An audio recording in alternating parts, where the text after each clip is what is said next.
Everything had been going smoothly recently. Whether it was the research on fossil to mud or the manufacturing of the Type I steam engine, neither had triggered cognitive interference. Hughes thought he had grasped the pattern of this phenomenon. After repeatedly confirming that the students understood the principles and functions, he was not particularly worried about pollution occurring. Reality, however, gave him a harsh slap in the face. Just now, Hughes felt a massive amount of pollution suddenly emerge from his body, with even more gradually materializing from him. Class is dismissed. Execute Plan 3 immediately. Hughes shouted at the students before dashing towards the nearby sirens. The students were momentarily stunned before reacting, scattering in slight panic and running towards distant buildings. At the beginning of the advanced class, Hughes had not started with lessons immediately, but instead spent an entire day training them in various emergency procedures. What to do when cognitive interference occurs, what to do if someone gets contaminated, what to do if the steam engine runs out of control, what to do if the boiler explodes, what to do in case of a fire. To be honest, the students had been quite confused, but since the order came from the Lord himself, they trained obediently. As a result, though their actions were clumsy and panicked, they at least managed to evacuate successfully. The sirens had already taken up their weapons, spreading out to guard the surroundings. This location was on the easternmost side of the island, not far from the stone cave used previously. It was a designated experimental site set up by Hughes. Since the last pollution incident, Hughes had moved all high-risk experiments here. It was far from any densely populated areas. Even if cognitive interference occurred, it would not affect the island's core areas. Further out, more sirens were secretly on guard. The sirens quickly secured the entire laboratory and began reporting the situation through the mind link. No pollution detected. Everything is normal. West side is clear. The cave is also fine. After a brief patrol, the sirens reported in succession. All the sirens in the mind link were online. In the manor, some sirens had submerged into the sea, while others stood guard near secret passages, ready to rush out and take over the manor's defense at any moment. Hughes glanced at the mind link. All the sirens had reported back, and none had detected anything unusual. Meanwhile, the patrol team in the manor, under Connor's organization, had mobilized and would soon send back information. No pollution detected nearby. Then why had a massive amount of pollution suddenly appeared in his body, continuously generating? Hughes took several deep breaths, forcing himself to calm down. He closed his eyes and carefully sensed the state of pollution within his body. The pollution was in a strange state. Some of it seemed to appear out of thin air, manifesting abruptly throughout his limbs and bones before being instantly purified. Another portion gradually condensed from an incorporeal state into a physical form, only to be purified the moment it solidified. Hughes had previously wondered whether his mysterious purification ability had a limit. Now, although he still didn't know if there was a limit, he was certain it must be quite high. Lord, are you all right? Where was the pollution detected? Several sirens approached, having already activated their flesh magic as they cautiously examined Hughes. I'm fine.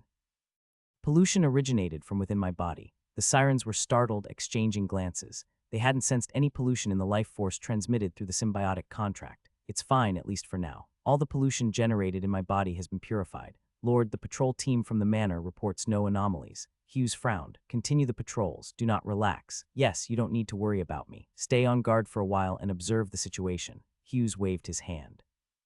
The sirens nodded, still somewhat concerned. After the initial chaos, the island gradually quieted down again. Connor and his team brought over some food. The students and sirens took portions to fill their stomachs. The pollution within Hughes persisted for several hours before gradually weakening and finally disappearing. Only after the last trace of pollution vanished did he breathe a sigh of relief. Report the situation from all locations. The manor is secure. The patrol teams in the residential area have returned. Everything is normal. The teaching base is normal. The factory area is normal. All right, leave some people on night watch. The rest should rest for now. If no pollution descent occurs by tomorrow night, it should be safe. Lord, where and when did the pollution occur? Ninny inquired. She had been in the manor the entire time, halting her work to stay on alert, yet there had been no signs of pollution. It happened after the Type II engine started operating normally. Hughes paused. At that moment, pollution suddenly emerged from within me in massive amounts. Fortunately, my purification speed was fast enough, preventing any major trouble. The pollution descent lasted for a long time, at least several hours, only just now coming to an end. As Hughes spoke through the mind link, he continued to think. Where had the problem occurred? What had triggered the pollution descent? Cognition conflicting with reality. The student's understanding was correct, he had verified that. So why had pollution still occurred? Even the sirens had listened to his explanations of the steam engine throughout, including principles and details about its components.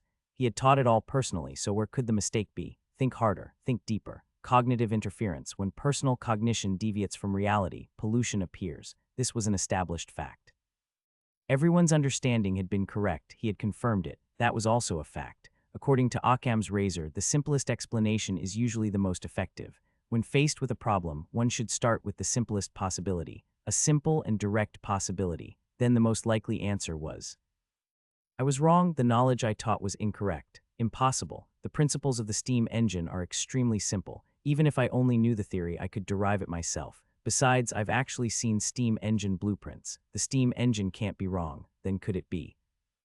A sudden thought struck Hughes, making his heart clench. Could it be? This world cannot produce steam engines, cannot boil water. A shiver ran through Hughes as he slowly turned his head to look at the massive metal construct, exhaling white steam while pistons and cylinders roared. The steel giant, embodying both power and industrial beauty, exuded an eerie allure. The students gazed at it as though witnessing a god descending upon the mortal realm. And now it had awakened, roaring with its boiler, proclaiming its existence to the world. Then what exactly did I create? The evil god has descended, right on the island. Chloe glanced at the window before turning her gaze back to the open diary in front of her. She held a dip pen in her hand, its sharp nib leaving dark red ink on the paper. Those cultists actually dared to summon an evil god so brazenly. They sure have guts. If I hadn't covered for them, they would have been discovered by the church long ago. Chloe chuckled softly. I just don't know when Nora will return with the silent sanctum. I hope it won't interfere with our plans. After writing this sentence, she paused, staring at the diary as if waiting for something.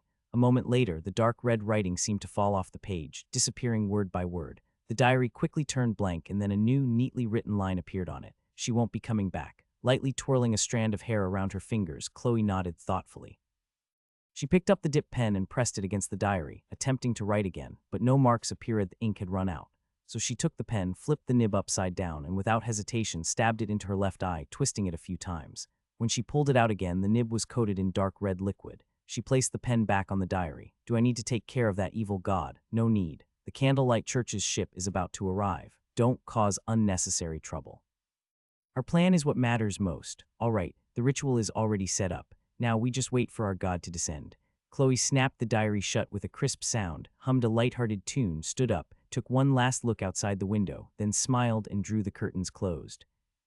Everything is normal on the island. Hughes let out a long breath. He hadn't dared to sleep all night, fearing that the pollution might suddenly descend. Fortunately, nothing had happened. The patrolling sirens hadn't raised any alarms, and the pollution that had appeared in his body seemed like nothing more than an illusion. Dawn had arrived. After careful consideration, Hughes decided not to halt factory operations.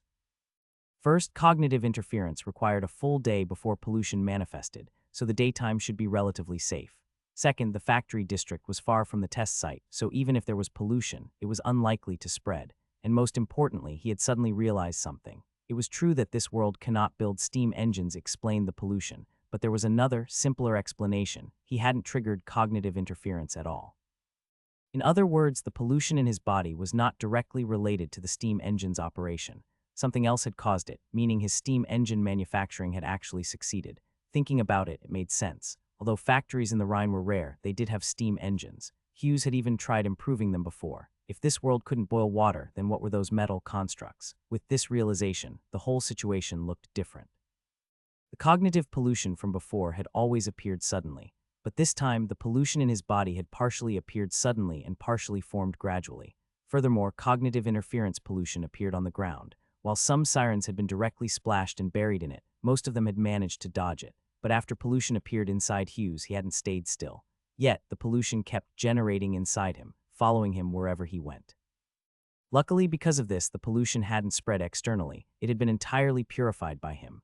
Overall, this pollution incident was completely different from previous cognitive interference cases. It was likely not caused by cognitive interference at all. But if it wasn't, Hughes was confused. He hadn't done anything particularly unusual. There's too little information. Overthinking won't help. I'll wait until tonight, and if there are no issues, I'll put the steam engine into production. The steam engine would bring an almost revolutionary improvement to factory efficiency. Hughes had no reason to abandon this industrial powerhouse. As for pollution, he could conduct more experiments. Eventually, he would figure out its patterns. After all, it wasn't like steam engines didn't exist in this world. Rhine's factories could use them. Why couldn't he? Connor, here, young master. Tell the trainees that the steam engine had a minor malfunction, but it's been fixed. For safety reasons, they need to review its principles again today, and they can leave in the evening. After thinking for a moment, Hughes added, yesterday counts as overtime. Give them an overtime bonus. To prevent possible pollution from spreading, Hughes had kept the trainees at the testing site overnight. Fortunately, the weather wasn't cold. Connor had brought plenty of bedding from the manor, and food supplies were maintained. The trainees had few complaints. Understood, young master. We've also informed their families that they'll be returning tonight. They all signed confidentiality agreements and expressed their understanding. That's good. After instructing Connor, Hughes turned to the nearby sirens. These morning sirens had been secretly watching from a distance the previous day. After some thought, Hughes asked, did any of you notice anything unusual about me yesterday? Unusual. The sirens exchanged glances. Yes, anything unusual, whether you saw it, heard it, or sensed it. The sirens hesitated before Monica finally spoke up. When the steam engine first started, the sky was dark, but the boiler fire was bright, illuminating the area. We also have night vision, so we saw everything clearly. There was nothing unusual. The other morning, sirens nodded in agreement. What about the trainees? They seemed shocked. Well, we were too. The power of the Type II engine is terrifying. Even Sister Ash probably couldn't match its strength. Monica bit her lip, recalling the scene. All right, that means the trainees should be fine too. Hughes stroked his chin. These trainees had been carefully selected. Not only were they literate with decent academic performance, but their backgrounds were also clean. They had all signed confidentiality agreements. They were the foundation of Castel's future industrialization, so he had chosen them carefully. He was even considering whether to tell them about the morning sirens. This advanced class of trainees would inevitably enter Castel's inner circle, and since most experiments required the sirens, there was no avoiding them. They were the only force in his domain capable of handling pollution, but if the trainees weren't the cause, then what had triggered the pollution? That pollution seemed strange. A voice spoke up, drawing the siren's attention. It was a short and unremarkable morning siren. She hesitated for a moment before continuing. That pollution didn't seem quite the same as the kind from the sea. The siren stepped back a little, making space for her. The female siren stood there somewhat timidly. Lord, I am Una. Hughes frowned as he tried to recall. He had some impression of her from when the first cognitive interference occurred a few days ago. This siren seemed to have particularly bad luck. The spontaneously appearing pollution had materialized right above her head, burying her entirely. It was her teammates who had dug her out. What had she discovered? Under Hughes' encouraging gaze, Una recalled the events and spoke softly. When I was in the abyssal trench, I was attacked by a monster inside. I struggled for a long time before Lord Ash came to my aid. I nearly died, so I have a deep impression of that pollution. Later, when Monica was corrupted by the pollution, I also remembered that pollution clearly. It was exactly the same as the one in the deep sea. But later, she frowned. During the cognitive interference, I was struck by the pollution. I struggled inside it for a long time before I managed to escape. At that time, I felt something was off about this pollution. Something off? Yes, it felt somewhat different from the pollution in the deep sea. It looked very similar, but it wasn't exactly the same thing. It's like salt and sugar. Both are seasonings, but they are completely different. Hughes took a deep breath. Why didn't you report this? Una shook her head. I wasn't entirely sure. They looked way too similar. Both were dark worms and had the same reaction to the outside world. I thought the difference was simply because one appeared in the sea and the other on land. Hughes understood her meaning. Subjectively, Una felt a significant difference, but no matter how one observed them, the two types of pollution appeared identical. Like salt and sugar, the difference couldn't be easily spotted by the eye. One had to taste them to tell them apart. Did you try interacting with it again?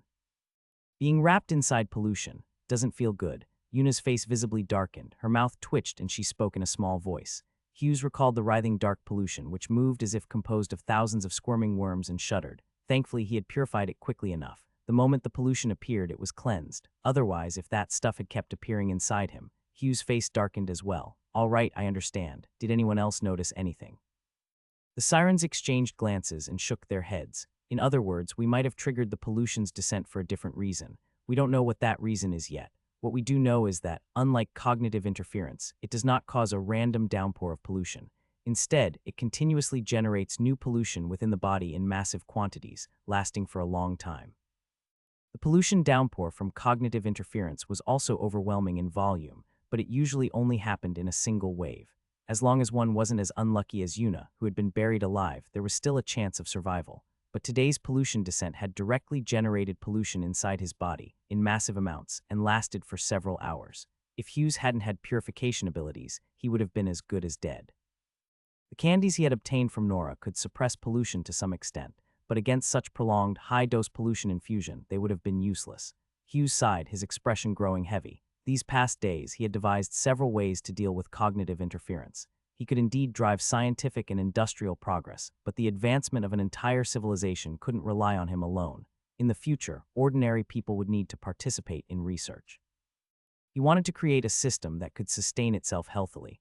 Cognitive interference was dangerous, but with proper precautions, it might still be manageable. But how could he avoid this kind of inside-out pollution? Today, he built a steam engine, and the pollution descent was purified instantly. But what if Gaia improved the steam engine tomorrow, and pollution descended again? What if she turned into a corrupted monster like Monica had? What then?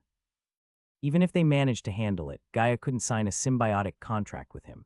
If she became a monster, she would have to be killed and she would be lost. How is civilization supposed to develop like this? Treat scientists as disposable resources? Impossible. Even if scientists willingly sacrificed themselves one after another, such a system would be unsustainable, leading to inevitable gaps in research. Hughes forced a bitter smile.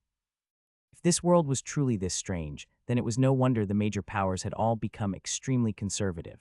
It really feels like this world is punishing civilization's progress severely. He couldn't help but mutter. It was like those cultivation novels, where the protagonists secluded themselves for tens of thousands of years, only to emerge and find that farmers were still plowing their fields with oxen. Or fantasy worlds where elves, with lifespans of thousands of years, spent millennia learning knowledge, only to become slightly better at fighting. It was as if the world forcibly maintained its internal logic, seemingly reasonable and normal at a glance, but upon closer thought, it evoked an inexplicable sense of dread. Could it be that scientific research here also relied on archaeology? That would be far too ironic. This theory wasn't difficult to grasp, and the surrounding sirens had also realized it. Their expressions darkened as well. When it came to devotion to science, these sirens were absolute fanatics. Their first exposure to scientific thinking had been Hughes' water pressure theory. It had solved a problem that had troubled them for thousands of years. No one among their kind had ever thought of approaching their curse from that perspective. Saying it had reshaped their worldview wouldn't be an exaggeration. Later, Hughes proposed signing symbiotic contracts with everyone, linking them together. They were direct beneficiaries of this. Previously, they had to worry about their contract partners being too weak or about one party's fatal injuries dragging the other down. Now, with a shared life pool, they had almost limitless tolerance for mistakes. This extended to the various applications of MindLink, the industrial systems of the territory, and even the manufacturing of the steam engine. They had been the closest witnesses to it all. The sirens hadn't noticed, but they had gradually adapted to Hughes' way of thinking: observe, analyze, deduce patterns, experiment, and apply findings. Hughes simply found it easy to communicate with the sirens. Using the mind link to talk even felt a bit like messaging on WhatsApp. He hadn't thought too much about it, but in reality it meant their worldviews were aligning. They were becoming more like Hughes. Thus the pain Hughes felt in his heart at this moment was also felt by the sirens. The atmosphere grew heavy. Monica pushed through the nearby sirens and squeezed in front of Hughes. The sirens looked down at her. Hughes also raised his head, somewhat surprised by the little siren before him. Monica wasn't very old and was about the same height as Hughes.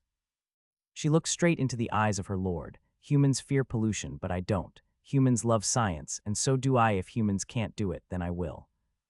Hughes' eyes lit up momentarily, then dimmed again. Monica was right. The sirens were indeed the most suitable race for scientific research. With his purification ability, they were fearless against pollution. The consequences of cognitive interference in this world posed no threat to them at all. With the symbiotic contract and their inherently strong bodies, they could conduct dangerous experiments. Even if they were injured, they could quickly recover through the contract. However, Monica, your idea is good, but it is not the true solution to the problem.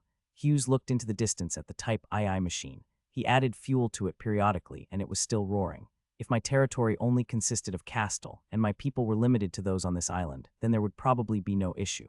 But what if just hypothetically one day we have an entire nation, or even establish a regime that encompasses an entire civilization? At that point, if only the sirens can conduct scientific research, it will no longer be such a wonderful thing.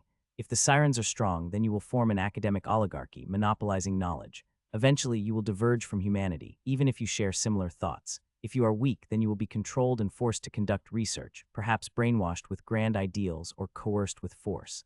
Essentially, it would be another form of enslavement. Either way, it would hinder civilization's progress and bring suffering to everyone. Monica's emerald green eyes widened. She looked at her 6 arms. Is it because we are not human? No, it is because knowledge is monopolized. Hughes raised his head and gazed into the distance, as if reminiscing, as if mourning. Whether it's an active monopoly or a passive one, it halts the flow of knowledge. Exchange, communication, and sharing do not lead to knowledge leakage. Technology cannot be truly sealed away. The more it is suppressed, the more backward it becomes, the more it is monopolized, the more ignorant it remains. Eventually, knowledge will be placed on a pedestal and worshipped as an immutable doctrine. On Earth, the church was once a symbol of progress and knowledge. The clergy had the highest literacy rates, but in the end they were abandoned by time. Their remnants still obstruct civilization's advancement. Knowledge itself is not inherently important. The Type II machine, which seems godlike now, was nothing more than a museum exhibit in the 21st century. But the essence behind knowledge, that is crucial. If knowledge can only be monopolized by a select few, if scientific research can only be an exclusive privilege for some, then it is bound to lead to tragedy. However, of course, Monica, you are not entirely wrong either. Hughes shook his head and revealed a pained, helpless smile. If in this world those without extraordinary power must sacrifice their lives in pursuit of knowledge and science, if only the sirens can engage in scientific research, then so be it. Why, didn't you say it would lead to tragedy? Monica asked in surprise. Yes. It is a tragedy, a tremendous cost, a great sacrifice. It will become a painful scar that tears civilization apart, but even so, it is worth it. Truth is worth pursuing at all costs. For progress, no sacrifice is too great to bear. For the future, any pain can be endured. But isn't technological progress meant to bring happiness to people, sacrificing happiness to obtain progress? No, Hugh's voice was firm, nearly a growl, low and simmering with anger, as if a blazing fire was consuming his body. Monica flinched, looking at her lord, only to find that his eyes were brighter than ever before. He looked at the startled Monica, at the sirens standing not far away, at the distant factories and people, at the endless storm ocean. Then he retracted his gaze, paused briefly, and spoke without hesitation. It is not a matter of whether we should or shouldn't. A race that loses the courage to move forward will slide into the abyss. A civilization that chooses to evade will never take another step forward. The greatest problem with surrenderists is never the act of surrender itself, but the fact that they chose to surrender. Hugh's gaze softened, and he lowered his voice. So do you understand now, Monica? What you wish to choose is not merely research. You are shouldering a fate too heavy to bear. You were meant to be free, yet before you lies an unremovable shackle. Now do you still love science? Even when night fell, nothing abnormal occurred. The Type II machine continued to operate normally, and there was no pollution descent nearby. Hugh's body was also in good condition. After repeatedly confirming safety with the sirens in the underground manor, Hughes lifted the emergency state. Due to the dangers of research and experimentation, he had specifically established various levels of emergency protocols. Depending on the situation, different levels of mobilization were applied to minimize the risks of pollution descent. The trainees also dispersed. Connor arranged several carriages and even assigned some patrol members to accompany them. After all, it was nighttime and there were wolves on the island. The sirens gradually scattered as well. Una shot Hughes a glare. The usually timid siren was the first to step forward and pull Monica aside after Hughes' long speech. Don't scare the children. Hughes was both amused and helpless. He had indeed gotten too absorbed in his words and forgotten that Monica was still young. He wanted to apologize, but Una guarded Monica tightly like a mother cat protecting her cub. Forget it. He would find another chance to explain later. Directing the sirens to move the steam engine aside, Hughes pondered how best to utilize it. He planned to put the Type II machine into production, but there was no rush for this particular one. The most pressing task was to train qualified engineers, so this steam engine would be left for them to practice on. Disassembling and assembling it, learning maintenance, understanding operational procedures, troubleshooting, knowing which issues were minor and which required an immediate shutdown. All these needed to be gradually familiarized. He planned to work with these trainees to compile a specialized operations manual. Future training responsibilities would be entrusted to them. Additionally, Connor, I plan to expand the Eastern Research Base. Right now, it's too rudimentary and its safety measures are insufficient. Have Alexei come by tomorrow. I need to discuss the details with him. Yes, young master. By this time, Hughes had returned to the manor. Yawning, he prepared to go to bed. Last night had been exhausting, and he hadn't gotten much sleep. Though the new method of pollution descent cast a shadow over his mind, it did not stop him from smiling, albeit tiredly. This was a steam engine, the farthest he had advanced since his transmigration. The road had been rough and treacherous, but at last he had taken the first step toward industrialization. The old butler beside him hesitated to speak. Hughes glanced at him. What is it, Connor? Something else. Connor hesitated for a moment before handing over a few sheets of paper. Young Master Hughes, the Candlelight Church's ship is arriving tomorrow. Would you like to review Miss Beatrice's information beforehand? I almost forgot about her. She's arriving so soon. Hughes smiled as he took the documents. Beatrice's arrival was something he had been looking forward to for a long time. If he could get this noble lady to promote his soap, he might actually be able to make a profit from Rhine. After all, the soap production capacity was already somewhat excessive, but in order to obtain glycerin, He had no choice but to continue manufacturing it. Money was something no one ever had enough of, and this was just a simple opportunity to make more. Prepare some soap, package it in an exquisite gift box, and add some appropriate items as a welcome gift. Also, arrange tomorrow's schedule to meet with her. Oh, and include Fenel's bottle of perfume as well. After giving his instructions, Hughes started flipping through the documents in his hands. This Joanne family. They specialize in guarding the royal library. Yes, young master. Didn't you previously learn about water pressure from the royal library and use that knowledge to save the Siren clan? At that time, the librarian must have been this Miss Beatrice. Hughes had no memory of the royal library. His predecessor had been a frustrated, illegitimate child trying to integrate into Rhine's upper society but never had the opportunity. He might have visited the royal library once, but his predecessor had zero interest in knowledge, so he had barely any impression of it. They guard the royal library. Where is their fiefdom? The Joanne family does not have a fief, or rather, their fief is the library itself. The members of this family typically hold noble titles but have no real power. However, because of this, the royal family trusts them greatly. Their influence in Rhine's upper society is not insignificant. A royal appendage, then. Without a fief, where does their income come from? I remember the royal library is free of charge. The current Minister of Finance, is from the Joanne family. Their family has often produced geniuses. For example, there was Mr. Yule from decades ago. Wait, then how did their family end up involved with the Candlelight Church? There isn't a particularly deep connection. It's mainly because the members of this family pursue very different careers. Some are skilled in socializing, frequenting various salons. Some are passionate about art and even painted for the Empress's coronation ceremony. Others work as craftsmen, explorers, or in all sorts of professions. Hughes nodded. Looking at it this way, it was perfectly normal for one or two of them to end up in the church. Speaking of which, I'm a bit curious, can one leave the Candlelight Church after joining? Connor shook his head. That I don't know, but very few nobles are interested in the church. The Candlelight Church has way too many rules and not many benefits. That makes sense. Hughes thought about the church on the island. At first, he had been worried that Sister Chloe would cause trouble for him, given that he was advancing industrialization and interacting with the Sirens. But up until now, she had shown no signs of taking any action. It seemed she truly had no interest in the outside world, which made Hughes feel much more at ease. As long as he didn't bring these matters into the open, they would likely leave him alone. This kind of quiet, non-interfering approach gave Hughes a rather good impression of them. I just don't know if that investigator lady will be as easy to deal with. The next day, at Castle Island's dock. On normal days, fishing boats would be anchored here, and the dock would be piled with all kinds of catches. But ever since the Lord stopped collecting sea taxes, many fishermen had switched to working in Hughes's factories, making the dock much quieter. Additionally, Hughes had specifically instructed Alexei to hire some workers to clean up the dock, making it look quite orderly now. By the time Hughes arrived, Sister Chloe was already waiting there. She looked quite excited, which Hughes could understand. After being stationed alone on this remote island for so long, seeing a colleague must have been a pleasant surprise. "My lord, you're here." She nodded and casually clasped her hands together in front of her chest, forming a triangle, the symbol of the Candlelight Church. "Look, that ship over there is the one transporting the church's prisoners." She raised a hand to shield her eyes from the sun while pointing toward the distance with the other. Hughes followed her gaze and saw a sailing ship approaching on the horizon.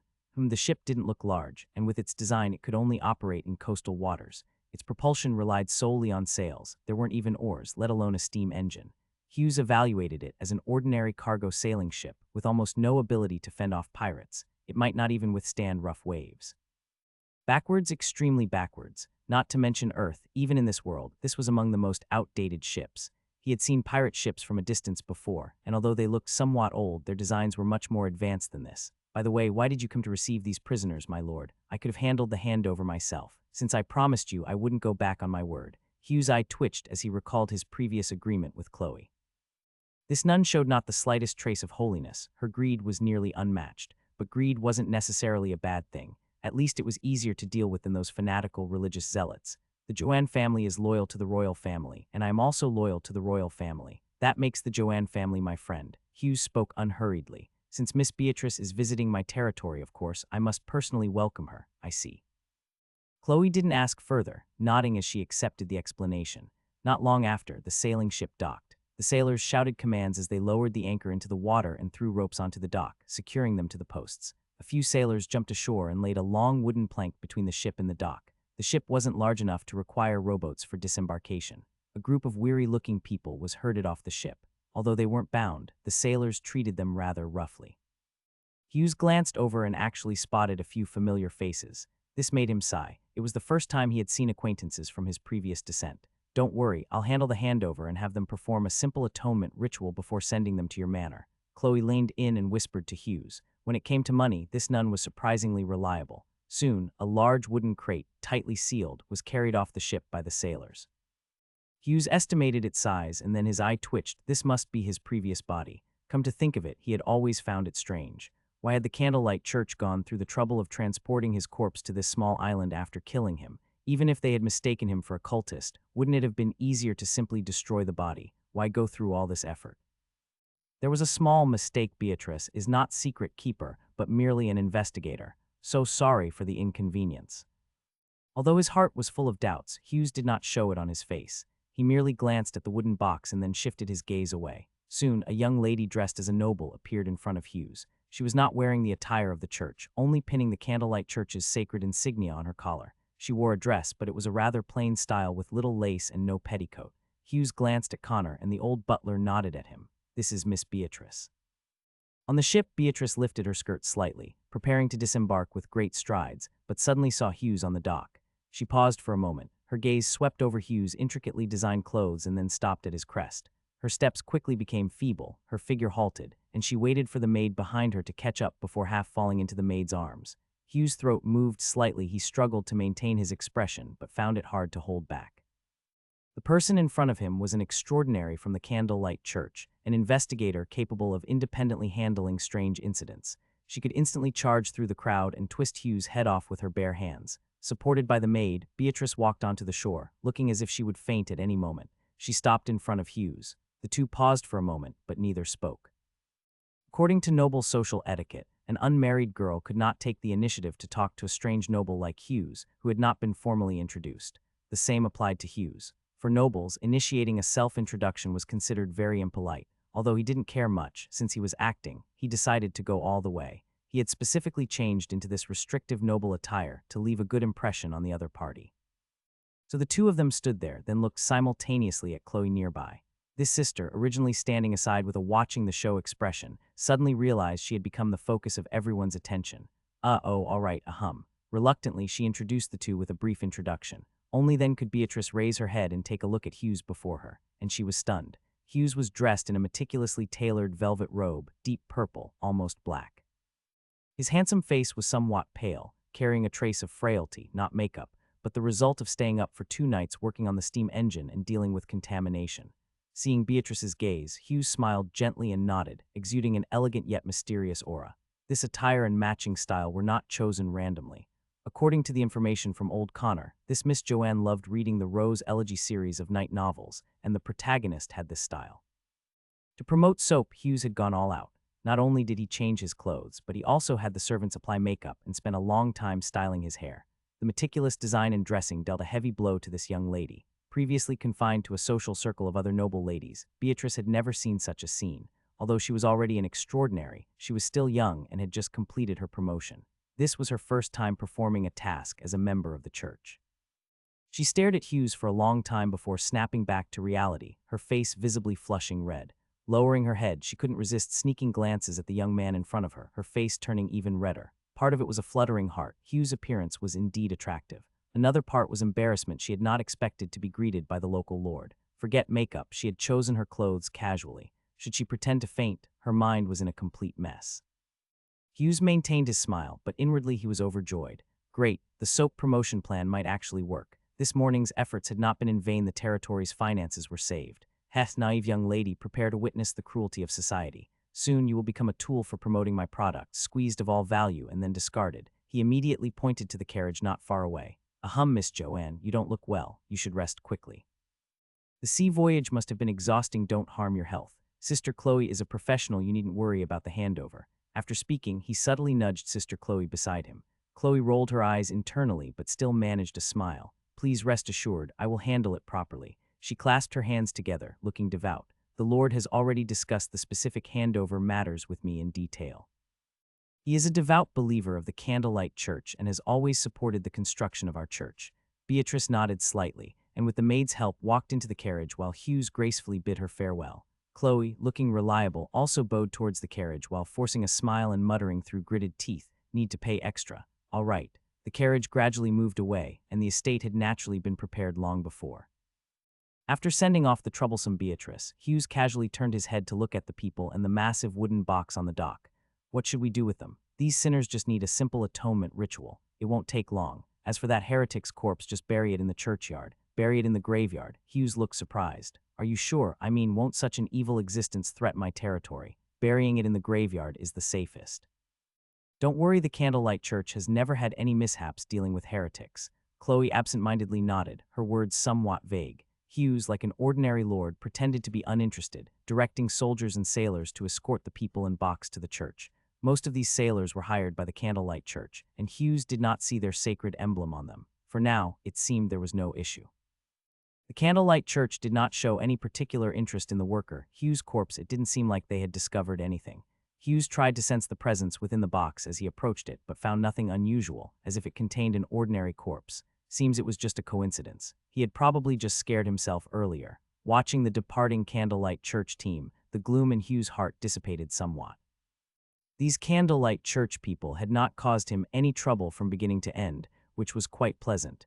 This was perfect. Now he could investigate the matter of worker Hughes' corpse. Beatrice's maid quickly came to deliver a message, saying that the noble lady was feeling unwell and planned to rest for a day, intending to attend the banquet Hughes had prepared tomorrow. Hughes naturally agreed and even had the servants send over soap and perfume. Traveling at sea meant there were no proper bathing facilities, and although extraordinary beings did not sweat much, there was undoubtedly a need for cleanliness. It was the perfect opportunity to promote soap. After detailing the usage of soap and briefly mentioning that it was a specialty of Castle, Hughes had a maid deliver an exquisite gift box. These soaps were, of course, not merely wrapped in oil paper. Those finely crafted boxes were essential to elevating their status. After handling Beatrice, Hughes summoned Connor. He intended to inquire about the Candlelight Church's movements. His elaborate efforts to welcome Beatrice at the dock were only partly about selling soap. The main objective was to confront Beatrice as a noble. Beatrice was both a noble and an investigator of the Candlelight Church. However, the secrets of Castle Island could not withstand thorough scrutiny. Hughes' best strategy was to firmly entrench her in the role of a noble lady before she had a chance to react. Sure enough, Beatrice was still young. She subconsciously followed Hughes' lead, shackling herself with the chains of secular expectations. In this era, it was improper for noble ladies to show themselves in public too often. The empire's aristocratic circles were indeed chaotic, but that was mostly among married noblewomen. High society remained quite strict with unmarried young ladies. Hughes planned to continue playing this noble social game with Beatrice until she left. There was another advantage to this. Hughes could take the opportunity to investigate the secrets of his previous body shell worker Hughes. Did the worker Hughes have any secrets? Lord Hughes thought so. The Candlelight Church had gone to great lengths to transport the corpse intact, even bringing along relevant workers. That clearly indicated some underlying reason. What could it be? Had his casual jokes inadvertently triggered cognitive interference? That was possible, but unlikely. While he had indeed improved the steam engine at the time, his understanding of machinery had been sound. The modifications he made were limited to peripheral transmission mechanisms. As for gathering workers to tell stories, those stories did contain many scientific terms, and he had intended to spread scientific knowledge, but he had been killed by that priest before he could even begin. Speaking of which, the identity of that priest seemed peculiar.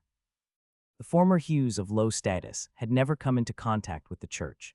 Now, as a lord, he had gained some understanding of the Candlelight Church. Yet, according to Nora, neither investigators nor secret keeper would have the appearance of someone covered in gears and metal prosthetics. Perhaps he could find a chance to subtly probe Beatrice about it. Young Master Hughes, Sister Chloe has completed the ritual and sent the workers over. As per your prior instructions, I have settled them on the eastern side of the island, near your experimental base. Our people are stationed nearby to keep watch. Good. What about that cultist's corpse? It was buried in the cemetery in front of the church. Hughes knew that cemetery. He had passed by it before when visiting Sister Chloe. At the time, he had wondered why the church had two cemeteries.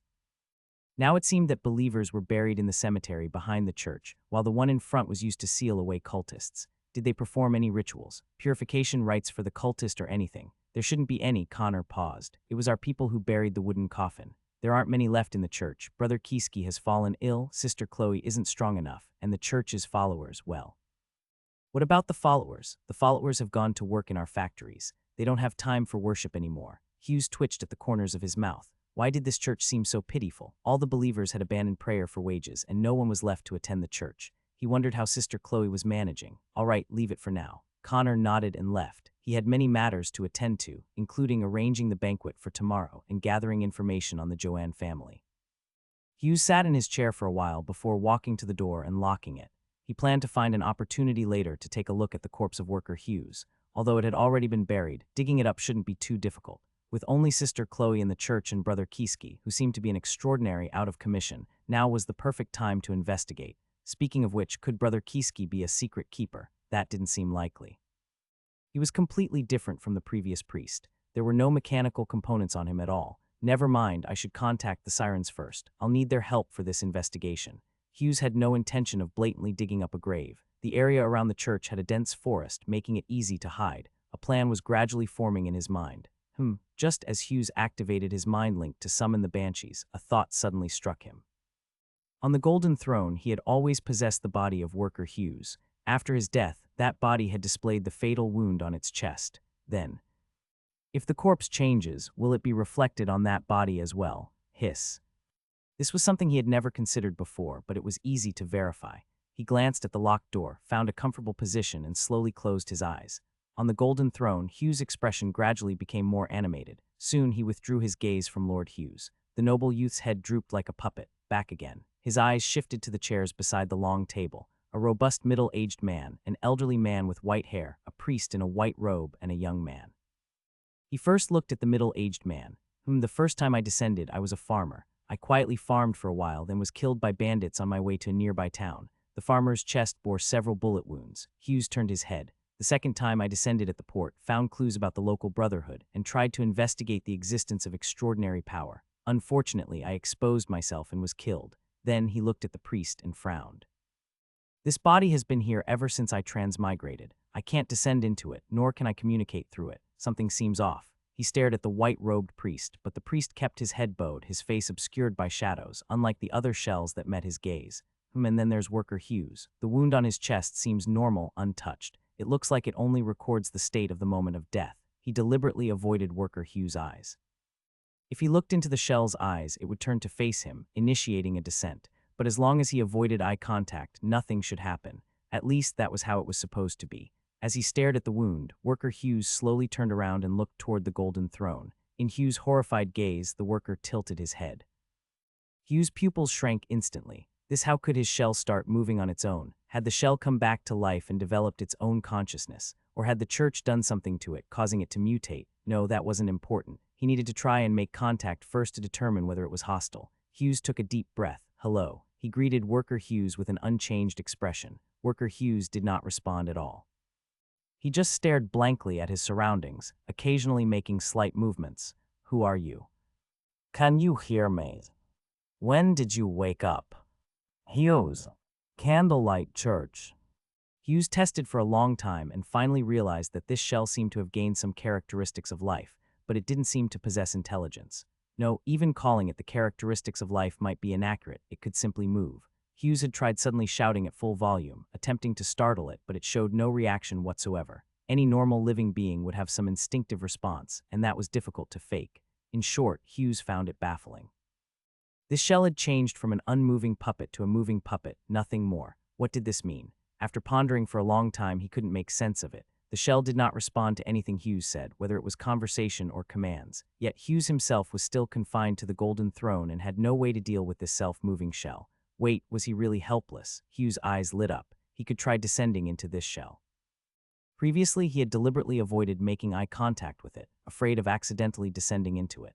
At first, he was worried there might be a trap, but on second thought, this was his palace, his most crucial secret. How could he allow a hidden danger to remain here? No matter what it was, he had to investigate. Hughes had never encountered a threat that could bypass his shell and attack him directly. Let's see what you really are. Hughes stared at worker Hughes, who continued to move randomly. After a long time, it finally turned its head toward him by chance. Their eyes met. Worker Hughes' movement suddenly stopped. Then its body trembled slightly, as if struggling to break free, but it was inexplicably suppressed by an overwhelming force, forcing it down onto the chair. Soon it trembled and forced out a smile, a sign that a descent was taking place. Hughes' vision blacked out, but this time the darkness never lifted. Did it work? Did I really descend? Hughes was bewildered. He had never tried descending into a dead shell before. This was a first. After all, he could create new shells at will, so he had never paid much attention to old ones. If they died, he simply replaced them. Thus, he had never considered reusing a discarded shell. It worked, but where am I? Everything was pitch black. He couldn't see anything. He tried to move, but immediately bumped into something. Wait, I remember Worker Hughes was buried in the cemetery. Am I inside a coffin now? Hughes, I twitched. That seemed quite likely. Forget it, I'll return him. He had just heard something. No, not just heard it. Hughes felt like there was something else inside his body. Damn it, could it be that consciousness from the palace that had been controlling Worker Hughes? A chill ran down his spine. Hughes quickly focused his attention inward, searching for abnormalities within his body. Then, to his surprise, he discovered. Why is this shell filled with pollution? Hughes instantly thought of the strange pollution that had inexplicably appeared in his body when the Type II machine was first activated. The pollution in this shell was similarly spread evenly throughout its limbs and body, but it was much denser and more stable. This pollution didn't act like newly formed pollution, which he could purify the moment it appeared. However, Hughes had the feeling that, if he wanted to, purifying this pollution wouldn't be difficult. Strange, this is getting more and more mysterious. Why does my shell always seem to generate pollution? Forget it, I'll purify it first and deal with the rest later. Hughes willed it, and the pollution within his body began to be purified under his command. If newly formed pollution was like snow melting under a flamethrower, then this pollution was as tough as hardened steel. Unfortunately for it, Hughes was like an unquenchable furnace, melting away the stubborn pollution. What's that sound? For some reason, Hughes vaguely heard something, like a dying wail or perhaps mindless whispering. It was faint, as though it truly existed, yet when he focused his attention on it, it disappeared completely. Hughes listened for a while, but since the sounds posed no immediate threat, he ignored them and focused on purifying the pollution inside the shell. Finally, as the last trace of pollution was purified, Hughes faintly heard a wail, then silence. He moved around a bit but still couldn't leave. He decided to return and check on things. There wasn't much else to do here anyway. Darkness shrouded everything like mist. On the golden throne, Hughes opened his eyes once more. He quickly scanned his surroundings. Finding nothing unusual, he turned his gaze toward Worker Hughes. Then he froze. Worker Hughes, like a completely mindless puppet, was staring blankly at the table. Now it was no different from his other shells. Has it returned to normal? Just like that, Hughes rubbed his chin. Was I overthinking? Could it be that this shell simply accumulated too much pollution, causing a mutation? Thinking about it, that does make sense. Hughes recalled the entity pollution, which also displayed some characteristics of life but had extremely low intelligence, barely reacting to external stimuli. It only wriggled when purified or burned. Wait, if I had thrown the unpurified Worker Hughes into a fire, wouldn't it have burned for a long time? What a waste. I shouldn't have purified it so quickly. Hughes felt a pang of regret. Ordinary entity pollution could be used as fuel, so a shell with pollution as dense as steel would have been like a miniature nuclear reactor. Of course, this thought only flashed through his mind. The development and utilization of pollution were still far from reality, ensuring his own safety was the higher priority. Throne Hughes looked into Worker Hughes' eyes, and Worker Hughes slowly turned to meet his gaze. Its body became more animated. It was completely indistinguishable from a normal shell. Was it really that simple? After a while, Hughes opened his eyes again from the throne. He had just descended once more to confirm that Worker Hughes no longer had any abnormalities. It seemed that he had truly become nothing more than an ordinary shell. After pondering for a long time without coming to any conclusions, Hughes had no better options and could only prepare to descend into the body of Lord Hughes. But when he looked at Lord Hughes, he subconsciously glanced at Worker Hughes. He hoped everything would go smoothly. Hughes suddenly froze. Where did that voice come from? Who was speaking? I am about to read this forbidden knowledge. May the Lord bless me so that I am not polluted. Lord, please let the cafeteria not serve fruit porridge again at lunch today. My lord, please grant me 3,000 leos to repay my loan. What was this strange voice? Why did it sound so much like a prayer? All right, it was definitely a prayer, but the key question was, why could he hear it? What did this have to do with him? He was still sitting on the golden throne. Hughes had always thought that the only connection between this place and the mortal world was his ability to descend into a body. But now, could prayers reach him as well? Hughes felt an immense shock, no less than discovering that soap had turned into olive-flavored food. Subconsciously, he shifted his gaze away from Worker Hughes. The voices disappeared. Hughes took a deep breath. He looked at Worker Hughes again, and the prayers sounded in his ears once more. When he moved his gaze away, all those scattered voices vanished completely. Hughes fell silent. So, it really is coming from this body. It wasn't hard to guess the source of these voices. It had to be believers praying to a god, right? But why could he hear them? First, he wasn't a god. Second, he had no followers. So why had these prayers reached him? Looking at the gaping hole in Worker Hughes' chest, Hughes couldn't help but frown. It seemed that this body held even more secrets than he had imagined. The voices he had just heard were both male and female. Though he hadn't caught every word clearly, he was certain they hadn't come from those workers.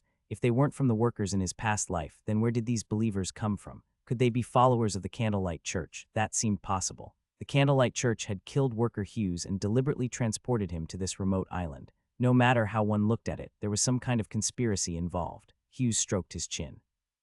He could only hear these prayers when looking at worker Hughes, so what would happen if he fully descended into that body? As soon as he thought of it, Hughes acted. Very soon he was back inside the coffin. Lord, please forgive my sins. I hope my novel sells well. I pray that the book I stole from the library is never discovered. The prayers poured in continuously, even clearer than when he had heard them on the throne. Hughes' eyelid twitched. He silently returned to the throne. Oh no, this body could. That it has become a god. At the long table in the study, Hughes slowly lifted his head. He didn't move immediately, but instead stayed still for a while, as if waiting for something. Then he let out a long breath. Good, I can't hear the prayers anymore. If he had still been able to hear the prayers after descending, that would have been a huge problem. It might have meant that the body was affecting him instead of the other way around, but for now, it seemed fine. The bodies remained independent from each other, and hearing prayers was only related to worker Hughes. Still, this is way too bizarre. How can I suddenly hear prayers? Logically speaking, the most likely conclusion was that, for some unknown reason, worker Hughes had become a god and could hear prayers. Then when Hughes purified the pollution inside worker Hughes, he also somehow gained divine power. Of course, this was just speculation based purely on imagination. He had no real evidence. For example, this so-called divine power only let him listen to prayers. He couldn't even respond, let alone use any other abilities. Besides, worker Hughes' body had previously moved on its own, but now it couldn't. Hughes strongly suspected that whatever had controlled it before had been purified along with the pollution. In other words, he hadn't just purified the pollution, he had also purified the god that had been in there. Of course, this idea was so outrageous that even he didn't believe it.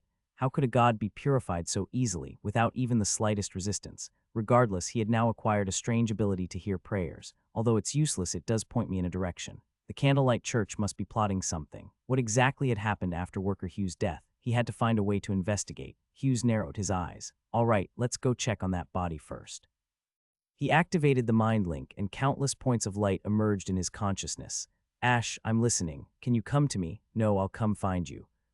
Hughes turned to look outside. His experiments and purification process had taken quite some time. It was already dark. Nighttime. That works out perfectly. It didn't take long for Hughes to reach the church, accompanied by Ash. Can you see inside the church from here? Not very well. My perception abilities also struggle to penetrate the stone walls. Plus, the church seems to be under some kind of passive protection, something that was established when it was built. Ash's words were a bit unclear, but Hughes still understood what she meant. He had noticed when entering the church that it had been carefully designed. The confessional even contained traces of hidden extraordinary power. The Candlelight Churches had a certain level of defense against supernatural perception. That made sense. A remote church like this might have to deal with cultists or other threats. Of course, it would need some means of self-preservation. By now, it was already deep into the night. Sister Chloe's room had long gone dark and no sound could be heard, but Hughes didn't dare to be careless. The box containing his body was buried in the churchyard, directly visible from Chloe's window. It was too close. Even the smallest noise might wake her. Hughes wasn't confident that he could complete this operation in total silence, but he couldn't just storm in and knock her unconscious, could he? Brother Kiski was ill, but that didn't mean he was incapable of fighting. A direct confrontation was unnecessary. Hughes planned to dig the body out quietly. As for how to do that, Hughes looked around. He and Ash were currently hiding in the woods near the church. There was a wall between them and the burial site, but the direct distance was only a few dozen meters. Ash, are you good at digging holes? Ash froze for a moment. After a while, Hughes opened his eyes again from the throne. He had just descended once more to confirm that worker Hughes no longer had any abnormalities. It seemed that he had truly become nothing more than an ordinary shell. After pondering for a long time without coming to any conclusions, Hughes had no better options and could only prepare to descend into the body of Lord Hughes. But when he looked at Lord Hughes, he subconsciously glanced at worker Hughes. He hoped everything would go smoothly. Hughes suddenly froze. Where did that voice come from? Who was speaking? I am about to read this forbidden knowledge. May the Lord bless me so that I am not polluted. Lord, please let the cafeteria not serve fruit porridge again at lunch today. My lord, please grant me 3,000 leos to repay my loan. What was this strange voice? Why did it sound so much like a prayer? All right, it was definitely a prayer, but the key question was, why could he hear it? What did this have to do with him? He was still sitting on the golden throne. Hughes had always thought that the only connection between this place and the mortal world was his ability to descend into a body. But now, could prayers reach him as well? Hughes felt an immense shock, no less than discovering that soap had turned into olive-flavored food. Subconsciously, he shifted his gaze away from Worker Hughes. The voices disappeared. Hughes took a deep breath. He looked at Worker Hughes again, and the prayers sounded in his ears once more. When he moved his gaze away, all those scattered voices vanished completely. Hughes fell silent. So, it really is coming from this body. It wasn't hard to guess the source of these voices. It had to be believers praying to a god, right? But why could he hear them? First, he wasn't a god. Second, he had no followers. So why had these prayers reached him? Looking at the gaping hole in Worker Hughes' chest, Hughes couldn't help but frown. It seemed that this body held even more secrets than he had imagined. The voices he had just heard were both male and female.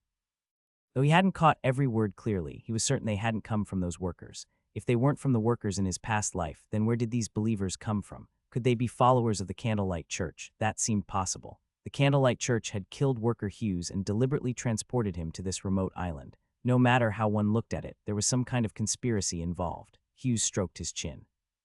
He could only hear these prayers when looking at Worker Hughes, so what would happen if he fully descended into that body? As soon as he thought of it, Hughes acted. Very soon he was back inside the coffin. Lord, please forgive my sins. I hope my novel sells well. I pray that the book I stole from the library is never discovered. The prayers poured in continuously, even clearer than when he had heard them on the throne. Hughes' eyelid twitched. He silently returned to the throne. Oh no, this body could. That it has become a god. At the long table in the study, Hughes slowly lifted his head. He didn't move immediately, but instead stayed still for a while, as if waiting for something. Then he let out a long breath. Good, I can't hear the prayers anymore. If he had still been able to hear the prayers after descending, that would have been a huge problem. It might have meant that the body was affecting him instead of the other way around. But for now, it seemed fine. The bodies remained independent from each other, and hearing prayers was only related to Worker Hughes. Still, this is way too bizarre. How can I suddenly hear prayers? Logically speaking, the most likely conclusion was that, for some unknown reason, Worker Hughes had become a god and could hear prayers. Then when Hughes purified the pollution inside Worker Hughes, he also somehow gained divine power. Of course, this was just speculation based purely on imagination. He had no real evidence. For example, this so-called divine power only let him listen to prayers. He couldn't even respond, let alone use any other abilities. Besides, Worker Hughes' body had previously moved on its own, but now it couldn't. Hughes strongly suspected that whatever had controlled it before had been purified along with the pollution. In other words, he hadn't just purified the pollution, he had also purified the god that had been in there. Of course, this idea was so outrageous that even he didn't believe it. How could a god be purified so easily, without even the slightest resistance? Regardless, he had now acquired a strange ability to hear prayers. Although it's useless, it does point me in a direction. The Candlelight Church must be plotting something. What exactly had happened after Worker Hughes' death? He had to find a way to investigate. Hughes narrowed his eyes. All right, let's go check on that body first. He activated the mind link, and countless points of light emerged in his consciousness. Ash, I'm listening. Can you come to me? No, I'll come find you. Hughes turned to look outside. His experiments and purification process had taken quite some time. It was already dark, nighttime. That works out perfectly. It didn't take long for Hughes to reach the church, accompanied by Ash. Can you see inside the church from here? Not very well. My perception abilities also struggle to penetrate the stone walls. Plus, the church seems to be under some kind of passive protection, something that was established when it was built. Ash's words were a bit unclear, but Hughes still understood what she meant. He had noticed when entering the church that it had been carefully designed. The confessional even contained traces of hidden extraordinary power. The Candlelight Church's churches had a certain level of defense against supernatural perception. That made sense. A remote church like this might have to deal with cultists or other threats. Of course, it would need some means of self-preservation. By now, it was already deep into the night. Sister Chloe's room had long gone dark and no sound could be heard, but Hughes didn't dare to be careless. The box containing his body was buried in the churchyard, directly visible from Chloe's window. It was too close. Even the smallest noise might wake her. Hughes wasn't confident that he could complete this operation in total silence, but he couldn't just storm in and knock her unconscious, could he? Brother Kiski was ill, but that didn't mean he was incapable of fighting. A direct confrontation was unnecessary. Hughes planned to dig the body out quietly. As for how to do that, Hughes looked around. He and Ash were currently hiding in the woods near the church. There was a wall between them and the burial site, but the direct distance was only a few dozen meters. Ash, are you good at digging holes? Ash froze for a moment. Moonlight shone upon Castle, and in the quiet night, only the occasional chirping of insects could be heard. Above the ground, all was peaceful, but beneath the earth, Hughes and Ash were working fervently. Ash's 6 hands wielded the excavation tools that Hughes had prepared in advance, digging rapidly. The efficiency reminded Hughes of a tunnel boring machine from his past life, perhaps even surpassing it, as even a tunnel boring machine couldn't cast fossil to mud. 4 hands dug forward, while 2 hands moved the soil to the rear, simultaneously smoothing the tunnel. As a siren in extraordinary race, plunging a shovel into the soil was no harder than dipping a hand into a bucket of rice. Very quickly, the 2 of them had burrowed their way underground. Hold on a moment, let me confirm the direction. Yes, just ahead, we should be there soon. All right, to avoid leaving traces on the surface, Ash dug deeper than the burial depth of the coffin. After Hughes repeatedly confirmed the location, the 2 of them stopped. It should be right here. Dig upwards carefully, as lightly as possible, so the soil on the surface remains undisturbed. Ash pondered for a moment, then chose not to dig manually. Instead, she directly cast fossil to mud, softening the soil and allowing it to slide down naturally. This is even better than a Luoyang shovel. What is a Luoyang shovel? Luoyang shovel is some kind of high-level shovel in novel. Daemubiji, also known as the Lost Tomb or Grave Robbers Chronicles. It has manhwa, donghua, and drama also. Luoyang shovel is used by grave robbers in this novel with abilities of locating graves, navigation, and probing traps. I'll make one for you later. We're here. Ash moved her hands away and gently brushed aside the surrounding soil, revealing a tightly sealed wooden box. Hughes reached out and touched the box. Pinewood, iron, copper. The materials composing the box appeared in his mind. The amounts of iron and copper were minimal, likely just nails and hinges. Aside from that, there were no other materials, no inscriptions like those found in the church. Just ordinary materials, no extraordinary power. This was unexpected. Given how the Candlelight Church even inscribed sigils in the confessional, why would they cut corners here? Hughes had mentally prepared to hit a wall here. He had resolved to back off if he encountered any extraordinary power. Worker Hughes' case was indeed strange, but Castle's current promising situation was not worth risking over it. Yet now he discovered there was no extraordinary power at all. Did that mean he could open it directly? Ash, can you sense anything unusual from this box? Hearing this, Ash closed her eyes briefly, then shook her head. It seems to be just an ordinary box. What's inside? The Candlelight Church claims it's a heretic's corpse. If I'm careful, I should be able to open it without damaging the box.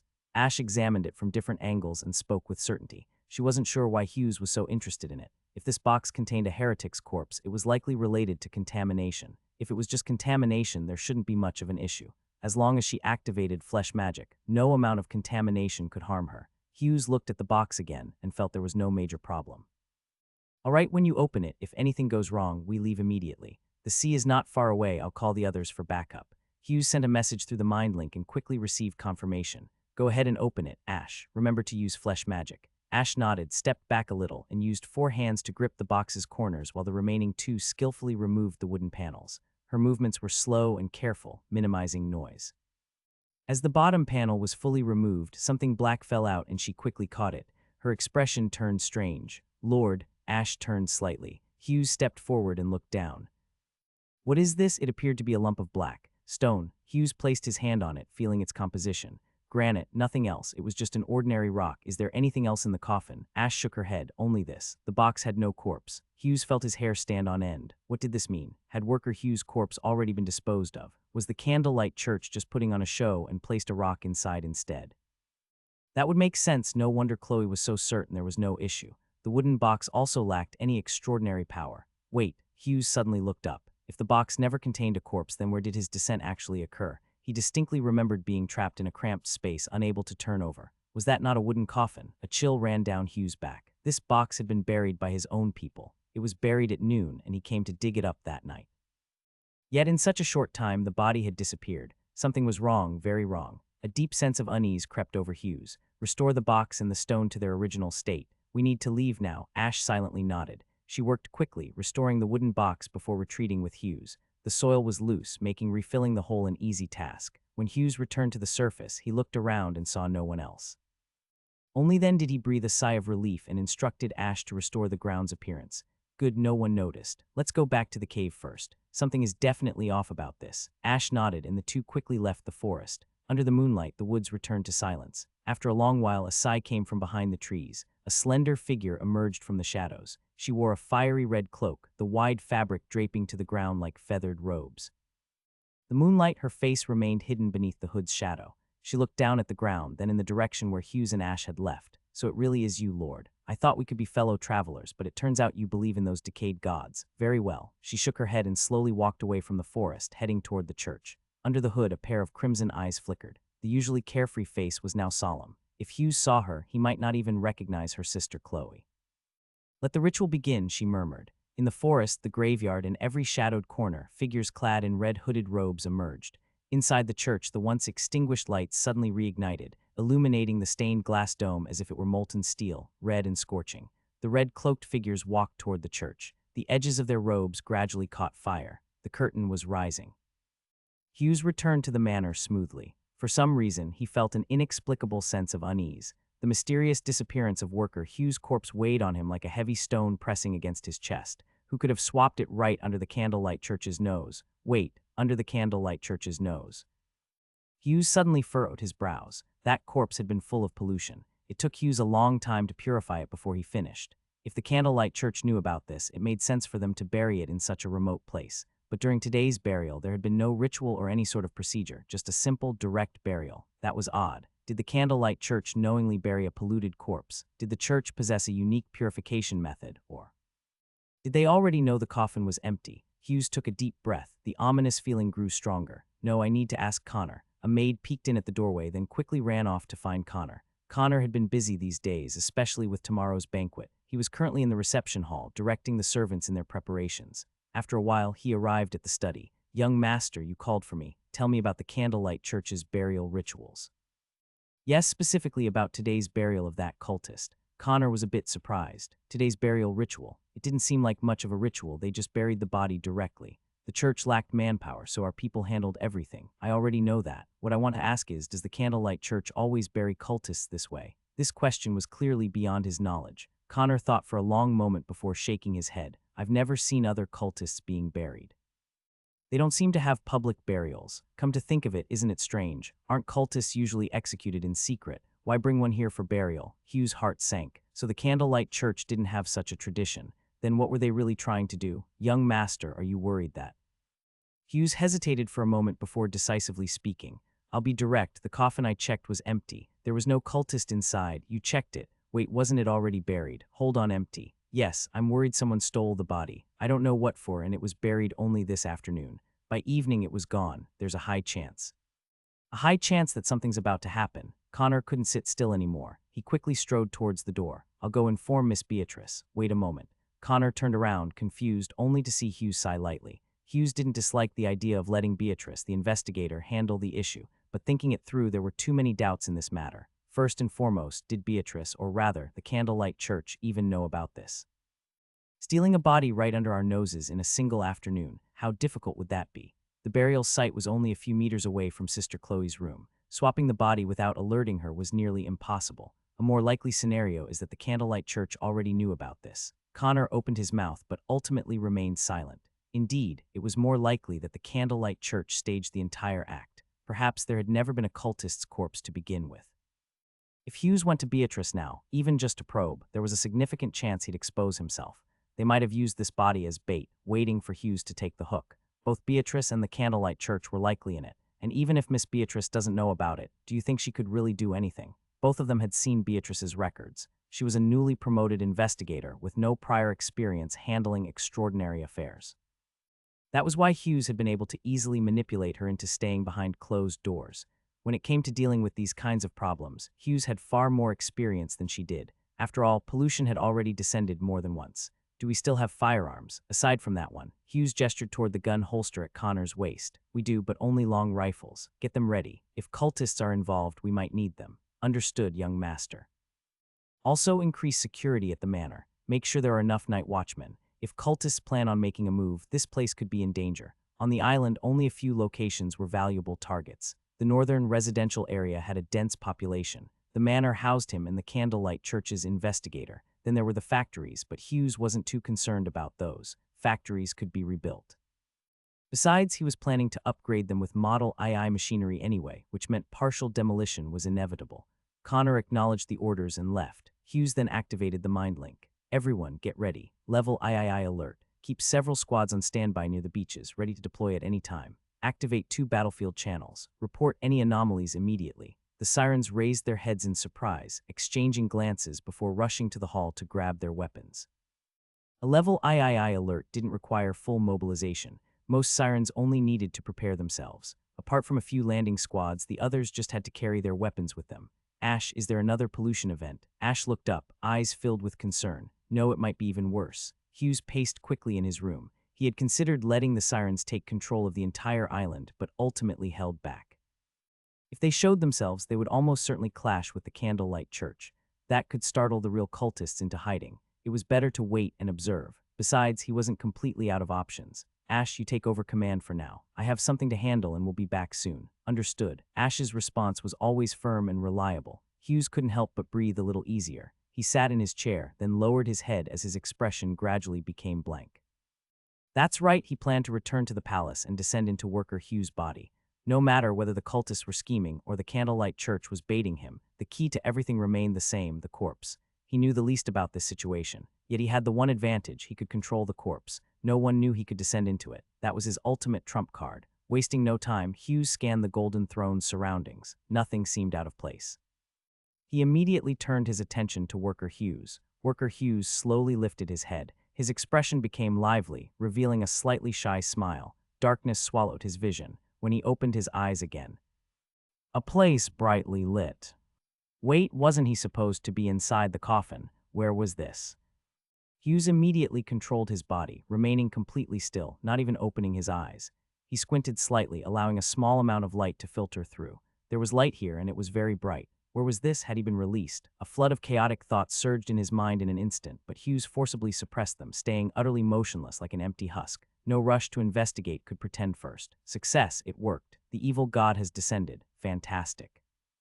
Everything went smoothly. We are saved. As expected of the chief, he really managed to summon the Lord of Moths. Hughes' heart stirred. The Lord of Moths, was that the original evil god of this body? Hughes carefully searched his memories. This didn't seem to have anything to do with the candlelight church, though he couldn't recall the exact name of the god they worshipped either. So they were truly cultists. This was bad. It wasn't the candlelight church setting a trap. There were actually people in his territory summoning an evil god. This was a huge problem. He needed to inform the candlelight church immediately, and the sirens had to be ready to act. Who knew what these cultists were planning? They had just summoned an evil god. What if their next move was to blow Castle to the heavens? Hughes initially intended to retreat right away, but suddenly he paused. Wait a minute, right now, wasn't he the evil god they had summoned? Then could he use this opportunity to gather information? Cultists wouldn't actively harm their god, right?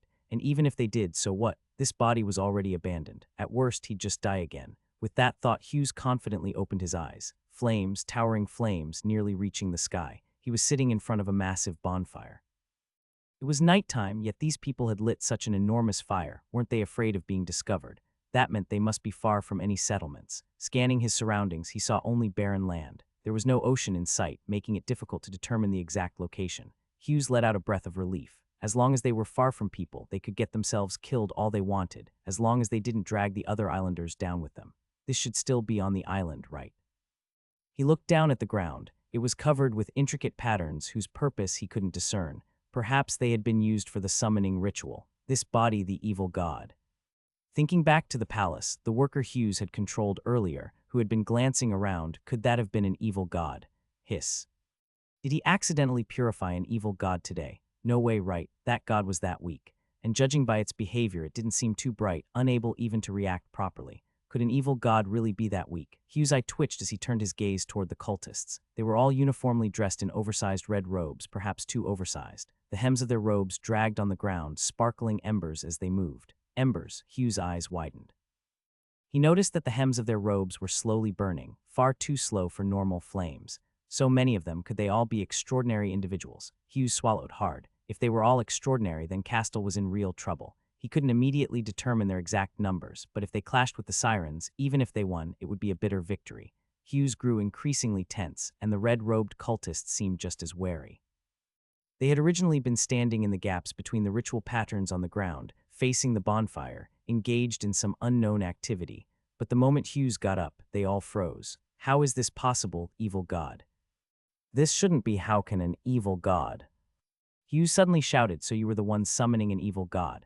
The red-robed cultists collectively took a step back, exchanging uncertain glances before finally looking toward the shortest figure at the front.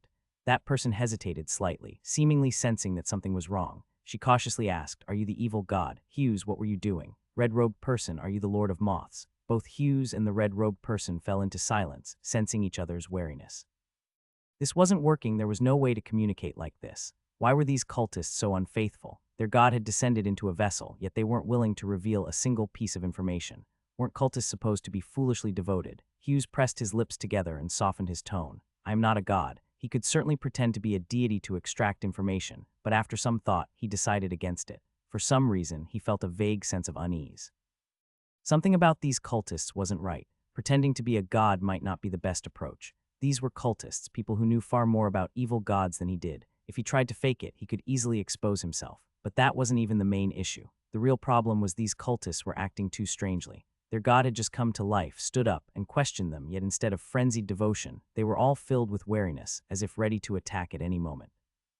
Damn it, what kind of cultists were they? At that moment, another realization hit Hughes. What had these cultists just called him? Evil god. That was correct. This vessel was full of corruption. It was indeed an evil god. Hughes had thought the same, but weren't they cultists? What kind of cultist would call their own god an evil god, especially the one they had personally summoned? The woman in front of him remained silent, but suddenly raised her hand. From Hughes' blind spot, a shadow shot toward him at incredible speed. Before he could react, iron-like arms wrapped around him, locking him in place. Hughes was startled, but once he realized what had happened, he didn't resist. He had never intended to keep this body anyway. Gathering information was enough. Besides, he wasn't even an extraordinary. Struggling would be pointless. The most important thing now was to gain a basic understanding of these cultists, figure out how many of them were extraordinary. That way, even if they clashed with Castile, they wouldn't be caught off guard. Just as Hughes was about to speak, he caught a glimpse of the person restraining him. He recognized this person. Brother Kiski. His mouth slowly fell open. Then, as if realizing something, he turned his head and looked at the nearest red-robed cultist. Under the oversized hood, illuminated by firelight, was another familiar face. Sister Chloe. Hughes froze in place. The fire continued to crackle, burning wood hissing and popping, yet the crowd was deathly silent. You're not the Lord of Moths. Chloe momentarily lost focus when she heard the supposed evil god call her name, but she quickly snapped back and shouted at Kiski, "Purify it immediately." Now, her eyes were filled with terror, her voice trembling, but there was no hesitation in her movements. It's an outer god. Extraordinary ones, restrain it with me. The rest of you, go inform the Lord of this land. He just summoned an evil god. Only he can deal with an outer god. The red-robed figures immediately split into two distinct groups. Most of them retreated, while a few charged forward against the crowd. Hughes hadn't yet figured out how to distinguish the extraordinary individuals among these cultists, but they had separated themselves. What a stroke of luck. Just a moment ago, Hughes had been cautious and nervous. He had assumed that all of them were extraordinary beings and had been worried about provoking them. But now, seeing only a handful of them stepping forward, he felt much more at ease. Although he knew that extraordinary power shouldn't be judged purely by numbers, Hughes couldn't help but let out a breath of relief. The situation today was too complicated. These people didn't entirely resemble cultists, nor did they act as secretively as members of the Candlelight Church. Yet they accused him of summoning an evil god. And then there was that mention of an outer god. He didn't even know which side that referred to. His mind was in chaos, unsure of how to handle everything. But now he felt reassured, so they weren't that powerful after all. It didn't matter which faction they belonged to anymore. I am not a god, neither an evil god nor an outer god, and certainly not the Lord of Moths, Hughes declared loudly. The crowd's movement slowed for a moment. But then Chloe's voice rang out again, "Don't believe him. He's stalling for time. Who knows what he might do?" I have no pollution in my body. Chloe's words halted abruptly. That statement seemed to give her pause. She turned to look at Brother Kiski. Since Chloe had shouted the command for purification, Brother Kiski had been continuously releasing some kind of cool substance towards Hughes. Could that really purify something? Hughes wasn't sure, but he indeed had no pollution within him. Brother Kiski remained motionless, but Chloe seemed to have a way to communicate with him. Hughes watched curiously. He really wanted to know what exactly Brother Kiski was. He looked somewhat like an obedient machine following commands, but something about him felt off. Something about him seemed familiar, as if a shell. Yes, both his behavior and the inexplicable feeling Hughes got from him were just like a shell, like the ones he had seen sitting on the benches in the palace. Interesting. If Brother Kiski was truly a shell, then who had descended into him? Hughes furrowed his brows, deep in thought. Not far away, Chloe seemed to have gotten the answer she wanted from Brother Kiski and visibly relaxed a little. After hesitating for a moment, she discreetly made a few hand signals to the people behind her. Then she scrutinized Hughes carefully before cautiously asking, "Who exactly are you?" Good question. Hughes smirked at Chloe. He also wanted to ask what that golden throne was all about. He had been sitting on it for so long that he was getting impatient. If she wanted it, she could go ahead and sit on it herself. Weren't you the ones who performed the ritual and summoned my descent? Chloe was momentarily taken aback. She frowned in thought before firmly stating, "You are not what we summoned." That piqued Hugh's interest. How had she come to that conclusion? After all, he had descended immediately after their summoning ritual was completed. The timing had been perfect. For her to still have doubts, she must have some crucial information. Why not? You have no pollution within you. That's simple. Hughes blinked and pointed at Brother Kiski. Does that mean everything you summon must be polluted? If pollution is inevitable, then why were you so anxious to have him purify it? I see now. I understand.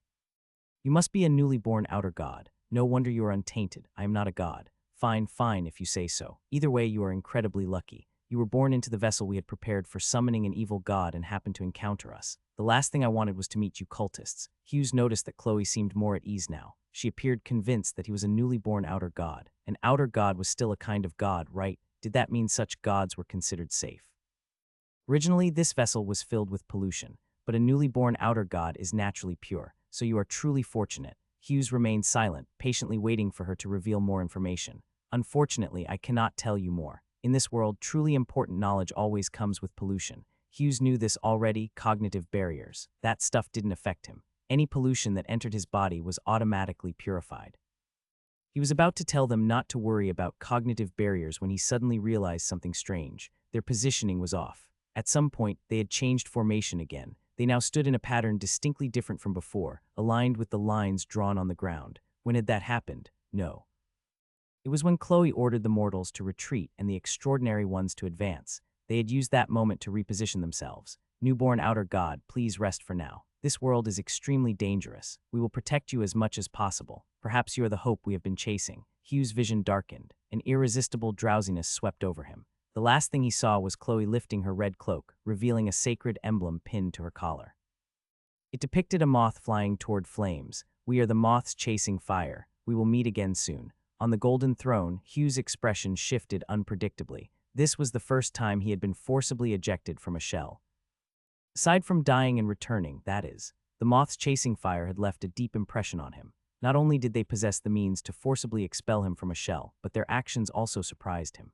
They had the madness of cultists, daring to communicate and cooperate with an unknown entity in a world where knowledge itself was polluted. Yet they were also extremely cautious, displaying rationality in every decision they made. And this wasn't just one or two individuals. Their entire organization was highly disciplined. When they realized they had summoned something other than the Lord of Moths, they were alarmed but did not flee. Once Chloe gave an order, they obeyed immediately. She must have secretly communicated with them through some means, allowing them to complete a ritual unnoticed and banish him back to the Golden Throne. Moths chasing fire. Hughes memorized this name. This descent had been entirely unexpected. He had arrived right at the scene of their ritual, taking the place of their intended evil god, and in the end, he had managed to establish a cooperative relationship with them. The whole situation felt strange, but in hindsight, it was a good thing. From their words, they intended to continue communicating with him. That meant he could descend again using Hughes the worker's husk. In other words, he had secured a stable source of information. That was invaluable.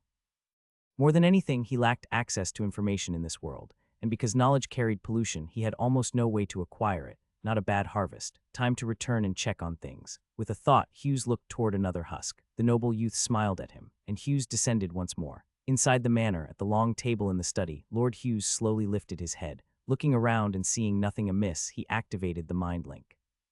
Almost instantly, he received a message from Ash. Lord, we have discovered cultists on the island. Cultists? Yes, you have finally returned. We are already confronting them, but without your orders, we have not launched an attack yet. What do those cultists look like? They are uniformly dressed in red cloaks, and there are quite a lot of them. We have them surrounded, and we are still in a standoff. No conflict has broken out yet. Hughes was delighted. No wonder the moths chasing fire were in such a hurry to rush him back. It turned out they had been targeted by the sirens. Ash, well done. Once they were all captured, wouldn't there be an endless supply of information? They dared to summon an evil god. They must possess a great deal of hidden knowledge. This was a huge gain. Where are they? Are there any sirens stationed at the manor? Yes, Ninny is at the manor. They are on the southernmost part of the island, southeast of the volcano. I'm heading over now. Be careful, try to avoid direct conflict. There are several extraordinary individuals among them. Understood. We outnumber them, so they don't dare to act recklessly for now. After closing the conversation with Ash, Hughes immediately ran through the secret passage toward the cave beneath the manor. At the same time, he contacted Ninny. By the time he reached the water's edge, Ninny was already waiting nearby. The two of them leaped into the sea together and swam swiftly toward the location Ash had mentioned. Ninny was obviously full of questions, but knew now was not the time to ask. She followed silently. Hughes found her expression amusing. She clearly wanted to speak, but kept holding back. If you have something to ask, go ahead. Well, then I'll ask. Lord, what exactly is the relationship between that cultist's corpse and you? Huh, his name was Hughes, and your name is also Hughes. You even went to dig up his corpse. Just after you finished digging, a group of cultists appeared and took the body away. And coincidentally, you were missing during that entire period. Hughes' eyes widened. He had thought Ninny wanted to ask about the operation. After all, she always liked to ask questions about everything, but she had almost figured out the truth. He really couldn't underestimate anyone. These sirens were intelligent beings, not mindless soldiers. They had already learned too many secrets. Piecing together the truth was only a matter of time. When that moment came, should he tell them everything? What is your guess, then? Hughes probed. When the grave was being dug up, the cultist Hughes underwent a corpse mutation, killed Lord Hughes, and his soul entered Lord Hughes' body. By sheer coincidence, he was also named Hughes, so he successfully evaded the detection of the symbiotic contract, utilized the mind link, and even used the contract to heal the wounds on Lord Hughes' body. As for Ashha, she only serves Hughes. She doesn't care which Hughes is inside that body.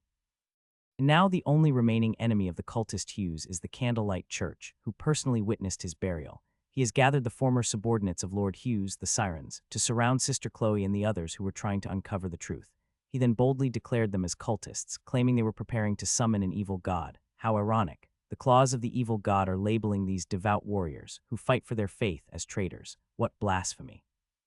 Fortunately, among the Sirens, there exists an individual blessed with both intelligence and beauty. Ninny. She inadvertently deduced the sinister plan of the cultist Hughes. No one believed her. The only one who knew the truth, Ash, was willing to be the lapdog of evil. Thus this intelligent, kind, merciful, and beautiful siren embarked on a journey to save Castle alone. What do you think? Hey, why aren't you saying anything? Give me some feedback. You should go write novels. Really, with you as the protagonist, it would be much more entertaining than my little factory operations on the island. I do think I have some talent, not just talent. Hughes thought it was a waste that Ninny wasn't an author. She had meticulously noticed every flaw in his story, and yet had woven them into something completely outlandish. If she didn't become a writer, she should at least be a journalist. Her ability to twist facts and take things out of context was clearly a mastered skill. Actually, I have a question. How did you know Chloe was a cultist? I don't. I was just making things up. Why do you ask? Really? Are you really possessed by the cultist Hughes? Ninny's gaze turned sharp. No, I meant that Chloe is really a cultist. In truth, he and the cultist Hughes were indeed the same soul. Chloe, a cultist. Ninny covered her mouth. How is that possible? Isn't she from the church? Miss Zoe said the church on land specifically deals with cultists. And because they specialize in dealing with cultists, they understand them the best. Your greatest opponent will always understand you the most. I see, so they were bewitched into betrayal. Hughes remained silent. He was actually somewhat suspicious about Chloe and brother Kiski's true allegiances. Their identities were simply too mysterious. Before he had descended into the body of worker Hughes, he had never doubted them. Now looking at it, brother Kiski might not even be an extraordinary from the candlelight emblem. His alignment with the investigators, the secret keepers, didn't quite match. No, whether he was even an extraordinary or just a vessel controlled by Chloe was also uncertain. But it didn't matter. They were already surrounded. Soon the truth would come to light. We're here. Hughes surfaced. Ninny swiftly grabbed him and carried him forward in a rapid serpentine motion. In the water, Hughes could keep pace with the sirens, but on land it was a different story. Although the sirens had large bodies, their speed was anything but slow. Charging ahead, they weren't much slower than an armored vehicle. More importantly, they could keep running at such a speed for a long time. Their stamina seemed limitless. After crashing through a forest, not so much passing through as bulldozing it, Ninny forced a path open. Smaller shrubs and even some trees were crushed under the sheer force of her powerful serpentine body. With your physical strength, exploring space would be incredibly easy. With flesh magic, I don't even think you'd need a spacesuit. Just carry an oxygen tank and you'll be fine. Space? What's that? I'll explain later. I have a feeling that knowledge must be highly polluting. Just in time, we're here. Ninny switched to mind link, no longer speaking out loud. Seeing the sirens in the distance and the surrounded cultists, Hughes' expression turned serious. Ash, what's the situation? They were discovered by the patrol team. Tonight, you activated level III alert. We conduct patrols on shore in the no-man's zone, and that was when they were found. Our people saw a massive fire. They chose a location on the south side of the volcano, with the mountain blocking the view from the north. I suppose they didn't expect anyone to come ashore to patrol from the sea. The patrol team didn't alert them, but instead requested reinforcements through the mind link. By the time they realized it, they were already completely surrounded. None of them escaped. Yes, the patrol members are watching them. They are all here. Did anyone see what they were doing? Our people didn't dare get too close, so they couldn't hear what they were saying, but they seemed to be gathered around someone discussing something. It was probably worker Hughes. When he descended and spoke with this group of moths chasing fire, the sirens had already crept up unnoticed and even completed the encirclement.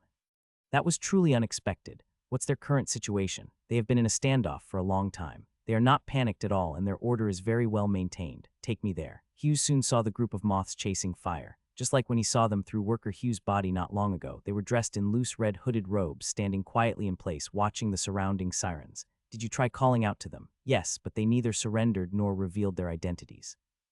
They only continued the standoff with us. A standoff. Hughes vaguely felt something was off. When he was still in that body, Chloe was clearly in a hurry to send him back. Hughes had thought she was going to flee, so why wasn't she anxious now? Hughes parted the sirens and stepped forward, carefully examining the red-robed cultists. Suddenly, his eyes narrowed and his gaze stopped at the hems of their robes. The hems were completely intact, but Hughes distinctly remembered seeing them slowly burning before. Ash Sea Serpent. Ash immediately understood, nodded, and raised his hand to summon a sea serpent, which twisted its body and crawled toward the red-robed cultists. The red-robed cultists retreated slightly, as if wary of the sea serpent, but the serpent did not stop and continued slithering forward. One of the cultists stepped back a few paces but soon stopped. Behind him was a tree, and he was trapped against it. The other red-robed cultists showed little reaction, merely watching their companion in silence. The ominous feeling in Hughes' heart grew stronger. Finally, the sea serpent reached the cultist. Ash glanced at Hughes for confirmation, and Hughes, his expression dark, gave a nod. The sea serpent bit down. When he fell, he didn't land like a person, but more like a piece of clothing, or rather, a paper figure, fluttering lightly into a pile. The siren's expressions darkened. Hughes waved his hand, and the sirens rushed forward, striking at the red-robed cultists with long-handled axes, but they only pierced through empty paper figures. These paper figures barely reacted. When faced with an approaching person, they simply turned towards them and slowly retreated. Lord, these seemed to be made of some kind of silk thread. Ash came closer, grabbed a red robe, and gently tore it apart, causing fine silk threads to scatter in the air. Hughes reached out to touch it. It felt soft and slightly elastic, reminding him of a cocoon. Moths Chasing Fire seems their name is not just their cult's title, but also a reflection of their supernatural abilities. Lord, we have checked the area. There are only these empty shells. The cultists have disappeared without a trace. Did you find the body? No, it seems they took it with them. Hughes sneered. This group of moths chasing fire probably thought they had successfully deceived him. Indeed, if Hughes didn't have that body, he might have been fooled and lost track of them forever. But now he knew that Chloe was their leader, which meant their stronghold was no mystery. They could run, but could their church get up and flee as well? We're leaving. The sirens, though unwilling, still followed orders and withdrew, heading south. Lord, these cultists. Seeing the expressions of the sirens around him, Hughes pondered for a moment before raising his voice. These cultists have not truly escaped. They have not left Castle. I have special means of gathering information on them. Don't worry. The sirens were a force under his command, but they were not soldiers. Every time Hughes mobilized them, it was under the pretext of defending their home, so they needed to understand why they were fighting.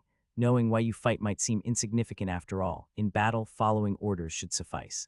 But in the long run, a force without belief would eventually fall into decline and ruin. So Hughes softened his tone, comforting the disappointed sirens. These people are from Moths Chasing Fire. I have some understanding of them. What they are doing is highly dangerous, but for now they have not directly opposed us. In the future, we may have some interactions. If you encounter any information related to them, report it to me immediately. Are you saying we might even cooperate in the future? It's only a possibility. It depends on their stance. If you encounter them, do not attack first. Exercise restraint. The sirens exchanged glances and nodded. Hughes took one last deep look at the forest before leading the sirens away. Soon, silence returned to the woods, but strangely, no insect chirps followed. From between the leaves, a few moths crawled out, spread their wings, and flew into the sky. Although it's unlikely, maintain vigilance around the island. Report any anomalies, especially anything leaving this place, you think.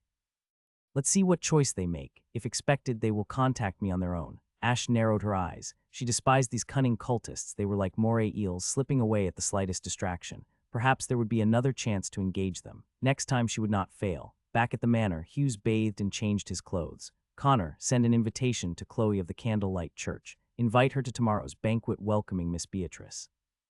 Hughes' words in the forest were not just for the sirens to hear, they were also a positive signal to the moths chasing fire. He knew these people could hear him. After all, the moths chasing fire were exceptionally skilled in escaping and hiding. Hughes believed they must have left some scouts behind to observe. So he spoke openly, and the subsequent dinner invitation was his way of sending a message. These people had chosen to seek his help in a time of crisis, which showed that they still had a sense of priorities. At the time, they thought Hughes was some kind of eerie existence and that they were on the verge of annihilation. Seeking out Hughes might not have saved them, but it might have saved Castle. Summoning an evil god and bringing about their own downfall was their own doing, but at least they were willing to try and salvage the situation when they saw things spiraling out of control. That was the foundation for cooperation. Because of this, Hughes was willing to give them a chance. As for whether they would attend the dinner, Hughes wasn't worried about that at all. This was his territory. There was no way so many people could simply vanish into thin air. If he wanted to find them, the countless Castle sirens could comb through the entire island. Besides, his invitation had already been delivered to Chloe, and with the hints he had left for the moths chasing fire, they wouldn't do anything foolish as long as they had any sense. Even though he didn't know why Chloe was convinced he had summoned an evil god, this group was still worth drawing in. They possessed a wealth of knowledge and information. Looks like tomorrow's dinner is bound to be lively, Hughes murmured to himself. You're saying you broke the Type II machine. In the study, Hughes looked across the long table in surprise. He had just notified the sirens in the laboratory that he wanted the Type II machine brought to the manor to liven up the dinner. In truth, he just wanted to see if he could sell the thing. Even if he couldn't sell it, just promoting the fact that soap was a product of this new steam engine would be enough to boost its prestige. Just like how the elites of Earth pursued handcrafted traditional methods, the top nobles of this world surely valued rare and luxurious items. And what was the most luxurious thing right now? A steam engine. This thing caused pollution if mishandled. Who but the wealthiest and most powerful could afford to own one? At the banquet, he could get a few noble socialites to endorse it, have Zoe write up some articles, and really hype it up. Straight from the number 7 production line. Only 10 units can be produced per day anymore and the production line might explode. The coal used for the boiler is imported by the white bone ravens, carrying the fresh scent of northern snowfall. Wouldn't that sell like crazy?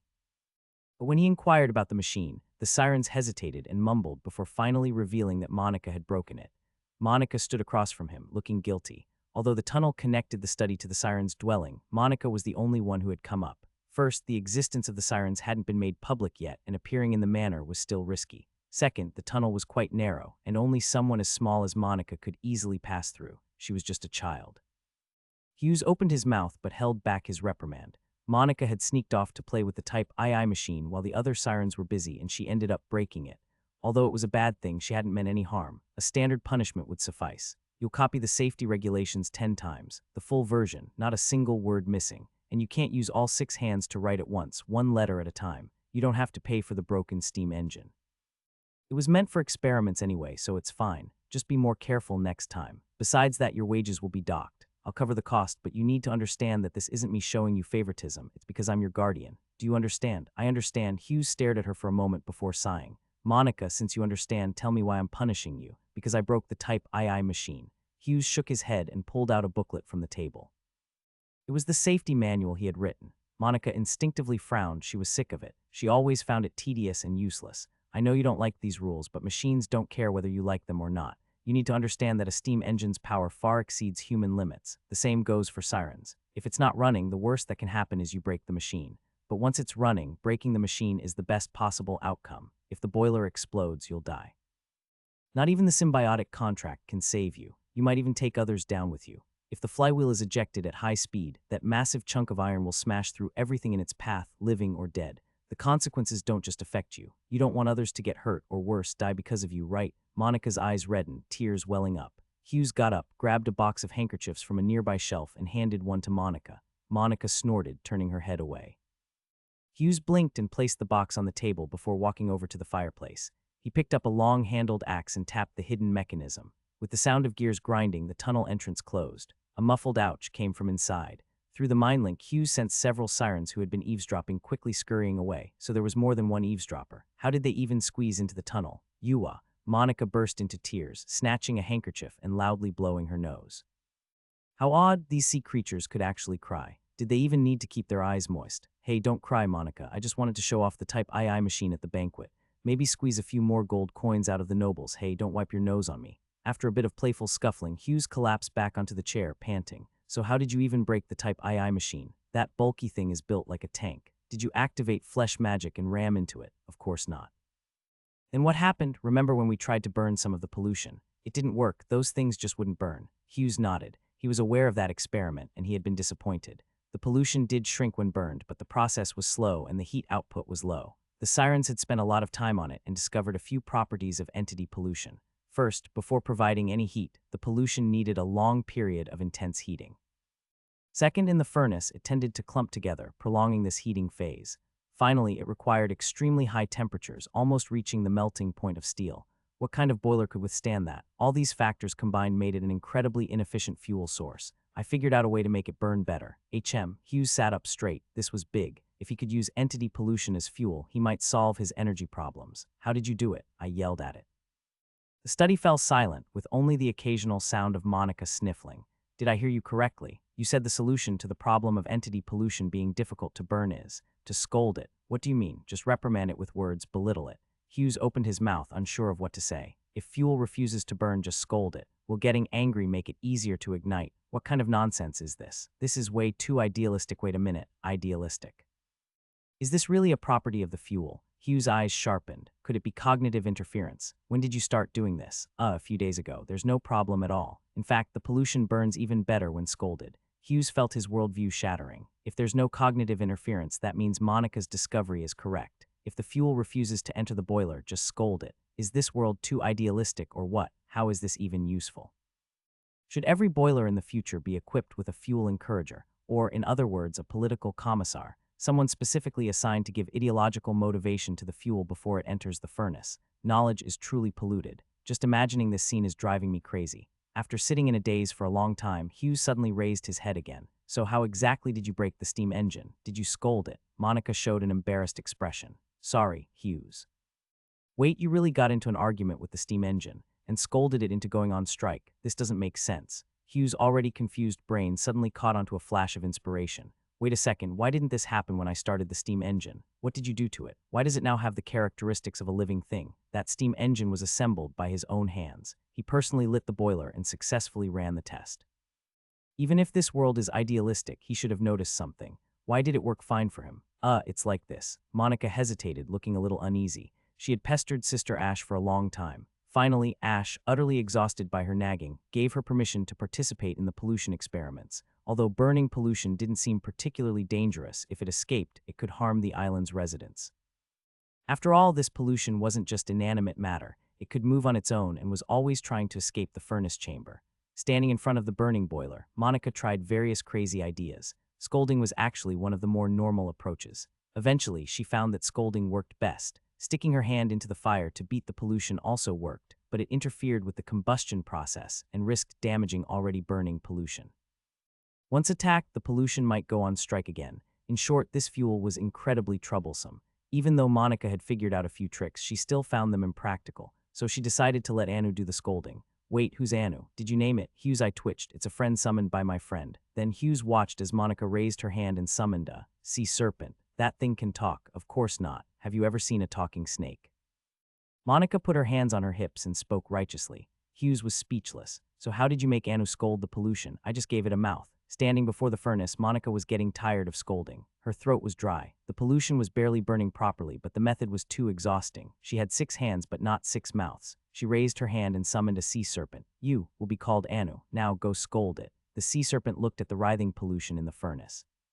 Then it turned to look at Monica. It fell silent. You don't even know how to curse. Don't you feel ashamed? Other snakes have already learned to bite onto nitroglycerin and self-destruct. I'm just asking you to scold something, and all you can do is stand there dumbly. I order you, learn how to curse immediately. The sea serpent lowered its head in shame. After venting her frustration on the sea serpent for a while, Monica realized that its throat could only produce hissing sounds. It simply lacked the ability to curse, so she changed her approach. If it didn't have a throat, she would just find it a mouth. Where in the lab could she find something that could talk? She looked around. Only the Type II machine was rumbling away in the corner. Of course, it couldn't talk, but it was certainly loud enough. So I thought, since this machine is so loud, why not let it scold its own fuel? Hughes. So I tried using sea serpent summoning on the Type II machine. It was super difficult, but after trying for a long time, I finally succeeded. You summoned a sea serpent from the steam engine. No, I couldn't get it to work at first. Then I started thinking about what it really meant to summon a sea serpent. I thought, and suddenly it hit me. Summoning a sea serpent means I use magic to shape a serpent's body, then summon a soul into it. So what if I skip the magic shaping part and just shove the summoned soul straight into the steam engine? And then I succeeded. The steam engine now has a soul and can curse people. Hughes' mind turned into mush. For the first time, he truly understood why knowledge was a form of pollution. These ideas were insane. Even crazier, they actually worked. For God's sake, the steam engine now had a soul. Why does a machine have a soul? Does this mean they'll need to provide psychological counseling for the steam engine regularly? Will they have to comfort the machine's spirit before starting it up? Back on Earth, some bosses would hire masters to perform rituals before running their machines. Is he really going to have to do the same thing in this world? No, no, calm down. This must be a temporary effect. When the spell wears off, everything should go back to normal. This has to be cognitive interference. Please let it be cognitive interference. Does he really have to add how to communicate with your Steam engine to the operation manual? So did the Steam engine return to normal? The pollution ever, mind the pollution. I don't care if it burns or not anymore. Hughes looked at Monica with a pleading expression. Monica, however, shook her head. Anu is refusing to leave the Steam engine. Even canceling the spell doesn't work. It's throwing a tantrum and refusing to work unless we provide it with White Raven imported coal. No, let me take a moment. Hughes clutched his heart, his face filled with a complex expression. He had always considered himself a reformist and couldn't stand those stubborn conservatives, but now he suddenly felt that being a little conservative wasn't so bad. At least he wouldn't have to have heart-to-heart talks with a steam engine. Don't be picky, just use the local coal properly. Who said imported coal has a higher calorific value? That's all nonsense. Just thinking about this felt bizarre, but looking at it from another angle, it might not be a bad thing. In the past, when machines broke down, it took a lot of effort to repair them. Now, could he just ask the steam engine which parts needed replacing? In other words, would repairing machines become like diagnosing illnesses? If machines could be repaired like treating a patient, would talking therapy and placebo effects also work? Going further, could he manipulate machines into running on their own even without fuel? Hughes took a deep breath. If that were the case, would the steam engine need to learn the principles of steam engines? Would it experience cognitive interference? No, for now, this type II machine should still be sealed away. There were too many unstable factors. He would wait until their relationship improved before putting it into production. Perhaps in the future, he really would have to start a new course on how to please machines. Monica, you are indeed very creative. I will grant you an extra bonus and you can use it to buy whatever you want. Wow, does that mean I don't have to copy the safety regulations anymore? A reward is a reward and a punishment is a punishment. You still have to copy the regulations. Hughes' expression was serious, though in the future the regulations might have to be rewritten. Now that machines could think, how engineers would repair them and how workers would cooperate with them all needed to be re-explored. Every machine might even have a different personality, and such non-standardization was an industrial nightmare. Forget it, he would take things one step at a time. Who knew, maybe Monica would come up with something unexpected again and somehow solve this problem. Monica. Hughes suddenly realized that whether it was utilizing entity pollution or granting machines souls, both ideas had come from Monica. How did she come up with so many ideas? If Monica continued at this rate, he felt like the technology of the territory would become increasingly unconventional. Not that it was necessarily a bad thing. Many of these ideas were actually useful, like the combustion method for pollution. It was just that the way they were being used was a bit too bizarre. I actually have a few more ideas I haven't had the chance to try yet. Don't try them for now. Let's first stabilize the existing ones, like the Type II machine and the use of entity pollution, before moving forward. To be honest, Hughes was getting a little scared. The speed at which Monica was coming up with new ideas was beyond his expectations, and he now felt like he was being chased by knowledge. He had truly become a man pursued by knowledge, and all this knowledge was just too strange. Perhaps this was the true form of a scientist in a world where idealism shaped reality. Hughes sighed, feeling somewhat outpaced by the times. You can go now. Keep conducting experiments, but first, you must follow safety regulations. No more dangerous operations. Secondly, every new idea you have must be reported to me before you put it into practice. Yes, even arguing with the steam engine. Especially arguing with the steam engine. Monica looked a bit guilty as she walked toward the fireplace. Then I'll go shopping. Buy whatever you want, but you must report it to me. All right, all right. She opened the fireplace, chased away the banshees who had been eavesdropping on the other side, and left the study in pursuit of them. Hughes slumped into his chair, feeling utterly drained. This world was still too ahead of its time for him. Just a while ago, he had been worried about cultists, but now even though they seemed much more agreeable, at least they were still summoning eldritch gods in a traditional way, something within his realm of understanding. Who knew, maybe in the future, cultists would start summoning a steam god instead. Better cherish the present, Hughes thought absently. Suddenly, an idea popped into his head. Since the summoning spell worked on the steam engine, could it be used on other things as well? For example, muskets. Could he make a gun aim by itself so that he only needed to pull the trigger? Or have the gun vibrate at a high frequency to give the bullet a rotational force, allowing it to curve around obstacles and hit enemies behind walls? That sounded pretty good. Just thinking about it made Hughes excited. Why not give it a try? I wonder how long these summoned souls will last. Hughes was actually curious about another thing. Would different people summon souls with different personalities? He had noticed before that the same spell produced different effects depending on who cast it. For example, Ninny had practiced for a long time before she could successfully use fossil to mud on steel. He had thought that would open a new era of spells for the banshees, but this innovation seemed to have stopped there. Many other banshees were interested in it and had tried for a long time, but none of them succeeded. These spells seemed to have some kind of invisible threshold. Not everyone could perform them. In other words, each banshee's spell effects were not entirely the same. Maybe only Monica could attach summoned souls to machines. Speaking of which, what exactly are these souls and where do they come from? Hughes vaguely recalled testing the summoned sea serpents before and discovering that they had a certain level of intelligence.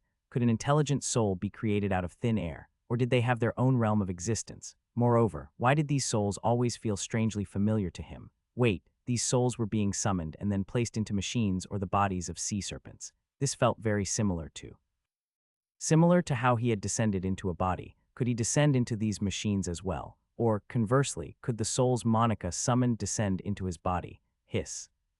Hughes suddenly realized that this matter was even more complicated than he had thought, because his body was not ordinary. If it were just a steam engine, at worst, it would stop working. But if it were the worker Hughes' body, that body could hear the prayers of followers. Hughes had always suspected it had already gained some divine characteristics. If a soul were summoned into it, what would happen? A shiver ran down Hughes' spine. Monica, hold off on summoning any more souls for now. Let's fully understand this sea serpent summoning spell before using it again. Do you understand? I understand, but what? Hughes suddenly had a bad feeling. It's just that I've already summoned quite a few and now they don't want to leave.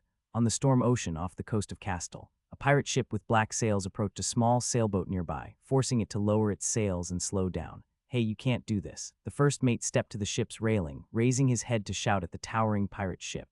We are a ship of the Candlelight Church. Look at the sacred emblem on board.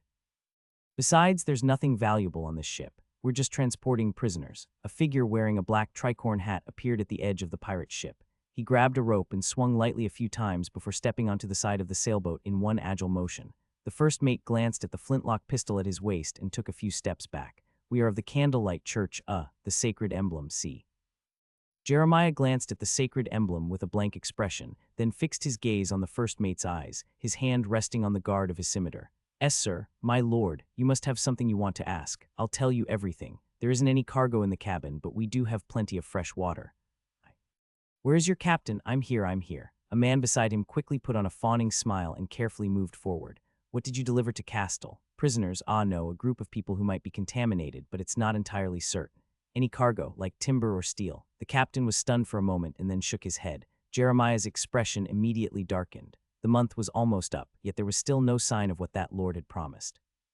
He had been wasting time here for too long. Other than a scuffle with the Silent Sanctum's small framed members, he had gained nothing. Damn it, had he really been deceived? How are things on the island lately? That lord seems to be hosting a banquet, but I don't know much else. My ship only dropped off prisoners, resupplied, and then set sail again. A banquet, when should be today? Jeremiah stood on the deck, his gaze sharp as an eagle's, fixed on the distant Castle Island. The towering volcano pierced the sky, and the mist at its peak glowed harshly under the setting sun. The pirate ship unfurled all its sails. The winds of the storm ocean howled, as if playing the overture to the storm that was about to come. Chloe stood inside the church. The night breeze brushed against her cheeks, carrying a hint of coolness. Her fingers absent-mindedly traced the invitation in her hands, but her thoughts had long since drifted away. Not far to her left was a trapdoor that led downward to the secret stronghold of the moths chasing fire. All of the cult's power in Castle was gathered here. Now, where should she lead the moths chasing fire next? "Chloe, are you still thinking about that banquet?" A voice came from behind, tinged with concern. She walked up to Chloe, her gaze also falling on the invitation in her hands. Chloe turned to see Lena, one of the followers who had migrated from the Empire with her. She was one of the pillars of their cult. "Yes," Chloe nodded, her voice low. "Lena, what do you think of Count Hughes really want? He could have declared war on us, but he didn't. He even gave me this, as if he wants to show goodwill." Chloe had led the cult in wandering across the continent for a long time, but the followers of moths chasing fire had never encountered such a situation. Every previous lord had either hunted them down mercilessly or, at best, turned a blind eye while demanding their immediate departure. Lena was silent for a moment before speaking softly. "I also find his actions strange. Logically, we the moths chasing fire are his enemies. There's no reason for him to spare us unless he has another motive." "A motive?" Chloe frowned. "You mean he wants to use us?" "Maybe," Lena sighed. "But it's also possible that he's testing us, or perhaps he isn't what we thought, a cultist himself. Maybe our assumptions were wrong. Maybe he's just someone chasing knowledge. Impossible. You saw it yourself yesterday, those foreigners, never mind whether they came from the sea. Extraordinary beings who pursue knowledge. How does he avoid contamination and losing control? Maybe, like us, he has a descent ritual similar to the Lord of Moths. Lena's voice trailed off. Even she didn't believe her own words. The followers of Moth's chasing fire had spent centuries perfecting their descent ritual just to freely pursue knowledge. If it were that easy, they wouldn't be hunted everywhere like criminals. There's actually a much simpler possibility, just doesn't understand us yet. He doesn't realize the dangerous things we are doing. Once he knows a little more, he'll panic and drive us out. Lena was stunned. Enough with the go fetch Isaac. I need to discuss the banquet with him. You've decided to go, Chloe. There was never a choice. This count never left us another option. Chloe shook her head. In the depths of the stronghold, a tall man silently examined the markings on the floor. Mr. Isaac, Chief Chloe is looking for you. The man turned around and Lena saw his face under the candlelight. His features were sharp and chiseled, with an ugly scar running across both his eyes. A cloth strip was tied simply around his face, covering them. He was certainly blind, yet he seemed to see, nodding slightly to Lena before silently walking toward the stairs. Lena quickly stepped aside. Only after Isaac pushed open the door and left did she let out a breath and look inside the room. The complex, twisted markings on the ground resembled a labyrinth, all pointing toward the center of the room. There in the middle was a massive box wrapped tightly in fine silver chains. Lena saw the box tremble slightly, as if something inside was pressing against the boards. You can't come out yet, Lord Outer God. We need to find a place free of corruption before we can undo the seal. Otherwise, you will be polluted again, she murmured softly. After all, you are our last hope. Between the thrones, the body of worker Hughes slowly lowered its head. Still no communication. I don't even know where they've locked me up, Hughes sighed. I originally wanted to gather some intelligence before the banquet, but it looks like there's no time. He had tried multiple times today to descend into worker Hughes' body, but each time he found himself trapped in a pitch-black, confined space with no way out. Forget it. I'll just talk to the moths chasing fire directly at the banquet tonight. For now, let's continue testing. Let's see if I can use Mind Link here. Hughes had already conducted many tests here today, mainly because of Monica's influence. Machines could now have souls injected into them, so perhaps his bodies could also contain souls. If he didn't research this in advance, he might suffer losses in this area in the future. So he made a list in advance, writing down all the test methods he could think of before returning to the Golden Throne to test them one by one. For example, right now, he was preparing to test the Mind Link. He had just tested the symbiotic contract, and the conclusion was that it could not be brought up. This was easy to test because all the sirens had signed the symbiotic contract with him. Theoretically, he was the core of the contract, and without him, the vitality would not circulate in the sirens. Therefore, he did not hold much hope for the Mind Link either. Ash, Ninny, Monica, anyone, if you hear me, please respond. He waited for a while but received no reply. Hughes nodded. It seems that the Mind Link cannot be used either. Next, I'll test that priest's body. He had studied the priest's body for some time, but no matter what method he used, he couldn't successfully descend into it. Hughes turned his head to look at the white-robed priest. The priest remained motionless, staring at the table like a puppet, still not working. What could be the reason? Hughes lightly tapped the table. By now, he had gained a deeper understanding of the extraordinary world and formed his own theories. This priest's body has a sacred emblem on it. I've never seen this symbol before, so it probably doesn't belong to the Orthodox Church. The emblem was pinned to the collar of the white robe. The design featured a burning torch. Hughes had even used it as a reference when designing Castell's trademark. Although the patterns weren't exactly the same, there were some similarities. Perhaps one day, a related organization would reach out to him because of it. As for trouble, what trouble could there be? No matter how powerful this church was, it couldn't be stronger than the Orthodox Church. His territory alone had 2 Orthodox Church branches, the Candlelight Order and the Silent Sanctum. He wasn't afraid of cultists coming after him. Oh, Chloe didn't really count as part of the Candlelight emblem, but Beatrice should, right? There was no way she was a disguised cultist. Besides, he had deliberately printed the emblem out in the open to probe the surrounding organizations. So far, at least, Chloe hadn't reacted to it at all. Maybe this organization had already disappeared, leaving only the white-robed priest behind. Church priest Hughes stroked his chin. Could he be an extraordinary? And extraordinary bodies cannot be directly descended into. It seemed that each church possessed its own extraordinary powers, and they varied. The Candlelight Church had investigators, secret keepers, while the Silent Sanctum had barrier, each mastering different kinds of supernatural powers. Hughes himself had little interest in extraordinary powers, or rather, he wasn't interested in possessing such powers himself. The siren's magic was undoubtedly useful, but he never intended to learn it himself. He was already exhausted from handling territory affairs and teaching the advanced class every day. Where would he find the time to study the extraordinary? He didn't need to go to war, nor did he need to be an extraordinary to explore the unknown. Now, though, it might be worth looking into. This white-robed priest's body might hold some secrets.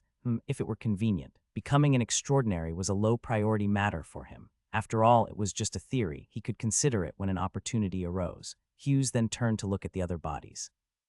The middle-aged man and the old man, the bodies he had descended into when he first transmigrated, had both died due to various accidents.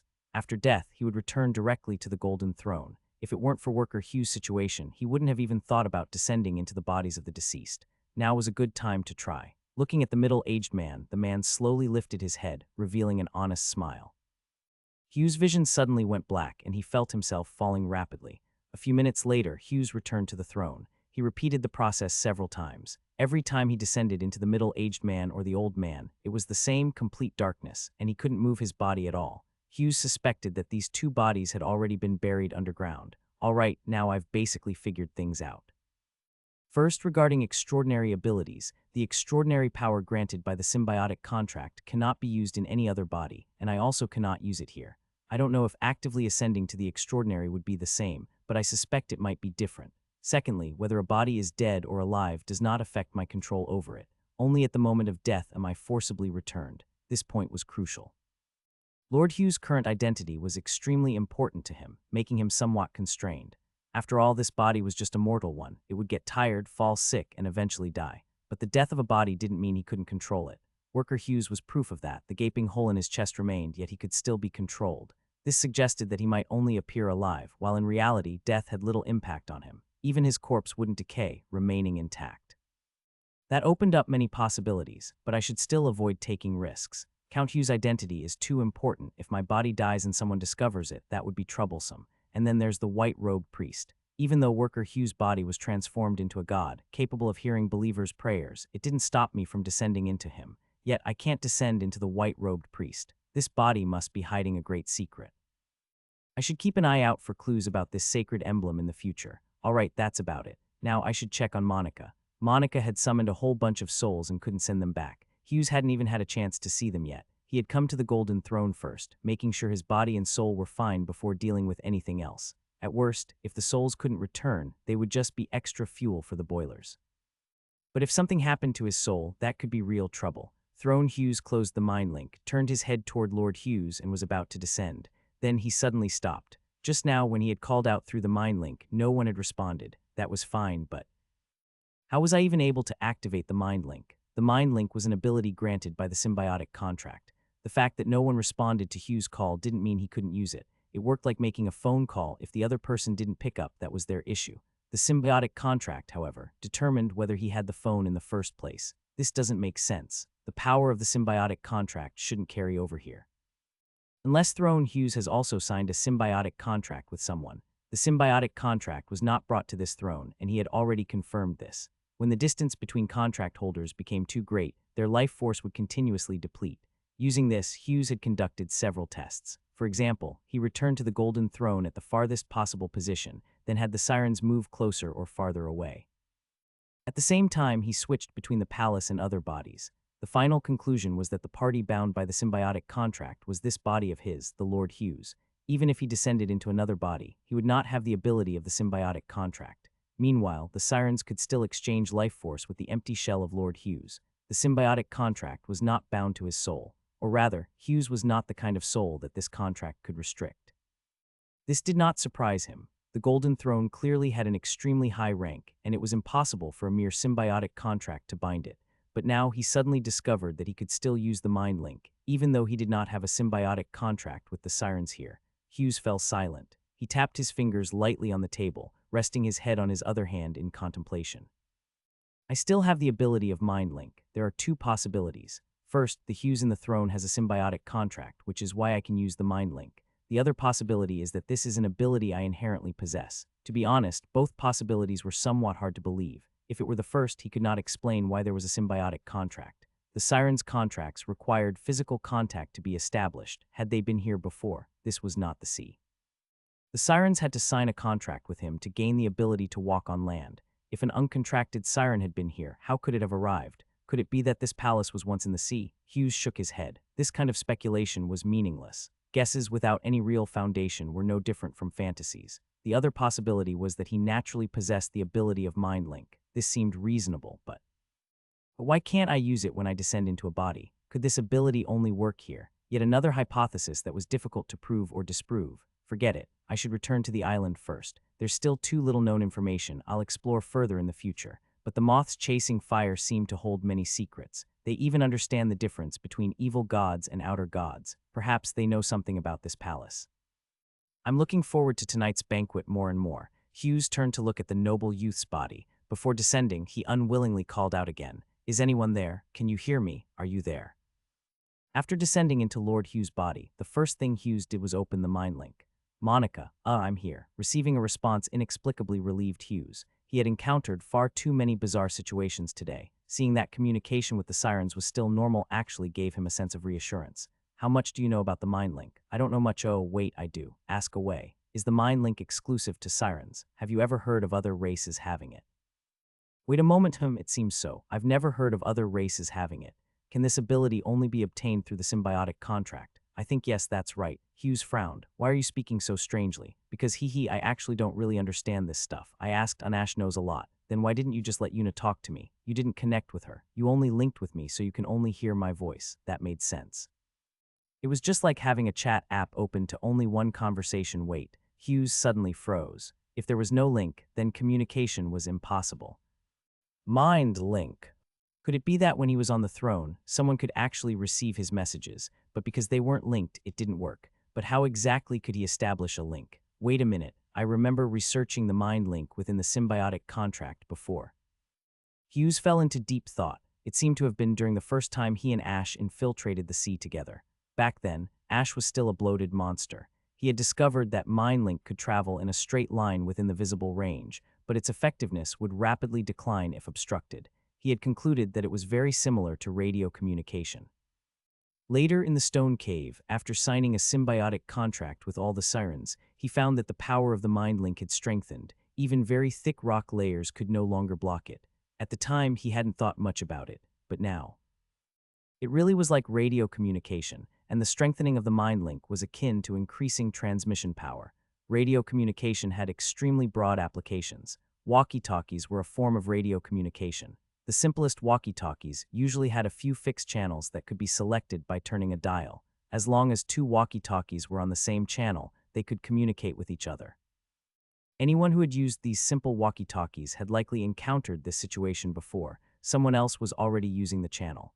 In such cases, anything spoken on that channel could be heard by others, and vice versa. This was because radio communication was not inherently point-to-point, but more like shouting loudly so that anyone on the same channel could hear it. Civilian walkie-talkie frequencies were limited, 409,410 MHz, with only about 20 channels in total. It was easy to overlap, and a U-band handheld radio could scan them all in a short time. Note, using a radio transmitter requires certification, and radio stations themselves need to be registered. Do not attempt without a licensate is illegal. This meant Thatevin, if he had no idea what frequency the other party was on, it was not entirely impossible to establish contact.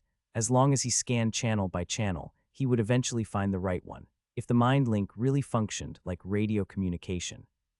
If someone was actually using the mind link and listening on the other end. Then one day Hughes would be able to test all possible frequencies and establish contact. Lord, what is it? Nothing. You suddenly went silent and I was a little worried. Have Yuna organized information about the Siren clans? I'm quite interested in their history now. As for you, Monica.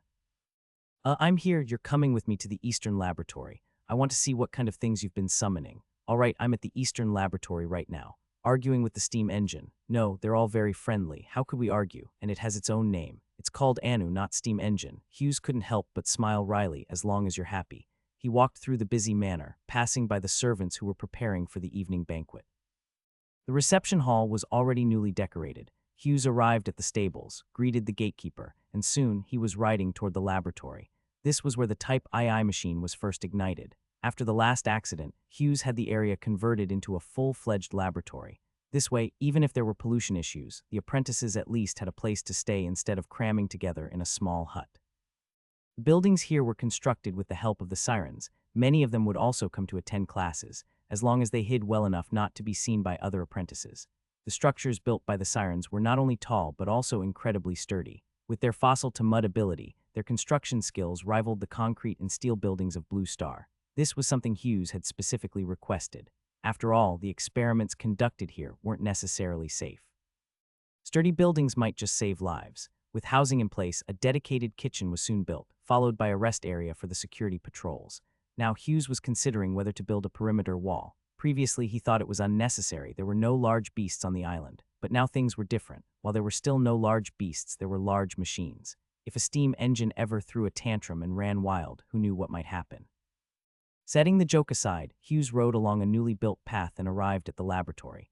The apprentices had the day off, so they weren't in class. The sirens roamed the laboratory grounds openly. Lord Hughes is here. Lord Hughes is here. Monica is doomed. Hurry, hurry, I want to see Lord Hughes and the steam engine scold Monica together. The sirens chattered excitedly and squeezed around Hughes as he reached the lab entrance. Monica was whispering to the Type II machine. When she saw Hughes enter, she quickly stepped aside, her tail stiffening. Lord Hughes, this is Anu. Hughes glanced at the Type II machine. Nothing special to look at. This machine had been assembled by him and the apprentices, but the soul inside was another matter. Hughes pondered for a moment, suppressing the strange feeling in his heart, and greeted the steam engine hello. The steam engine remained motionless. Hughes turned to look at Monica. Monica's eyes widened. It doesn't have a mouth, so it can't speak. And ever since Anu entered the steam engine, it has become much quieter. It doesn't like it here. No, it likes it very much. It's just... Monica waved her 6 hands, her little face flushed red, struggling to put her feelings into words. Hughes stared at the silent steel colossus, and suddenly a realization struck him. It's becoming more like the machine itself. Yes, Monica nodded quickly. The feeling it gives me, it's like this iron machine. It doesn't seem like just a simple soul, but more like the machine has come to life. Hughes gazed at the cold, rough steel beast in front of him and stepped forward to gently touch it. He didn't know what a living machine should be like, but this steam engine carried so much of his emotions.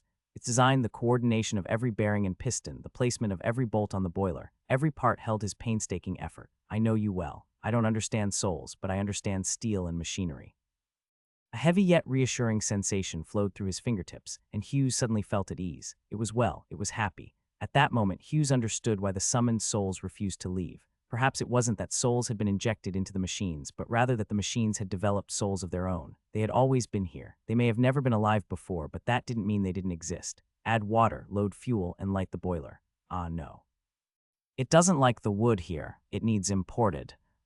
It's not that it doesn't like wood. It doesn't like you. Monica's eyes widened in disbelief as she turned toward the steam engine. Anu, how could you? Its least favorite thing is that name. That's impossible, Anu, you don't like your name. The steam engine's piston clicked once. Monica's lips trembled and she ran off, covering her face. The sirens at the door immediately started pointing and whispering. Wow, so mean. See, I was right. Lord Hughes and the steam engine teamed up to scold Monica. Hughes sighed and patted the steam engine's boiler. I said it for you. Happy now? She meant well. Don't be too annoyed with her. As he patted the machine, Hughes suddenly stopped. His eyes slowly widened. Just now he hadn't heard the steam engine speak, nor had his mind link activated. The steam engine hadn't communicated in any way, yet somehow he had understood its meaning perfectly and had even mediated the situation for it. What was this? How exactly was he communicating with this machine? Wood was brought over, water was added to the steam chamber, and as fire flickered, the boiler ignited. The water gradually boiled and the pistons began to move. Hughes could feel that the steam engine was happy. All its parts were brand new, properly lubricated with oil. It was like a young man full of boundless energy, its enthusiasm surging with the sound of the whistle. Hughes couldn't help but smile. He was an engineer. He loved his work. He cherished these cold, burning machines. And now these silent giants could respond to him in their own way. Honestly, this feeling was wonderful. Hey, buddy, can you spin your flywheel faster? Give it more power. Hughes tapped the steam engine's boiler lid with a shovel. A loud whistle answered him. The pistons roared, moving so fast they left afterimages, while a white plume of steam surged from the exhaust. The engine's power had clearly increased dramatically. The intense heat reflected on Hughes' face. He grinned, a childlike, delighted smile. Damn, this world has its wonders too, doesn't it? Monica, actually, you and the soul within the machine. Forget it, let's just call it a machine soul. The way you interact with these machine souls is wrong. Monica glared fiercely at Hughes, feeling a bit upset. She was the one who summoned these machine souls, so why did they all seem to have a better relationship with Hughes? In the end, Hughes still found her. Though leaving in tears was embarrassing, she couldn't stop worrying about the souls she had summoned, so she didn't go far and waited eagerly for Hughes to come looking for her. Hughes softened his voice. You have a great relationship with sea serpents. You know how to please them, but what I want to say is that machine souls are completely different. How are they different? This is just my speculation, but I believe the core of this spell is not the souls you summon, but rather this kind of thing has developed a soul. Is there really a difference? Of course there is. You use magic to summon a sea serpent, and what appears is a sea serpent's soul. But when you summon a soul in a steam engine, is that also a sea serpent's soul? Think about it differently. The steam engine responds to your summoning, and a soul emerges within it. That's why I call it a machine soul. It truly is the soul of a machine.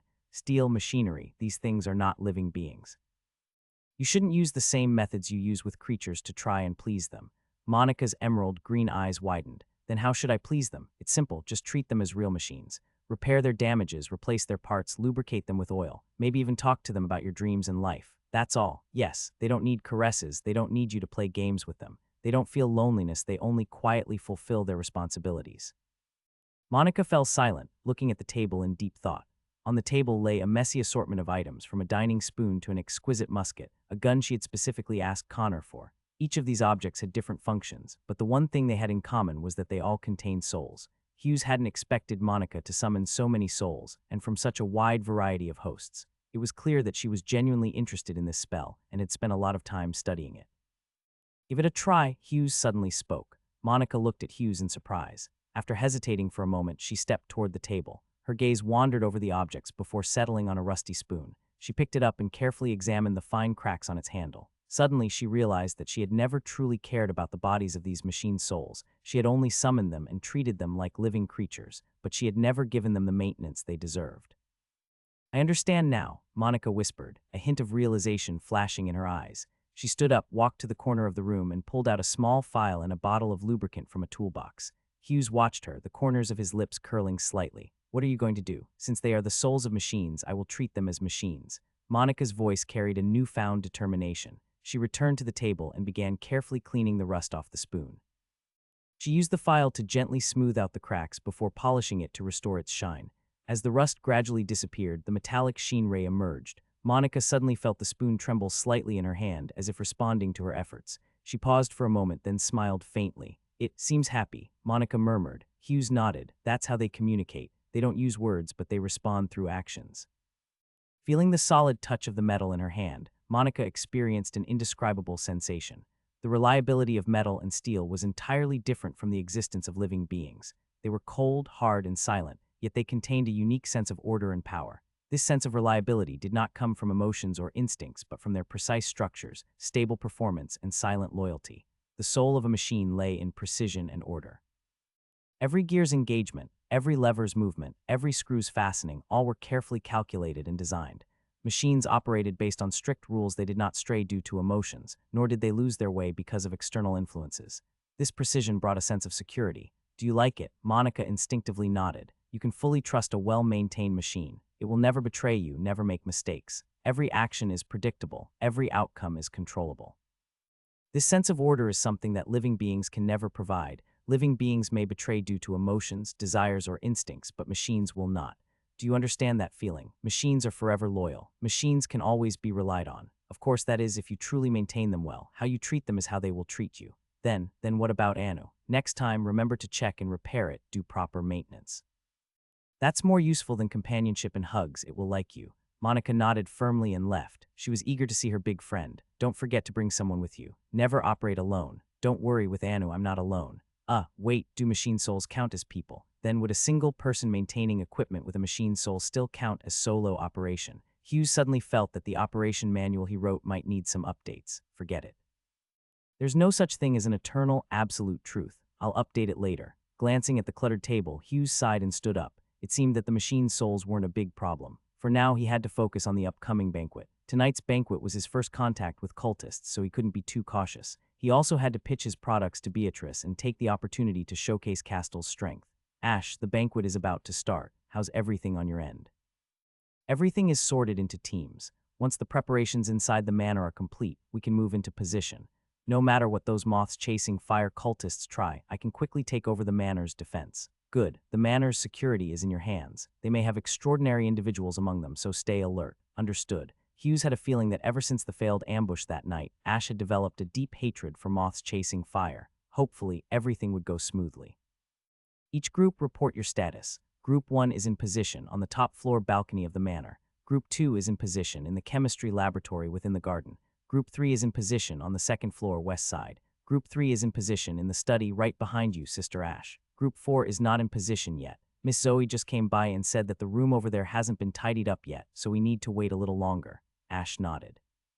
She had divided the sirens into several groups, hiding them in various spots around the manor. The cultists of the moth's chasing fire were attending tonight's banquet, so the sirens decided to be extra cautious, deploying more personnel, who knew what kind of trouble the extraordinary among them might stir up. After all, this was their first encounter. Although Lord Hughes had said there was a high probability they could cooperate, Ash still felt they shouldn't trust this group. They dared to summon an evil god, what wouldn't they dare to do? In the adjacent room, Hughes was changing clothes with the help of his servants, having his hair and makeup done. Yes, makeup. In this era, it was improper for a nobleman to attend public events without wearing makeup. On the bright side, at least wigs were no longer in fashion. Hughes sighed inwardly while letting Miss Zoe apply white powder to his face. You know, this stuff is lead. Prolonged exposure causes poisoning. Then you should shut your mouth quickly to avoid swallowing it. It's not like you attend banquets every day. I'll apply less for you. Hughes sighed again. He had originally thought that informing people of these hazards would make them avoid such cosmetics, but things didn't turn out as he had hoped. The maids merely reduced the amount they used slightly instead of abandoning them altogether. Thinking about it, it made sense. On Earth, tobacco and alcohol had long been classified as Class 1 carcinogens, yet people still drank and smoked excessively at social gatherings. It seemed that no matter the era, people had an almost desperate approach to socializing. He had even heard that, recently, some noblewomen in the empire had deliberately contracted tuberculosis to give themselves a frail and delicate beauty.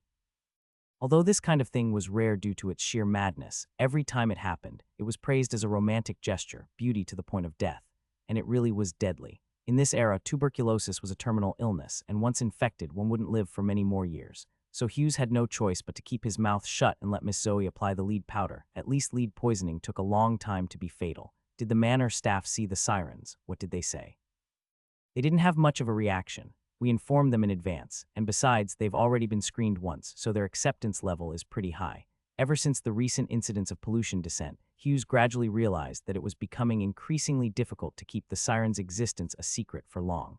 Especially within the manor, the servants responsible for daily chores would inevitably notice something was off. After the last pollution incident, Hughes made up his mind to allow the sirens to appear openly within the manor. He had conducted background checks on all the manor's servants and guards. Since most of them had been brought from the Duke's territory, Old Connor took charge of the investigation. Those deemed trustworthy were allowed to stay, signing confidentiality agreements after a period of observation.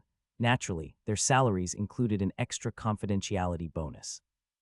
Those deemed unreliable, or those who voluntarily wished to leave, were given severance pay and sent away. In fact, many servants had already wanted to leave. Initially, Hughes paid them decent wages, but once factories outside started operating, some began feeling resentful. After all, the wages offered by Hughes' factories were just as high. Why should the craftsmen outside earn more? Weren't the manor servants closer to the Lord? So even though neither their wages nor work conditions had changed, their mindsets had. Hughes' strategy was met with universal approval. Everyone felt like they had gained something, but not everyone left out of discontent. Take Zoe, for example. After much hesitation, she had also chosen to leave. She had been teaching at the school for some time now, and she gradually realized she preferred spending time with students rather than handling chores in the manor. Hughes respected her decision and even wrote her a recommendation letter, ensuring she could secure a formal position at the school. Officially, the school was run by the city hall, though no one actually cared about that. Technically, the city hall wasn't even under Hughes' jurisdiction. Now, with fewer servants in the manor, upkeep had actually become easier. Many rooms had been converted into resting quarters and duty rooms for the sirens. This place had become their home in every sense. This was also an experiment. If the sirens and humans could coexist normally, Hughes might gradually open up more areas of the island until one day they fully integrated into society. This would no doubt bring countless troubles, obstacles, and difficult choices, but it was a step that had to be taken. All done. Makeup is complete. Zoe took a step back, carefully examining Hughes' face. "You look impeccable, Lord Hughes." Hughes stepped out of the room.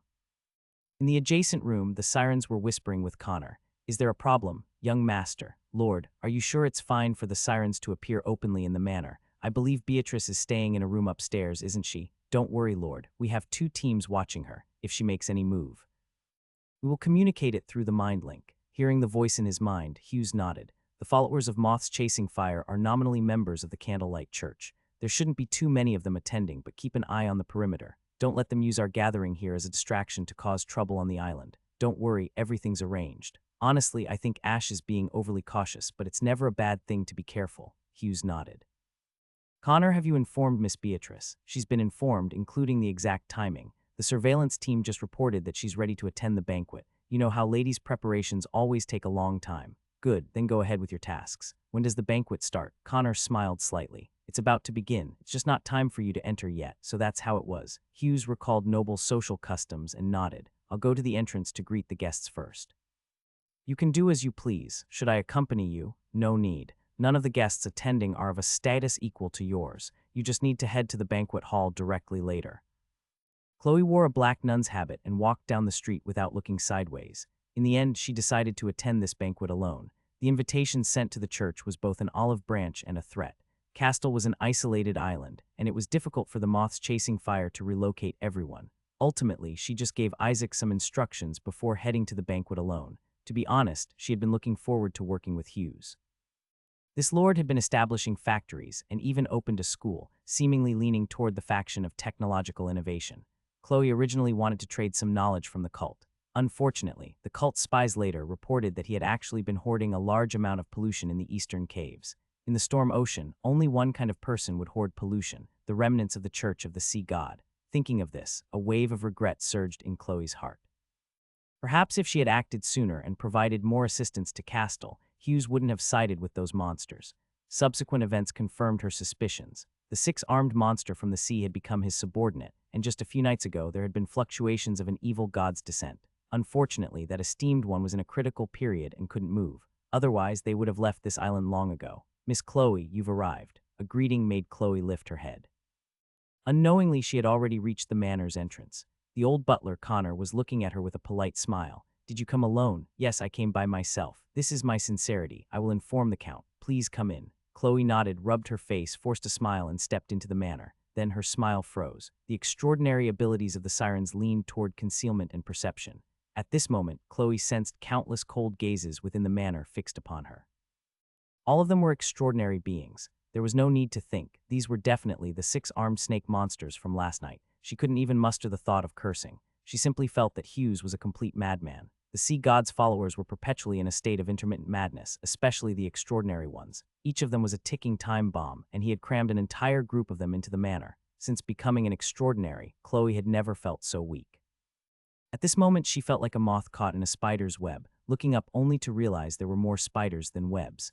Great, she was probably going to die here today. No matter what that Lord Count was thinking, these monsters would likely tear her apart in a fit of rage. She could only hope that the Count really had a way to control these half-crazed creatures. Not far away, inside the banquet hall, Hughes had already entered. Lord, Chloe has arrived. She's stunned at the entrance. Oh, she's moving again. She came alone. Yes, the patrol team outside the manor has already reported no one followed her. What about the church? No movement. They even shut their doors and windows. It seemed she had truly come for negotiations. That was good. Where's Beatrice? She's out as well. She seems a bit suspicious. As expected. So the investigator has her own means of detection, just as Nora said. Has she made any moves? Not yet, but she looks like she's searching for an opportunity. Create one for her. Let her search freely, or she won't feel at ease. Have all teams ready to report Beatrice's location in real time. Understood. In the hallway, Beatrice carefully lifted the hem of her dress and stepped out of her room. Her outfit was impeccable from makeup to clothing. It had taken her several hours to prepare. She even ate something in advance once she put on the corset. Even drinking water would be difficult. More importantly, she had to constantly control her strength. She was an extraordinary, after all. The metal strips in her corset weren't torture devices, but if she accidentally exerted too much force, they could easily break. Hopefully, this meticulous preparation would make up for the terrible first impression she had given before. Thinking this, Beatrice stopped just as she stepped out of the room, glancing around in confusion. Something felt off. The investigator was strong. Uncle Yule had once told her that this extraordinary path was widely recognized as the strongest among peers, with no weaknesses. But the extraordinary was ultimately a curse. The cost was always greater than the power. Investigators had one minor flaw: bad luck. Thus, the moment Beatrice sensed something was wrong, she became alert. Some kind of unknown extraordinary power had left traces in the space around her, and her investigative ability had detected it. It seemed to be coming from the nearby room. Beatrice glanced back but quickly turned her head forward again, realizing it would be bad to linger. A maid was accompanying her. Going to investigate now would be too conspicuous. What should she do? She needed a reason to go over. If cultists were causing trouble here, that would be bad. There were so many people in the manor, including Lord Hughes himself. She couldn't let them be in danger. Beatrice's heartbeat quickened. This was her first time encountering another extraordinary power. Could she finally protect others, just like Uncle Yule? She clenched her fists. Believe in yourself. The investigator is the strongest extraordinary path. You can do this. Maybe it was just some relics, no problem. In the distance, a servant suddenly knocked over a teapot and scalded his hand with hot water. He let out a low cry of pain. The maid accompanying Beatrice panicked and ran over. After a few steps, she quickly turned back and called out, "Miss Beatrice, please wait here a moment. I'll bandage him up and be right back. I'm fine, go quickly." Beatrice felt a surge of joy. She glanced around. The hallway was now empty. She reached under her dress, drawing a dagger from a hidden sheath on her thigh. Silently, she crept a few steps forward and pressed herself against the door, listening for any sound inside. Silence. Beatrice tried the doorknob. The door wasn't locked, it opened with a gentle push. There were no candles lit inside, but that didn't bother her. She scanned the room with her eyes, then closed them momentarily to sense her surroundings. Confirming all was normal, she slipped inside. In the darkness, Beatrice's eyes glowed with a ghostly blue light. Carefully tucking in her long skirt, she began searching the room in silence. Meanwhile, Team 3 reporting, "Beatrice has entered the room. She should find what we left soon." Listening to the information coming through the mind link, Hughes nodded silently and refocused his attention on Chloe in front of him. The guests invited to the banquet were all nobles from the island, essentially all of Hughes' subordinates. For example, Alexei, who held a noble title. Any civil servant above the 8th rank could receive a noble title bestowed by the royal family. Of course, they were not granted fiefs, but the title allowed them free access to high society, something many merchants couldn't buy even with money.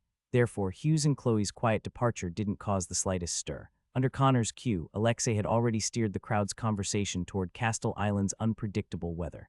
"Sister Chloe, we meet again. How have you been lately?" Chloe touched her neck somewhat uneasily. Ever since Hughes came near her, she felt the hidden gazes around her suddenly intensify. She didn't need any extraordinary senses to feel the oppressive atmosphere, as if an invisible force permeated the air, making even breathing difficult. Those 6 armed serpents lurking in the shadows seemed to pay extra attention to Hughes. Their gazes were like icy blades, pricking painfully against her skin. She would bet that if she made a single wrong move, a swarm of 6 armed serpents would pour in from the doors and windows to skin her alive. Chloe took a few steps back, distancing herself from Hughes. "What's wrong? Afraid?" Hughes' eyelids twitched. He cleared his throat and said, "Then I'll get straight to the point. Sister Chloe, what exactly were you doing yesterday?" He had already made up his mind. No matter how Chloe tried to deny it, he would make sure she revealed some information. Cooperating with the moth's chasing fire could be a slow process, but he needed to at least gain a basic understanding of this organization.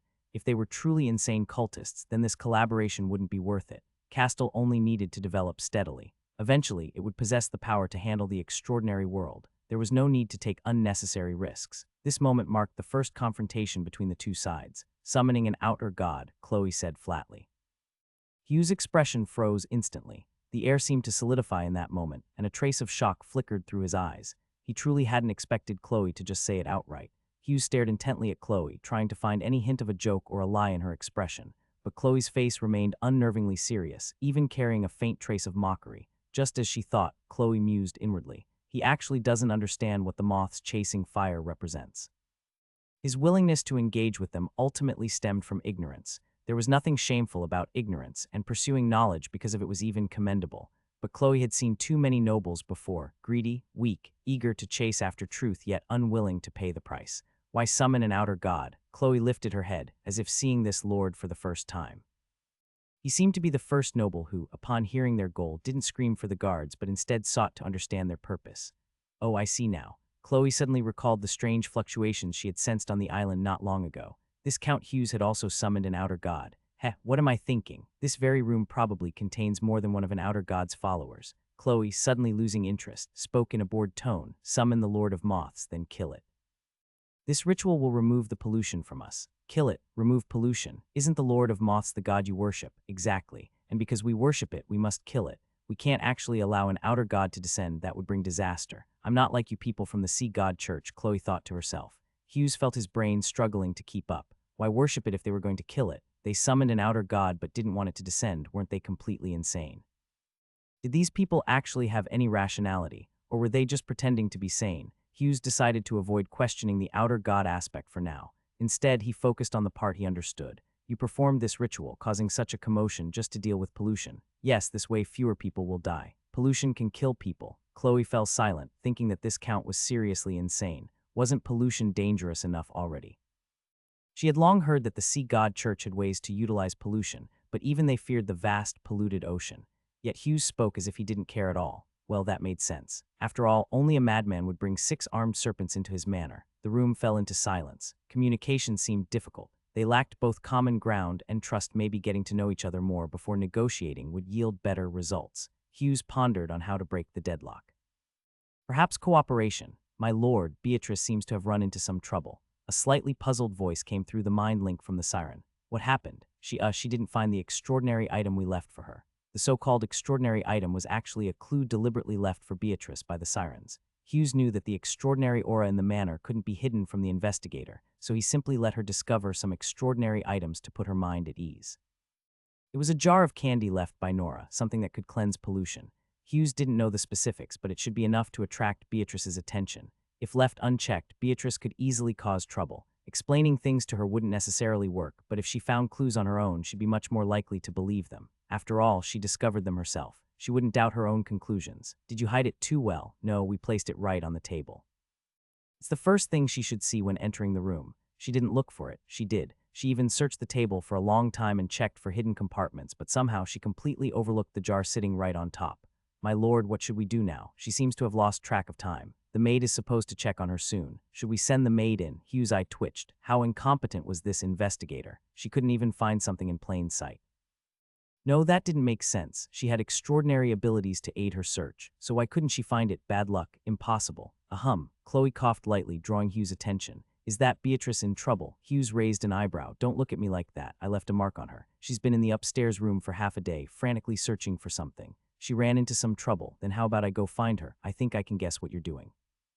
It's hard to hide things from an investigator with so many people around. I can provide some assistance. Guiding an investigator, that's no easy task. An extraordinary being's instincts make them especially sensitive to danger and lies. Even to you. Chloe narrowed her eyes. Naturally, it's different, just leave it to me. Consider this a gesture of goodwill from the moths chasing fire. This is a mutually beneficial arrangement. You are currently in the candlelight church. Indeed, if they could pin Beatrice down in the manor, the actions of the moths chasing fire would be much more convenient. Their eyes met, both understanding the other's intentions. Hughes extended his hand. Pleasure working with you. Chloe was momentarily stunned before reaching out to shake his hand. Pleasure working with you. Then she turned and walked out the door. Watching Chloe leave the room, Hughes nodded slightly. The handshake was deliberate. He wanted to use his detection ability to confirm whether she was human. The substitute that had looked like a paper doll last night had left a deep impression on him. Definitely flesh and blood. With this cooperation established, future interactions might go more smoothly and there would be a basic level of trust. Feeling a thought stir, Hughes activated his mind link. All units take note. Chloe has reached a temporary agreement with me. She has gone to find Beatrice. Keep an eye on their movements. Can she be trusted? Do not trust her. Stay vigilant. Understood. Upstairs, Beatrice was already growing frustrated. Her spiritual intuition clearly told her that the target was nearby, yet no matter how she searched, she couldn't find anything. Determined, she picked up her dagger, intending to pry open the table. Perhaps there was a hidden compartment in the wooden panels. Lady Beatrice. Beatrice was startled. Looking up, she saw Chloe standing at the doorway. Chloe held a candle holder in her hand. After cautiously glancing at the hallway outside, she slipped into the room and gently closed the door behind her. It's me, Lady Beatrice. I heard you were up here, so I came ahead. Did you discover something? I am Sister Chloe. I've read your file. Lady Investigator, do you need my assistance? As she spoke, she surveyed the surroundings warily as if she had stepped into the lair of a cult. Beatrice felt a bit awkward. She had barely met this colleague before. Just as she was about to say something, Chloe let out a low exclamation. This is the Silent Sanctum's sacred emblem. Following the nun's finger, Beatrice finally noticed the iron canister on the table. It looks like some kind of ointment from the Silent Sanctum. They frequently use this stuff. Chloe gritted her teeth and said, these people have infiltrated here. Good thing you discovered it in time, as expected of an investigator. Oh right, yes. I sensed an extraordinary presence here earlier. To think it turned out to be the Silent Sanctum.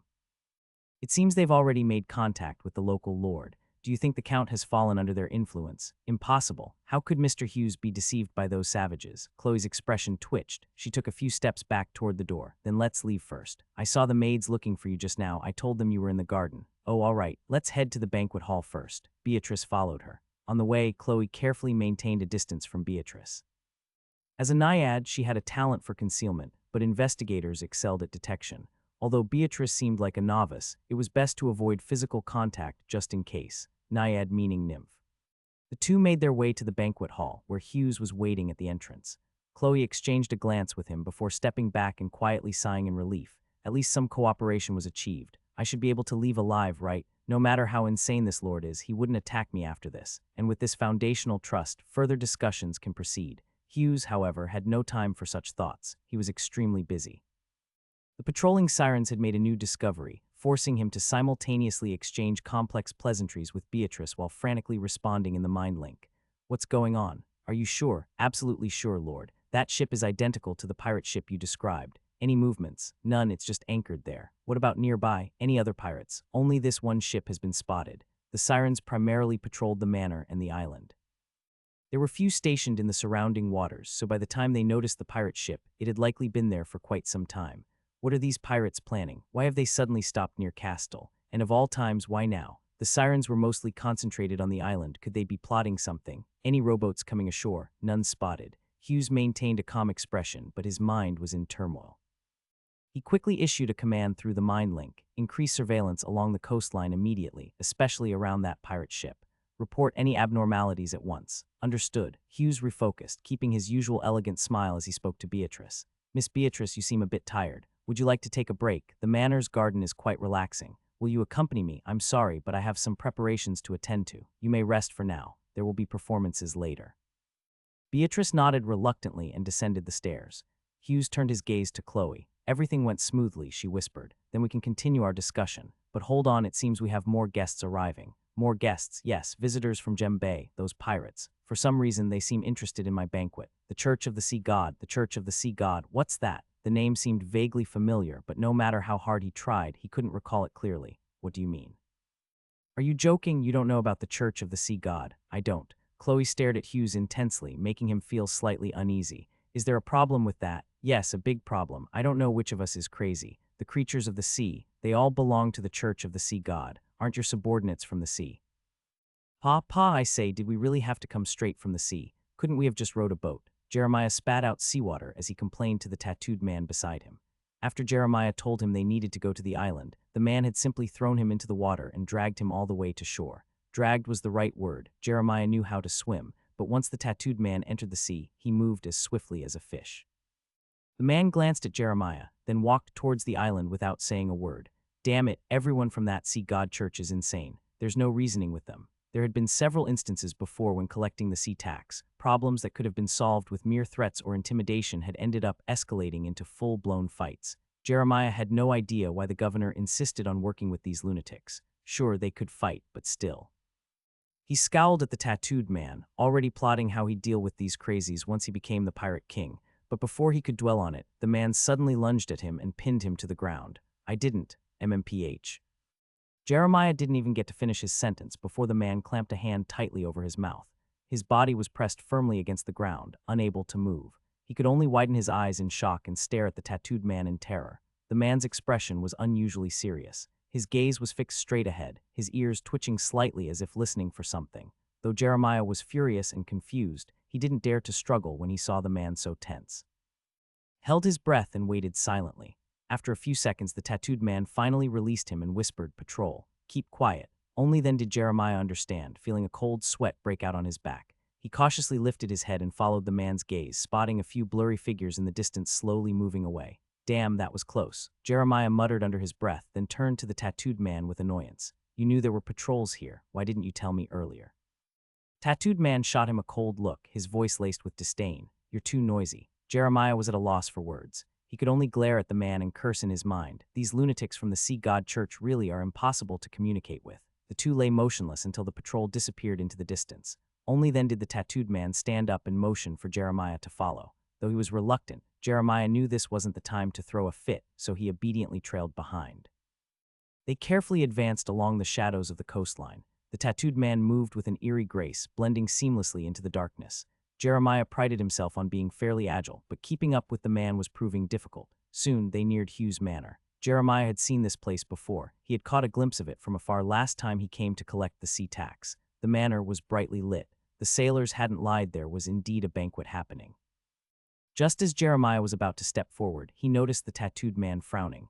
What is it? Something wrong? Too easy. Since when was easy a bad thing? At worst, they'd just get caught. Jeremiah wasn't worried. He was here as a representative of the Pirate King. If Hughes didn't give him an explanation, the dark sails surely would. Besides, with the tattooed man around, there was no real danger. No matter how strong the people on this island were, they were still just mortals. Jeremiah had seen true extraordinary power. No mere flesh and blood could resist it. The tattooed man said nothing more, only deepened his frown and warily scanned their surroundings. His instincts told him something wasn't right. The manor's defenses weren't particularly tight, but it still shouldn't have been this easy to get so close. Jeremiah grew impatient. He stepped out of the bushes and strode openly toward the manor's entrance. "Mr. Jeremiah, welcome." An elderly butler at the door greeted him with a smile, as if he were nothing more than a regular guest. Jeremiah snorted and walked past him without a word. He wanted to see what tricks this island lord had up his sleeve. After taking a few steps inside, he suddenly felt something was off. He turned around. The tattooed man, who had been following closely behind him, had frozen in place just as he stepped into the manor. "What are you doing? Get inside." Jeremiah looked around, making sure no one else was nearby before relaxing his grip on his weapon. The things in the sea, what too many of them. Without another word, the tattooed man turned and left the manor. Jeremiah called after him, even chased a few steps, but the man didn't look back. Jeremiah stood at the manor's entrance, watching the man's figure disappear into the night, his heart filled with unease. He cursed under his breath. What the hell is that lunatic up to now? It's the first time he'd seen the man act like this. Could there really be something in the manor? Jeremiah hesitated. Should he? Long time no see, Jeremiah. A voice suddenly came from behind him. He turned to see Hughes. Hughes was dressed in formal attire, holding a wine glass in one hand, his expression indifferent. "You arrived just in time. I'm hosting a product showcase. You can take a sample back with you. Jembei will be interested." With that, Hughes turned and walked back toward the banquet hall. Jeremiah looked at the brightly lit manor behind Hughes, then at the tattooed man, who was now disappearing into the night. He took a deep breath. Damn it, whatever. Clenching his teeth, Jeremiah decided to act alone. He straightened his clothes to look less disheveled and strode into the manor. "Lord, the tattooed man has left. Where did he go?" He jumped straight into the sea and swam toward the pirate ship. Pretty fast for a human. All right, keep an eye on that ship. These pirates sure are full of surprises. The moment those two pirates came ashore, Hughes' sirens had spotted them. Since they were only two people, Hughes hadn't stopped them. He was curious about what they were up to. Who would have thought they'd choose to stir trouble when his people were at their peak strength? Truly remarkable luck. Sensing Jeremiah's movements behind him, Hughes smiled. Perfect timing. He wanted to show Beatrice the island's goods and intimidate the pirates while he was at it. Murmuring a few words to Alexei, Hughes walked toward the center of the banquet hall. Jeremiah entered the room and glanced around. In the center of the banquet hall was a long table stretching dozens of feet, covered with a white linen tablecloth. It was filled with silver platters containing delicate pastries, golden brown bread, and an abundance of rich food. At a single glance, Jeremiah spotted roast suckling pig, venison pie, and various other dishes and soups he had never seen before. Wine, champagne, and sweet fruit liquor were poured from silver decanters into gem-encrusted goblets, then delivered to the guests by attendants. "Damn nobles," he muttered as he walked straight to the table, grabbed a few pieces of fruit, stuffed them into his mouth, and washed them down with a gulp of wine. The night sea was still a bit cold. Having just come from the water and been chilled by the wind for a while, he really needed something to warm himself up. Just as he reached out to grab a piece of meat directly from a platter, another hand got there first, spearing it with a fork.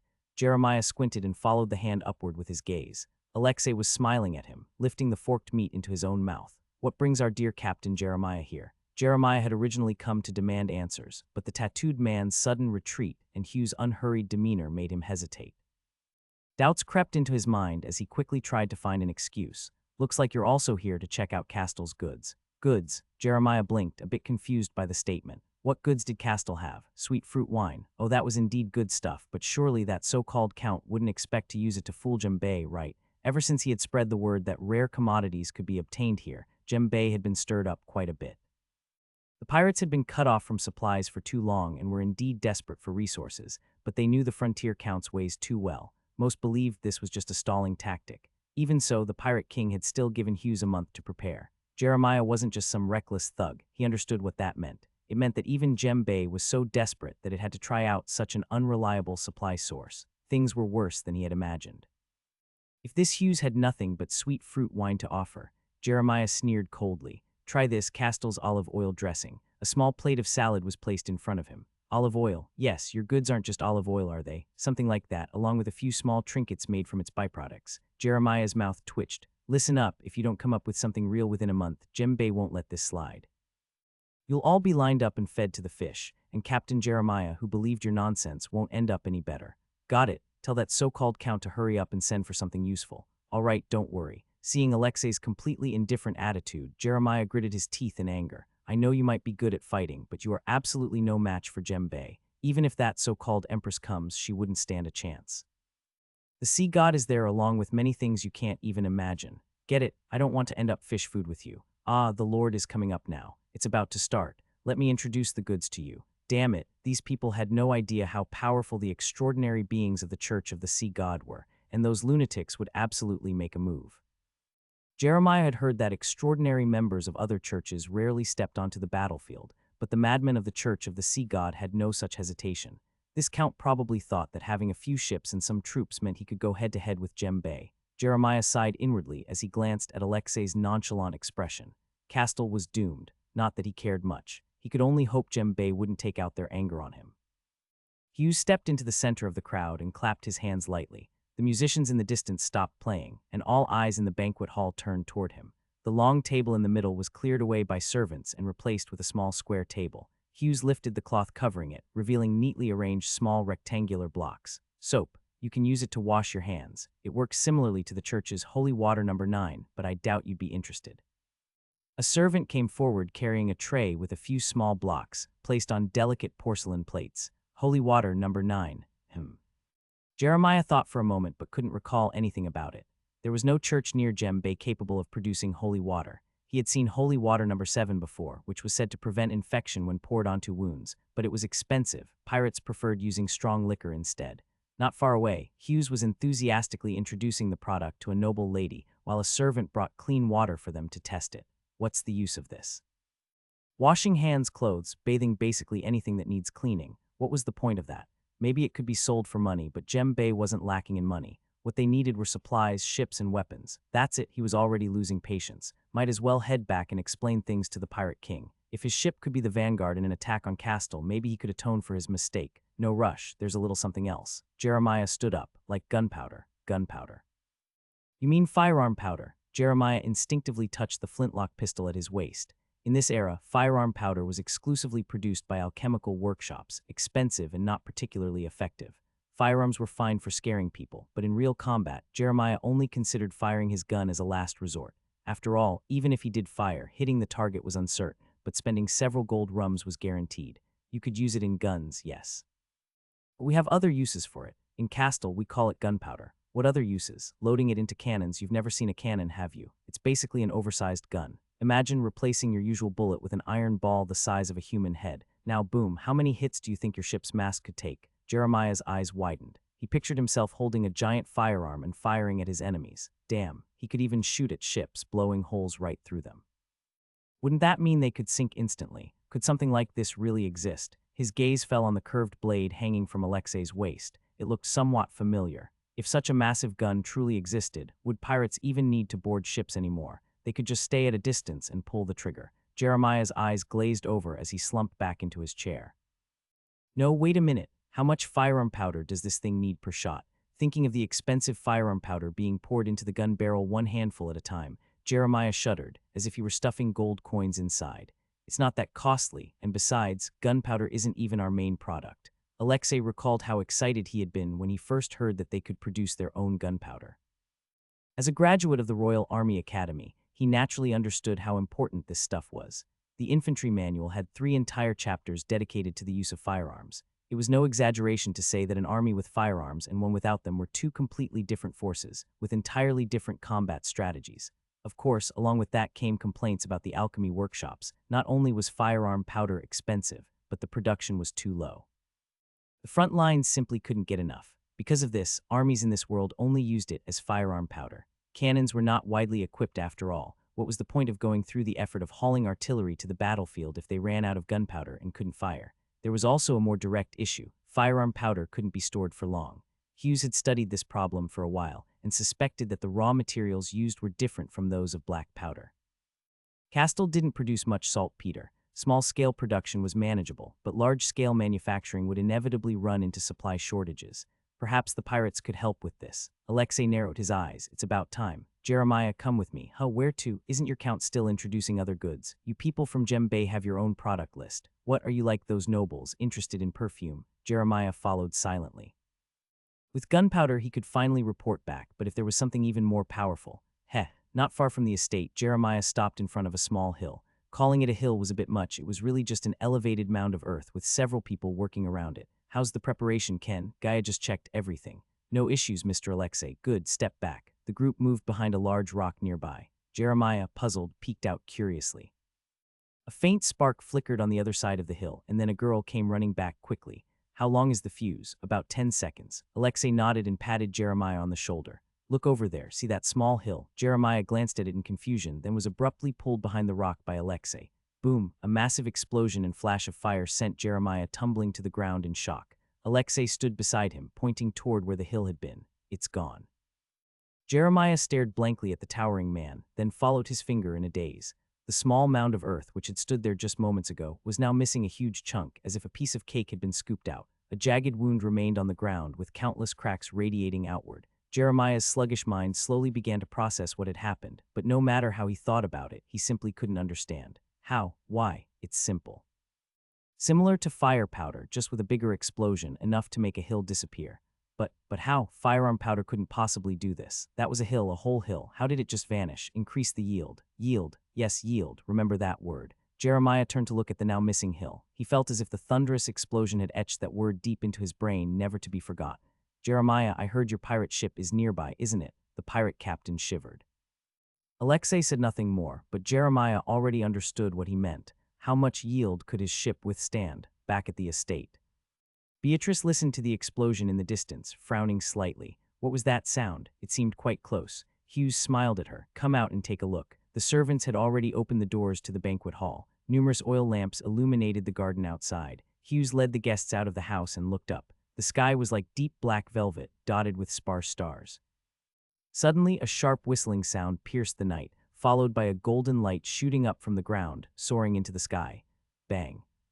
Fireworks exploded in the night sky, blooming into a giant golden flower. Its petals scattered, showering countless sparkling lights downward. Then another loud explosion followed. A red firework burst forth like a blazing heart, pulsing in the darkness, its glow illuminating the land below. Fireworks, the most traditional use of gunpowder. Hughes had never forgotten them. With a little added flame reaction, gunpowder could paint brilliant flowers in the night sky, stirring memories of his days on Earth.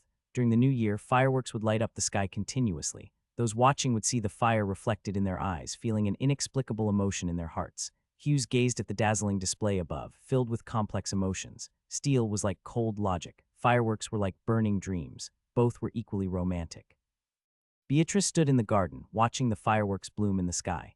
This was the first time she had ever seen fireworks. As the shining lights illuminated the night, something inside her seemed to light up as well. A feeling she had never known before took root in her heart like a tiny seed sprouting. With each firework launched and burst, it grew, spreading through her entire being. So beautiful, she murmured, her voice nearly drowned out by the explosions. A little farther away, Chloe also gazed upward. The vast, boundless night sky and the fleeting brilliance of fireworks, she loved and longed for both. Fireworks were something she had never seen before. For someone like her, a moth chasing fire who pursued knowledge relentlessly, nothing could be more fascinating. Now that she thought about it, the mysteries surrounding Hughes were growing deeper. From his actions in Castle to his strange allies from the sea, Chloe's fingers trembled slightly. To explore the unknown, pursue knowledge, and uncover the past, these were the eternal tenets of the moths chasing fire. For this, they did not fear corruption. Even if the world called them mad, they persisted like moths drawn irresistibly to flame, as if they were born to burn brilliantly. This was the doctrine of the moths chasing fire. Chloe looked at Hughes. In his eyes, she saw the same hunger for truth. She had a feeling, an intuition, perhaps Hughes was one of them. Alexei, from now on, you're my best buddy. Let's toast to nitro. Nitroglycerin, a toast to nitroglycerin. Jeremiah gulped down the sweet fruit wine. To hell with steel and wood, when you have something powerful enough to flatten a mountain. Who needs steel and wood? Jeremiah was willing to bet that Gem Bay would have no objections. If they did, it just meant the explosive yield wasn't high enough. Now that the banquet had ended and the guests had been sent off, Hughes couldn't help but smile as he watched the pirate captain in the distance, clinging to Alexei, refusing to let him leave. Despite some minor hiccups, the event had gone fairly smoothly. Judging by Jeremiah's enthusiasm, the pirates wouldn't be a problem for a while. In fact, they might even become an asset. They could freely navigate the storm ocean and might be able to help him procure various materials, like saltpeter. This substance was easy to find on certain islands, especially those with large seabird populations. More birds meant more droppings, and more droppings led to the natural formation of saltpeter deposits. On Earth's Pacific Ocean, such islands existed. Unfortunately, Castle Island lacked this resource, otherwise gunpowder production could have been ramped up significantly. Still, that wasn't a major issue. Nitroglycerin was an even better option for him. He had introduced this explosive with the intention of selling it to the pirates. Its various properties made it particularly suitable. First, it was incredibly powerful, no need to elaborate on that. Second, it was difficult to store and couldn't be stockpiled in large quantities. For most, this was a drawback, but Hughes had chosen nitroglycerin precisely because of this trait. Its instability meant that the pirates would have to rely on him for a steady supply. The inability to stockpile it would also prevent them from turning against Castle and using it against him. In short, it seemed highly desirable at first glance, but in reality its use came with many restrictions. It would become a new shackle around the pirates' necks. However, value alone meant nothing without power. Without it, one was just meat on the chopping block. That was why Hughes had the sirens drive away the tattooed man. At the time, all the sirens in the manor had fixed their gazes on him, exuding unfiltered malice. The tattooed man had turned and fled instantly. It was quite amusing in hindsight. Still, having only supernatural power wasn't enough. Perhaps it was time to seriously consider forming his own army. Hughes mused absent-mindedly. Chloe approached. Beatrice has left, yes. She seemed very pleased with your banquet and was particularly interested in the soap you gifted her. In fact, I'm quite interested as well. Then I'll send a few crates to your church later. That won't be necessary. I can take them with me when I leave. Hughes was a bit surprised. You're that eager to have soap? Yes. The moths-chasing fire cult is fascinated by all knowledge, especially the kind that doesn't lead to pollution. Pollution. It seemed that in this world, any pursuit of technological progress and knowledge was inescapably tied to pollution.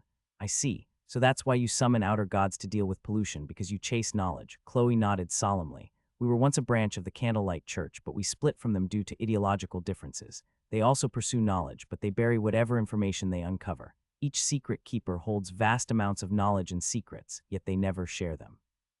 You're willing to share knowledge. Yes, the value of knowledge lies in its sharing, doesn't it? Hughes regarded her with newfound respect. In this mad world, during this era of ignorance, was there actually a group of people pursuing knowledge and willing to share it? Then you must be.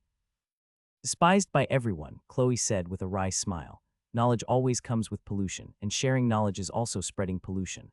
Though we have means to counteract pollution, it remains extremely dangerous. We've had our fair share of failures. Honestly, we run into problems all the time. Death is common. Validating knowledge and theories often requires sacrifice. Those who remain carry forward the manuscripts left behind, continuing on until they too are reduced to ashes in the fire.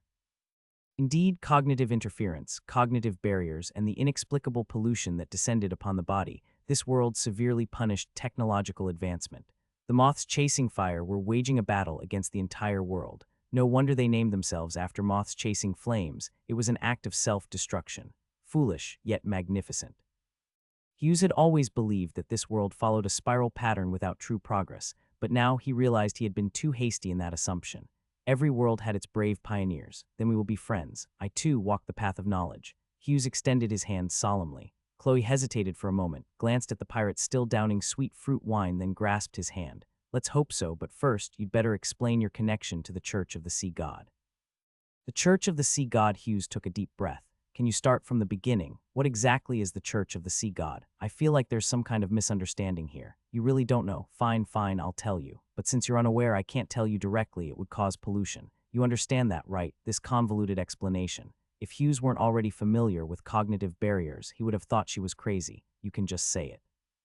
I have ways to handle pollution. Really? Then I'll tell you. First of all, do you know about the 5 great churches? Isn't it 4? See, that's exactly the issue. The Church of the Sea God was expelled from the 5 great churches. You now know this fact, but in a little while you'll forget it again. Forget it. Yes, you'll instinctively dismiss it as unimportant. People categorize their memories into important and unimportant ones. The unimportant ones fade away quickly. This explanation vaguely reminded Hughes of dreams. Most people forget the majority of their dreams within minutes of waking up because dreams are categorized as unimportant memories.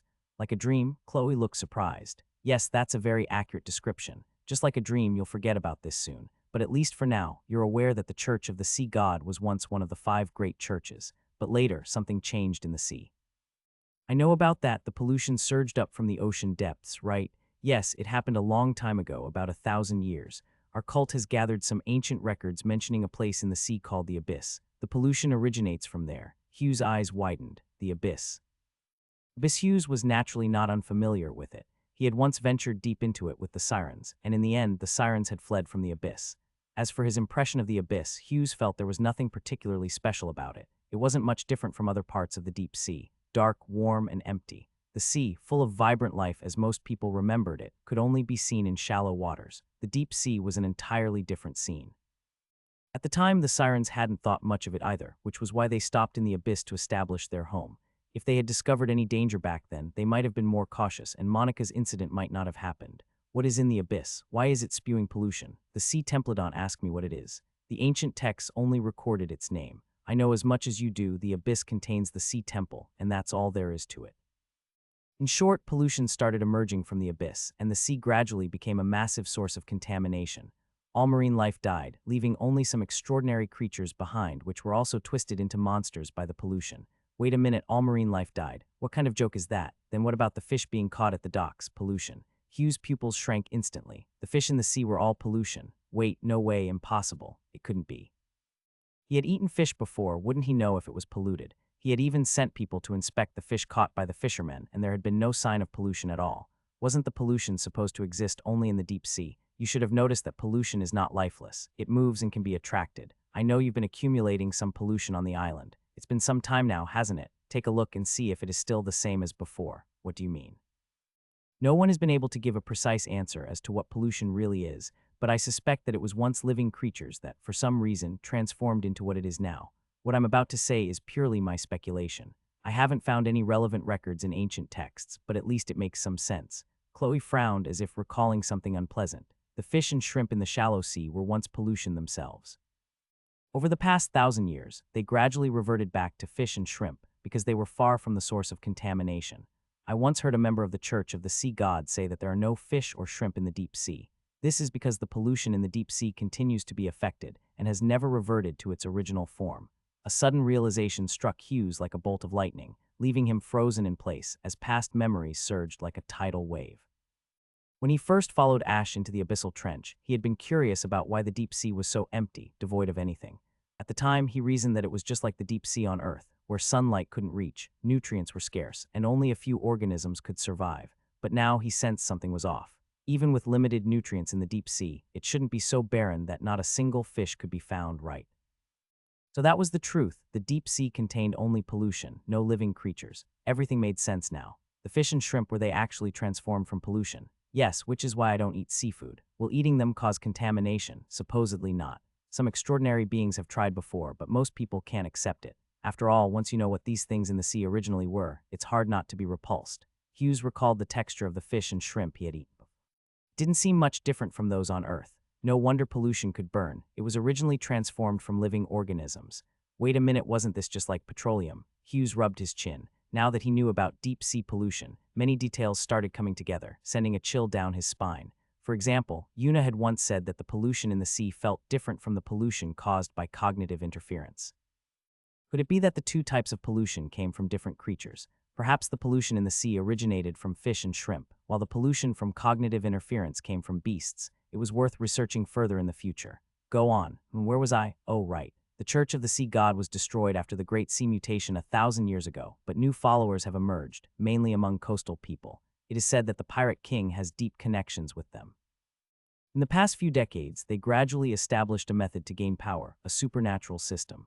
You know how we extraordinary beings climb step by step, but they chose the opposite direction, seeking the old days. Climb steps, don't interrupt. Anyway, they did find a stable supernatural path, but the cost is immense. I don't know exactly how it works, but in short, they need to constantly come into contact with pollution. Even after gaining power, they still turn into half-mad monsters. They are real monsters. In the Church of the Sea God, few maintain a human form. Most experience various mutations. Some grow extra pairs of arms, while others have their legs turn into snake tails. Chloe glanced at Hughes, speaking with a deeper meaning. They are not from the Church of the Sea God. That was a misunderstanding, Hughes said helplessly. Otherwise, I wouldn't be so clueless about the Church of the Sea God, would I? Chloe stared at Hughes for a while before finally nodding. All right, thinking about it carefully, it doesn't seem like it. The mutations of the sea god's followers are mostly random, not this uniform. And because they have been exposed to pollution for so long, those cultists struggle to maintain their sanity. They are genuine lunatics, easily provoked and sometimes even losing control without any provocation at all. I see, so you always thought I was one of those lunatics from the Church of the Sea God. Yes. I didn't even dare to say too much, afraid of triggering you, so it was all a misunderstanding. No wonder his previous conversations with Chloe had been so confusing. Why did you think I was from the Church of the Sea God? Just because of the sirens, that was part of it. After all, those those sirens obviously came from the sea. Hughes nodded. That was true, and their mutations did resemble those of the Church of the Sea God. Was that just a coincidence? Besides, you've been stockpiling pollution on the island. That's something only the cultists of the Church of the Sea God would do. They need pollution to strengthen their power. And you summoned an outer god. When did I ever summon an outer god? Hughes' eyes widened. He had indeed stockpiled pollution, but that was only because he was trying to find a new fuel source. He could accept being misunderstood for that. But summoning an evil god, when had he ever summoned an evil god? Clearly, it was those moths chasing fire who were summoning an evil god. Chloe didn't speak. She had an expression that seemed to say, if you say you didn't summon one, then you didn't summon one. Hughes took a deep breath, calmed himself down, and asked, you said I summoned an evil god.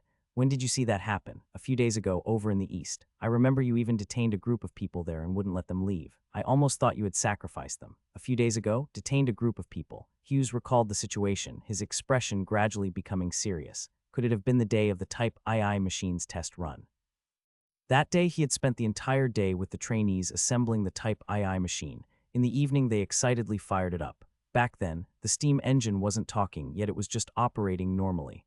Then the pollution within his body had inexplicably erupted. Even now, he had no idea what had happened. It was as if he had done nothing, yet the pollution had suddenly appeared inside him, and it had appeared internally. Wait, an evil god. He seemed to have experienced an evil god's descent before. The first time he had descended into the corpse of worker Hughes, he had discovered a massive amount of entity pollution inside that body. Some of it had even solidified into strange substances. It had taken him half a day, with his purification ability at full power, to clean it all out. Could it be that the descent of an evil god was marked by a large amount of pollution appearing within the body? Thinking about it carefully, if he hadn't had the purification ability, no one would have been able to withstand that situation, pollution appearing inside the body and continuing for hours. If he hadn't purified it, would that pollution have kept accumulating and solidifying, eventually turning his body into something like worker Hughes? Then he really might have actually summoned an evil god. No, to be precise, he had been descended upon by an evil god. Of course, he had easily wiped out that evil god, but that was beside the point. But why did this happen? Was it really related to the steam engine? That shouldn't be the case. The Type I machine hadn't caused any problems before. Hughes rubbed his temples, feeling a headache coming on. It must have been a misunderstanding. Don't look at me like that. I don't know the exact reason either. All I can say is that the evil god has already been dealt with. There are no evil gods in Castle now. All right. Can I leave now? Of course not. I'm the chief of moths chasing fire. I can represent the cult in agreeing to cooperate with you so long as you're also willing to share knowledge. Hughes' eyes lit up. Sharing knowledge. At first glance, this seemed like a loss for him. After all, the knowledge he held was genuinely useful and had already been applied to Castle's development. Meanwhile, the knowledge of moths chasing fire was more chaotic, with much of it unverified. But he understood that what he was doing now was just minor work. It wouldn't matter even if he gave it all away, let alone just sharing it. And the esoteric knowledge possessed by moths chasing fire was incredibly valuable. Just one example, if he had known about cognitive interference earlier, he wouldn't have gotten himself into so much trouble. That was just one benefit. Even without considering the direct advantages, Hughes was willing to share knowledge from the bottom of his heart. Scientific and social progress had never been achieved through stagnation and secrecy. Only through sharing and exchange could advancements be made. That was the foundation of technological accumulation and breakthroughs.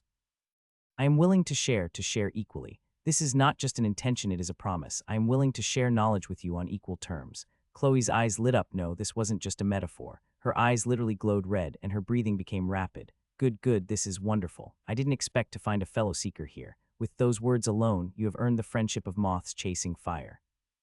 The world sees us as madmen, but if you ask me, the real lunatics are those who only keep their heads down to eat. Such a great truth is right above their heads, yet they refuse to look up. If this is madness, then let us be mad. Perhaps only madness is worthy of the truth. Hughes frowned. What Chloe said wasn't wrong, but it was too extreme. her current expression of near hysteria was somewhat distorted. There was a reason why Moths Chasing Fire was labeled as a heretical cult. It was best to remain cautious. All right, then how should we stay in contact? You can come to the church directly to find me or talk to Brother Kiski. He can't reply, but we will hear you. You can also directly call the name of the Lord of Moths. I'll give you a ritual shortly. So long as you follow the instructions precisely, we'll be able to hear you. Don't worry, it's very safe. The Lord of Moths is an evil god, yes, but as long as we don't summon its descent, it won't respond at all. The Lord of Moths. Hughes recalled the worker Hughes he had seen on the golden throne. At that time, it had only made simple movements and had no reaction to anything. Could that have been the Lord of Moth's true nature? Were all evil gods like that? Or had Moths Chasing Fire specifically chosen this one as a safe evil god? Wait, hadn't he already purified the Lord of Moths? Thinking along those lines, worker Hughes. Hughes took a sharp breath. An extremely troubling thought surfaced in his mind. Could I have become the Lord of Moths? He could hear the prayers of its followers. Chloe even referred to him as an outer god. His scalp tingled. This wasn't something he could just ask Moths Chasing Fire about.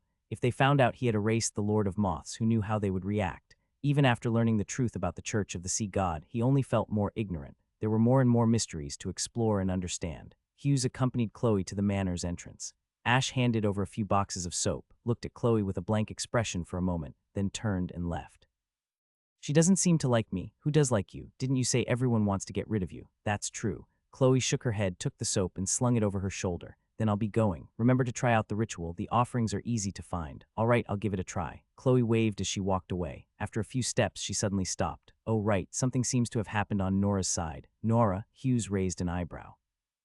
Chloe returned to the church, her face full of complex emotions. Carefully moving aside the somewhat decayed door, she pushed open the trapdoor and entered the underground secret base. The Moths Chasing Fire were best at concealment and disguise, even able to use certain ritual spells to achieve astonishing effects. For example, this trapdoor, when Chloe entered, the space inside was the gathering point of the cult, but when others opened it, it was merely a storage cellar for the Candlelight Church.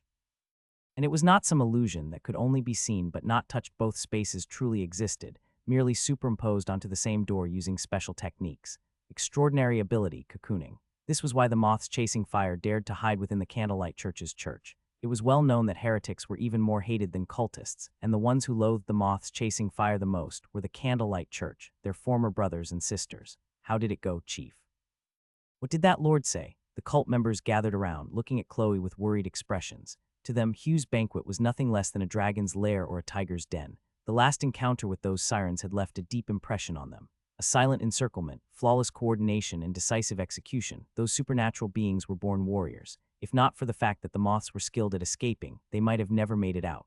Not to mention, there were many of those sirens. It went fairly well. That lord is not quite what we imagined. He seems to have had no prior contact with the Church of the Sea God and has never summoned an evil god. Chloe revealed a somewhat tired smile. In fact, I have some good news. He is also very interested in knowledge. He has promised to share knowledge with us. The room fell silent. The cultists of the Moths Chasing Fire widened their eyes as if they had misheard Chloe's words. What did she mean by willing to share knowledge with us? You mean he doesn't plan to hunt us down, doesn't plan to drive us away, and even. Yes, he allows us to conduct research on his land and is even willing to share knowledge with us. Chloe repeated herself. The cultists exchanged glances, their expressions still carrying traces of confusion. They who were always hunted and chased away had actually been granted permission to stay here. Did sharing knowledge mean they had even gained some degree of recognition? From now on, we can stay here. We don't have to keep running and hiding. We can walk in the sunlight. Of course, it wasn't completely out in the open. The Candlelight Church was still after them. But at the very least, a lord was willing to shelter them for now. No one knew how long it had been since the Moths Chasing Fire had lived without fear of immediate flight upon being discovered. This wasn't Chloe's first negotiation with a lord, but it was the first time her followers saw her return with a smile. Hughes had no idea. To him, this was just a cautious exchange of information. But to the Moths Chasing Fire, it already felt like an almost unreal blessing. Being able to stay in one place without having to prepare for a desperate escape at any moment, it sounded almost like home. When Chloe had heard Hughes' promise at the manor, she had felt a tremor in her heart, something she had barely suppressed with all her willpower. She patted her own face. She was the chief of the Moths Chasing Fire. She had to lead the cult forward. She couldn't afford to be weak. We've only reached a verbal agreement, and our cooperation is built on a very fragile foundation. Future interactions must remain cautious. The cultists nodded in agreement, though their eyes still sparkled with joy. Many of them had already packed their belongings, ready to flee at a moment's notice, but now it seems unnecessary. At last, they could settle down and devote time to their research. And there's another piece of good news this. Chloe lifted the box she had been holding. This is soap, a cleaning product, provided to us by Lord Hughes. It's a recent creation from Castle. They say it's a new invention. That lord even mentioned that it's made from olive oil. Perhaps in the future, we might get a chance to see how it's made. Chloe distributed the soap among the cultists. The moths chasing fire had heard of this new item before and had even secretly acquired a few bars, but receiving a whole box as a gift from the lord made it feel entirely different. The cultists carefully took the soap and held it up for a closer look. No matter how many times I see it, it still amazes me. This is actually made from olive oil. Can you eat it? Try it, just take a bite and see. Wait, you're really eating it. What does it taste like? Awful, really bad. Ha ha ha. Watching the group noisily pass the soap around, Chloe couldn't help but smile. They were lucky. This lord was very interested in them, in their secrets, and most importantly, in knowledge. Perhaps there could be more cooperation in the future. Perhaps their experiments and research might even receive funding. This was an isolated island, far from the empire. The meddlesome Candlelight Church investigators wouldn't be able to reach them here. The thought was almost intoxicating. She shook her head. She couldn't indulge in fantasies. There was still work to do. Isaac, come with me. Chloe looked at a silent man in the distance, walked over, and patted his shoulder, speaking softly. The man nodded and followed her without a word. The crowd was still noisy, their long-repressed emotions making them almost hysterical. It was hard to tell whether they were venting or simply happy. The two of them walked into an inner room. Chloe shut the door behind them and lowered her voice. Isaac, I need your help. Go ahead. I suspect there's a traitor among us. Isaac slowly lifted his head. A cloth band covered his eyes, yet it seemed as if he was looking straight at Chloe. Did you find something? The Lord knows too much about us. Chloe's eyes darkened. The moths chasing fire were experts in concealment, yet Hughes had still managed to uncover her identity. She was certain she had left no clues. Just last night, when Hughes and Ash were digging up the corpse of the Lord of Moths, he still hadn't realized who she was. But by this morning, the invitation had already been delivered to her table. There was only one explanation: someone had betrayed them. It has been a long time since we last had a traitor among us. Isaac suddenly raised a hand, and Chloe immediately stopped talking. The man gestured toward the door. Chloe nodded, pulled out a dagger, and silently approached. Then, in one swift motion, she yanked the door open and pressed the blade to the neck of the person standing outside. Then, Lena. Recently, two things had become hot topics among the islanders of Castle. The first was the advanced class opened by the Lord. Some people had even seen Sister Chloe attending the lessons. This was a rare sight indeed. People had only ever heard of others going to the church to learn how to pray, but never before had a nun gone outside to study. But what could a nun possibly learn? How to clean the church more efficiently. Some devout believers even went to ask Miss Chloe directly, only to be dragged into a long-winded lecture about mechanical principles by the enthusiastic nun. It was terrifying. Miss Chloe's eyes were shining, and she was unbelievably strong. I tried to slip away twice, but she pulled me right back. One believer recounted with lingering fear. And so, the nickname Studious Nun spread across the island. Everyone knew that the church housed a particularly studious nun, which ironically led to an increase in people coming to the church to pray. They even began discussing the lessons they had learned while inside. The islanders had yet to realize that they, as fishermen, farmers, and craftsmen who lived by their trade, were gradually becoming more and more interested in discussing technical matters. Though not many people attended the advanced classes, the number of those who understood mechanical principles, physics, and chemistry was steadily growing. Hughes did not forbid the advanced class students from sharing their knowledge. In fact, he even encouraged it, though he did establish a few rules. Hughes had indeed fulfilled his promise, sharing knowledge with the islanders at almost no cost, but by now no one cared about such trivial details. The islanders no longer doubted Hughes' words. Everyone had come to believe that the Lord would always keep his promises. This small island in the storm ocean, along with its people, was undergoing a quiet transformation. Besides the studious nun, there was another topic of discussion among the people. Josh had returned. Everyone on the island knew Josh. Though he was a bit sly and opportunistic, he was still a decent person. He was also good friends with Ken, but ever since Ken joined the advanced class, they hadn't spent much time together. So when Ken returned home after class and saw Josh waiting at his door, he was quite surprised. "Josh, you're back. Oh my God, you really came back. We thought you'd run into trouble in the Empire." Ken rushed forward and hugged him. "Hey Ken, you're choking me. Gaia, get your brother off me. He must be jealous that I got to travel to the Empire and now he wants to kill me."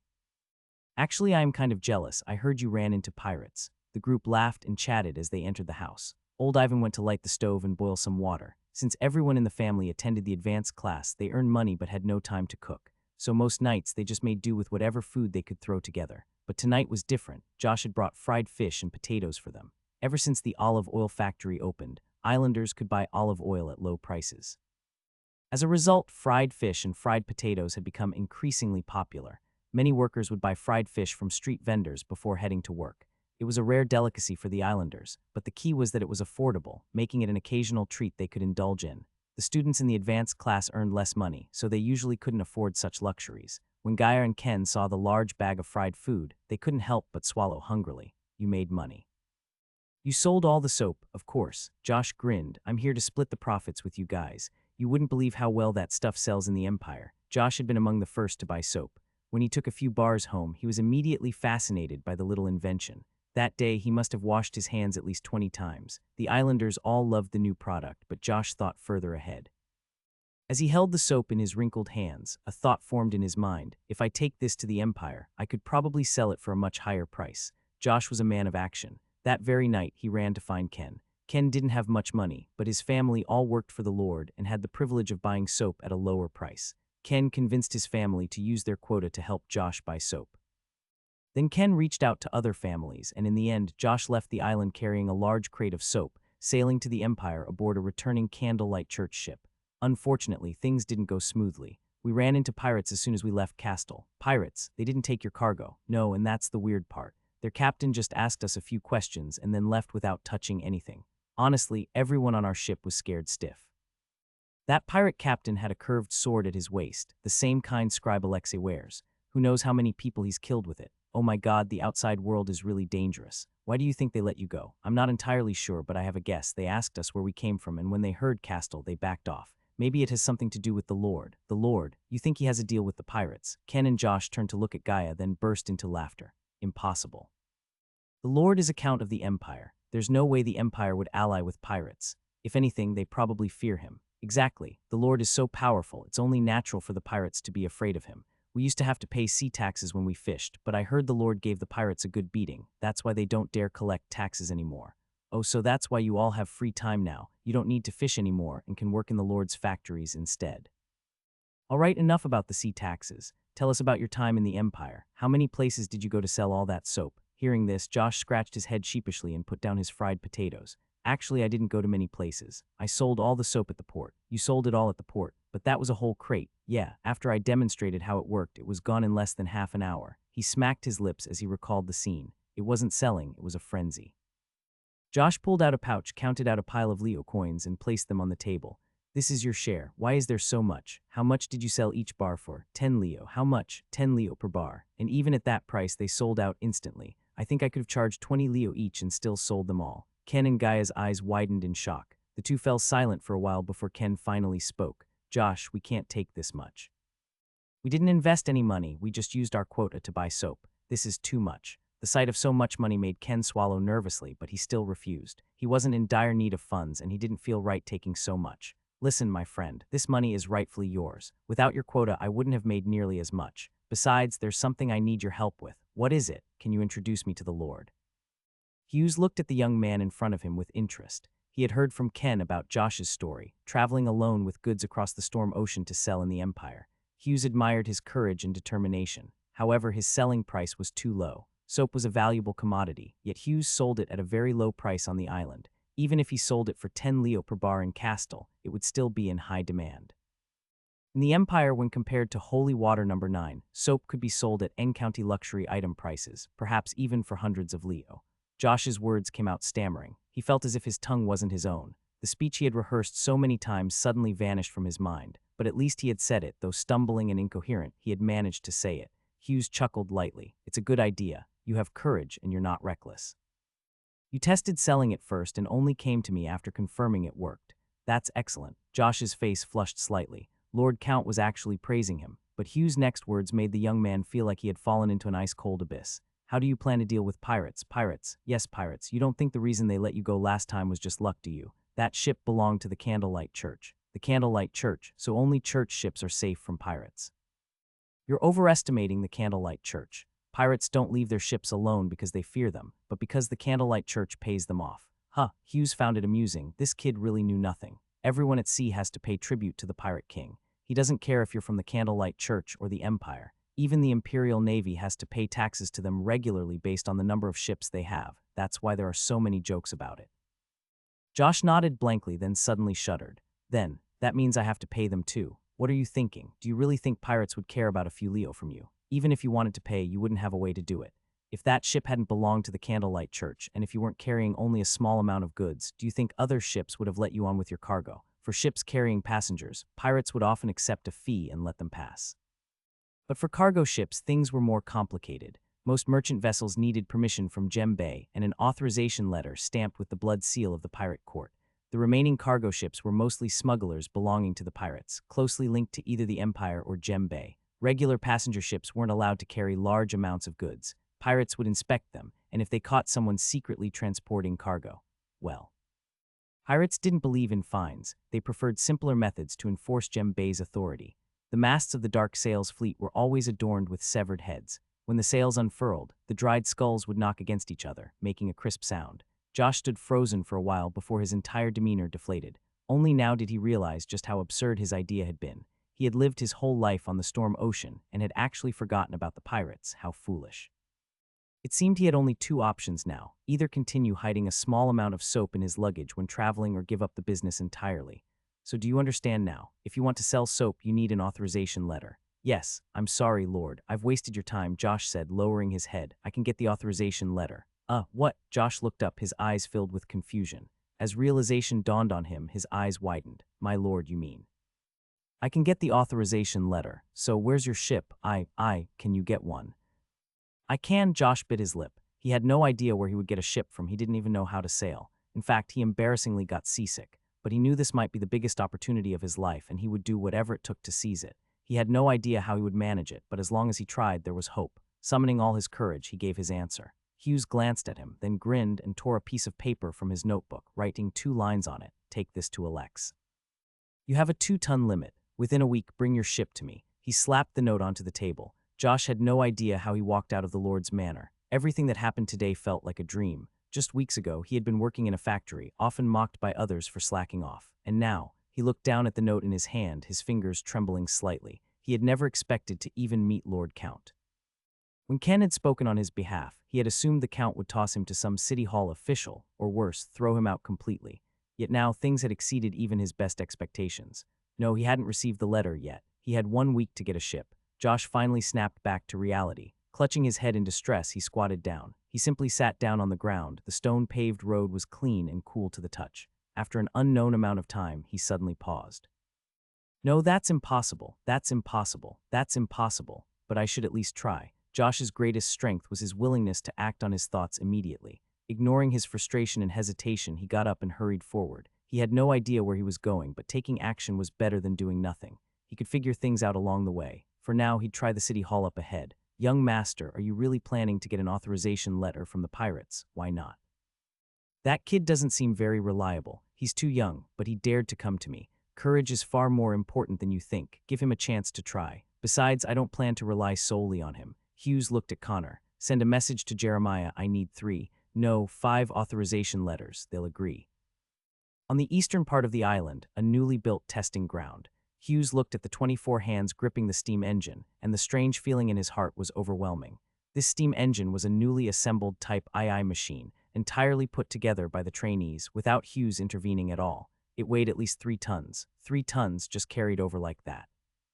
Hughes had originally designed some equipment for transportation, but on a whim, he decided to let the sirens try carrying it instead.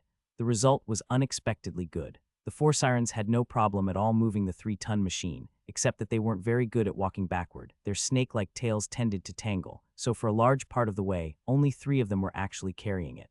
This level of strength and endurance. Hughes suddenly had the feeling that these sirens might not be much weaker than a steam engine in a factory.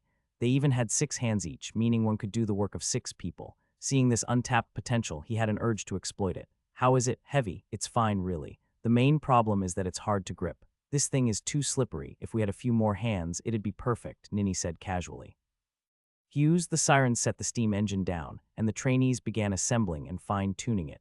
This was Hughes' first attempt at using steam power in a factory setting. Technically, he could have done this earlier, but the trainees' learning progress was still slow. Many of them had only recently completed their literacy classes and had too many gaps in their knowledge to fill. Skipping steps wasn't an option either. Hughes wasn't comfortable teaching more advanced topics until they had built a solid foundation. The only relief was that the batch of workers Beatrice had brought seemed to have some knowledge of steam engines. He said seemed because, according to them, their knowledge came from oral traditions among workers, old masters passing skills down to new ones over time. As a result, their understanding was mostly incomplete. They knew how to operate steam engines correctly, but their knowledge lacked structure, requiring them to relearn almost everything from scratch. Hughes planned to let them operate the steam engine directly once Beatrice left. As for the missing foundational knowledge, they could catch up through additional lessons. The current factory was built for this very purpose. This factory was different from all the others on the island. The previous ones were, to put it bluntly, just larger workshops. Their designs were more advanced in concept, but they were still just wooden structures. But this one was special. It was built almost entirely of stone, something even Earth didn't have. It was unavoidable. The siren's fossil-to-mud ability was simply too efficient. This was practically black technology. Even if he invented cement, its strength wouldn't come close to this, which was why Hughes had high hopes for this factory. He planned to turn it into a steel mill. The island had iron ore, and the research on polluted fuel combustion had already entered the experimental stage. The runes drawn inside the boiler, essentially blood-formed circles to contain the pollution, were being optimized, and apparently they worked well with machine spirits. Why did this setup feel so weird? In any case, while pollution wasn't entirely usable as fuel yet, the prospects were promising. The steel mill would be operational soon. As for the iron smelting furnace, he had already built one successfully, but a new idea had recently come to him. He wanted to try optimizing it using fossil to mud. This part also required experimentation, and he considered letting the sirens handle it, not by using their magic, but by having them conduct independent research. Sirens were truly a fascinating species. They were physically powerful and had decent magical abilities, practically born warriors.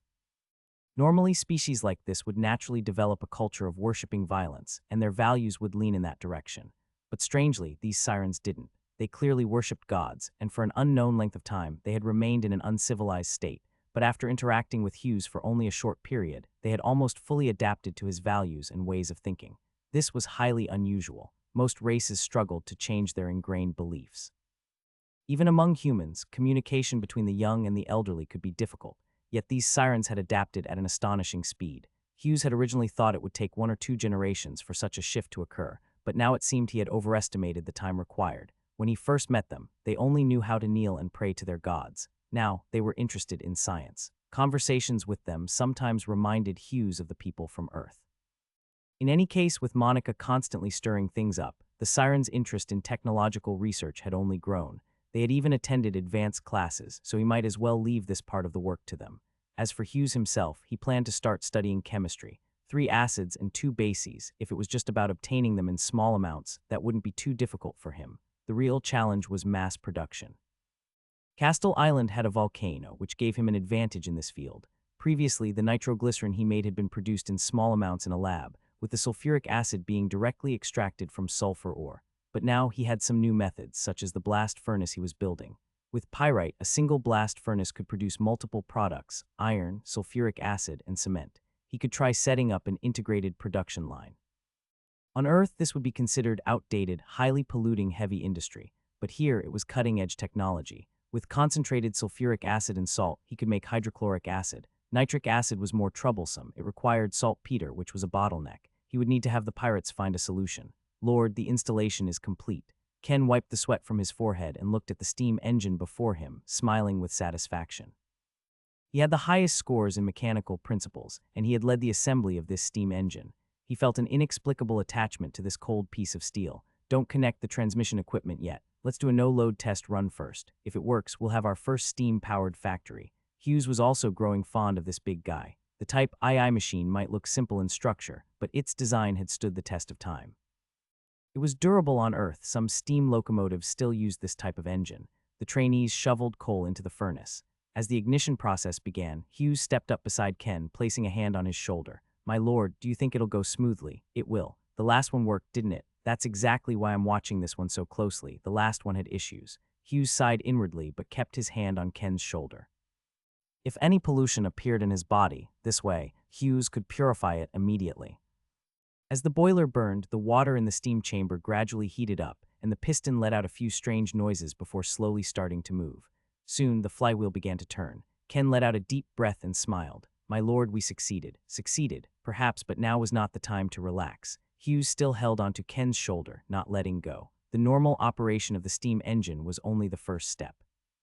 The most critical concern was ensuring no pollution descended afterward. All units, take note. The steam engine has started running. Stay vigilant, understood. There were quite a few sirens at the testing site, both for security purposes and for scientific research. These trainees had already received some subtle hints, making them aware that the Lord had stationed additional personnel here.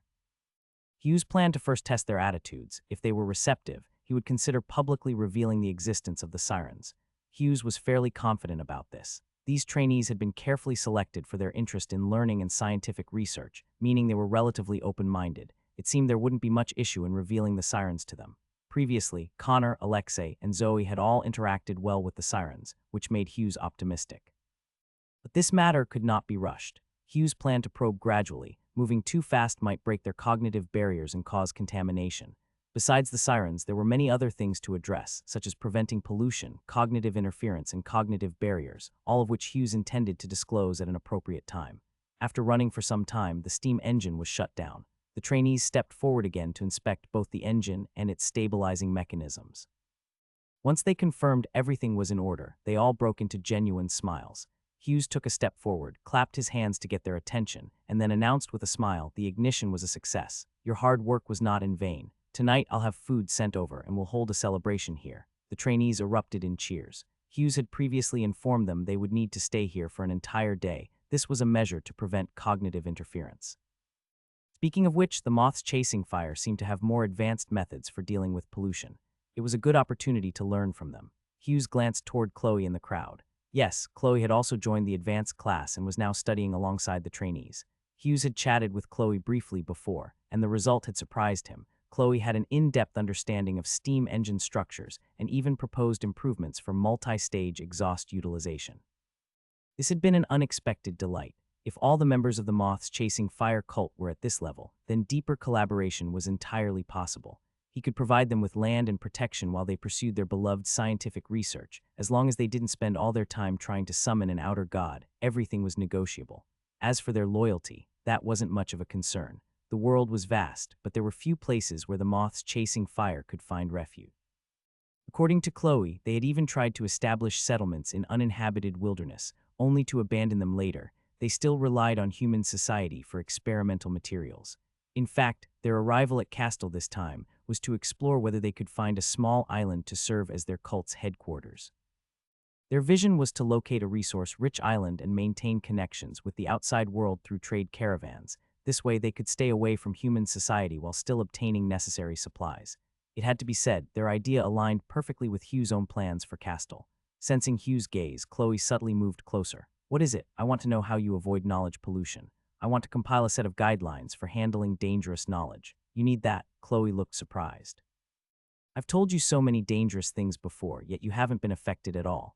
I was about to ask you how you avoid contamination. That's different. I'm special. I have a way to purify pollution. Purify pollution? Chloe's eyes turned red with envy. That's amazing. If they had the ability to purify pollution, they wouldn't have to go through all the trouble of summoning an outer god, and so many people wouldn't have had to die. She almost couldn't resist the urge to ask more about it.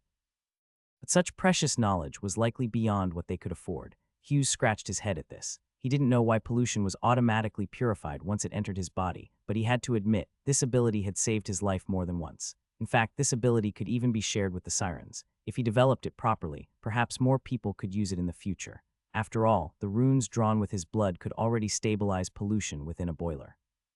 If I had a way to purify pollution, I could study whatever I wanted. How wonderful that would be. Chloe muttered to herself, the envy in her eyes almost dripping out. Actually, your current teaching method is very effective. Teaching all knowledge from the ground up with no missing gaps is actually the best way to prevent knowledge pollution. Oh, then I was lucky. Initially, I only taught in such detail to avoid cognitive interference. Cognitive interference, that's an accurate description. Chloe nodded. Most polluted knowledge consists of ancient secrets or cutting-edge research findings. If you can truly have these trainees learn everything from the basics, in theory, they should be able to avoid knowledge-induced pollution. At this point, Chloe's expression dimmed slightly, as if recalling something unpleasant. Unfortunately, this requires a complete educational system and uninterrupted long-term learning, which is nearly impossible. Why would that be impossible? Hughes frowned. Large churches and even the royal family should have such foundational structures, right?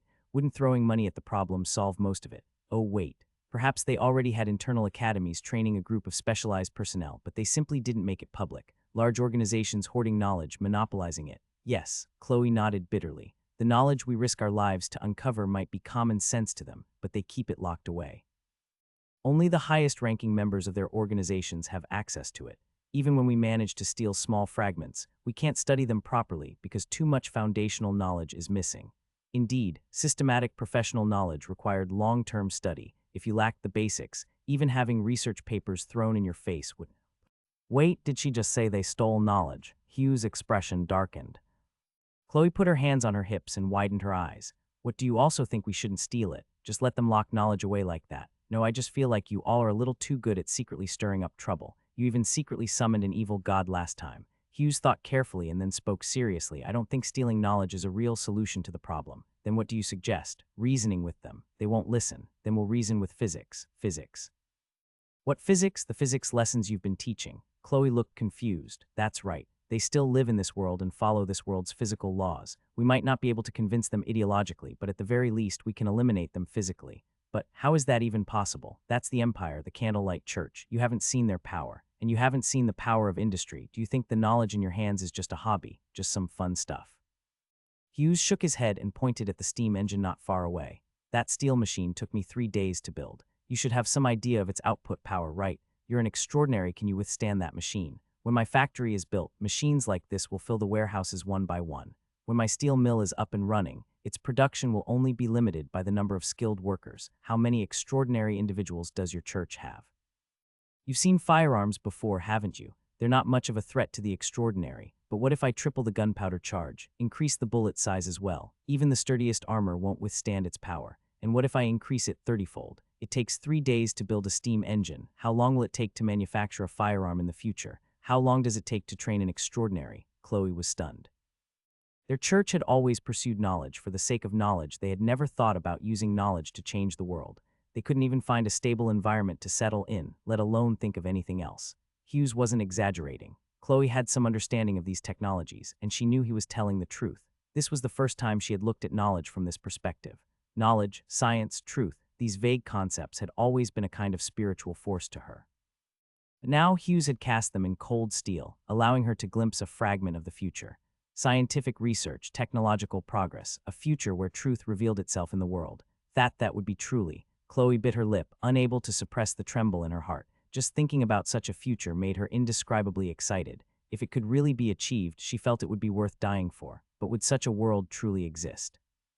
A world where one could freely learn knowledge, freely conduct research. It was just a fantasy. A fantasy. The steam engine before her wasn't a fantasy. The newly built factory wasn't a fantasy. The changes on Castle Island weren't a fantasy. Sister Chloe, you should understand what I'm thinking right now. I want to change this world. Hughes looked at the steam engine as well, his eyes full of affection and anticipation. I know this won't be easy. I have many enemies. Even the world itself is blocking our way. No one is willing to walk this thorn-covered path, so I must walk it alone. But since you call yourselves moths chasing fire, you must long for that light and heat too, if possible. You explore knowledge, I will bring it into reality, and together our will shall stand above this world. The knowledge you cannot steal I will take for you. The lands that drove you away I will reclaim for you. The decayed, the stubborn, the ignorant and greedy, I will set them ablaze. Hughes stroked the steam engine and smiled lightly. Sister Chloe, are you willing to add fuel to the fire? Chloe swallowed hard. She took a deep breath, trying to steady her rapid breathing, but she couldn't. So she knew she didn't need to make a choice. She was a moth chasing fire. The fire she had long yearned for was right in front of her. There was no second option. Our research is very dangerous, and it burns through money, far more than the few coins you toss into a donation box. You'll be constantly worrying about how to fund us. Damn it, what I mean is. I'm willing. She let out a long breath, as if she had just set down a heavy burden. Her face carried both exhaustion and relief. How long had it been? The moths chasing fire had finally found a companion, a land willing to take in these wanderers. She just hoped the conditions wouldn't be too harsh. Chloe forced herself to focus and spoke again. I didn't misunderstand, did I? You mean to offer us shelter. What do we need to do? Help you improve your machines. Let me be clear, our extraordinary abilities aren't suited for direct combat, so don't expect us to fight on the battlefield. Hughes had already thought this through. He planned to form a relatively loose alliance with the moths chasing fire at first. Once they were bound to his war chariot, they would naturally find ways to prove their worth. So Hughes answered seriously, "Yes, I will offer you protection. You will receive long-term employment contracts and be free to live on the island. I am also willing to fund your research. Of course, you will need to share your research results. I promise not to force you onto external battlefields, though if the island is in danger, I may call upon you to defend it. In extreme situations, I might mobilize everyone on Castle Island. One more thing, you must conceal the name, Moths Chasing Fire. You know the trouble it would bring." Chloe listened quietly, then froze for a few seconds after Hughes finished speaking. That's it, it's that simple. Honestly, Hughes' offer exceeded her best expectations. Other lords had considered taking them in, but most just wanted to use their extraordinary members. The church's extraordinary forces rarely interfered in the secular world, only appearing to handle secret incidents. If a noble or lord wanted to interact with the extraordinary, they usually had to turn to cultists like them. So her bottom line had been to offer half of their extraordinary members in exchange for shelter. But Hughes only asked for shared research results. Damn it, their doctrine already required them to share knowledge. This didn't even count as a condition, and he was willing to fund their research. He was actually willing to fund their research. No one knew better than Chloe how much money research and experiments burned through. As the leader, she was constantly worrying about funding. Chloe's eyes gradually widened. She began to feel that she might have misjudged this lord. He genuinely seemed to love knowledge and research. Damn it, why did she feel a little guilty? But guilt was one thing she wasn't going to let a good deal slip away. She coughed lightly. "Ahem, we accept your offer. We're allies now." Hughes and Chloe shook hands solemnly, sealing the alliance. "I'll have the formal alliance document sent to you later. It will contain everything we just discussed. I'll also build you a research facility nearby. Of course, dangerous experiments must be reported in advance. That's great, though speaking of dangerous experiments, Chloe's eyes flickered as she said, "I do have something I need to report." "You're planning a dangerous experiment." Hughes' eye twitched. "Do these people have an endless supply of dangerous things? Are they really that impatient?" "Ahem, well, not exactly an experiment. It's more of a problem. Speak. You remember how we summoned an evil god before? Well, it hasn't left yet."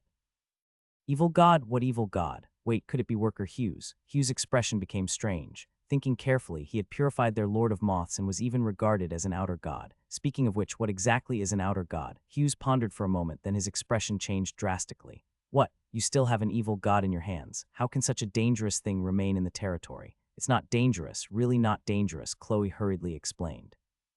She started to regret bringing this up now. What if Hughes changed his mind and drove them away? Actually, it's not an evil god. Something must have gone wrong with the summoning ritual, and an outer god was summoned instead. Outer god? Yes, I can't talk about that part, or it will cause pollution. Go ahead, don't worry about pollution. I have a way to deal with it. Chloe gritted her teeth. "I know you can handle pollution, but if I speak of it, I'll be polluted too." Knowledge brings pollution. This kind of pollution is not one-sided. It affects both parties. Otherwise, it would have been used on the battlefield immediately. Hughes blinked. That actually made sense. If simply speaking knowledge could pollute the other party, then the moths chasing fire shouldn't be in such a miserable state. Which lord wouldn't welcome them? They could just give a couple of lectures on advanced mathematics and the lord would explode on the spot. How could they have ended up in their current sorry state? Hiss, wait a minute. If speaking knowledge causes pollution, then wouldn't teachers be the most vulnerable? Chloe glanced at Hughes and pursed her lips. You probably haven't come into contact with esoteric knowledge yet. Most superficial knowledge doesn't cause pollution. But deeper knowledge, if you don't understand its fundamental principles or lack prerequisite knowledge, then just hearing about it can pollute you. As for esoterica, it's something even more advanced. It consists of fragments of history. We don't know the cause and effect, we don't even know if it's real. At the same time, most people are unaware of it. Such knowledge, whether spoken or heard, causes pollution.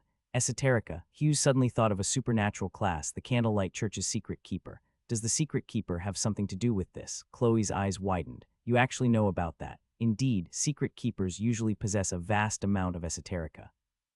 They can use esoterica as a weapon, directly attacking enemies and polluting them.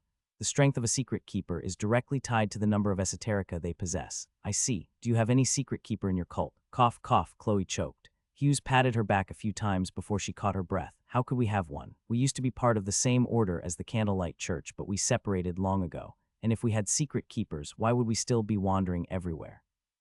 In any case, knowledge is extremely, extremely dangerous. Especially esoterica, its spread means pollution, it means loss of control. Then what happens if you write it down? That depends on the situation. Chloe thought for a moment. If it's a relatively safe esoterica, something not too ancient or supported by other historical records, widely known to the public, then even if it's spoken aloud, the pollution is minimal. Such knowledge is often written down.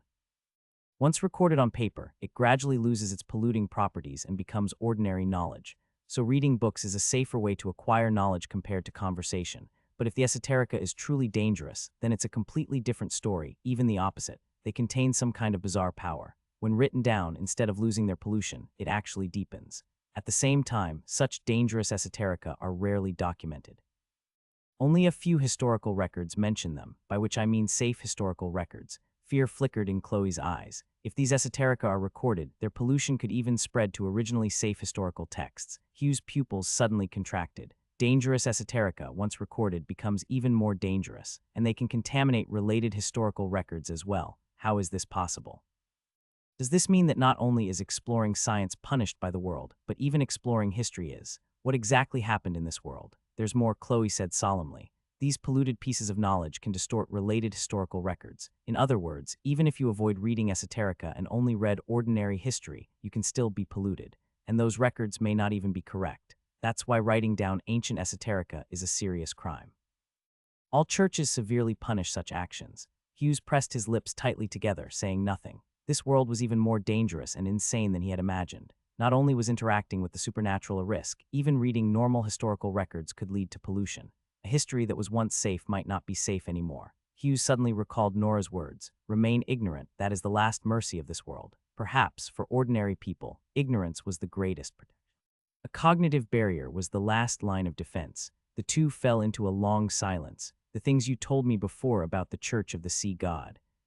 That was esoterica, but relatively safe. First, it's not too ancient, only 1,000 years old. Second, it's widely known. Almost every supernatural being knows about it. Moreover, the Church of the Sea God still exists today. It has not fallen into unverifiable history, so it is one of the safest esoterica. Most churches have written records of it. Hughes rubbed his chin, carefully pondering Chloe's words. The nature of esoterica once again exceeded his expectations.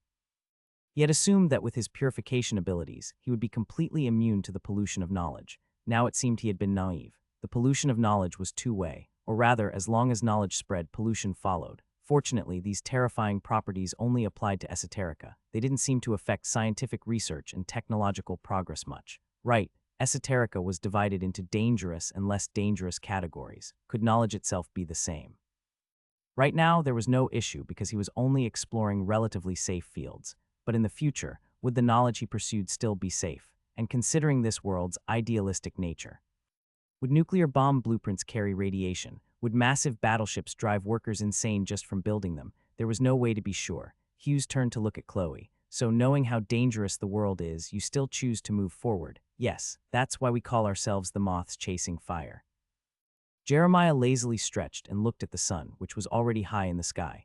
He felt that the past few days had been the most comfortable time of his life. The life of a pirate might seem glamorous, but the constant exposure to wind and rain at sea, the monotonous diet, the ever-present musty smell of drinking water, and the unpredictable storms made even a good night's sleep a luxury. He had already been staying on Castle Island for 3 days. Ever since he sent a sample of that nitroglycerin to Gem Bay, the entire pirate court had been in an uproar. It was a real commotion. Apparently, the pirate who took it for testing didn't take it seriously, and he, along with an entire section of the reef, was blown sky-high, sending a large number of devilfish flying. The explosion was so loud that nearly everyone in Gem Bay heard it. A large group of pirates immediately hoisted their sails and rushed over in excitement. Ever since the Pirate King unified the Storm Ocean and established the pirate court, there hadn't been many battles to fight, leaving the pirates restless from boredom. When they arrived and learned the whole story, they became even more excited. Something this loud and powerful perfectly matched the pirates' tastes. Jeremiah had never been so popular before. Suddenly, a swarm of pirate captains crowded around him, slinging their arms over his shoulders. The pirates practically wished he had 4 more shoulders to accommodate them all, and some even patted his backside in the chaos. Even the major pirate leaders were alarmed by this event. After some argument, they decided to station Jeremiah on Castle Island as a liaison between the Pirate King and Lord Hughes. This arrangement suited him perfectly. Nowadays, there were hardly any battles to fight, and after months at sea, it was rare to find a fat target. His pirate crew was on the verge of disbanding. Many other pirates faced the same dilemma. Since Gem Bay's unification and the introduction of sea taxes across the Storm Ocean, piracy had become increasingly difficult. With the worsening situation, pirates were now scrambling to take jobs collecting taxes for the Pirate King. These jobs didn't pay much, but they were stable and guaranteed income, unlike the unpredictable gains of raiding. A few years ago, no one cared for these jobs, but now they had become highly sought after. As for Jeremiah, he had finally made it. No longer did he need to sail from island to island collecting sea taxes. He could now settle permanently on Castle Island. Captain, 3 of our men got drunk on sweet fruit wine last night, got into a fight, and were arrested by the patrol. A slightly balding man beside him leaned in and whispered. Jeremiah glanced at him. This was his first mate, Garen, who had always wanted to become a captain. Unfortunately, the days when one could rise through the ranks by sheer effort were over. Gem Bay had been peaceful for a long time. Where would he even find an empty ship to take command of? Don't cause trouble. Take some money and see if the sheriff will release them. I already did. They refused no matter what. Even when I mentioned Gem Bay, it was useless. Oh, then forget it, Jeremiah replied without a second thought. The pirate organization was quite loose. His crew members weren't his subordinates in the traditional sense, but rather his business partners. A captain led the crew on raids, and the spoils were divided proportionally among everyone. This simple rule was strictly enforced. A pirate ship was a confined environment, and if the crew wanted to overthrow their captain, they certainly could. Because of this, the democracy on a pirate ship was often more genuine than the noble councils. So why should Jeremiah go out of his way to save them? Those men weren't his subordinates, just partners. Besides, pirate crews were disbanding everywhere. Recruiting new members was easy. Garen froze, confused. This is why you'll always be a first mate, Jeremiah thought with a cold sneer. If you can't even grasp the current situation, how can you hope to be a captain? Ordinary pirates only needed to fight, but a captain had much more to consider. I'm heading to the manor to see the Lord. Maybe there's a solution. Garen suddenly looked enlightened. Got it, Captain. I'll take my leave then. Jeremiah dressed himself neatly, but of course he left his musket and blade behind. It wouldn't make Hughes misunderstand. When he arrived at the manor, he found a line of people waiting outside the study, hoping to meet the Lord. Damn, how does being a lord come with so much work? Even as a captain, he never had this much to deal with. When Jeremiah finally entered the study, he took a deep breath at the sight of the stack of documents on Hughes' desk. He would rather stay a captain. Being a frontier count was clearly no easy task. Jeremiah, you came at the right time. I need a few authorization letters, the kind you issue to merchant ships. Those cost money, and the Pirate King has to approve them. You know, if too many ships fly our flag, there won't be anything left for pirates to plunder. Hughes smirked. Well, I still need someone to transport goods. Without an authorization letter, are you pirates really going to raid ships carrying nitroglycerin? Ships carrying nitroglycerin. A single barrel could send an entire vessel sky high. Jeremiah instinctively shuddered. How many do you need? I'll talk to the Pirate King. 5. 2 will fly Castle's flag, and the rest will be managed by trusted merchants. Jeremiah was puzzled. Castle had its own flag now. Was Hughes planning to form his own merchant fleet? That was possible. He certainly wasn't building a navy, was he? Even the Empire struggled to maintain a proper navy. What could Castle possibly afford? Getting 5 authorization letters shouldn't be difficult. The pirate court wouldn't refuse. But Jeremiah's eyes darted around as he thought. That's impossible. Do you know how hard those letters are to get? Lately, you can't even buy them with money. What is this? Before he could finish, Hughes slipped a thin sheet of paper into his hands. Jeremiah looked down. The paper was colorful, adorned with intricate patterns and filled with writing. As for what it said, sorry, but Jeremiah was illiterate. He could only read pirate script, an options contract. He understood the word contract, but options, yes, just as it sounds. It gives you the right to buy something at a fixed price before a certain date. You can exercise the option at any time before it expires. To put it simply, with this, you can buy 5 units of nitroglycerin at the end of the month. This was something Hughes had recently developed. The factory had limited capacity, and production was dictated by his decisions. However, relying solely on intuition could lead to market demand being overlooked. Thus, he implemented the options contract system. Given Castle's current state, these contracts couldn't be freely traded yet. They were just a preliminary step. Jeremiah understood the word nitroglycerin. That stuff was now hard currency among pirates. There was almost nothing it couldn't solve. And if something couldn't be solved, well, nitroglycerin could be used to eliminate the problem itself. This is my gift to you, symbolizing, the friendship between Castle and Gem Bay. Friendship between Castle and Gem Bay. Jeremiah nearly laughed, but still pocketed the strange contract. The friendship between Gem Bay and Castle is as solid as rock. It is unbreakable. Hughes waved him off with a smile, and Jeremiah cheerfully took his leave. Just as he reached the door, he saw the next person entering, Alexei. The tall and sturdy Northlander didn't quite match the small document pouch in his hand. Alexei stared at Jeremiah expressionlessly for a few seconds before finally nodding at him. Jeremiah grinned, patted his shoulder, and walked out. Just as he was about to say something, he saw Alexei casually close the door. That guy. Jeremiah still wanted to say something, but he was pushed out by the scribes lining up behind him. Damn it, doesn't he get tired? I don't think even the big pirates of the Pirate King have this many people to meet. Alexei. Hughes glanced at the closed door before finally speaking. How's the investigation on Nora going? Nora had said she would return with people in about a week when she left, but now much more time had passed. With Chloe's reminder, Hughes suspected that she might have run into trouble and needed help. When it came to Nora, Hughes still felt that he should help if he could. First, she had extended a hand when Hughes sought her help. No matter what her reasons were, the fact remained that she had indeed helped him. Second, there were the refugees she planned to bring. When Nora first set off, the island had only just established its olive oil and soap factories. Manpower wasn't much of an issue back then. Switching jobs and becoming workers was an easy transition for the islanders. Now, with the nitroglycerin production line and the steel mill starting to take shape, manpower had suddenly become scarce. Even with the steam engine, the population problem was becoming urgent. For now, the skilled workers brought by Beatrice could barely sustain operations, but in the future, Hughes would struggle to find workers for any new factories he planned to open. It wasn't that the wages weren't high enough, there simply weren't enough people on the island.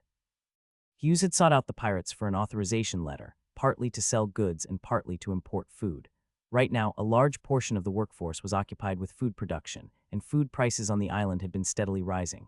Although importing food would make the island dependent on others, the impact wasn't too severe. He already had some alternative solutions in mind. Recently, Nini's research into magic had made progress, and Hughes had already entrusted Ash to test it out.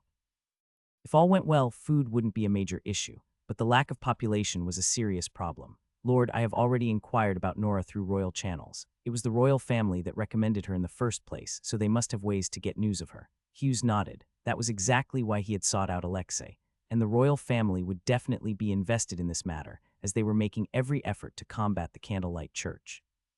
Hughes had discussed this with Beatrice before. Supposedly, tensions in the Rhine were becoming even more pronounced. Perhaps before long, Her Majesty the Empress would replace the Empire's state religion. Hughes glanced at Alexei, and the two of them exchanged looks, understanding each other's thoughts. These refugees are very important to us. Do we have any other ways to make contact? Most of the refugees were young and strong. The elderly often couldn't survive the long journey of fleeing, even under the protection of the Silent Sanctum. Alexei naturally understood how vital these people were to the territory, which made him frown in concern. I don't have any reliable contacts in this area. You know that even though I'm a Northlander, I grew up in an orphanage and later spent my time in Rhine. I don't have any real connections in the north. Hughes nodded. He hadn't expected too much, but it was still troublesome. Perhaps you could reach out to the Duke. The Duke naturally referred to Duke Cohen, the biological father of this body, but Hughes knew better than anyone that Duke Cohen's influence meant little in the north. The north was dominated by traditional nobles. Though Duke Cohen was an old-school noble himself, he was closer to the royal family, so much so that Hughes had even been made a frontier count, theoretically a vassal of the Empress. Because of this, Duke Cohen's influence hardly extended into the north. Forget it, let's leave it at that for now. I'll think of another way. Hughes felt a headache coming on and rubbed his forehead. He opened his notebook, glanced at his memo, then looked up at Alexei again. How are the factories doing? Alexei's eyes lit up. He could guess what Hughes was thinking. Recently, several new factories had been built in the Eastern Testing Ground, and Hughes had naturally shared his plans with him. Steel mill, nitroglycerin production line. Just thinking about those words excited him. For imperial citizens, especially soldiers, there was a natural reverence for iron and fire. These factories were right up his alley. They're doing great. The efficiency of the olive oil factory is getting better and better, even with fewer workers. The assembly line method you introduced is working exceptionally well. That was only natural. On Earth, factories had been optimizing efficiency to the extreme.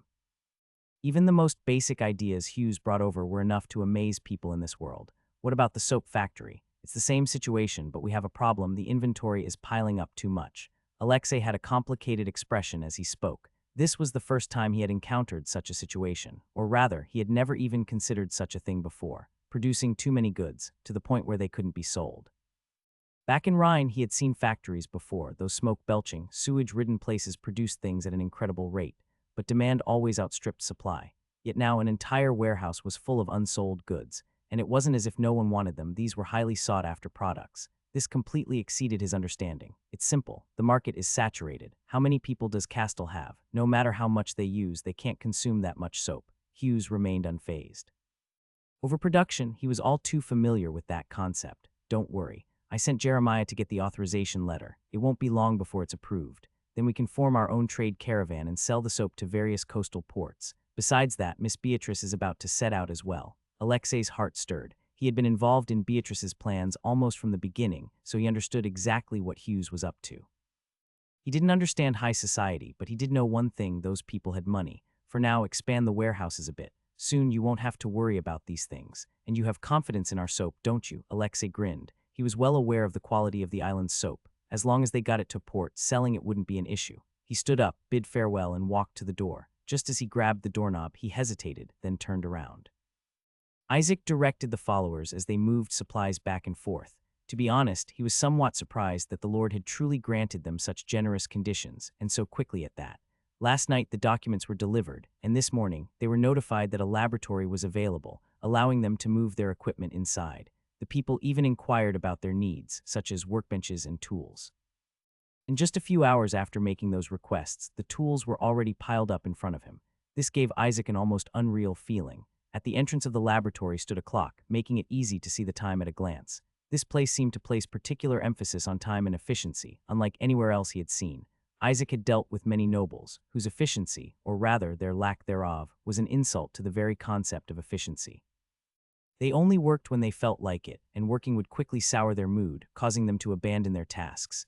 It seemed that only personal interest could spur them into action. Imperial officials were not much better, blatantly procrastinating. If one did not resort to bribery or threats, nothing would get done. But the people on this island were different. They cared deeply about time.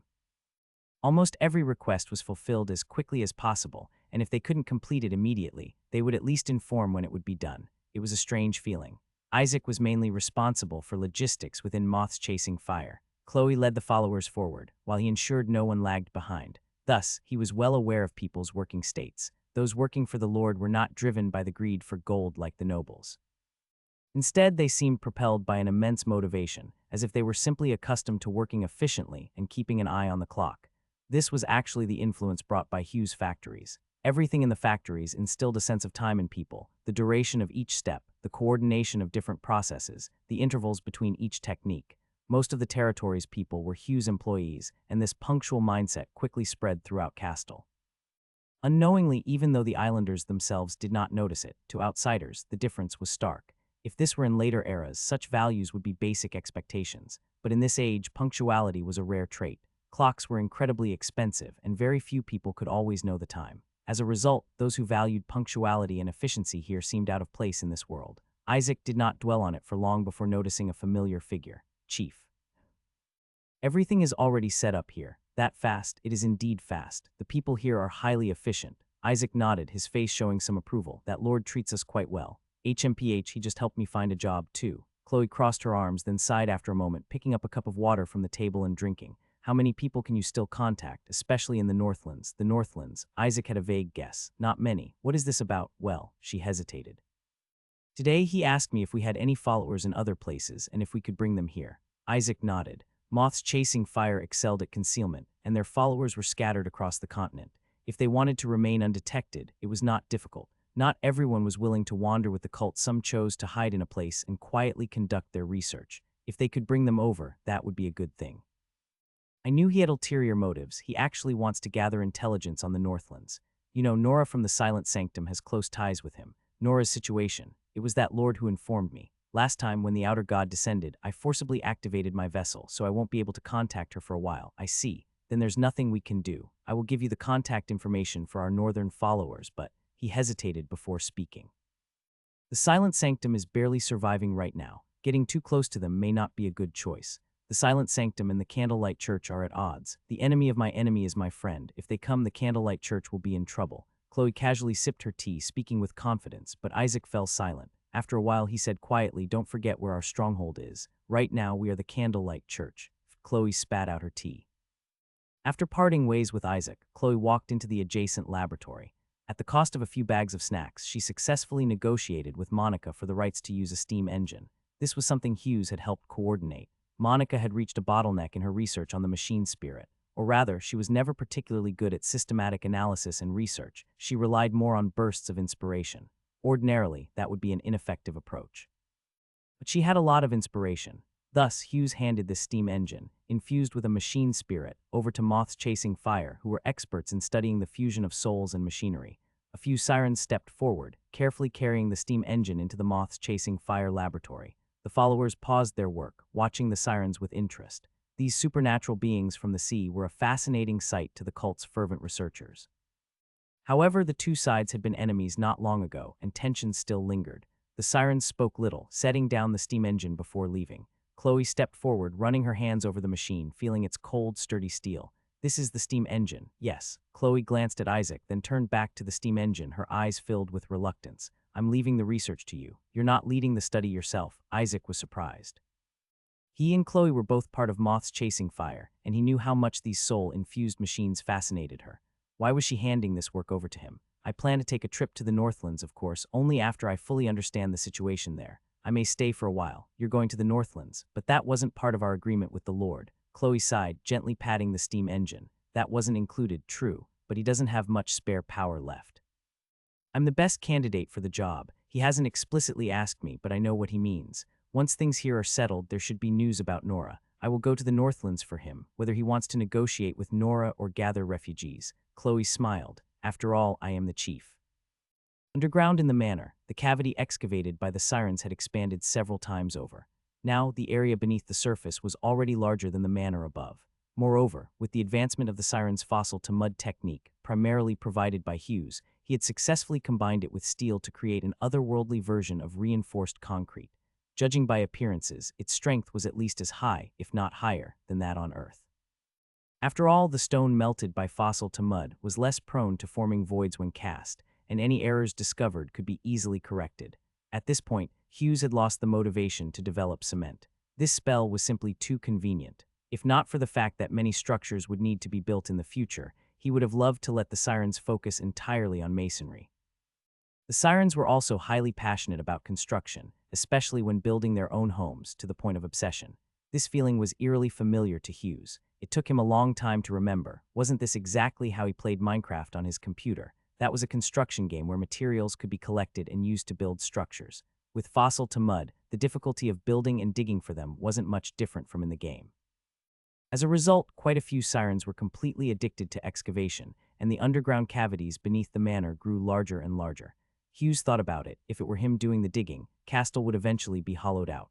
This was way too much fun. Each siren had a slightly different architectural style, but adjustments were easy. A single application of fossil to mud could turn solid stone into a malleable, clay-like substance. So every time Hughes walked into the tunnels, the buildings looked different. Sometimes the entire style had even changed. Lord, you're here. Ninny slithered over, her snake tail swaying. Her proficiency with magic had improved significantly, perhaps even excessively. Hughes twitched at the sight of her multitasking as she walked, continuously casting steam engine components. Two hands held the mold, one poured molten iron from a container, and another placed the finished parts into a bag along with raw materials. She didn't even need to look, conversing while working with astonishing efficiency. This level of multitasking was insane. No wonder she had 6 arms, she could actually control them all. She stopped in front of Hughes, her eyes lighting up as she snatched 2 pieces of fried fish from the basket he was carrying. Olive oil roasted fish, so delicious. As long as it's not a devil fish, it's good. She didn't even bother with the fish bones. When she opened her mouth, Hughes could see her sharp teeth.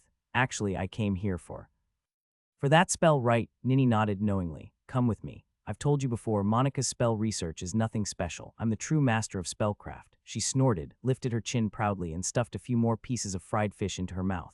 Hughes listened with interest. He had a rough idea of the situation. Ninny had always considered herself the top spell researcher among the sirens, but after Monica developed the machine soul, she had been quite shaken. She then threw herself into researching the summon sea serpent spell for several days straight.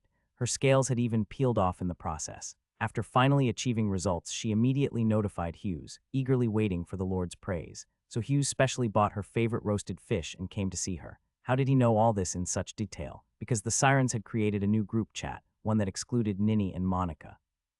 The hyperactive sirens live-streamed Ninny's research progress daily and even analyzed her psychological state. They had added Hughes to the group. Why did it feel like every siren was a multitasking master? Chatting in multiple group chats while working was their standard practice. Hughes had even seen sirens using all 6 hands to complete different tasks while attending his lectures and chatting with others simultaneously. This mind link spell was really being put to good use. No wonder they were born with 6 hands. Ninny led Hughes all the way to the deepest part of the cavern by the seaside. The passage leading to the sea had also been renovated. The sirens had built a massive slope, supposedly to prevent the reefs from scratching their scales, although as far as Hughes had seen, they were more likely to scratch the reefs instead. These sirens were a supernatural race, after all. Their physical toughness was absurdly high. Ninny didn't go underwater. Instead, she simply stared at the sea. A moment later, a school of moonfish suddenly leaped from the water, landing on the slope and flopping back into the ocean. Wow, they're all about the same size. Yes, I can roughly command the sea serpents. These are the bigger ones they chased out. That's incredible. How long does it last? I'm not sure. I feel like it could last indefinitely. It's already been a few days and they haven't shown any signs of disappearing. Though I have to constantly supply mana, the overall consumption is quite low, way easier than maintaining flesh magic. Hughes nodded and couldn't help but smile in delight. She had actually pulled it off. A few days ago, Ninny had told him she might have found a way to solve the food shortage. He hadn't held out much hope, but she had given him a pleasant surprise. Inspired by Monica, Ninny had tried weakening her summoned sea serpents.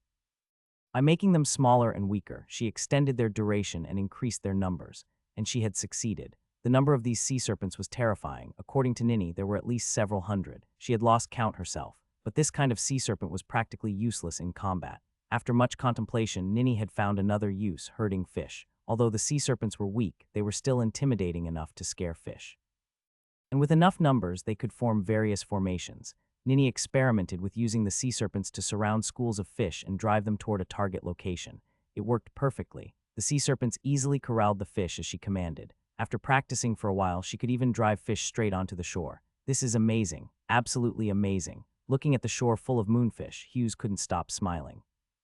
Half of the food supply issue in the territory was now solved, at least temporarily. He couldn't have Ninny fishing forever, but this removed any immediate concerns about food imports. If his food supply was ever cut off, Ninny could step in to prevent starvation. After all, Storm Ocean was pirate territory. Hughes had no intention of placing Castel's survival in the hands of a pirate's mercy. Besides, he had a hunch that this spell's value extended far beyond just catching fish. By the way, Ninny, there's something I want to ask. Who's in charge of construction now? I'm not too sure. You should ask in the group chat. I mostly focus on spell development now, as well as steam engine casting. As she spoke, she tossed the newly cast parts into a bag. At first, when the sirens had just arrived, they all worked together in a unified manner. Back then, Hughes was indeed short on manpower, and he never had the idea of letting the sirens freeload. So he assigned some tasks, which Ash managed and distributed uniformly. Later, once the factories stabilized, the sirens were no longer assigned work in the same way. Instead, they moved toward a more employment-based system. Hughes delegated workshop projects, and the sirens could freely choose to work, earning points based on their workload, essentially a form of virtual currency they had created. This, of course, led to a decrease in organizational cohesion, but since they weren't in wartime and there were no urgent production tasks, there was no need for high-level organization. Besides, with the mind link, organizing the sirens was quite easy. Letting them choose the work they enjoyed actually improved efficiency. Take Ninny, for example. She would dive into research nonstop, sometimes sending Hughes a mind link message in the middle of the night just to share her latest discoveries.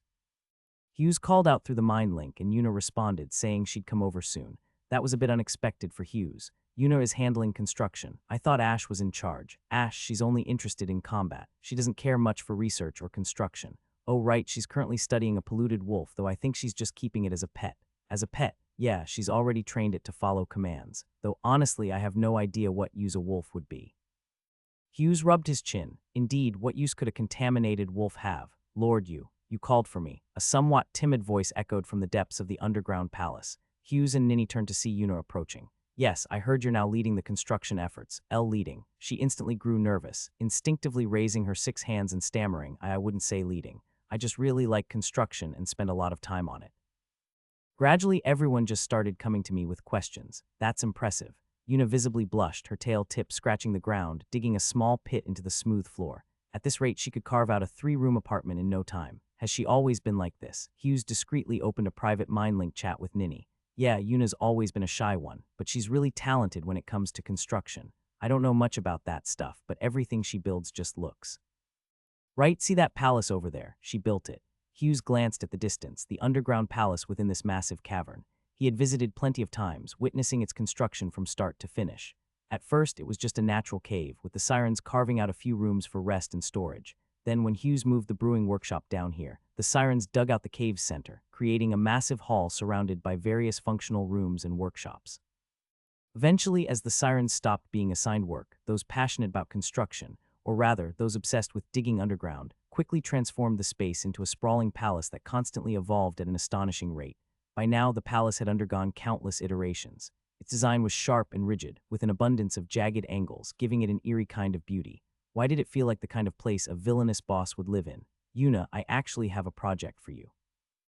Emmy, yes, Hughes sketched a 3D model of Castle in his mind and sent it through the mind link. Take a look at the private message. This is Castle's structural map. Any issues? There's a slight inaccuracy. The volcano in the south isn't quite right. There, that should do it. She made a few quick adjustments and sent it back. Let me see. Not much difference. Hughes nodded. So where exactly was that abyss you visited before? At the mention of abyss, both Nini and Yuna's expressions turned serious. It's to the south, not too far from here, but it's incredibly deep. Lord, why are you asking about the abyss? It's completely polluted now. That's exactly what I need, the pollution. We've basically confirmed that entity pollution can be used as fuel. Now, the source of that pollution needs to be dealt with. I'm thinking of digging from here. Hughes pointed to the southeastern part of the island. All the way down, opening a direct passage to the abyss, then extracting the contamination from within. Nini and Yuna sucked in a sharp breath. Castle was shaped like a pyramid. The land visible above the water was merely the tip, while beneath lay a massive structure of rock and volcanic formations. The area Hughes marked avoided the volcano and instead aimed to tunnel straight down through solid rock, creating a path to the abyss. That's impossible. You want to dig all the way to the abyss. Nini's eyes widened. Yes, which is why I wanted to discuss it with you. This is insane. How? No, I think it might actually be feasible. Yuna suddenly interrupted, cutting off Nini. The area below is mostly solid rock. If it's just digging a passage down, it shouldn't be too difficult. She carefully studied the mind link image. I don't know much about construction. Wouldn't this be dangerous? Like, what if we hit lava, or accidentally dig into an underground water source? Hughes had never excavated an undersea tunnel before. His only experience with mining came from video games. It's not really dangerous. If we hit lava, we can just use flesh magic to reinforce ourselves. We'd only suffer minor injuries at worst. If we hit water, we can just seal it off. We're underwater creatures after all. Yuna said this while patting her tail. I'm more curious about how we'd extract the pollution once the tunnel is finished. We can use a steam engine. The Type II engine is already working fine in the factories, so we just need another one to pump out the pollution. Actually, we might not even need to go that far. We could take advantage of the pollution's living properties. Remember that contaminated wolf we used to lure pollution before. Nini and Yuna exchanged glances, their eyes lighting up with realization. Pollution is attracted to living creatures. Although the principle behind this is unknown, it is very convenient to utilize. Hughes' current plan is to use living creatures to lure the pollution from the depths of the abyss to the pipeline, collect it, and then transport it to the island using the steam engine. This way, he could obtain a continuous supply of entity pollution. While Hughes could trigger cognitive interference to summon pollution, this method was unstable and required a vast amount of land, since the pollution summoned through cognitive interference would descend randomly over a large area. The most crucial aspect of industry is a stable supply and output. Constructing a tunnel to the abyss is somewhat troublesome, but if it could provide an endless fuel source, then it would be worth it. Moreover, Hughes had other ideas for this tunnel. The current project was merely an experiment. If the Sirens could complete this task, he might be able to implement more modifications for Castle. Buildings on Earth were influenced by many factors, such as foundations, underground water seepage, and various settlement issues. Although the Sirens were not completely immune to these problems, they could resolve them with ease. Digging through rock formations with fossil to mud was incredibly simple. If collapses occurred in certain areas, reinforcing them afterward would not be difficult. Not only was construction easier, but even if accidents happened, the Sirens would suffer little to no casualties. Flesh magic could be activated instantly. Whether facing pollution or magma, they could endure for a period of time. If the issue was water pressure, they could simply keep the magic activated indefinitely. And if they got injured, the symbiotic contract would rapidly repair and heal them. Buried underground, the mind link allowed them to call for help immediately, eliminating any risk of being stranded. Thus, Hughes felt completely at ease in trusting this task to Yuna. Now that he thought about it, the whole idea seemed somewhat insane. He was truly attempting to turn entity pollution into fuel. He had no idea what Castle would look like in the future. After bidding farewell to Nini and Yuna, Hughes returned to his study in the manor. To his surprise, he found a visitor waiting for him. Chloe, what brings you here, my lord? Chloe took a deep breath, her gaze slowly becoming resolute. She had already made up her mind before coming here. My lord, I wish to go to the Northlands on your behalf to investigate Nora's situation. After speaking, she raised her head and looked at Hughes.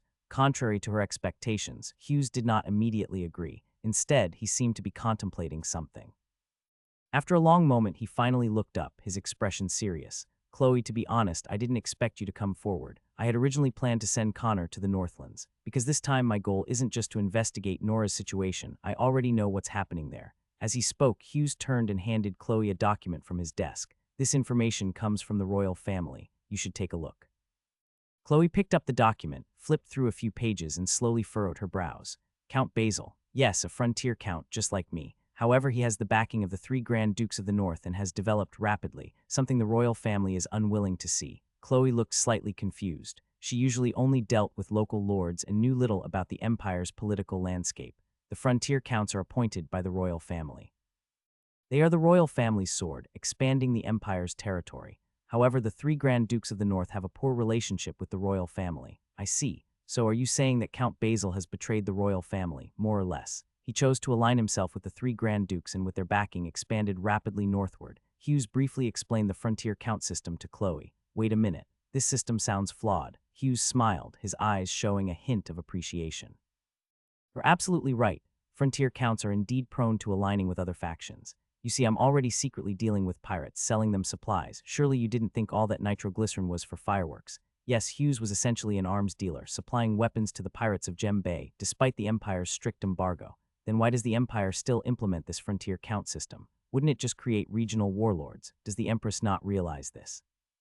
The Empress knows, she just doesn't care. Chloe's eyes widened. Why have they suddenly become so interested in schemes and conspiracies? Simple, because they can't win a direct fight anymore. 11 years ago, the Empress ascended the throne. That same year, she reformed the military. A few years later, the royal army became famous. Guess how that happened? 3 years after that, the Empire reclaimed all lost territory, reaching its largest size in history. It was during this time that the frontier count system was established, though it wasn't called that at first. Everywhere, noble pioneers held royal decrees of appointment.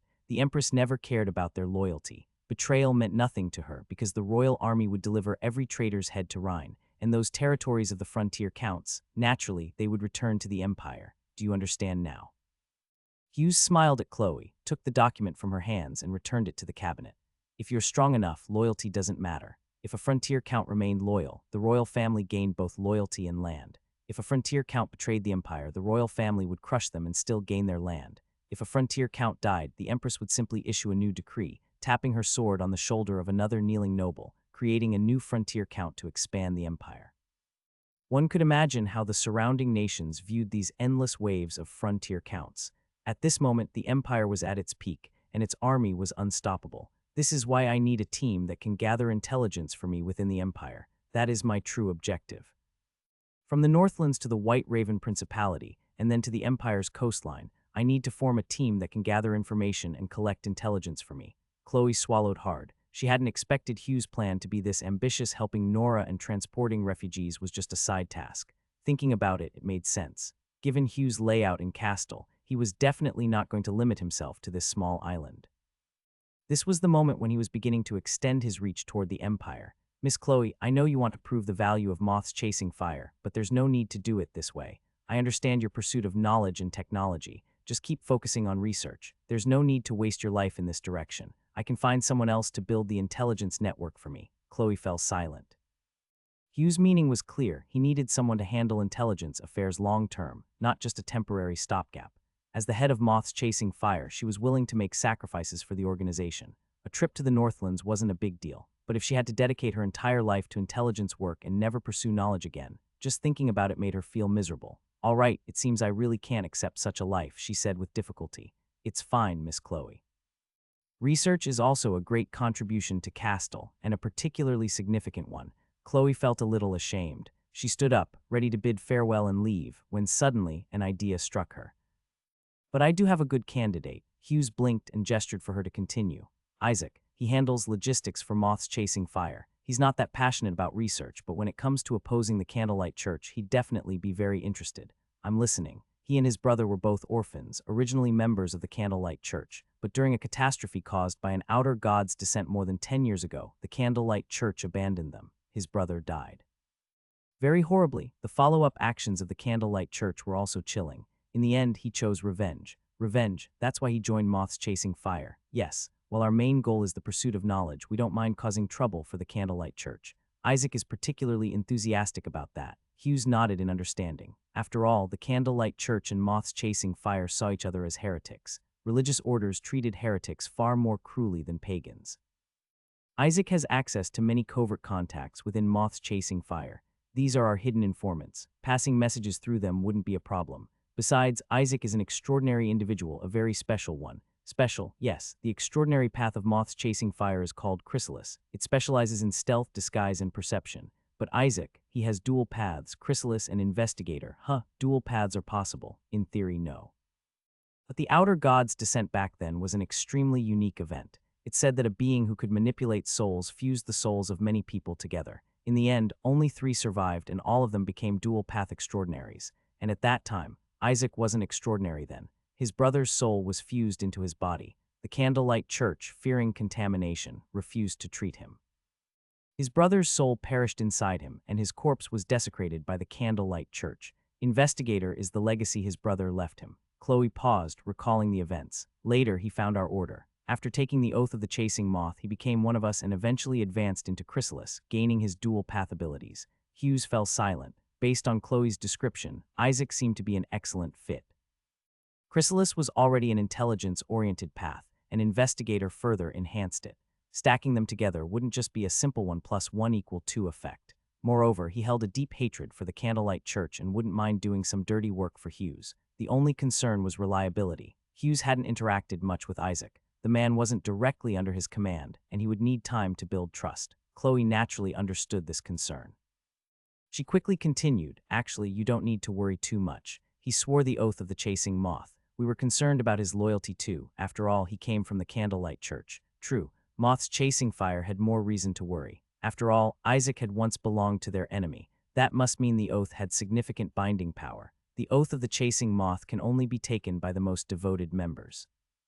Anyone who breaks the oath will be corrupted by the Lord of Moths and become a vessel for its descent.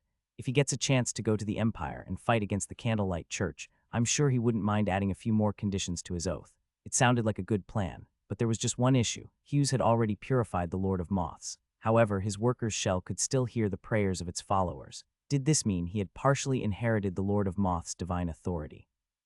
If the Lord of Moths descended into that shell, would it still be bound to the oath of the chasing moth? Hiss. It seemed highly possible. All right, go ask Isaac if he's interested. If he agrees, bring him to meet me. Understood. I think Isaac will be delighted. He doesn't really like being stuck on this island. He even asked me before if there was a chance for revenge. Chloe looked pleased. This solved 2 problems at once. Hughes was also satisfied. Building an intelligence network was crucial.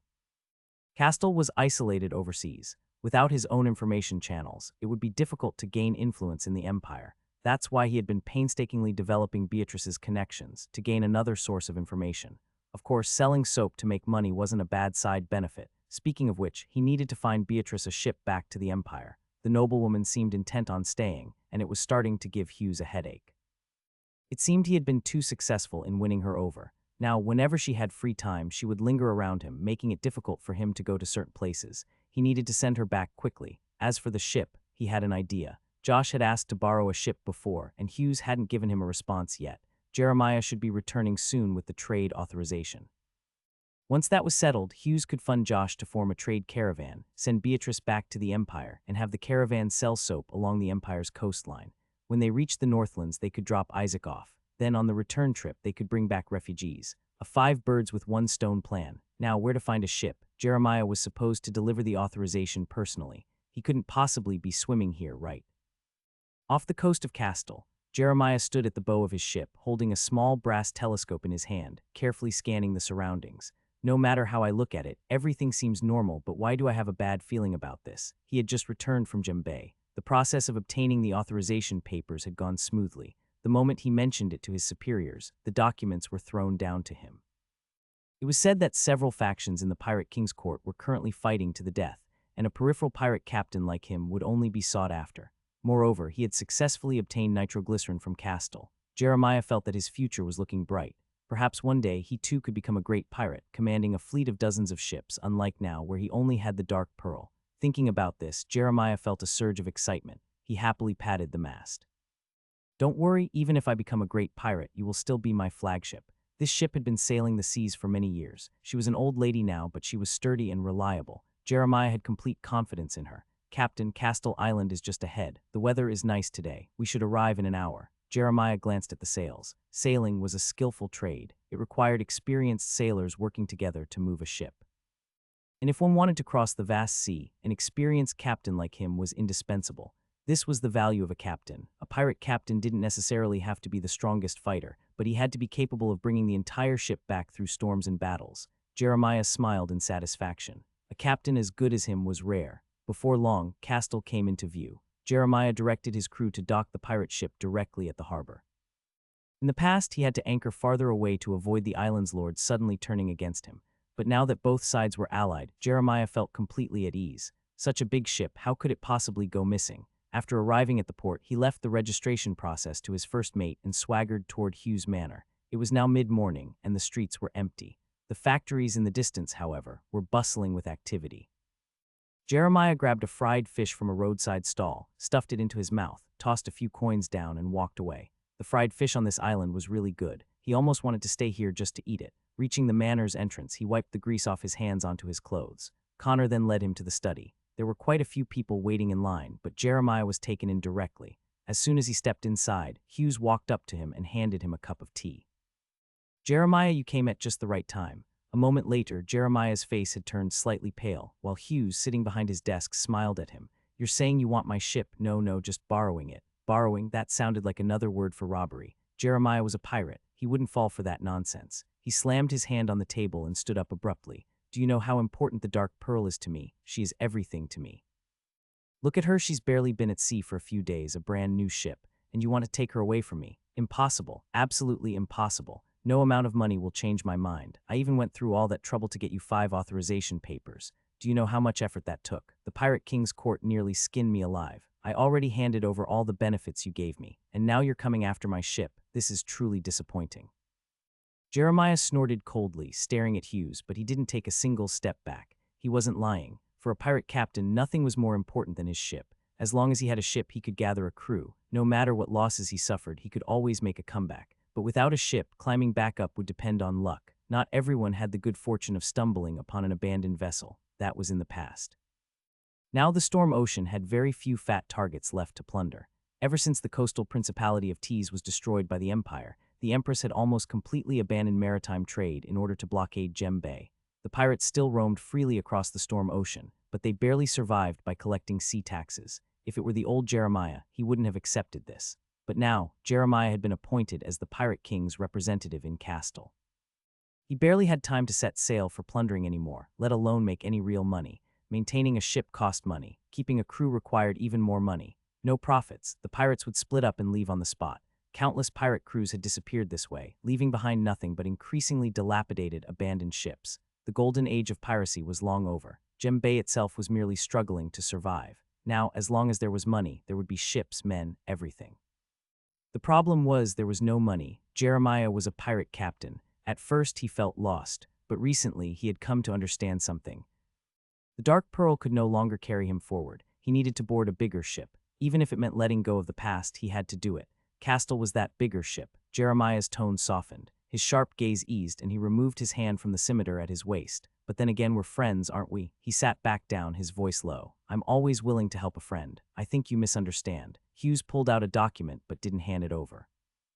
"Not that it would have mattered, since Jeremiah couldn't read. I intend to hire your ship. You can choose between a profit share or a fixed salary. Either way, you're free to leave whenever you want. You can even sail with the ship. I don't have any new crew members capable of being captain yet. Leave anytime. Still get to sail with the ship." Jeremiah blinked. Did he hear that right? How was this different from just hauling cargo for him? Pirate ships were built differently from cargo ships, but they still had sizable cargo holds. They needed space for loot, after all. If that was the case, this contract was incredibly lenient. Jeremiah narrowed his eyes. Hughes, of course, knew exactly what he was thinking. He pressed the contract onto the table. "There are a few other conditions, of course. You'll need to train the sailors accompanying the ship, teach them how to navigate, read sea charts, and use a sextant. Aside from that, you'll also be responsible for protecting the cargo, though I doubt anyone in the Storm Ocean would be foolish enough to cross a pirate ship. I don't quite understand. If you need sailors, why not just hire them directly? If you want, I can help you find some experienced seamen. They won't cost much." Castle might not have many sailors, but plenty of nearby islands had been producing pirates for years. As long as Jeremiah took a bag of gold coins to the tavern and called out, he could gather a whole ship's worth of sailors. On the Storm Ocean, sailor and pirate meant the same thing. Merchant ships never recruited strangers. This is different. I don't just need sailors who can sail. For example, here's the contract I'm giving you. Do you want to take a look? Hughes patted the papers on the table. Jeremiah's eyes twitched. He He certainly didn't want to look, he couldn't read anyway. That's the reason. I do need sailors, but not just any sailors. I haven't taken a close look at your ship, but it should be a wooden sailing vessel, right? Jeremiah nodded. The phrasing seemed odd. What did he mean by wooden sailing vessel? Weren't all ships made of wood? Was he talking about small boats? Those indeed didn't have sails. If I build ships from steel in the future and use steam engines for power, then my crew must be literate and understand mechanical principles, which is far more difficult. That's why I choose to train students in navigation rather than send sailors to school. Jeremiah was a bit confused. He didn't quite understand what a steam engine was, though the name sounded vaguely familiar. But building ships from steel, that was baffling. Steel would sink. It had nothing to do with him, yet after a moment of silence, he still asked. After all, Jeremiah was a captain, and he couldn't help but be curious. Hughes casually picked up the silver cup from the table. Take this, put it in the sea, and see if it sinks straight down or floats. I don't have time for physics experiments right now. Take the contract with you. Oh, and I'll give you a note. You can attend literacy classes in the future, for free, of course. Jeremiah left, feeling puzzled. He wasn't worried about the contract. He could just find someone literate to read it to him, like he always did. Reading wasn't very useful. How many contracts would he sign in his lifetime? Jeremiah thought it was a waste of time. But as he held the silver cup in his hand, he unconsciously walked toward the shore. It still seemed absurd. Ships made of steel. How could that be possible? He had spent half his life at sea and had never seen a piece of steel float. Finding a tide pool among the rocks, Jeremiah threw the silver cup in. The cup spun and sank to the bottom. Jeremiah snorted. Seemed like that lord was just spouting nonsense to deceive him. He fished the silver cup out of the water. It was worth a few coins, enough to trade for some fried fish. Shaking the water off the cup, Jeremiah was about to leave when he hesitated and stopped. Ship. He looked down at the cup in his hand. After a moment's hesitation, he carefully grasped the rim and placed the cup upright in the water, ensuring that no water entered. His eyes slowly widened. The cup wobbled but floated. It remained standing in the water and didn't sink. How is this possible? Jeremiah picked up the cup, weighed it in his hand. It was heavy metal. He tossed it back into the water and it sank instantly. His mouth fell open. That evening, Jeremiah returned, still holding the cup, now with a hole he had purposely smashed into it against a rock. He had spent the entire afternoon playing with water by the sea. After buying a few fish from a street vendor, he should have headed home. But after hesitating, he glanced southward. Bathed in the sunset's glow, a two-story building in the distance had its doors open. He recognized it. That was the school where the island's lord had set up literacy classes. Touching the note in his pocket, Jeremiah finally walked toward the school. He still had no interest in literacy, but he was really curious. Why did that cup float on the water? Maybe those who could read would know the answer. With that thought, he took his first step forward. Connor, call Beatrice later. I need to talk to her about returning to Rhine. I've already told Jeremiah about the ship. He agreed. Connor asked curiously while tidying the desk. He hasn't given me an answer yet, but he will. He has no reason to refuse, and he's not stupid. Hughes yawned. See, I told you these pirates would eventually turn into merchants. As long as they keep choosing the most beneficial option, they'll all end up on this path. Even the Empress is doing the same thing, boiling a frog in warm water. They're almost cooked and they haven't even noticed. Boiling a frog in warm water. Connor found the phrase interesting and pondered it for a moment before speaking. Young master, there's something else you should know. What is it? Something about the ship. Hughes became interested. What about him? He's gathered quite a few islanders and is planning to form a merchant association, though it's just in name for now. How did he manage that? I'm paying my workers well, right? He still managed to poach people. How many people are backing him? About a dozen, including some actual sailors. Wait, where did the island get sailors? Last time, someone from Jeremiah's ship caused trouble on shore. The patrol sent him to do hard labor at the construction site for a few days. He found out the pay was decent and they provided lunch, so he decided to stay. Now, he's receiving wages and even attending literacy classes with the other islanders. Is this really so attractive? I thought pirates made more than laborers, even if piracy is in decline. Hughes did offer good wages, but compared to piracy, a life of licking blood off the blade, it wasn't necessarily better. Young master, it's different. Connor hesitated, carefully choosing his words. Castle has a sense of order. A sense of order, yes. Most pirates were forced into it. They had no other way to survive. But in Castle, the things that drove them to desperation don't exist. The wages are high here and they won't starve. Not just that. There's a sense of security here, more order, more hope. The moth's chasing fire had been keeping worker Hughes' body confined in a certain place. He couldn't move, nor could he see anything. In theory, Lord Hughes was unaware of worker Hughes' existence, and it wasn't appropriate for him to ask directly. When he had time, he would have to get Chloe to explain properly what had happened during the summoning of the evil god. At worst, he would find a way to see if he could help her purify the pollution in her body. Normally, Hughes could directly purify external entity pollution, but he couldn't do the same for pollution generated within the body. In any case, worker Hughes had always been imprisoned. Every time he descended, he found things the same and didn't pay much attention. But today was different from usual. Though his body was still restrained, Hughes vaguely felt a connection forming between him and some nearby existences. Carefully sensing the exact location, if Chloe, Isaac, and the others were in an underground cave. Hughes roughly visualized a three-dimensional map of Castle in his mind. This should be beneath the church. All right, now he knew where this body was being held. Those moths chasing fire had really hidden their refuge beneath the church, truly bold. Then again, if they weren't bold, they wouldn't have thought of summoning an evil god to cleanse pollution. This vague connection was rapidly intensifying over time. Finally, in a certain instant, Hughes suddenly saw an image. It was like peeking through the back window of a classroom. His view was cramped, and the image was not very clear, but he could make out some details. Hughes instinctively widened his eyes to examine it closely, only to realize that these images were appearing in his mind. No matter how hard he tried, he couldn't make them any clearer. He could only vaguely distinguish the general outline. He saw Chloe, who was reciting prayers at the side. She was likely leading the ritual. Hughes could faintly sense his connection with her. Nearby was Isaac, standing in the center, seemingly about to make a vow. In the distance, he saw a segment of a snake's tail. Judging by the scale color, it should be ash. Hughes tried to guide the image in that direction and gradually made out long silver-white hair. It was indeed her. Why is this image so blurry? No, ever since I was locked up, all my senses seem to have become dull. Before the ritual, even though Worker Hughes had been locked in a box, he could still clearly hear the prayers of the believers. But after the evil god's descent, he had been treated as some kind of outer god and was locked away. Since then, most of his senses had been stripped away. He could still feel touch, but he could barely hear the believers' prayers anymore. The moths chasing fire must have had a way to isolate him from the outside world. In other words, this current state was not normal. He should have been able to see the other side clearly. This function seemed quite useful. If developed properly in the future, could it be used for long-distance communication? The mind link was good, it was convenient to use and could be shared by many people at once. But its limitation was the range. Hughes hadn't tested the exact range, but covering Castle was no problem. However, according to Ash, going any farther wouldn't work, at least in the abyssal trench, the connection failed. But this ritual, it probably had no distance limitation, right? After all, normally, the Lord of Moths wouldn't be near them, yet they could still conduct the Oath of the Moth-Chasing Fire. And from the current perspective, the Oath of the Moth-Chasing Fire was merely a vow made to the Lord of Moths. The ritual itself served as a medium for communication. For now, this wasn't a big deal. But in the future, if Hughes' influence spread far enough, he could try using this ritual for communication. Using Worker Hughes' body as a signal receiver. As Hughes let his thoughts run wild, the people in the image seemed to have finished their preparations. Isaac stepped forward and solemnly made his vow. Lord of Moths, witness the vow. Castle Hughes' betrayal. Wait, what? He couldn't hear it clearly. Could the ritual really be completed like this? Hughes didn't dwell on it for long. Isaac's vow was quickly completed, and suddenly Hughes felt a connection form between him and Isaac. It was a very peculiar sensation, like an umbilical cord. As if he had gained a provider. If Isaac violated the oath, he could be turned into nourishment, which would travel along this cord and be absorbed by Hughes.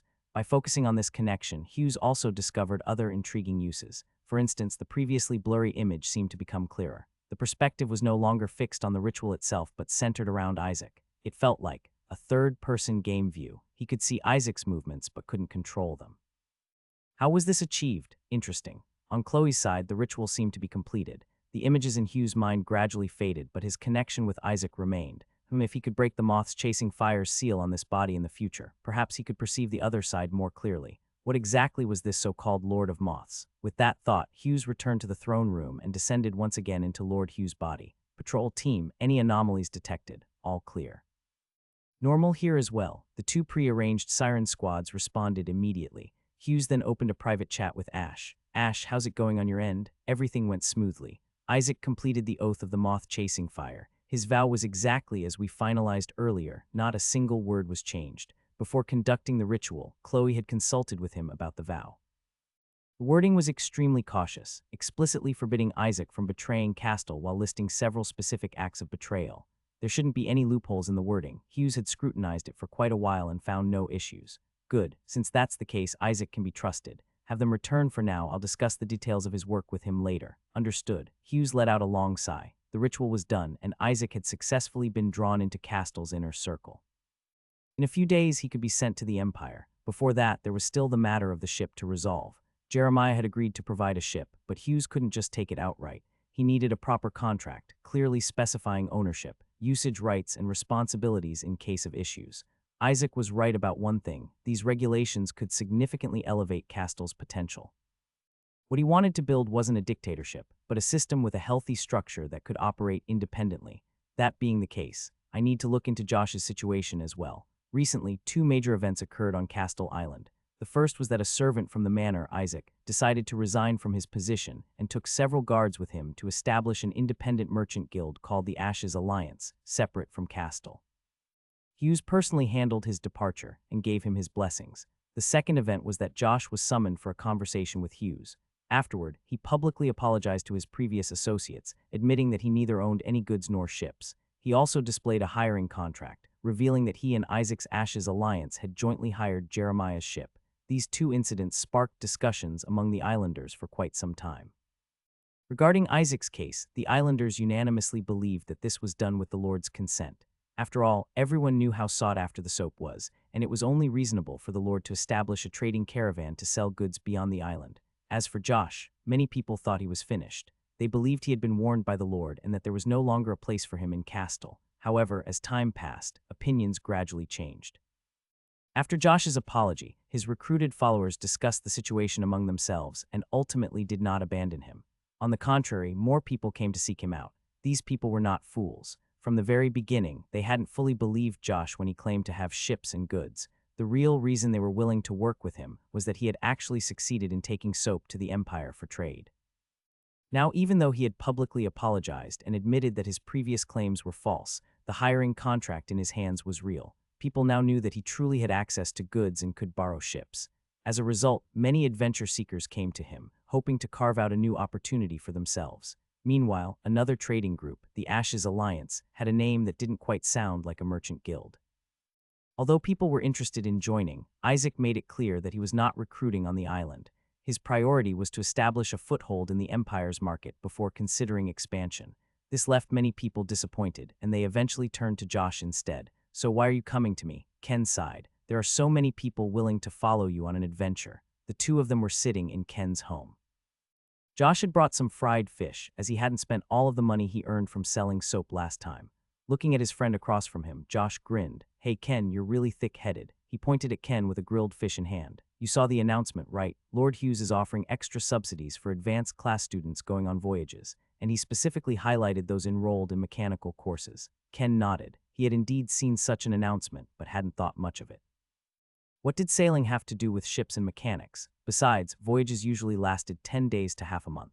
Though Ken had already learned most of the advanced mechanical knowledge, he still wanted to stay at the testing grounds. A new group of knowledgeable people had recently arrived, and he had been learning a lot from them. "It's simple. The Lord needs a batch of ship engineers." Ship engineers, Ken frowned. He had studied mechanical engineering, but what mechanical structures existed on ships? Josh smirked smugly. "You know about the Ashes Alliance, right? The Lord told me something interesting. He's actually setting up 2 merchant guilds. The Ashes Alliance is just a small operation, and it's not officially associated with Castle. The real one hasn't been revealed yet." This revelation was shocking. The Lord was forming his own merchant guild. "Are you sure you should be telling me this? I'm not spreading rumors, just telling you. The Lord never told me to keep it a secret, and I have a theory." Josh leaned in mysteriously and whispered in Ken's ear, "I think he wants me to tell you this." Ken blinked, looking a bit confused. "Why would he want me to know?" "He specifically asked about our relationship before telling me. And do you know the name of the new merchant guild? Take a guess." Castle Merchant Guild." "No, it's called Storm Heavy Industries." "Storm Heavy Industries? That doesn't sound like a merchant guild at all. The Lord said this would be what's the word? A corporation." Basically, Storm Heavy Industries is a conglomerate of all the factories on the island. The Merchant Guild is just one of its subsidiaries. Now do you get it? The Lord is planning to consolidate all of Castle's industries and establish a merchant guild to sell its products externally. That does sound impressive. But what does it have to do with me? Ken scratched his head. He was just an ordinary engineer. In fact, he had only recently learned the word engineer from the Lord. It was difficult for him to see how he fit into all of this. The Lord never does anything without purpose, right? Back when you first started learning mechanical principles, there weren't even any machines on the island. But now a whole batch of machines has been built, hasn't it? So tell me, why do you think the Lord suddenly wants ship engineers? Josh raised an eyebrow at Ken. Ken wasn't stupid, in fact, he was smarter than most people. He had the best grades in the advanced class. He just hadn't given this much thought. But now, after Josh's explanation, he started piecing things together. As an advanced class student, Ken had access to more information. He knew, for example, that the Lord was designing a new type of steam engine, one that needed to be compact. Why would a steam engine need to be compact? Ken hadn't considered this question before, but now he had a vague guess. Could it be to be placed on a ship? How would a steam engine function on a ship? He didn't know, but as a mechanical engineer, he instinctively started thinking. If a steam engine powered paddles to row the ship, no, maybe a giant wheel churning the water instead. It might be a bit complicated, but it didn't seem impossible. If it were Lord Hughes, he would surely figure it out. Hughes's vast knowledge had impressed every student, even the newcomers. For example, Sister Chloe was full of praise for him, perhaps even more fanatical than the older students. Ken understood why. The more he studied, the more he realized how terrifyingly vast Lord Hughes's knowledge was. Those new students who came in with more prior knowledge could see his brilliance even more clearly. Thinking about it this way, perhaps the Lord really could install a steam engine on a ship. Ken had no doubts about this matter. When he thought about it himself, he already had some ideas, so for the Lord he should be able to draw the design directly. Looking at it this way, he understood why the Lord wanted to recruit onboard mechanical engineers. As for why it wasn't made public, Storm Heavy Industries hadn't been publicly announced yet, so this matter was probably still in the planning stage and not urgent for recruitment. Besides, hadn't he already found out about it? After speaking, Josh fell silent, quietly waiting for his friend to make a decision. That was how things always were between them. Ken made the plans and Josh executed them. Ken always took a long time to make judgments, but Josh always trusted his decisions more. After thinking carefully for a while, Ken raised his head and looked at Josh solemnly. I'll join. That's great. That's great. I'm telling you, we're definitely going to make a fortune. Josh jumped up from his seat in excitement, making money. That was important, but Ken knew he wasn't good at it. He was only good at dealing with machines. It's getting late. I need to go finalize the details with the others. I'll come find you again tomorrow. We're setting sail in the next few days, so get ready. The two had a close relationship, so Josh didn't bother with pleasantries. As he spoke, he turned to open the door and jogged off. Wait for my good news. Ken stuffed a piece of fried fish into his mouth and stood at the door, waving to his friend. The sunset cast long shadows on their smiling faces. Dig an underground passage from the manor to the eastern test site. Hughes blinked as he looked at Una across from him. Does this have any purpose? Can't we just go there from the surface? The two were currently standing at the entrance of the underground cave beneath the manor. Over the past few days, the renovation of the underground palace had gradually come to a halt. The sirens, who loved tinkering with buildings, had started studying Hughes' plans instead.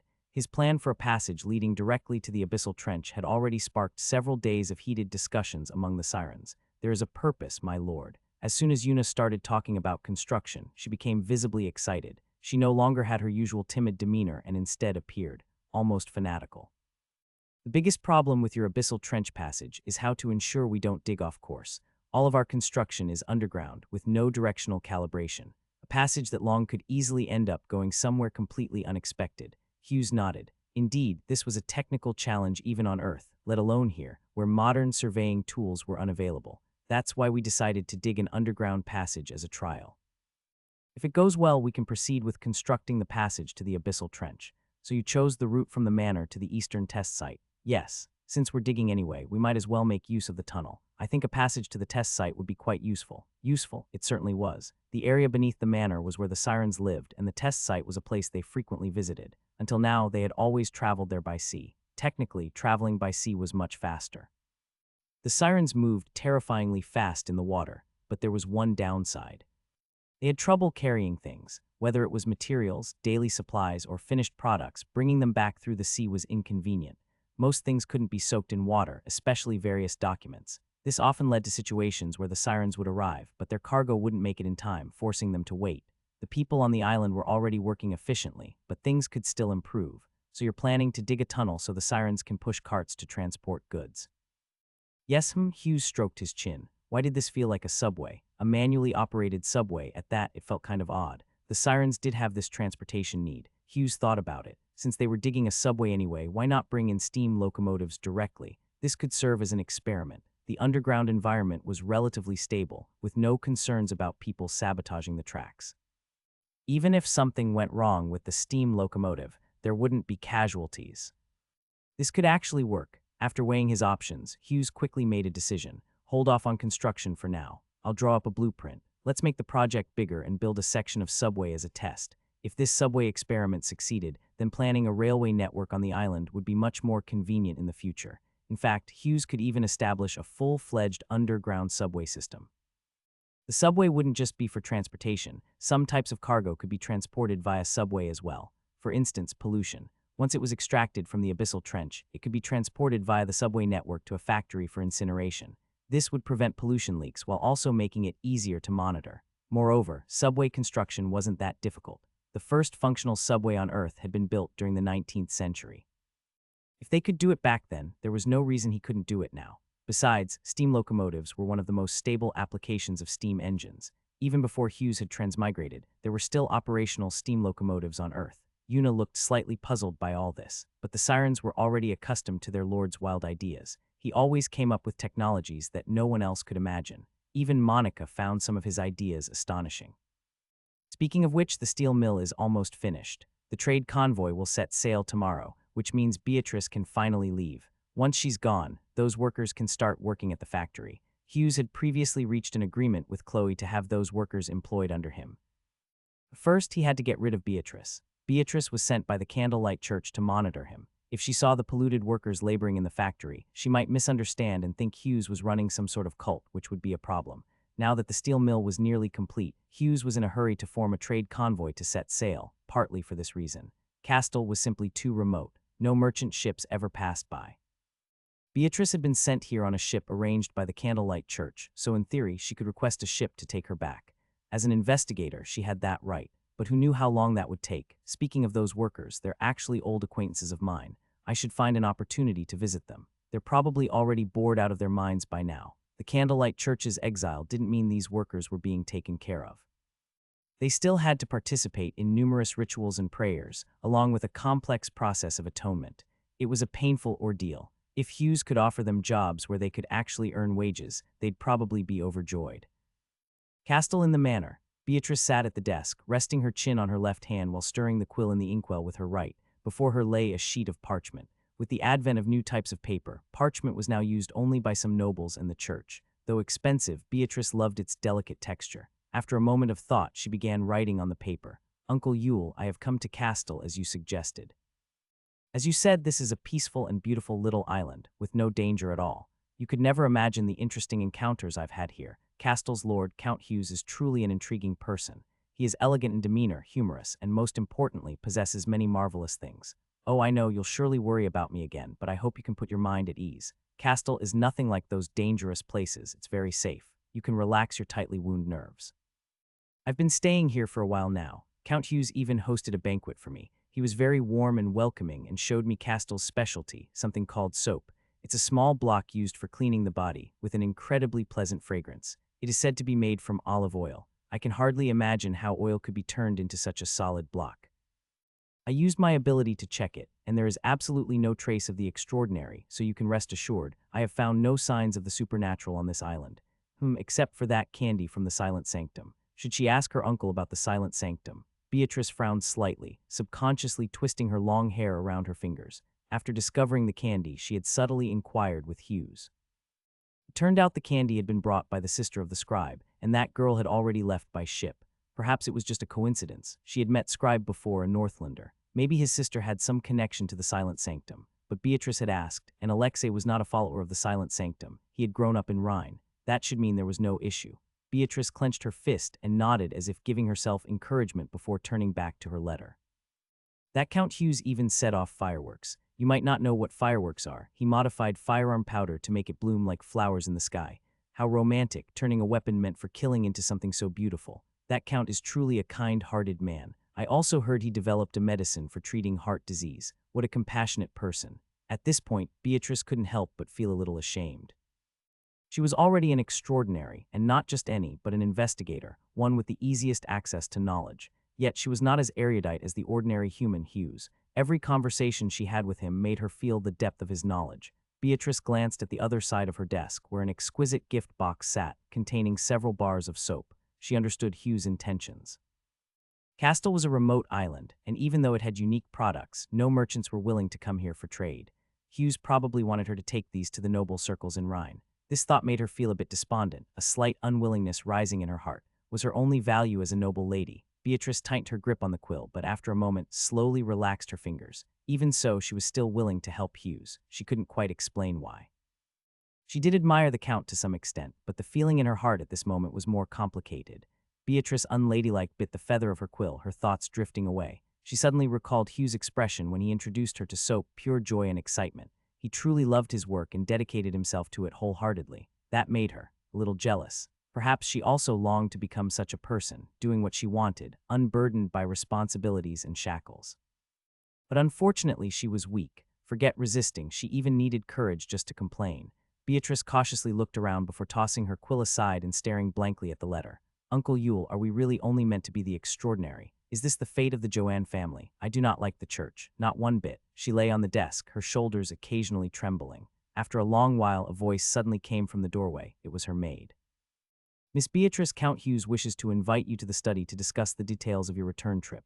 Beatrice was startled. She abruptly lifted her head from the desk, looking around in a slight panic before letting out a breath of relief. Patting her cheeks, Beatrice forced herself to focus. I understand. I'll be there in a bit. She quickly spread out the letter again, writing faster now. She didn't have time to get lost in thought anymore. I plan to take some soap to Rhine. I believe many people will love it, and I have no doubt that this wonderful little thing will become popular in salons. If the Joanne family can collaborate with Castle, we could make a great deal of money. Of course, that's from a family perspective. From my own point of view, I simply want to help Count Hughes. He is a good man and shouldn't be confined to this little island. He is also a brave man. He does not fear the storms you told me to avoid. Beatrice's fingers paused slightly before she let out a gentle sigh and continued writing. Uncle Yule, I heard you went to the Northlands for a vacation. How is it over there? Have you found the ancient ruins you mentioned? I've heard that the White Scourge in the Northlands is severe. The three Grand Dukes' territories are overwhelmed with refugees, and everything is in chaos. I hope you're safe. Knowing your abilities, I'm sure you'll be fine. After all, you are an extraordinary of dual paths. Beatrice smiled nostalgically. Uncle Yule, she had grown up listening to his stories. I will be returning to Rhine in a few days. I've heard that the political situation there is unstable and the church is on the verge of collapse. But don't worry about me. I will bear the responsibility of the Joanne family. Perhaps by the time you return, I will have become the Pope. Beatrice chuckled, then dipped her quill in ink and crossed out the sentence. The Candlelight Church had never had a female pope. She was no longer a child and shouldn't make such inappropriate jokes. After writing the closing remarks, Beatrice melted the sealing wax, sealed the envelope, and tucked it into her pocket. She tidied her attire slightly and prepared to leave, but after taking a few steps, she seemed to recall something and turned back to the desk. Carefully, she closed the lid of the gift box containing the soap. Looking at the box, she smiled longingly before reluctantly turning away. What did you say? Hughes abruptly stood up from his chair. Repeat that again. No, you're all in the Manor's underground, right? Wait for me, I'm coming over now. Hughes tossed the document in his hand onto the table and dashed into the secret passage inside the fireplace. Along the way, he encountered many sirens, all of whom wore solemn expressions, indicating that they too had received the news. It didn't take long for Hughes to arrive at the entrance of the underground palace, panting. Ash, Ninny, and Yuna were all there. What's going on? The group exchanged glances before Ash stepped forward. It's like this, you previously assigned Yuna the task of creating a passage to the abyssal trench, so she planned to dig a tunnel between the manor and the eastern test site to give it a try. I know that. Hughes nodded. The surrounding sirens gradually gathered around. It was rare for them to set aside their work, and their expressions were also serious. At the same time, she also wanted to investigate the current state of the abyssal trench. Since the abyssal trench is now filled with pollution, she entrusted Ninny and me to go down together. Ash's combat strength was among the strongest of the sirens. Before forming a symbiotic contract, most sirens would die upon leaving the seawater, but Ash had managed to float on the ocean's surface for half a day before being picked up by a fishing boat and brought back to the port, which was how she met Hughes. Later, when the sirens escaped from the abyssal trench, the others were busy casting flesh magic for Monica and had no hands to spare. It was Ash alone who protected the entire siren clan, repelling all the polluted monsters. Therefore, sending her and Ninny, who was the most proficient in spells, to the abyssal trench was practically foolproof. After all, with the symbiotic contract, they could draw life force from the life pool to heal instantly if they got injured. When we first entered the abyssal trench, everything seemed normal, but we ran into trouble on the way back. Ninny clenched her 6 fists tightly, gritting her teeth. We ran into fishmen, their back. The surrounding sirens immediately erupted into discussions, their eyes filled with hatred. Having been enslaved for so long, their races were already mortal enemies. Moreover, many clansmen had perished during their escape. Almost every siren had lost someone they knew to the fishmen. Ash remained expressionless, but in her silver-white eyes, anger seemed to surge. Hughes took a deep breath and thought for a moment before asking how many of them were there. What was their condition? Where were they located? 17 in total. We first encountered a scout and followed it to a camp where the rest of the fishmen were. Ash thought for a moment. They were in good condition and put up fierce resistance. The location was east of Castle, not far from here. Fierce resistance. That description sounded odd. Could it be, where are those fishmen now? Here. Ash stepped aside and pointed to the ground nearby, which had been covered by a black cloth. A siren next to her pulled the cloth away with one swift motion. The ground was piled with twisted limbs. They were fishmen. Hughes still remembered their ugly and terrifying appearance. He walked over and roughly counted. No survivors. Sorry, that was my mistake. Ash lowered her head directly. Beside her, Ninny sighed. I couldn't stop her. She charged in too fast. By the time I got there, all that was left were corpses. Ash was that strong, and she, who was usually so calm, had lost control. Hughes was somewhat surprised. How many fishmen were there in total? I mean, before they started relocating. This question stumped the sirens. They exchanged glances and began whispering among themselves. About 500, no, at least 1,000. How did you count them? Just a feeling. There were so many of them, it must be in the thousands. Hughes frowned. How were they usually organized? Did they have villages, settlements? Did multiple settlements gather into something larger? The sirens thought about it after hearing his question, then shook their heads. We haven't seen such structures, my lord. Ninny stepped forward, glancing at the sirens behind her before continuing. They seemed to be divided into two groups, miners and warriors. They enslaved us to mine, but they also mined themselves. The warriors didn't come often, only occasionally patrolling. Hughes began to understand. So when you first escaped into the abyssal trench, the ones fighting were just the miners and overseers. Yes, their overall numbers weren't large, so we managed to break out. That ghost ship at the end should have been a weapon belonging to their warriors. I see. Hughes nodded. One group of fishmen was responsible for production, while another handled combat. It was a reasonable division of labor. As for fishmen who did other kinds of work. At that time, the sirens were still enslaved and had only encountered miners, which made sense. How many of each type were there? The miners were the most numerous, probably a few hundred. As for the warriors, Ninny shook her head. I only ever saw their patrol teams, about a dozen per squad, basically like the ones you see here. She gestured toward the fishmen corpses behind her. Hughes rubbed his chin, deep in thought. If there were several hundred miners, then the number of fishmen responsible for gathering food should be even higher, or maybe not necessarily. Getting food in the ocean shouldn't be that difficult. But no matter how he calculated it, this race had to number in the thousands. Hiss. If they had thousands, that could be trouble. No matter how skilled the sirens were at fighting, they were outnumbered. The symbiotic contract's healing made them nearly invincible in one-on-one combat, allowing them to recover instantly from injuries. But if they were surrounded and overwhelmed, the contract's advantage would diminish. In any case, the priority was to investigate first. Ash, you and Ninny each take 2 squads and scout the area. Find out how many fishmen have returned. Are there just a few squads, or is there a large-scale migration? Ash nodded.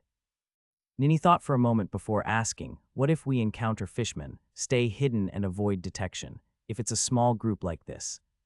Hughes gestured at the corpses on the ground. Eliminate them. If it's a large enemy force, retreat and report back immediately. Also, if the search area becomes too wide and you leave the range of the mine link, leave some members behind as relays. Have them pass messages step by step through the mine link. Understood. In the northern port of Castle, today was the day several newly established caravans were departing. Many islanders had taken time off to see them off. The soldiers lazily maintained order, preventing the gathered islanders from getting too close. Dock workers were loading crates of goods onto the ships one by one. It was a sailing ship, somewhat old but well maintained, showing no signs of damage. Hughes and Jeremiah stood at the boarding area. He was here specifically to see the fleets off. This ship carried too many of Castle's hopes, and as the lord of the land, Hughes had to come and take a look. Mr. Jeremiah, this voyage is in your hands. I've already informed Ken about what you mentioned before, Hughes whispered with a smile as he leaned closer to Jeremiah. Ken will teach you to read. If you're interested in further lessons, you can seek him out. Jeremiah nodded expressionlessly. Hughes' contract clearly stated that he had to teach Ken the skills of a ship captain. In return, it was only fair that he learned some basic knowledge from Ken. He was a pirate. How could he make a loss in any deal? Jeremiah secretly felt pleased. He had heard that Ken was some kind of mechanical engineer. What was mechanics anyway? Could it compare to captaining a ship? He figured he'd pick it up easily with just a little effort. Without saying much, Jeremiah turned to glance at the slightly frail-looking Ken, then walked onto the ship on his own. Naturally, this ship was his Black Pearl, but at this moment it had been leased by Hughes. Although he was still the captain, he had now become Hughes' employee. Hughes didn't mind. He turned his gaze to the ship, spotting Isaac in the corner of the crowd. Isaac nodded at him before pulling up his hood. Good, the people from Moths Chasing Fire were aboard. The news from the north would depend on them. Hughes' thoughts shifted as he looked into the distance, where Beatrice was arriving, accompanied by her maid. To avoid running into Beatrice, Isaac had boarded in advance. Seeing Miss Beatrice, Hughes immediately put on his most enthusiastic demeanor, his smile brightening 2 levels. He had no choice, he had to make money somehow. He was counting on this noble lady to help him sell soap. Miss Beatrice, it is truly an honor to host you. The days I spent with you have left a deep impression. I wonder, did you enjoy your time in Castle? Beatrice lifted the hem of her dress and walked up to Hughes, sizing him up before suddenly frowning. Have you encountered trouble, Lord Count? Hughes' smile froze for a moment, showing a trace of surprise. Why do you ask? You don't seem very happy. I am an investigator. After paying a price, I always gain something in return, don't I? Though her words were vague, Hughes understood her meaning. So were investigators perceptive? He was indeed worried about the fishmen. Suddenly, he recalled Nora's words about the extraordinary curse. It was said that the investigator path was the strongest extraordinary path. Then what kind of curses and prices had Beatrice endured? You can tell me. Helping the Lord solve problems is my duty and also my personal wish. Beatrice gathered her courage, staring into Hugh's eyes. I wouldn't mind staying a bit longer. Do you need my help? Beatrice wasn't that close to him, and Hughes had too many secrets. An investigator staying here for too long would surely expose something. Besides, the island also had a group from moths chasing fire, and they were mortal enemies with the Candlelight Church. Both emotionally and logically, Hughes had no reason to keep Beatrice here. Is that so? Beatrice lowered her gaze. Then, I will promote your soap well in Rhine. I hope that when I return to Castle next time, I will still see fireworks. She lifted the hem of her dress slightly and curtsied, then slowly walked toward the Black Pearl. Next time, perhaps the Silent Sanctum would have arrived, and there might no longer be a place for the Candlelight Church in Castle. He could only hope that, when they met again, they wouldn't be enemies. Hughes watched Beatrice's figure gradually fade into the distance, feeling a mix of emotions in his heart. Well, if she visited as a noble lady instead of a Candlelight Church member, he could naturally host her. Perhaps he could even throw a banquet for her. By then, Castle would have new specialties. Maybe she could help sell those too. He could prepare some fireworks in advance. She seemed to really like them. If only he could ignore her ties to the Candlelight Church. Lord Hughes, a loud, enthusiastic shout pulled Hughes out of his thoughts. He turned to look and couldn't help but feel both amused and exasperated. It was Josh. The young man's face was filled with excitement, and the people following him, mostly young men, looked equally eager as they glanced at the Black Pearl, their eyes full of anticipation. Lord Hughes, these are my caravan members. Don't worry, I'll be back soon to repay the goods I owe you. That's not urgent. First, focus on mapping out the sea routes. You won't always have a captain hired for you. Get your own ship and crew as soon as possible. Understood. Don't worry, my lord. Hughes waved, and the group of young people excitedly ran toward the ship. They looked more like they were going on an adventure than running a business. Doing business at sea was no simple matter, especially in storm ocean. Hughes had seen many sailors whose corpses never lasted more than a few days. He could only hope their lessons wouldn't be too painful. Watching the group, Hughes couldn't help but smile. Maybe they really could carve out a path of their own. Who knew what the future held? Ash, how are the preparations? Lord, I've sent 2 teams of sirens to follow from a distance. As long as they don't encounter a large number of fishmen, they should be able to escape without much trouble. Hughes nodded. With sirens escorting them below, Beatrice and Isaac being extraordinary individuals, and Jeremiah being an experienced pirate captain, there shouldn't be any major issues. Most importantly, the fishmen had been appearing to the east of Castle, while this voyage was headed in the opposite direction. There shouldn't be any trouble. Even if there was, they could handle it. Good, make sure you're not discovered. Stay in contact and escort them away from the open sea. Understood. Hughes didn't send the sirens for the entire journey. 1, there was no need. 2, the fishmen were nearby, and protecting Castle was a higher priority. Those monsters might have the ability to land. The island didn't have many defensive forces, so it was better to keep the battle underwater if possible. The Black Pearl raised its anchor, hoisted its sails, and gradually left Castle. Ken, Jeremiah, Isaac, Josh, Beatrice, one by one, familiar faces slowly drifted away from the ship's railing. Hughes smiled and waved at them from a distance, then slowly turned around, his smile fading. A spacious yet simple wooden house stood, with neatly arranged bedding on the distant floor. A few chairs and tables were placed on the other side, and in the very center of the house hung the sacred emblem of the Candlelight Church. Kyle sat dazedly on a chair, his eyes lifeless as he recited prayers. His robust body, strong as a bear, appeared somewhat sluggish. Beside him was a group of similarly numbed workers.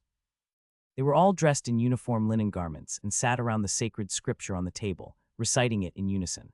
They had originally worked in a factory in Rhine, but were suddenly captured by the Holy Guard of the Candlelight Church and transported here. Although they were provided with food and drink along the way and did not suffer interrogation or torture, they still appeared exhausted and dispirited. They had no idea what they had done wrong. It was said to be because of Hughes, their former coworker, who used to tell all sorts of strange stories every day, which they had merely treated as amusement. The priests of the Candlelight Church declared that Hughes was a heretic, which genuinely surprised them. He neither preached nor asked them for money. He merely told stories to entertain them in his free time. Was that considered heresy? Some workers were indignant about this.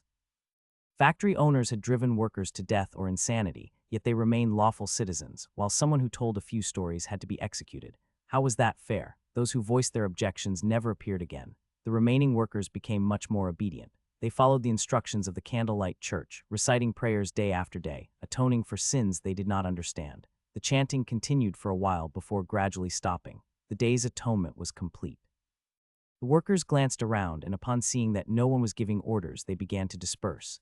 They did not speak loudly. Occasionally, a few of them would huddle together and whisper. A thin man approached Kyle. "Big guy, what day is it today?" Kyle slowly turned his eyes away from the sacred scripture and emblem. Only then did a trace of life return to his face. "I don't know anymore. 30, 50, I can't remember." The man sighed softly and said no more.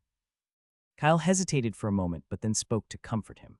"Hodge, don't worry. Lena will be fine." The surrounding workers gradually gathered, their expressions complicated. Lena was Hodge's younger sister. More than a decade ago, they had lost their family in a disaster and fled to Rhine, where they relied on each other to survive in the lower city. They had relatively good luck. Although Hodge was thin, he was physically intact and quick-witted, allowing him to establish a foothold in Rhine. The siblings soon realized that factory work was a decent opportunity. The pay was slightly better, and although factory labor was grueling, poor people in these times died even faster. After discussing it, they decided that Hodge should take the factory job, but getting into a factory wasn't easy. Hodge had to bribe a supervisor with a bag of coins to secure a position as a boiler stoker. That bag of money had been borrowed from a local gang. The gang was ruthless, but they kept their word. The interest was high, but the siblings could barely afford it. Hodge and Lena had done the calculations. As long as he worked at the factory for a year, he could pay off the debt. Another 2 years, and they could save up a small sum, perhaps even move out of the slums. By then, Lena wouldn't have to make a living washing clothes. Maybe she could find a job at one of the shops in the lower city. Those stores never hired people from the slums. Hodge could then learn a trade and earn a decent living without toiling in a factory. They were both young, healthy, and clever. There was a chance they could build a life in Rhine. Unfortunately, not long after Hodge started working at the factory, he was taken away by the inquisitors of the Candlelight Church. What would happen to Lena now that her source of income was gone? Hodge didn't dare to think about it. The money she made from washing clothes wasn't even enough to cover the interest. The gang wouldn't be so lenient. Moreover, the slums were full of their informants. Even if Lena wanted to run, she wouldn't be able to escape. Hodge sat blankly in his chair, staring vacantly at the sacred scripture of the Candlelight Church. He was a sinner. Everyone here was a sinner. Every person bore sin, but some had to atone while others did not. The workers placed their hands on Hodge's shoulders, and the room fell into silence. Suddenly, noises came from outside. The people inside stiffened before quickly standing up, pressing themselves against the walls in a line. Before long, the door swung open, and a crisp female voice rang out. "Look, they're all here. Are you taking them directly over? Taking them over? Where to?" The workers anxiously turned toward the doorway. A young girl in a nun's habit entered, scanning the room before turning back. "They're all here. The numbers match. Then let's go. The testing grounds aren't far from here." A man's voice responded from outside, causing a stir among the workers. Testing grounds. The term gave them an ominous feeling, as if it implied danger. "Revered sister, I don't think I've finished atoning for my sins yet." A worker forced a smile and spoke. "If you were done atoning, wouldn't that be something? Even saints carry sins." The nun coughed lightly. "Anyway, there will always be chances to atone, but opportunities to make money are rare. Come on, make money." Yes, you now have an opportunity to earn money. Chloe frowned at the workers' increasingly uneasy expressions. "What are you all thinking? Of course it's to work in a new factory. Damn it, what has the Candlelight Church become?" She muttered the last 2 sentences under her breath, but Hughes still heard them. At this moment, he was observing the weary workers in the room, feeling a surge of emotions. The last time he parted with them, he had promised he would return soon, yet that had turned out to be a final farewell. Or perhaps not. Hughes the worker could indeed return, as long as they didn't mind the gaping hole in his chest. Seeing these familiar faces stirred complicated feelings within him. Not long ago, he had cursed the factory owner and supervisor alongside these workers, and now he was the one sending them to factory. In a strange twist, he now held power over the fates of many. The only restraint was his own conscience. "Workers, this is Castle Island. I am its lord, the frontier count. I have negotiated with Sister Chloe of the Candlelight Church. Your atonement is temporarily suspended. Some factories require your labor for operation and maintenance. I will provide you with wages, food, and lodging. Come with me." The workers hesitated, but then Hodge suddenly stepped forward. His voice trembled as he asked, "My lord, may I request an advance on my wages?" For a moment, everyone's eyes focused on the thin man. A worker beside him secretly tugged at Hodge's sleeve, but he remained unmoved. Though his legs were trembling, he still stood at the front of the crowd. He knew very well that this was his only chance. Although Hodge hadn't been in the factory for long, he had already figured out how these people operated. These noble lords weren't truly trying to be good to the workers. They were just putting on a show, pretending to say a few kind words, while the supervisors and other lower-level leaders were the truly ruthless ones. This way, when the workers suffered, they would only hate the small-time supervisors. When trouble arose, the factory owner would come forward, say a few comforting words, and then push those small-time supervisors out to take the blame, successfully appeasing the workers. And right now, this count was at the stage of winning people's hearts. If he requested an advance on his wages, there was a high chance it would succeed. Though he couldn't avoid consequences later, this money would be in his hands. As long as he sent it back, perhaps Lena's life could be saved. So Hodge gritted his teeth and stepped forward. At worst, he would take a beating later or be given a hard time in the future, but as long as the Count could casually spare some money, that was enough. Hughes stopped in his tracks, glanced at Hodge from head to toe, and said, "Advancing your wages is possible. You and the other workers will receive a settlement allowance, but I'm more curious, why are you in such a hurry to get money?" Hughes knew Hodge. He was a very sharp man. Every time Hughes told a story, Hodge was always the first to point out flaws, but he wasn't someone who liked to show off. On the contrary, he was rather reserved and quiet. For him to step forward now, there must be an unavoidable reason. Hodge took a deep breath and tried to keep his explanation brief, emphasizing Lena's struggles and hardships, hoping this Count would show some sympathy. "So you need this money to send back and save Lena's life?" "Yes, my lord. The gangs are still somewhat trustworthy. As long as I pay them on time, they won't harm Lena. If I keep sending money back, she'll be safe." Hodge felt a surge of excitement. The fact that the Count was asking so many questions meant that the advance was almost guaranteed.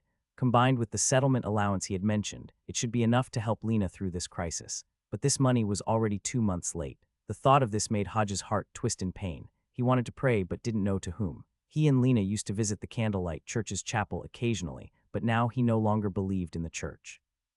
Hodge tried to suppress his anxiety, but when he looked up, his heart sank. Hugh's expression was unreadable, and he had fallen silent. Something was wrong. Hodge didn't know what mistake he had made, but a terrible sense of foreboding gripped his heart. "Your name is Hodge, right?" "Yes, my lord." "Do you know where we are?" Hodge widened his eyes and shook his head. He had heard the lord mention Castle Island just now, but he had never heard of such a place. Wait, an island. They had gotten off a ship earlier, so could it be? This place is in the Storm Ocean, an isolated island. The ship to the mainland left not long ago, and there won't be another one for a while. Hodge's face instantly turned deathly pale. He staggered a few steps, only staying upright with the help of his fellow workers. "That ship, how long until it returns?" "At the fastest, 3 weeks. Hughes shook his head. He had given the Black Pearl numerous tasks, establishing trade routes in various ports, searching for Nora in the north, gathering refugees. Forget 3 weeks, even if it returned within a month, that would be considered fast. And considering the time needed for resupplying and another trip back to the Empire, by the time Hodge's money reached its destination, it would be at least a month and a half later. And that was assuming everything went smoothly. This was Castle Island's biggest problem. Transportation was extremely inconvenient. Hughes wanted to sell soap to Rhine. He had to form his own trade caravan and acquire his own ships. If he wanted to send Beatrice back, he needed a vessel. Right now, he had no ship, meaning he had no way at all. Carrier pigeons. What breed of pigeon could cross an ocean? Maybe an albatross could. The sirens could travel through the sea, but their symbiotic contract limited their range, keeping them from straying too far from Castle Island. Not to mention, there were now fishmen appearing in the waters. So Hughes could only sigh and remain silent. Just as Hodge's face filled with despair, a voice suddenly reached his ears. "I might be able to solve this problem for you." People turned to look. It was Chloe, the nun of the Candlelight Church. "Lena, is it? Describe her appearance." Yes, sister." Hodge nodded eagerly. "She's about 5 feet tall, has brown hair, and her eyebrows and eyes are also brown. She's very thin." "All right, I understand." Chloe nodded expressionlessly. "I'll help you get in touch, Mr. Hodge." Then she looked at Hughes. "Shall we go to the factory first?" Hughes blinked. "All right, Hodge, don't worry, I'll advance you some wages. Let's go, I'll take you there." The group walked out the door and headed toward the nearby walled compound. This was a designated building near Hughes' steel mill. It wasn't far to walk. Along the way, Hodge repeatedly thanked Chloe. He had never expected this nun to help him. He had sought help from the Candlelight Church before. On the first day of his arrest, he had begged the Holy Guards. Later, he had pleaded with nuns and priests whenever he encountered them, but no one had ever responded. That had completely crushed his faith in the Candlelight Church. Yet today, this sister Chloe was actually willing to help him. Hodge felt a renewed sense of hope. After showing them the factory, Hughes sent the workers to their dormitory. It wasn't time to start work yet. He planned to call in more apprentices to explain the new factory operations to them. There were dozens of workers in this group, more than enough to maintain an entire steam engine production line and sustain the entire steel mill. A few apprentices arrived to take charge of the group. Hughes had also built new dormitories for the apprentices here, so they no longer had to travel back and forth daily. There were still plenty of vacant rooms for now. After leaving the test site, Hughes turned to Chloe. "What's going on? What do you mean?" "Lena, the workers don't know, but I do. You're not from the Candlelight Church. So are you going to contact your moths-chasing fire people?" Chloe shook her head. "No, I am now a nun of the Candlelight Church. I can contact the church, but that's not what I wanted to say. Lena is already on this island." "On the island? What do you mean? Was she sent here too?" "No." Chloe paused. "She joined the moths chasing fire and came here with us." Hughes blinked. "That's a good thing. Tell her to come over and see me." "No, it's not that simple." Chloe's tone was somewhat heavy. She looked up at Hughes. "Probably after the banquet, I realized you knew a lot about our cult, so I wanted to check where the leak came from." Knew a lot. Hughes did know a lot, such as Chloe's true identity. But this wasn't because moths chasing fire leaked information. It was because he could descend into the body of worker Hughes. That wasn't something he could easily explain. Hughes showed a subtle expression. "No one leaked anything. I have other channels, other supernatural means." "Is that so? I thought that body leaked the information." Hughes felt an explosion go off in his mind. Body? What was she talking about? Did she discover that I could descend into worker Hughes' body? Impossible. How did she connect me to that body? Hughes used all his strength to barely keep his expression in check. His deepest secret had just been exposed like that. No, not necessarily. He had to probe first and see how much she actually knew. Calming himself, Hughes asked with a hint of confusion, "What body? Come with me." Chloe shook her head and walked straight toward the church. Hughes hesitated for a moment before following, secretly using MindLink to connect with the siren. Ash and Ninny had taken people out, so Hughes could only reach Feniel, who was in the perfume workshop. "So you're saying you might be in danger, Lord? Just reporting in. It's probably safe. If they really wanted to take me down, I wouldn't even have the chance to contact you. This group seems to have the ability to block perception." He recalled worker Hughes' body. Moths chasing fire had almost completely silenced his prayers. "All right, I understand. If you don't check in with me regularly, I'll notify Ash and the others." Hughes felt slightly reassured. This group had too many hidden tricks. Not only could they summon an evil god to cleanse pollution, but they could also block the Lord of Moth's perception. They seemed adept at dealing with all sorts of deities, even mistaking Hughes for an outer god. Following Chloe, he entered the church and saw Brother Kiski sitting silently in a chair, completely motionless. Hughes wasn't in the mood to ask anything. He glanced at him briefly and moved on, following Chloe to a trapdoor. Chloe lifted the wooden panel and climbed down the ladder. Hughes leaned over and looked below. It was just a simple cellar with a few baskets of potatoes piled in the corner. Taking a deep breath, Hughes climbed down the ladder. As he passed through the trapdoor, he suddenly felt something stir within him, a strange sensation, as if he had plunged into water and crossed some kind of boundary. When he looked around, he found himself in a corridor lined with different rooms. This was clearly not the cellar he had just seen, so this was Moths Chasing Fire's hideout. Chloe led him familiarly into a room. Hughes saw cages hanging everywhere. Most were empty, but a few contained wild animals. In one of the cages in the back, Hughes saw a human figure. She was about 5 feet tall, with brown hair, brown eyebrows, and brown eyes. She was very thin. "This is her, Lena. A few days ago, she was still one of us, but now she's become like this." Chloe leaned against the wall. "That day, we were searching for a traitor and caught her eavesdropping, so we planned to examine her. But before we could do anything, she became this shell." "Shell?" Hughes' eyes narrowed as he carefully observed Lena inside the cage. She looked like someone lost in thought, her gaze empty, her expression vacant. Other than that, she seemed no different from a normal person. Her complexion was rosy, as if she were simply spacing out, but Hughes was very familiar with this state. On the golden throne, he had stared at shells like this countless times until they suddenly came to life as if injected with a soul. Instinctively, Hughes looked into her eyes. A flicker of spirit suddenly appeared within them. Her eyelids twitched. A wave of shock hit Hughes, and he jumped back several steps. "What's wrong?" Chloe heard the commotion and frowned as she approached. Hughes swallowed hard and looked at Lena again. She was still motionless, like a lifeless doll. An illusion. He tried looking into her eyes once more, but nothing happened. Now they were just dull and lifeless. What just happened? Chloe checked Lena thoroughly before turning back. Nothing. I just got startled." Her eyes were really eerie. Hughes took a few steady breaths, his stiff mind beginning to work again. Then he suddenly realized something. "You were talking about a shell before. Were you referring to her?" "Yes, she'd become nothing more than an empty shell. Her soul is gone, and we don't know where it went. This is the kind of shell we used to summon an evil god, so it wasn't worker Hughes that had been exposed." Hughes secretly breathed a sigh of relief, but now that he thought about it, these shells did resemble the ones he had seen on the throne. Could there be a connection? What exactly causes someone to become a shell? "We don't know." Chloe shrugged. "The ones we used to summon an evil god are freshly dead corpses, preserved through certain rituals. But she was alive and well and then suddenly became like this. So it seems she really was a traitor. Could it be that someone else's soul left their body and entered hers? Impossible." A soul can only reside in its own body. The soul and flesh are one. I use the term shell just for convenience. The soul and flesh are one. Wait, then how does my descent work? Does this mean I really am a god? That alone was absolutely impossible. Hughes instinctively dismissed the thought. Then a new idea struck him and he asked, "You use shells to summon an evil god, right? That means an evil god can descend into them. That's completely different." Chloe explained, "It's like my boots. If I take them off, you can't wear them, but if I pour water into them, they can hold it." So-called summoning doesn't provide a body for the god. It simply calls a soul into the flesh. Hughes' eyes widened. Rather than an evil god descending into a vessel, it is the vessel that gives birth to the evil god. The room fell silent, and Hughes felt a mess of thoughts tangled in his mind. This was completely different from what he had previously imagined. He had always believed that evil gods descended into the world in some form. After all, he often heard phrases like summoning an evil god or the descent of an evil god. But according to Chloe, it wasn't that an evil god existed first and was then brought into the world. It was that the evil god was born within the vessel, just like water filling a boot. Could it be that evil gods originally did not exist? Was it the summoning that granted them existence? This idea felt strangely familiar to Hughes. A strong sense of déjà vu struck him, and after a moment of recollection, he suddenly shivered.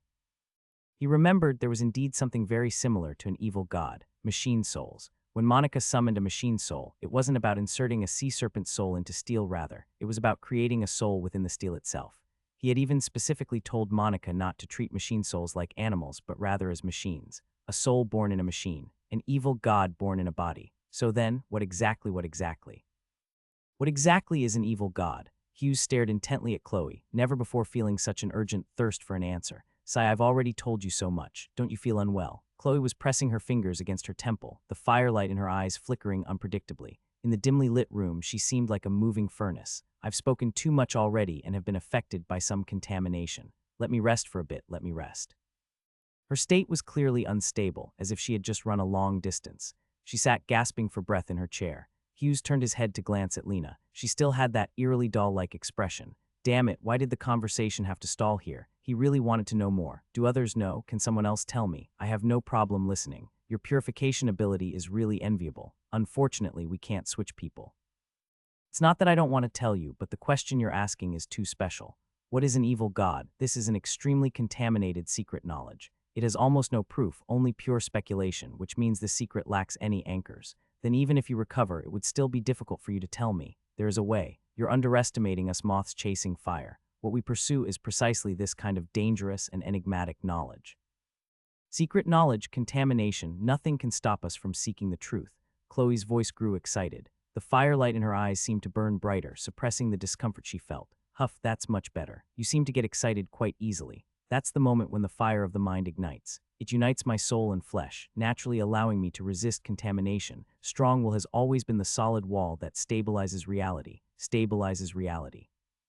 After you asked me last time, I actually started preparing a ritual. In some rituals, knowledge can flow in a relatively safe manner. I haven't finished setting it up yet, but once it's done, I'll inform you. So I still can't know what an evil god is today." Hughes felt an indescribable sense of frustration, as if reading a novel only to have the most exciting part cut off. He was so annoyed he wanted to punch something. Yes, there's no way. Speaking secret knowledge is very dangerous.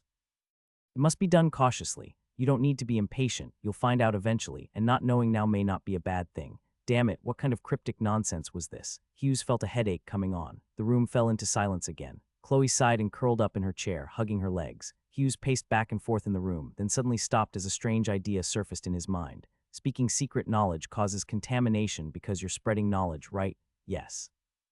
Then what if I figure it out on my own? Look, I'll make a guess about what an evil god is. You don't say anything, just tell me if I'm right or wrong. That way we can avoid contamination, right? Chloe's eyes widened. She froze in place, thinking for a moment before responding, but speaking secret knowledge causes contamination, even if it's an incorrect guess. It's fine, I can purify it. That seems possible. Wait, no. If I confirm your guess, wouldn't that still count as passing on the knowledge? Then don't confirm it. If I'm wrong, just tell me. If I'm right, don't say anything. Chloe sat frozen in her chair, her expression blank, her mind working frantically. After a long time, she hesitantly said, "It seems like there's no problem. But you might have to make a lot of guesses. That's no problem. My purification ability is extremely powerful." Hughes grinned. "So shall we try it?" Chloe was clearly intrigued. She jumped up from her chair, the firelight in her eyes shining even brighter. Let's try. Go ahead." Hughes licked his lips, thought for a moment, and then spoke. "Evil gods are the manifestation of humanity's negative emotions. Wrong, how could that be? Chloe interrupted. The two fell silent. Hughes looked at Chloe. Are you all right? Any contamination? The nun closed her eyes and sensed for a moment, then said excitedly, no. This method actually seems to work. Keep going, let me think. Evil gods are summoned from another world. Wrong. Evil gods are gods who have fallen or become corrupted. What kind of nonsense is that? Can evil gods communicate? Chloe fell silent, her expression hesitant. This question. Skip it. So I guessed correctly. No, then I guessed wrong. Not exactly, and it's hard to describe. Chloe's face showed a conflicted expression. Hughes recognized that look. When he had a very complex thought but couldn't find the right words to express it, he would look just like that. It was as if she couldn't find a suitable term to describe it. But what did she mean by not exactly? Was it uncertain whether they could communicate? Could they both communicate and not communicate? Are they unable to communicate through language? Not exactly. That was strange. Whether or not something could communicate with language should be easy to determine. If even that couldn't be answered, then perhaps his approach was wrong. Maybe the key wasn't language, but communication itself. Hughes took a deep breath and slowly said, can they only speak or only listen? Chloe suddenly fell silent. Her gaze dropped to the floor, as if she had developed a sudden fascination with the tiles beneath her feet. The corners of Hughes' mouth gradually curled up. Evil gods do not listen to us, but they actively speak. Chloe sat still as a statue. This was important information. The evil god could not listen, but it could speak. This trait seemed to be the exact opposite of the machine soul. The machine soul could not speak but could understand human language. Hughes couldn't help but secretly breathe a sigh of relief. It seemed that the machine soul and the evil god were not the same thing, although they did have some similarities. Moreover, summoning the machine soul would not lead to pollution descending. Speaking of pollution, Hughes looked at Chloe. How is it? Were you polluted? A little, but it's not serious. This does seem like a good method. Unfortunately, most people can't use it. Not everyone has the ability to purify pollution. Chloe rubbed her temple and spoke with some delight. Then I'll keep guessing. I still haven't figured out what exactly an evil god is. Again, honestly, I think the chances are slim. The evil god might be completely different from what you imagine. Completely different. Am I guessing from the wrong angle? I see. My direction is wrong. Am I being misled? For example, summoning an evil god isn't actually summoning. It's not summoning. The evil god is born from flesh and blood. There must be a reason for that, right? Do extraordinary get polluted and transform into evil gods? Sigh no. Chloe sighed. Think carefully. You used a shell to summon an evil god, which means an evil god can be born through a fixed process. Chloe shut her mouth. At the same time, an evil god can also take away pollution. An evil god is nurtured by pollution. Chloe shook her head. The ability of an evil god to take away pollution is a unique ritual of ours. It has nothing to do with the evil god itself. You're getting further off track. Just give up. It has nothing to do with pollution. Then does it have to do with extraordinary? Must a certain kind of supernatural power be used to summon an evil god? No. Now this was interesting. An evil god wasn't tied to extraordinary power. Then what was it? Was it possible for an ordinary person to summon an evil god? That was hard to imagine. The moths chasing fire had many extraordinary present when they conducted their ritual to summon an evil god. Speaking of what ordinary people could do, Hughes rubbed his chin and narrowed his eyes. He suddenly recalled the 2 crates of soap Alexei had brought that day. The same production line, the same process, yet they had produced something entirely different. Those were also entirely made by ordinary people. Hughes called it cognitive interference. By imposing one's perception onto the material world, it indeed altered the substance itself, but also led to pollution descending. If ordinary people could interfere with the world through cognition, then could an evil god be manufactured through will? Combining it with Chloe's statement, an evil god is born from flesh and blood, a boot filled with water. Hughes suddenly thought of the worker Hughes' shell. That body was filled with pollution. Certain other conditions were met. Could cognitive interference direct pollution to descend only onto a single shell? Hughes pondered for a moment, then locked eyes with Chloe and spoke. An evil god is another form of cognitive interference. A person's will interferes with this world, causing an evil god to descend. Chloe's eyes widened instantly, and she pressed her lips tightly together. He got it right. Hughes was also stunned, feeling a bit dazed. So evil gods came from cognitive interference. Could the erroneous perceptions of ordinary people actually bring an evil god into the world? So cultists weren't worshipping an existing evil god. Their worship was actively creating one. The church restricted people's thoughts because incorrect thinking could cause an evil god to descend upon the world. How could such a bizarre world continue to function? No wonder the Candlelight Church wanted to kill the worker Hughes. The stories he told might have created one evil god after another. No wonder the church monopolized knowledge and technology. These things really could bring pollution and destruction. Hughes had always been curious. Why was a research-driven group like the Moths Chasing Fire considered a cult? They were clearly rational and cautious. But now it made sense. Knowledge always carried pollution. Therefore, learning knowledge meant polluting oneself. To outsiders, they were madly embracing pollution while deliberately distorting their perceptions to create evil gods, creating evil gods to remove pollution, removing pollution to access even more pollution. Moths chasing fire. The most dangerous name on the cult list compiled by the Candlelight Church. Hughes suddenly had an epiphany. In a world of madness, the ones who stayed rational were the most insane. Damn it, he should have figured it out the moment he learned that they used the Candlelight Church's chapel as their headquarters. If truth itself was mad, then the pursuit of truth was an act of madness. As Nora once said, those who discover the world's truth use ignorance to protect themselves instead of seeking further. Shit, does this mean I'm actually insane and I just haven't realized it yet? Hughes quickly shook his head. He suddenly recalled Chloe's words, a firm will has always been the strongest wall stabilizing reality. He needed to solidify his will. He needed to firmly believe that he was normal and had not gone mad. This was a world dictated by idealism. Whether he had actually gone insane was irrelevant. As long as he believed he wasn't insane, as long as he unwaveringly saw himself as normal, then he would remain normal. Whether he was mad didn't matter. What mattered was whether he believed he was mad. Chloe watched Hughes' shifting expressions and sighed. Actually, summoning an evil god isn't that easy. It requires many strict conditions, so there's no need to worry too much. As long as we're cautious, we'll be safe. Hughes curled his lips. Your methods are cautious, but your goal is anything but. Chasing truth, chasing knowledge, how is that cautious in any way? That's why we are the moths chasing fire. Hughes was at a loss for words. Being cautious is because we are rational enough. Chasing truth is because we yearn for it. This world might be a rotting swamp, but if you lift your head, you can still see the stars. Chloe smiled and actually lifted her head. Her gaze seemed to pierce through the ceiling, through the thick soil and stone, through the stained glass dome, and across the endless cosmic distance toward the eternal stars. What was so great about them? She didn't know. She just instinctively yearned for them. Just like how a moth yearned for fire, there was no reason. If she liked them, why not chase them? Even if she burned to ashes, there was nothing to argue about. They were cultists, and cultists were meant to be mad, cautious, careful, bold, and insane. That was the moths chasing fire. Speaking of which, can you share your method of purifying pollution? I took in quite a bit of pollution today and my head still hurts. Chloe complained as she kicked off her shoes and sat cross-legged on the chair. Her orange-red hair flickered like a quietly burning fireplace in the dimly lit room. That's a reasonable request, but I can't do it. Hughes spread his hands. My ability to purify pollution comes from myself. I don't even understand why it works. Maybe I'm just special. What's so special about a mortal? Have you come into contact with some extraordinary power, performed any kind of ritual? I have something related to the sirens, but that sort of thing can't be repeated, and I can't reveal much about them either. You can ask them yourself and see if they're willing to tell you. What he was actually referring to was the symbiotic contract.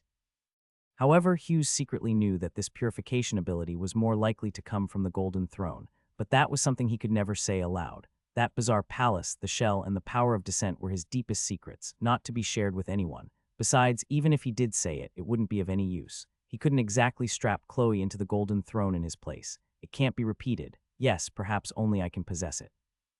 Well, after all, the Siren's symbiotic contracts were already signed. Even if Chloe wanted to sign one, it was no longer possible. Then how exactly does this purification work? You don't seem to need to perform a ritual every time. That's right. I can directly purify empty pollution. You should know that I've been stockpiling quite a bit of pollution, right? The moment those things touch me, they're automatically purified, just like snowflakes falling into my hands. Chloe's eyes revealed a hint of envy. That's simple. What's the price? The price. It doesn't seem like there is one does. Not being able to touch pollution because it gets purified instantly count. That's not a price at all. Then I suppose there isn't one. Ah, I'm so jealous, so jealous. Why can't I have that ability? If I could purify pollution just by touching it, I could read whenever I want and study whenever I want. That would be amazing. Not necessarily. Hughes recalled his days back on Earth, struggling through massive tomes. Maybe things were more valuable precisely because they were hard to obtain. In a world where knowledge was easily accessible, learning might just become a chore. Instead of being jealous, why don't you try focusing the pollution into one part of your body? If I can touch it, I might be able to purify it for you. Chloe was stunned. That's possible. As long as I can touch it, I can purify it. I haven't tried it yet, though. Chloe thought for a moment, then lifted her hair, revealing her forehead. My head hurts. Put your hand here. Hughes hesitated slightly before extending his hand. Chloe tossed aside her hairpin and nun's cap, grabbed Hughes' hand, and placed it on her forehead. Does it work? It seems to help a little weight. This only relieved the headache. It didn't actually purify the pollution. She needed Hughes' hand, trying to shape it to better fit her forehead. The pollution is generated inside my body. I can't control where it appears, and I can't really sense it directly, but I can make a rough guess. At least I have some in my brain. In your brain, can that even dissipate? Pollution doesn't dissipate, it only accumulates over time. I remember Nora left you with some medicine, right? The one that purifies pollution. That stuff works by absorbing some of the pollution after you consume it and then expelling it from your body. Chloe's face turned a little red. Maybe it has to be taken inside the body. Hughes took a sharp breath and quickly pulled his hand back. You're not planning to bite off my finger and swallow it, are you? What nonsense are you talking about? That's the practice of the silent sanctum. I was just giving an example. Chloe huffed angrily, only to see Hughes smiling as he extended his hand again. Actually, I have another theory. Maybe drinking my blood would work too. You know Monica, right? That little one, don't glare at me. I'm not calling you short. What I mean is, she discovered that pollution is afraid of the marks my blood leaves behind. Really, that works too. Not sure. Want to give it a try? Chloe looked hesitant. She clutched the hem of her nun's robe, rubbing it between her fingers. You're immortal. If you lose too much blood, you'll die, won't you? And there's no guarantee it'll work. Still better than biting off a finger, right? Besides, I can heal myself, so there's nothing to worry about. If Hughes had suggested drinking his blood right from the start, Chloe probably would have refused. But since he first mentioned swallowing his finger, suddenly drinking a little blood didn't seem so unacceptable. Fine, if you feel uncomfortable, let me know right away, okay? Don't worry, it'll be fine. He had the symbiotic contract, nothing could go wrong. Chloe took Hughes' hand and hesitated for a moment before gently opening her mouth. The room was dimly lit with flickering firelight casting shadows. Her face was slightly flushed. This action felt a little intimate, but it was necessary to deal with pollution. Chloe glanced at Hughes. His eyes were clear, filled only with a thirst for knowledge. That inexplicably reassured her, making her feel less nervous. She lowered her head and looked at Hughes' hand. She chose his thumb. Hughes held out his hand without moving. Chloe revealed her teeth and slowly bit down. Her teeth weren't particularly sharp, but as an extraordinary, she easily found the right angle and bit through the skin. Blood began to flow, warm, slightly metallic, with a faint sweetness. Perhaps she hesitated too much, as the wound wasn't deep, and the blood only trickled out slowly. Too slow? Hughes raised an eyebrow, adjusted the angle of his hand slightly, and pressed it more firmly against her teeth. Chloe's expression showed slight surprise. She felt the warm blood flowing faster in her mouth. She wanted to say something, but all she could manage was a muffled MMMPH. Hughes' unexpected action caught her off guard. Her mind began racing, trying to find knowledge that could help her process the situation. She was a moth chasing fire. Knowledge would surely save her. Hughes, meanwhile, was deep in thought and didn't notice Chloe's dilemma. He focused on the symbiotic contract within him, feeling puzzled. There was no response from the symbiotic contract. Previously, Hughes had tested it. Whenever he was injured, the symbiotic contract would heal him immediately, regardless of whether he wanted it or not. During the Monica pollution incident, Ash was injured, and the contract drained his life force to the brink of death.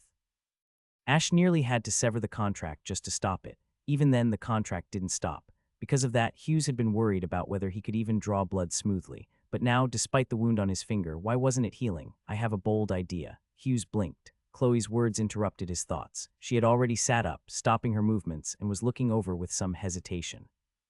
A trace of fresh blood still lingered at the corner of her lips, slowly sliding downward before dripping onto her black nun's habit with a soft splat. Ah, it stained. She lowered her head in slight annoyance. Her orange-red hair was a bit messy, like a bundle of fire. How was the effect of drinking blood just now? Not very effective. Chloe tried to rub the bloodstain away, but only smudged it further. Well, I don't want to discourage you, but honestly, it had no effect at all. That's really unfortunate. It seems my blood can't dispel pollution. Hughes looked down at his fingers. The wound Chloe had just bitten was small and would soon heal. No, not necessarily. I just thought of something. Drinking blood doesn't actually mean it has entered the body. What do you mean? For example, when pollution appears inside my body, it can occur in almost any part except for the stomach. It seems that the definition of inside and outside for pollution is different from our common sense. That seemed somewhat reasonable. Hughes had also experienced persistent internal pollution before, and indeed, it had never appeared in his stomach. Speaking of which, pollution was incredibly precise. Even when he kept moving, it still manifested within his flesh with pinpoint accuracy, as if it didn't come from an external source but instead originated from his very soul. So drinking blood doesn't work, not because your blood can't purify, but because the method of drinking is incorrect. It's like performing a ritual. Even if all the materials are correct, deviating slightly from the procedure prevents it from achieving its intended effect. Chloe's eyes shone brightly. She seemed to have thought of something. So I have an idea, maybe a bit too bold. I'm not sure if you can accept it. You can say it first. Whether I can accept it or not, I'll decide after hearing it. Hughes thought for a moment and looked into her eyes. By the way, I have a question. Why do your eyes light up when you get excited? My eyes light up. Chloe was startled and shook her head. I don't think my eyes light up. Maybe it's too dark in here and you saw it wrong. She looked over, puzzled, tilting her head and blinking. In the dim room, her eyes glowed like twin candles. Hughes frowned slightly. He had always assumed this was some side effect of her extraordinary abilities, like her eyes getting brighter with heightened emotions, but she didn't know about it. Then it had nothing to do with her abilities. Could it be his own ability? Perhaps the symbiotic contract had granted him new powers, like directly perceiving others' emotions. Hughes studied Chloe's eyes carefully. Her pupils were also orange-red, matching her hair. The glow they emitted wasn't harsh, but rather like a cat's eyes in the night, shimmering with fluorescence. Forget it. Let's not dwell on that. Tell me your idea first. Then Hughes saw Chloe's orange-red pupils instantly brightened by 2 levels. All right, but let me say this first. I'm an extraordinary being, so I won't be hurt by this. Just don't get scared later. She bit her lip. I want you to put your hand truly inside my body and see what happens. Hughes' eyes widened. I am a chrysalis, an exclusive extraordinary path of the moth's chasing fire. Its primary abilities are concealment and escape, and it also grants keen perception. But very few people know that this path has a unique power. Chloe lay back on the table, fingers interlocked over her chest. She looked at Hughes, who stood beside her encouragingly. Come on, don't worry, you won't hurt me. Are you sure? This is way too strange. Hughes' expression was complicated, full of hesitation and doubt. Come on, let me continue explaining. Chloe's voice was firm, her eyes wide open, unblinking. Hughes took a deep breath, calming the hesitation in his heart. He placed his hand on the girl's face. Chloe smiled slightly, the corners of her eyes curving. Her eyes were already large, and now up close they looked like 2 deep lakes with an orange-red seabed beneath the surface.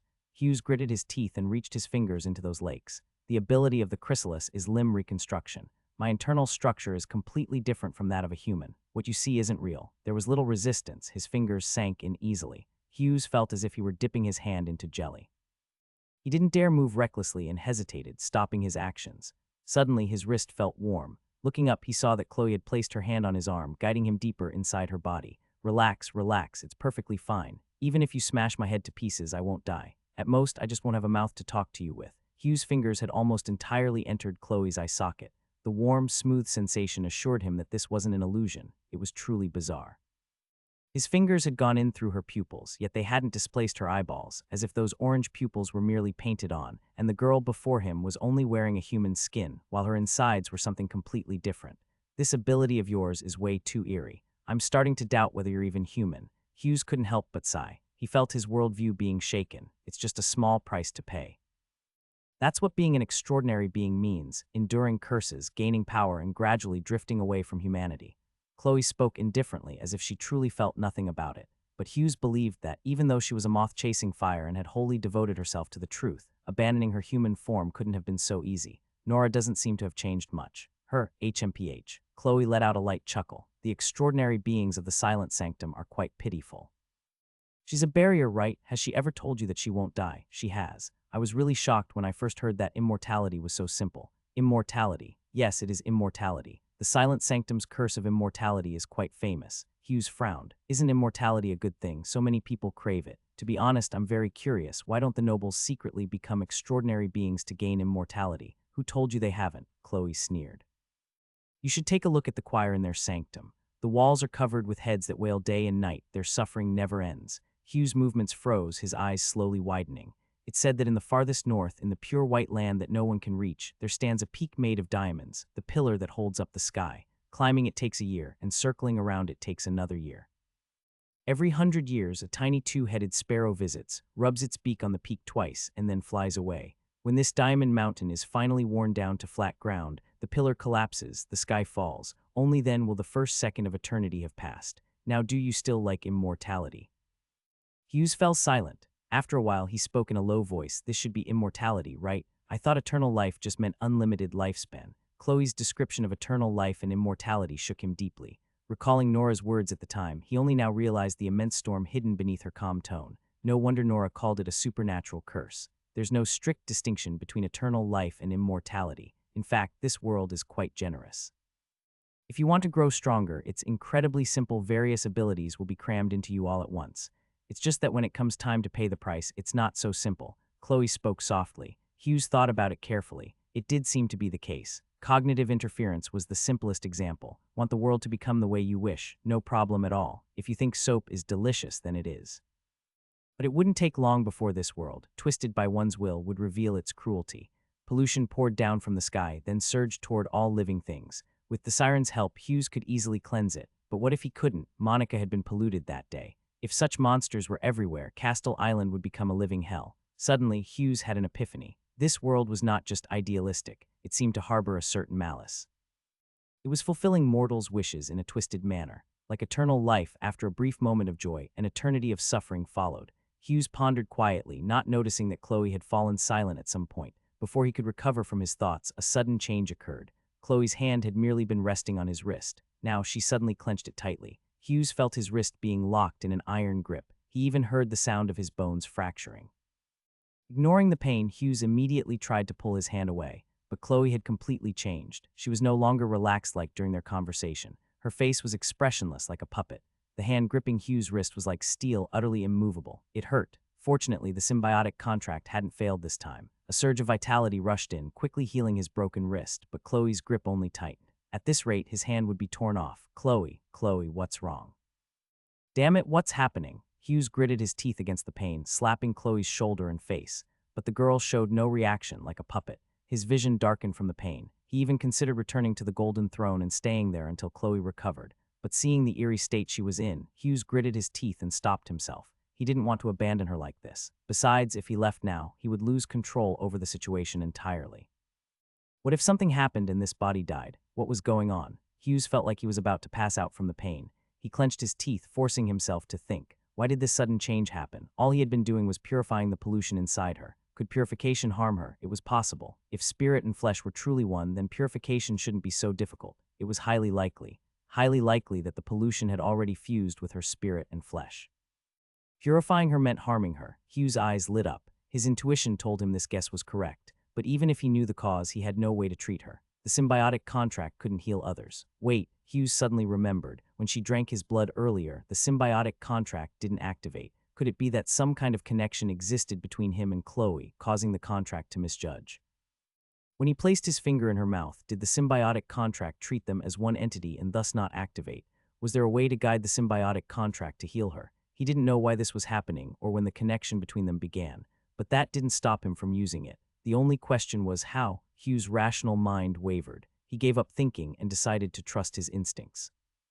Pulling out a dagger, Hughes held the blade with his trembling hand and stabbed his own palm. Blood and flesh split open and blood gushed out. At the same time, the symbiotic contract detected his wound. A massive surge of vitality rushed to his hand. Chloe suddenly let out a sharp, piercing scream. The life force from the symbiotic contract surged toward Hughes' wound. It hesitated for a moment but didn't heal his flesh. Instead, it flowed out from the wound and into Chloe's body. Blood and vitality poured out together. The symbiotic contract regarded them as one entity. He had succeeded. Hughes could sense everything inside Chloe's body. She seemed to lack internal organs. Her mouth, nose, and other openings were merely for show. Her lips and tongue were normal, but below her throat was an entirely different digestive system. She wasn't human. Perhaps all extraordinary beings were no longer human, just wrapped in a familiar shell. Hughes furrowed his brow. His rational mind told him this should be a horrifying revelation, but emotionally he felt something completely different. He felt an inexplicable closeness to the nun before him. This had happened before. When Ash first signed the symbiotic contract with him, while still a bloated monster, he had felt this same closeness. It must be the influence of the symbiotic contract. Inside her skull, Hughes discovered a massive buildup of pollution. No wonder she suffered from headaches. It had all accumulated there. At that moment, the life force from the symbiotic contract spread through her limbs and body. Normally, this life force would coexist peacefully with her, but because it came from Hughes, it carried his purification ability. Thus, the pollution within Chloe writhed like burning worms, convulsing violently. Countless wounds appeared across her body, only to be instantly healed by the symbiotic contract. The mass of pollution in her head rapidly shrank. It didn't take long before all the pollution in her body was completely purified. Ha, is it over? Hughes gasped for breath. The excruciating pain made him feel as if he had died once. Now he was barely holding himself upright. Chloe lay motionless on the table. Her hand gradually loosened. Everything from before felt like an illusion. Now she seemed to be sleeping peacefully, not even breathing. If Hughes hadn't seen inside her body and known she had no lungs, he would have been worried. After resting for a while, Hughes felt much better. He decided to pull his hand away. His wrist had already been healed by the symbiotic contract. But before he could move, his perception suddenly changed again. His vision became extremely poor, as if he were severely nearsighted. Everything in front of him was a blur, but when he turned his head, he could seemingly see through walls. Though blurry, he could still perceive beyond them, and his head-turning motion felt unnecessary. He could see not just ahead, but also to the sides and behind him, as if his whole body had become an eye. No, not just him. Hughes could even see through Chloe's body to the outside. Right now, he could see her toes curling inside her shoes. He could see her lips and tongue inside her mouth, and he could see a fleeting reflection of himself outside. Suddenly, he recalled Chloe's words, "I am a chrysalis." My sensory abilities are quite strong. A realization dawned on Hughes. This might be Chloe's ability, Chrysalis' unique sensory vision. Strange, this shouldn't be happening. Feeling the unique vision at this moment, Hughes was full of confusion. How could he be using Chloe's vision? He did possess quite a few unique abilities, most of which came from the symbiotic contract. The contract granted abilities to both parties, which he understood. Just now, he had inserted his finger into Chloe's eye to use the contract to heal her injuries. That, he could comprehend, was an intentional misdirection of the contract. But now he could use Chloe's vision, which made absolutely no sense. He shouldn't have this kind of ability, should he? He hadn't signed a contract with Chloe. Moreover, the symbiotic contract was an ability unique to sirens and had nothing to do with either of them, right? Wait a minute. Did this mean these abilities didn't come from the contract, but from some other source? But what other connection did the two of them have? Hughes looked down at his finger, which was still inside Chloe's eye, and his expression twitched. Could it be this? Chloe was lying motionless on the table. Her intense struggle earlier had left her nun's robe slightly disheveled, with strands of her orange-red hair sticking to her forehead. Had she passed out or encountered some kind of trouble? Since this was the hideout of the moths chasing fire, there should be others stationed here. He should go find someone. Without overthinking, he quickly withdrew his hand. However, in that instant, many things happened at once, overwhelming his mind. Shell. The word flashed through his mind, and at the same time, his blurry vision gradually faded. Suddenly, Chloe, who had been lying on the table, sat up. It worked. It actually worked. Oh my God, it really can purify. A brilliant orange-red glow shone in Chloe's eyes. She briefly examined herself and then gasped in shock. Wow, not just today's pollution. All the accumulated pollution in my body is gone. This is incredible. She sprang up from the table, her gaze sweeping over Hughes with a greedy glint as she licked her lips. Do you have any other knowledge you want to ask about? Ask anything. Since it can purify, oh my God, I have to go read books today, the most forbidden ones. I'll study all night. Hughes was still in a daze. Too much had happened in that fleeting moment. Looking at Chloe before him, he took a long time before finally asking, what just happened? What happened? Chloe clasped her hands behind her back and circled Hughes, her eyes filled with growing appreciation. Her gaze made Hughes shudder. It was the same look his boss used to give high-performing employees before he transmigrated. You stuck your hand in, touched the pollution, and then purified it. That's what happened.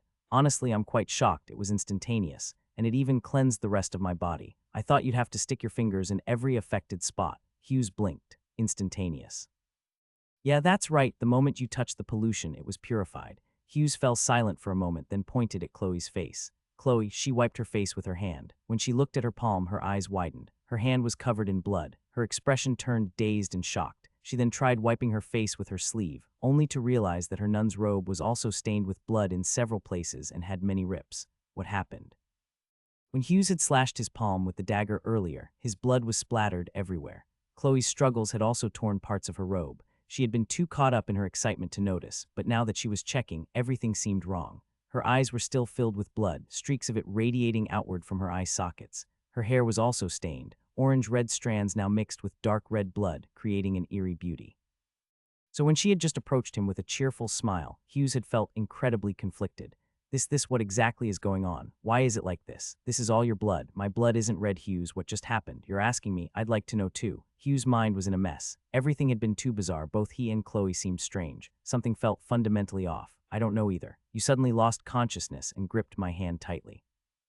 I used some method to purify the pollution in you. Now it seems you're fine. You really don't remember anything in between. Chloe frowned, her expression subtly shifting. Hughes had a gut feeling she was using her extraordinary vision. That vision didn't require her to look directly at something. Even though she had her head lowered, she was undoubtedly scanning the two of them. After a while, Chloe lifted her head and looked at Hughes. I checked. Both of our conditions are perfectly fine. There's nothing unusual at all, and that's what's strangest is your healing ability, some kind of extraordinary power. Hughes nodded. Chloe stared at him deeply. Pacing as she thought, she muttered, so first I started wailing, then you found a way to heal me, and that's when I woke up, right? Yes, you really have no memory of it. None. And that's the strangest part. I'm an extraordinary being. I shouldn't experience memory gaps. Plus, I was struggling even after I lost consciousness, so why don't I remember that? Hughes pressed his lips together. He suddenly recalled something. The moment he withdrew his hand, a word had flashed through his mind. What was it again? Shell. Why had he thought of that? Had she become an unconscious shell? Was that just a subconscious thought? No matter how he thought about it, something was too strange. Hugh's heart skipped a beat. He looked up at Chloe. "It's late. I should head back. You should investigate this further. I feel like something's off." Chloe seemed surprised. Then, as if she had thought of something, her gaze flickered before she raised an eyebrow. "You don't trust me. Are you very trustworthy? You nearly crushed my hand just now." "If I hadn't activated my extraordinary power, I might have bled to death right here." Hughes gestured at Chloe. She was still covered in blood, his blood. Chloe immediately looked a bit embarrassed. Sorry, I didn't expect that to happen. Let's go upstairs and deal with this first." Chloe lowered her head and pushed Hughes out of the room, too embarrassed to look up. It was indeed her recklessness that led to the mishap. When the two of them attempted the experiment, at the very least she should have called someone else over. As a moth chasing fire, she naturally understood how dangerous these things were. Thinking back now, she still felt a lingering fear. If she had died due to her own stupidity, there would be nothing to say, but she had almost caused Hughes' death. The moth's chasing fire had now formed a collaboration with Castle, but it was an extremely fragile one.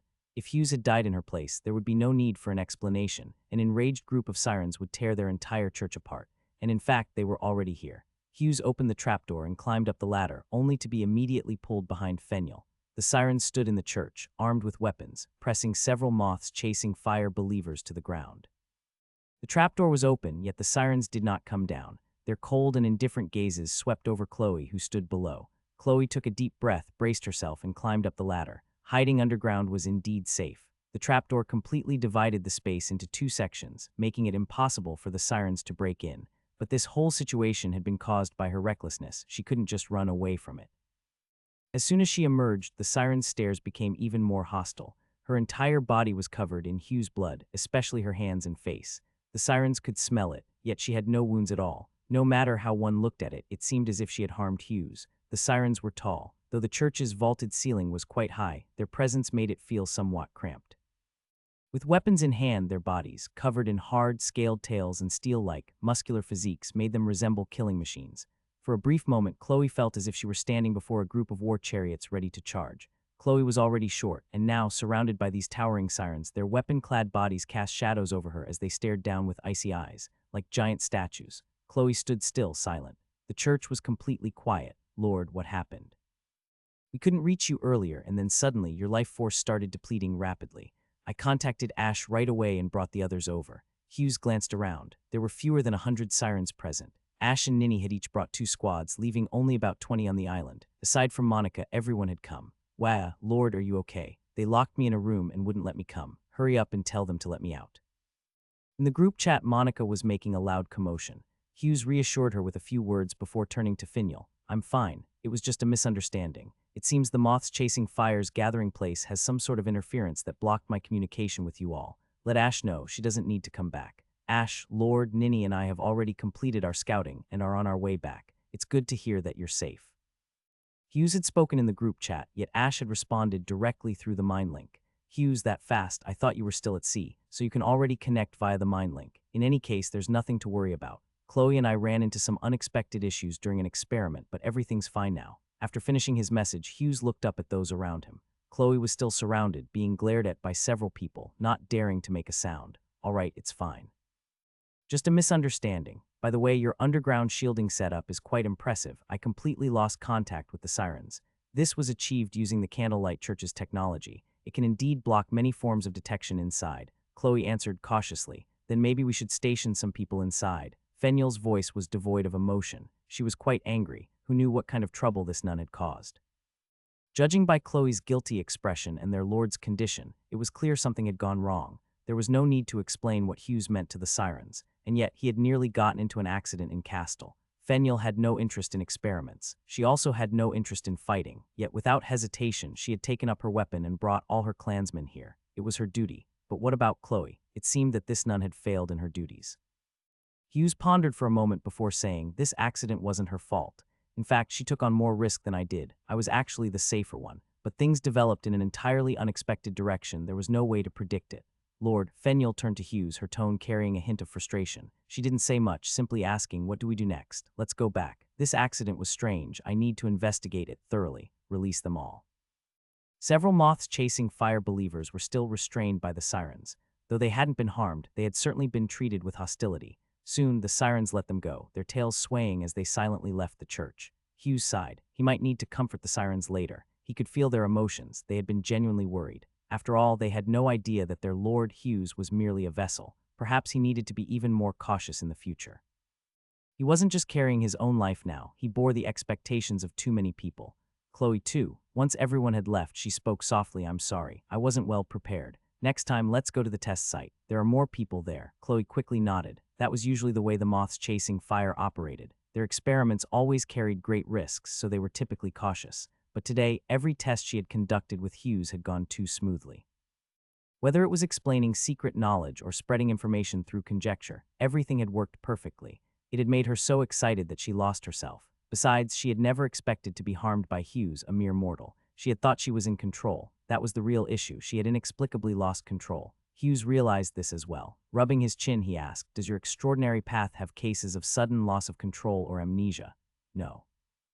"At least I've never heard of such cases." Chloe frowned. Losing control was terrifying for the extraordinary. If it led to exposure to pollution, one might never wake up again. "You've never experienced it before either." "Never." Hughes thought for a moment and hesitated before asking, "Do you feel like there's some sort of connection between you and me?" Connection? The two naturally had many connections, but Chloe knew that wasn't what Hughes was referring to. In the end, she shook her head. "Do you think some kind of connection formed between us, which caused me to lose control or even my memory?" "Yes." Hughes hesitated for a moment and didn't mention the symbiotic contract. It was through a misjudgment of the symbiotic contract that he first realized some kind of connection had formed between him and Chloe. Hughes looked into Chloe's eyes. The blood at the corners had already dried. Although the light was much brighter now, Hughes could still clearly see the glow in her eyes. That glow had dimmed considerably, and Hughes could tell she wasn't in a good mood. "Has anyone ever told you that your eyes give off this kind of glow? Flickering on and off?" "No, I see quite a lot of people every day. If there were such an anomaly, someone would have informed me quickly." She patted her face uncomfortably. The dried blood still stuck to it. "Do you want to wash up first? You're covered in blood too." Hughes nodded, and Chloe led him around to the back of the church where there was a well. "I usually live here. Look, that house over there. I use this well for washing clothes and cooking, but not so much anymore. Hardly anyone comes to the church, and I spend most of my time underground." As she spoke, she threw an empty bucket into the well and pulled on the rope to scoop water. "Speaking of which, I'm curious, why did you guys take over the Candlelight Church's cathedral?" "For safety, of course. The Candlelight Church is wealthy. Even a remote church like this has quite a few protective measures. With a few modifications, we could move in easily." "Safety. Living in the enemy's stronghold safe." Hughes' eye twitched. "Aren't you afraid of being discovered?" Chloe pulled up the water and tilted the bucket slightly, gesturing for Hughes to wash his hands. "It's actually quite difficult to find us. These small churches don't have extraordinary individuals. Beatrice coming here was just an accident, and she even notified us in advance. To be honest, even if she had stayed in the church, she might not have found us. That's just how strong the chrysalis concealment ability is." After washing his hands, Hughes helped her pour water. Chloe signaled for Hughes to dump the entire bucket over her head. That doesn't seem right. "It's fine. These clothes are ruined anyway, completely torn apart, and bloodstains are hard to wash out." In the end, she poured the whole bucket of water over herself, washing away much of the blood on her face. "Come to think of it, the first time I met you, I didn't notice that strange glow in your eyes. Then it must have happened later." "But what happened later?" "I don't think anything did." Chloe scratched her head, her soaked orange-red hair clinging to her scalp like a woolen cap, but Hugh's eyes lit up. He remembered there really was a point when a connection formed between them. He had purified the Lord of Moths and had then descended once again into the body of worker Hughes. Thinking back, it had to have been during this time that he started to feel a vague connection between them. The shell of the Lord of Moths could hear the prayers of its followers, which undoubtedly indicated some kind of link. He just hadn't realized it yet. Now, it seemed that this connection was gradually changing. It was worth studying further. Hughes looked at Chloe and realized she was dripping wet, her nun's robe clinging tightly to her body. It seemed to have shrunk slightly, stretching taut. "Do you want to change your clothes? You might catch a cold." "How could I? I'm an extraordinary." Chloe waved her hand dismissively. "You think I endured all those curses for nothing? Extraordinary beings are much stronger than ordinary people." "Is it the same for all paths?" "Yes, at least all the ones I know." "So if you want to determine whether someone is extraordinary, the simplest way is to see if their physical strength exceeds that of normal people." "I see." Hughes lowered his head and looked at his hands. Through the symbiotic contract, he had gained quite a few supernatural abilities, being able to enter water, night vision, and identifying the composition of objects. But he was still just a mortal. Sometimes he wondered if he could be considered somewhat of an extraordinary, given that he possessed supernatural abilities. But Chloe's standard had given him a clear answer. He was still a mortal. "Let's leave it at that for now. You should look into this as well. I'll investigate whether anything has changed recently. We can also conduct this experiment again, but we need to be more careful next time. We'll go to the Eastern test site." "All right." Chloe nodded and pushed her hair to one side. Then I'll head back first. If you need anything, call me. Lena's shell is still over there. If you come up with an idea, you can find me again. Oh right, he had almost forgotten about this. He had originally come because of Lena's shell, and there was something strange about it. Could it have influenced him? After all, when the mutation first occurred, Lena's shell had also been in the room. Hughes hesitated for a moment and decided to warn Chloe. Lena's shell, I have a bad feeling about it. You should be careful. Can you use some method to keep it under control? A ritual, a seal, something like that. You think something's wrong with her. Did you see something? I think I saw her move. Chloe looked surprised. She had checked the shell many times. It was impossible for it to move. The soul was long gone. Hughes' tone was uncertain. Maybe it was just an illusion. All right, I got it. I'll be careful. Do you think I lost control today because of her influence? Hard to say. Hughes suddenly remembered the moment he withdrew his finger, the word shell flashing through his mind. Was this his subconscious warning him to be wary of Lena's shell? A chill ran down Hughes' spine. You should transfer her to the Eastern test site. There are plenty of sirens guarding that place and more extraordinary individuals. It never hurts to be cautious. Chloe glanced at him but didn't argue, choosing to trust his intuition. All right, I'll have someone send her over and reinforce her restraints. Hughes nodded at her. Both of them left with heavy thoughts. Although he had successfully purified the pollution inside Chloe, her bizarre loss of control weighed on Hughes like a heavy stone. Shell, why did that word appear in his mind? Shaking his head, he forcefully suppressed his unease and opened his mind link. Ash, how's the investigation in the open sea going? Not good, Lord. Our trouble might be more than just fishmen.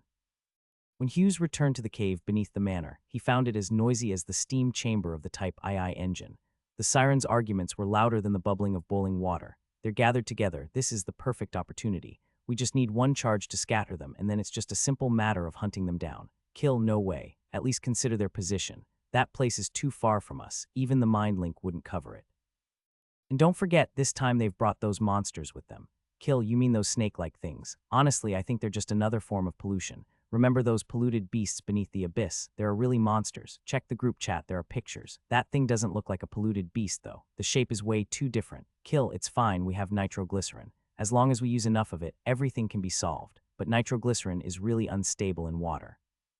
A slight touch and boom, look at Ninny's tail, it's all bald. Wah wah, Kill, Lord, what are you doing here? Monica, clad in heavy armor and armed with 6 weapons, was pulled aside by Hughes. Hold off on the killing for a second, what's going on here? Hughes rubbed his temples. He had tried to follow the sirens' conversation but quickly found it impossible. They were talking aloud while simultaneously chatting in the group, sending private messages, and creating new small discussion groups faster than he could even read them. All 6 of their hands were gesturing as they spoke. Now he understood why they could make unified decisions in an instant. With argument skills like these, they could probably go toe-to-toe with an AI on Earth. They're discussing how to deal with the fishmen. Monica happily pointed her poleaxe at a group of sirens. Those are the radicals. They think we should launch a direct attack and kill them all. And them, they're the conservatives. They think the radicals are too conservative. Hughes' expression was truly something to behold. For the record, I'm neutral. I think we should let the radicals and the conservatives fight it out. Then, when there's only one left standing, that strongest siren should take charge and suppress everything. Monica raised her 6 weapons. Let's start the massacre. I want to see rivers of blood. Then she was sent flying. Ninny appeared before Hughes, lifting Monica with one hand and tossing her into a deep pit nearby. Monica let out a long, drawn-out scream that gradually faded as she disappeared into the depths.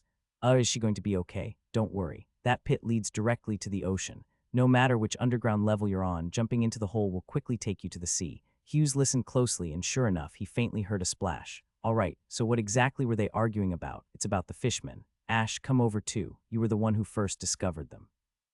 Gray-white scales scraped against the ground as Ash slithered up to Hughes. The sirens quieted down, all of them staring at Hughes, while in the Mind Link group chat, the message count suddenly surged tenfold, spamming so fast he could barely read anything. Lord, as you can see, we have completed our reconnaissance on the fishmen. As Ash spoke, she casually muted everyone in the chat and posted a map of Castle. Look here, we found several small fishman squads and have already eliminated them. These are minor threats. The main force of the fishmen should be here. She circled an area on the map, southeast of Castle, quite far away, almost near the Martha Archipelago. The Martha Archipelago, the location of the Pirate King's court. It was said that a treasure ship, laden with gems, had sunk there long ago, earning it the name Gem Bay. Castle was situated on the empire's eastern side.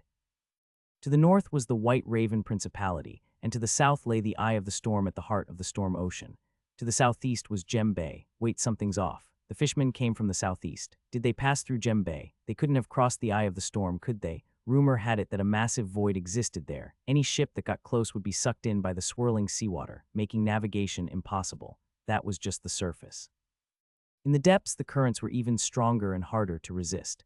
There was no way the fishmen came from there. Did you find out where the fishmen came from? Ash and Ninny exchanged glances before shaking their heads. They hadn't actually considered that question. Fueled by vengeance, the sirens weren't much more rational than Monica. All they had been thinking about was how to kill and how best to kill.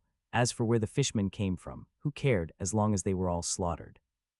So your reconnaissance only involved eliminating small squads, getting a rough idea of their main force's location, and then coming back. Hughes sighed. Ninny looked a bit embarrassed but still defended herself stubbornly. We fought quite a few fishmen. They're really weak. We're no longer restricted by water pressure, and we can freely use magic. They're barely a threat to us. She posted a few images, simple sketches likely drawn by the sirens on the front lines.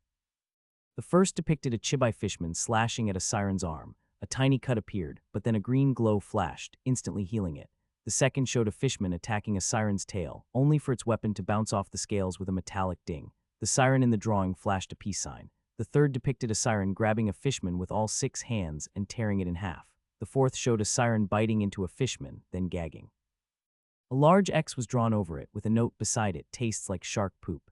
Hughes' eye twitched. These are our battles with the fishmen. Our advantage over them is too great. Their bodies are frail, making it hard for them to injure us. Our lower body scales provide near-perfect defense. Even their strongest attacks can barely scratch our upper bodies. As she spoke, Ninny poked Ash's side, highlighting her shimmering gray-white scales, and we have the symbiotic contract. Lord, honestly, I don't even know how we could lose. We should just go and wipe them out. Hughes didn't respond. Instead, he looked at Ash. She had previously mentioned that the enemy isn't just the fishmen. That meant she had discovered something else. Lord, it seems the fishmen have tamed pollution. Ash nodded solemnly. Taming the pollution. Only at this moment did Hughes' expression turn serious. To be honest, Hughes had never considered the fishmen a significant threat. After all, even the sirens, who had not yet overcome water pressure, could take on multiple opponents at once. Now, the sirens no longer had to sustain flesh magic or consume their own life force to cast spells. Dealing with the fishmen should be as easy as playing a game. Even if, in the worst case, they couldn't win, the sirens could simply retreat to the shore.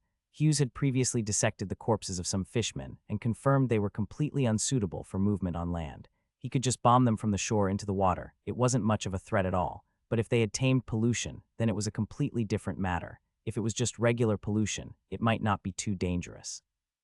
Hughes himself had stored several pools of entity pollution, planning to burn them later. But if the fishmen were gathering the pollution together, when Monica was polluted, she grew into a massive mountain-like creature. One strike to the ground left a crater. Even when all the sirens joined forces, they couldn't suppress her, only restrain her at best. Although the sirens had held back when attacking Monica, a monster of that size existing alone would cause tremendous damage to Castle. Explain in detail.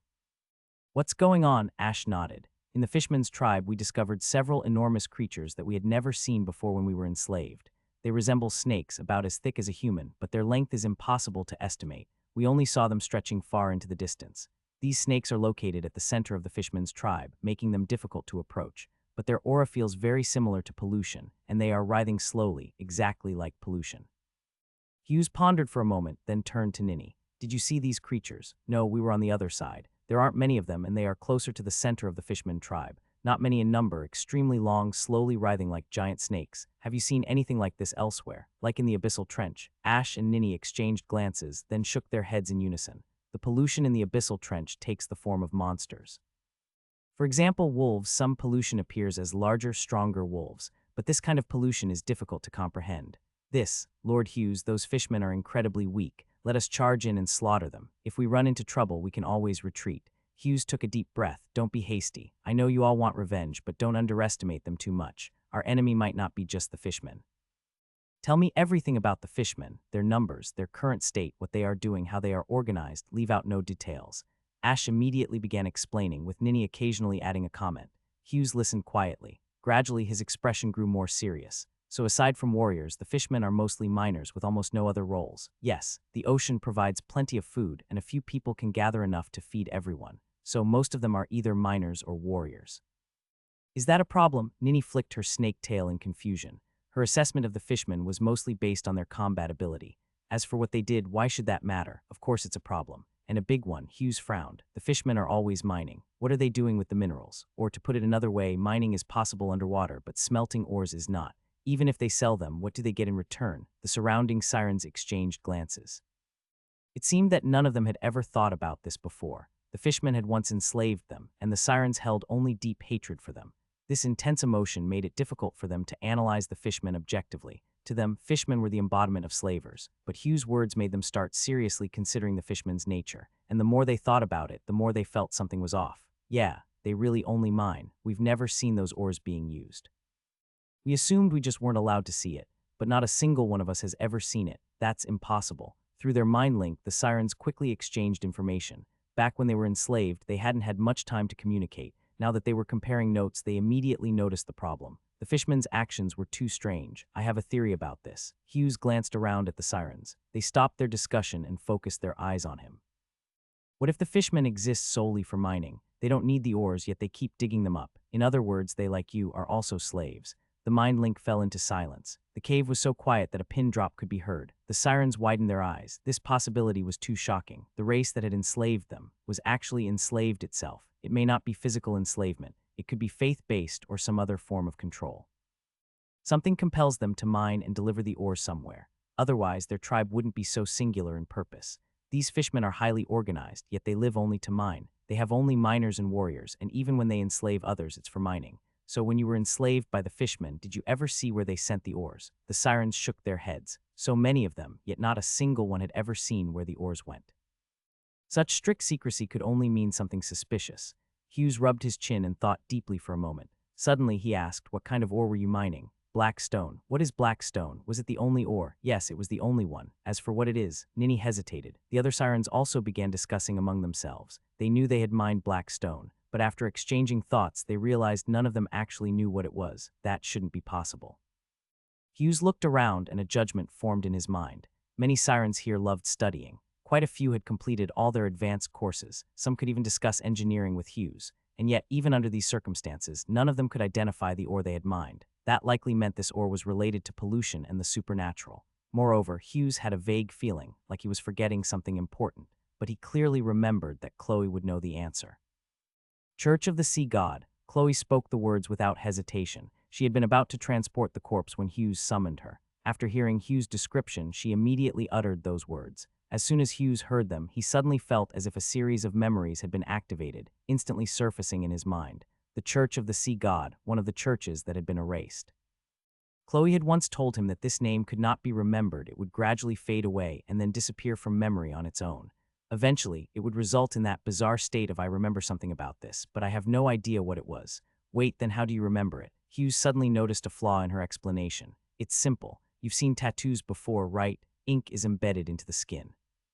If our memories are like drawings on paper, then remembering something like this requires tattooing. It must be engraved deeper into the memory with a needle, so that no matter how much it's washed away, it won't be easily forgotten. And that needle is willpower. Using willpower to pierce the barrier of reality and engrave the memory onto the soul. That way it can never be forgotten." Chloe spoke with a playful smile, curiously observing the underground palace. Though she had encountered many sirens before, this was her first time here. Using willpower to penetrate reality. Why does that sound so much like cognitive interference? Hughes frowned. Is this safe? Of course not. Anything that causes reality to fluctuate may invite pollution, and cognitive interference is no exception. That's why only a tempered and resolute will can achieve it, to decisively pierce through reality and embed the memory deep into the soul. It's an esoteric skill. All right, let's set aside the question of how to remember these things for now. You've more or less grasped our current situation, right? Do you think this is We call it sunken memory. All right, so could it be that certain memories related to the fishmen have turned into sunken memories, preventing us from properly understanding what they actually did? From your description, it does sound like that. But unfortunately, I can't confirm it. Chloe shrugged and sat on a rock. The most troublesome thing about sunken memory is that you forget it unconsciously. How would you even know what you've forgotten? She was absolutely right. The worst part of forgetting is that you don't even realize you've forgot. In other words, the sirens might have known something before, but they unconsciously forgot it. That would be a huge problem. What if we wrote it down? That works. That's simple. Hughes was surprised. Hearing you talk about piercing reality with willpower, I thought it would be much more complicated. It's simple, but unreliable. When you read those words, you'll remember, but after flipping a few pages, you might forget again. The extent of this depends on how deep the memory has sunk in short. If you don't engrave these memories onto your soul, you'll always struggle to make use of them. Hughes fell silent for a moment, and suddenly an idea popped into his mind. If the Mind Link was like a chat application, then could he use it as a NAS? NAS, or Network Attached Storage, refers to a network-based storage system, similar to cloud drives. If the MindLink functioned as a network, could he store sunken memories in it, just like saving chat logs? Would that be possible? But such a system usually required a server. In the case of the MindLink, he would need to find someone to engrave the memory onto their soul. Then, whenever someone else needed to access it, they could retrieve that soul-engraved memory at any time. Not a bad idea, using the MindLink to store memories. If it worked, he could create a shared database for himself and the Sirens. Speaking of the MindLink, he suddenly recalled the one he had on the Golden Throne. He had never figured out its exact frequency, which prevented him from accessing it. Could it be that the database of sunken memories was stored there? But sunken memories aren't completely irretrievable. All memories leave traces, it's just a matter of depth. Perhaps at a certain moment, your willpower might accidentally pierce through the barrier of reality and recover some lost memories. Hughes blinked, say that in plain language. It means that something might trigger your memory. You don't remember the Church of the Sea God now, but if you enter the Sea Temple, you might recall everything if you can find the place, that is. So even if a memory has sunken, it might still resurface. It's a possibility, but don't count on it. By the way, I must say, the architecture of this palace is quite nice. Chloe gazed at the distant palace with interest. After a while, she added in a serious tone, still, I'd advise you to be careful. The deep sea is practically a forbidden zone for the extraordinary. I don't know how your Sirens have avoided contamination, but no extraordinary dares to underestimate it. What else do you know about the deep sea? Not much. I hadn't even heard of the fishmen before. The church withdrew from the coastline a long time ago. Most extraordinary won't even board a ship. That's why the church banished those workers here. They don't really care about this little island. I stayed at the chapel for so long, and no one ever came to inspect it. Hughes frowned but quickly understood. The ocean was filled with pollution. The moths chasing fire had fled here to evade pursuit. No wonder the Empire never provided any information about the fishmen. Perhaps even the Candlelight Church had little data on them. Lord, what do you think? Ninny and Ash sent a message in the group chat. There's still too little information. Hughes shook his head. Ash, if we put together a team to infiltrate the fishermen's settlement, make contact with that strange polluted serpent, and then retreat, can it be done? Ash pondered for a moment before replying. Many fishmen on the outskirts had already been killed. They were aware of an enemy presence now. Staying hidden was pointless. Instead, taking the initiative might yield more information and catch the enemy off guard. Hughes looked up. Around him, the Sirens were eager for action. Get ready. The Sirens' organizational structure was highly efficient and swift. With their mind link, nearly all information could circulate among individuals at an extremely high speed. As soon as Hughes made a decision, team assignments and registrations had already begun on the other side. By the time Hughes sent Chloe off, the assault team was ready. From proposal to verification and final execution, the entire planning process took very little time. Hughes witnessed the whole thing through the network. Not only him, but every Siren participating in the operation could discuss, give opinions, and ultimately Ash would make the final decision. Hughes was not an all-rounder. He was better at advancing technology, and his ability to command the Sirens in battle was simply due to his modern concepts, such as the emphasis on information gathering. Ash quickly learned these theories from him and executed them even better than he did. She was like a perfect killing machine, powerful, swift, decisive. Moreover, the Sirens excelled at multitasking, making it effortless for them to fight and command at the same time. Thus, Hughes only discussed the general strategy with Ash. He did not interfere with execution. Micromanagement only made sense if one's own control skills were exceptional. When Hughes realized Ash was more adept at it, he completely handed over command to her. Ash swiftly selected her team. She led Ninny and the others in a direct charge. Although Ninny was not skilled in close combat, she had the strongest spellcasting abilities among the Sirens and a sharp mind, often coming up with all sorts of odd ideas, second only to Monica. Two were responsible for actual reinforcement, equipped with a large amount of nitroglycerin floating in the shallow sea. If pursuers appeared, they would use it for blocking. If overwhelmed, they would sink the nitroglycerin canisters and detonate them. This was primarily to counter the possibility of pollution beasts.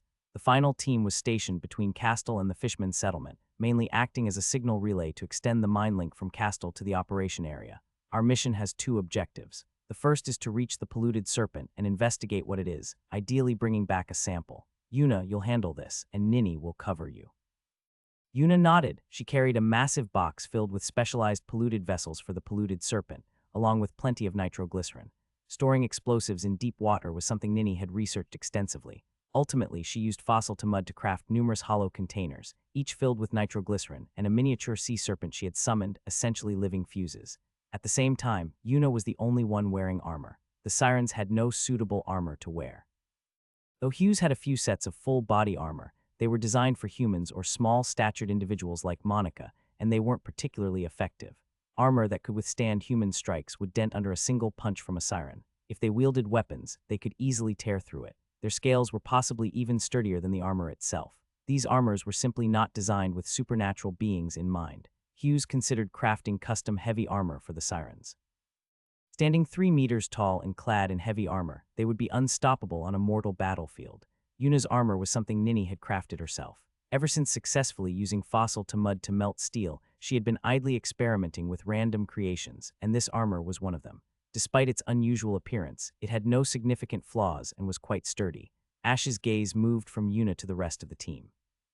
Our second mission is to probe whether the Fishmans have stronger combat forces, whether it be pollution beasts or other creatures. The team members nodded. Since they had participated in planning, they already knew their roles and awaited Ash's assignments. Ash pointed at 5 people. You will focus on creating carnage. Make a big scene and try to lure out the enemy's hidden forces. You may charge into battle, but don't go too far. When I order a retreat, you must immediately abandon any enemies and withdraw.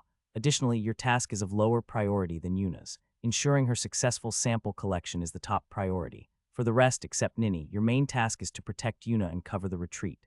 While collecting samples, Yuna will be using flesh magic continuously, making her nearly defenseless. If the battle gets too intense, drag her away immediately. Understood, the sirens all nodded. Finally, Ash turned her gaze to the eager Nini. You'll have free reign once we reach the polluted area. You're good at research, which isn't my expertise. Gather as much information on the polluted serpent as possible. If you need any assistance, report it immediately. Nini happily slapped her snake tail against the ground, raising a small cloud of dust. No problem, leave it to me. Ash did not look away. She stared at Nini for a moment before slowly adding, if I am unable to command, the command authority will go to you. The sirens turned to look at her. Even Nini's snake tail froze in place as she frowned. Why? Nini was not known for being steady-minded. She often acted impulsively, and Ash was well aware of this. Nini herself knew it, too. Most sirens were straightforward. This race could communicate telepathically, making deception unnecessary. Among their own kind, they often pursued the truth relentlessly. Ash's tone remained unchanged, steady as ever. You're quick-witted and always have new ideas. If I can't command, it means we've encountered enormous trouble that normal methods might not be able to solve. She locked eyes with Nini and spoke seriously. I am strong, stronger than everyone. But strength alone does not guarantee solutions. If brute force fails, we can only rely on you. The cave fell silent. Even someone as lively as Nini closed her mouth. They were sirens. Their unwavering determination and fearlessness coursed through their blood. Everyone felt it, and they all closed their eyes together. This was their pre-battle ritual mental synchronization. With their minds linked, every decision would be carried out with absolute efficiency.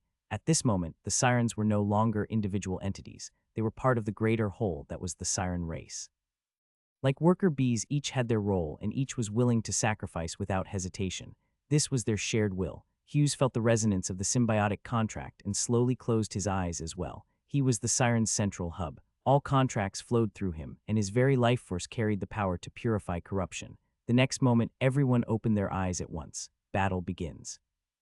Under the sea, the fishmen resembled swollen, twisted frogs. Their upper bodies had ugly fish heads with massive mouths, while their limbs were thin and frail. If they stood on land, they would struggle to stay upright.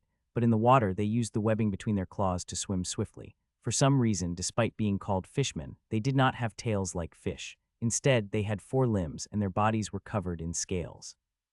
The group of fishmen gathered in a crude camp, where many fishermen miners were busy digging with pickaxes.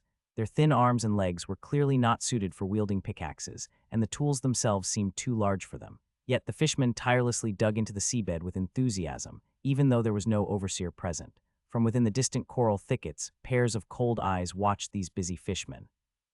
They're still the same, inexplicably busy, fanatically mining, Nini muttered to herself. Should we collect some ores while we're at it? There's no need, Ash said in a flat tone, though the fire of vengeance burned in her eyes. Our target this time is those black serpents. Don't get distracted. Where are those serpents? I don't see them. Ash did not respond. She simply stretched out her hand and pointed toward the distant seabed. At first glance, the seabed appeared to be nothing but ordinary sand and rocks, but upon closer inspection, there was a barely noticeable ridge, like the roots of a plant pushing up the earth. In a few places, sand and gravel had fallen away, revealing a slow, wriggling corruption beneath. It was indeed like a series of long serpents, serpents that had grown within the seabed, sinking their fangs into the ground with their tails stretching off to unknown depths. Hiss, why are they so huge? I thought they'd be at most the size of a whale, but I can't even see where they end. Can something this long even be considered a creature? Ash cast Ninny a glance. Do you remember the entity pollution we stockpiled? It instinctively clumps together. These should be similar. After speaking, Ash raised her hand, signaling for the others to quiet down. All right, everyone sees the polluted serpents, right? The closest spot to us is there. She pointed toward the nearby mining site.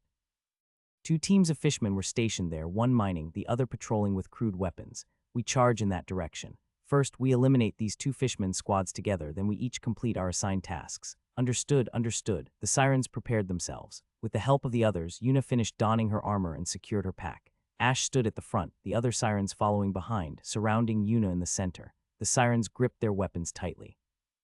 Most of the Castel's sirens wielded spears, human-sized spears, which in their hands were merely short spears.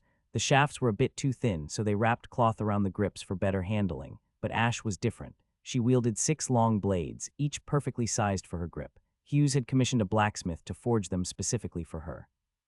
Since Ninny was constantly building steam engines, production capacity was stretched thin, so they had to make do with traditional craftsmanship for now. Prepare. The sirens coiled their serpentine tails against the ground, gathering their strength. Ash crossed her arms, shifting all 6 blades to one side of her body. This was the optimal stance for slashing attacks. The coral reef where Ash and the others stood was at a higher elevation, with the mining site below them. The water here was not deep. Dappled sunlight streamed through the surface, casting rippling patterns onto the seabed.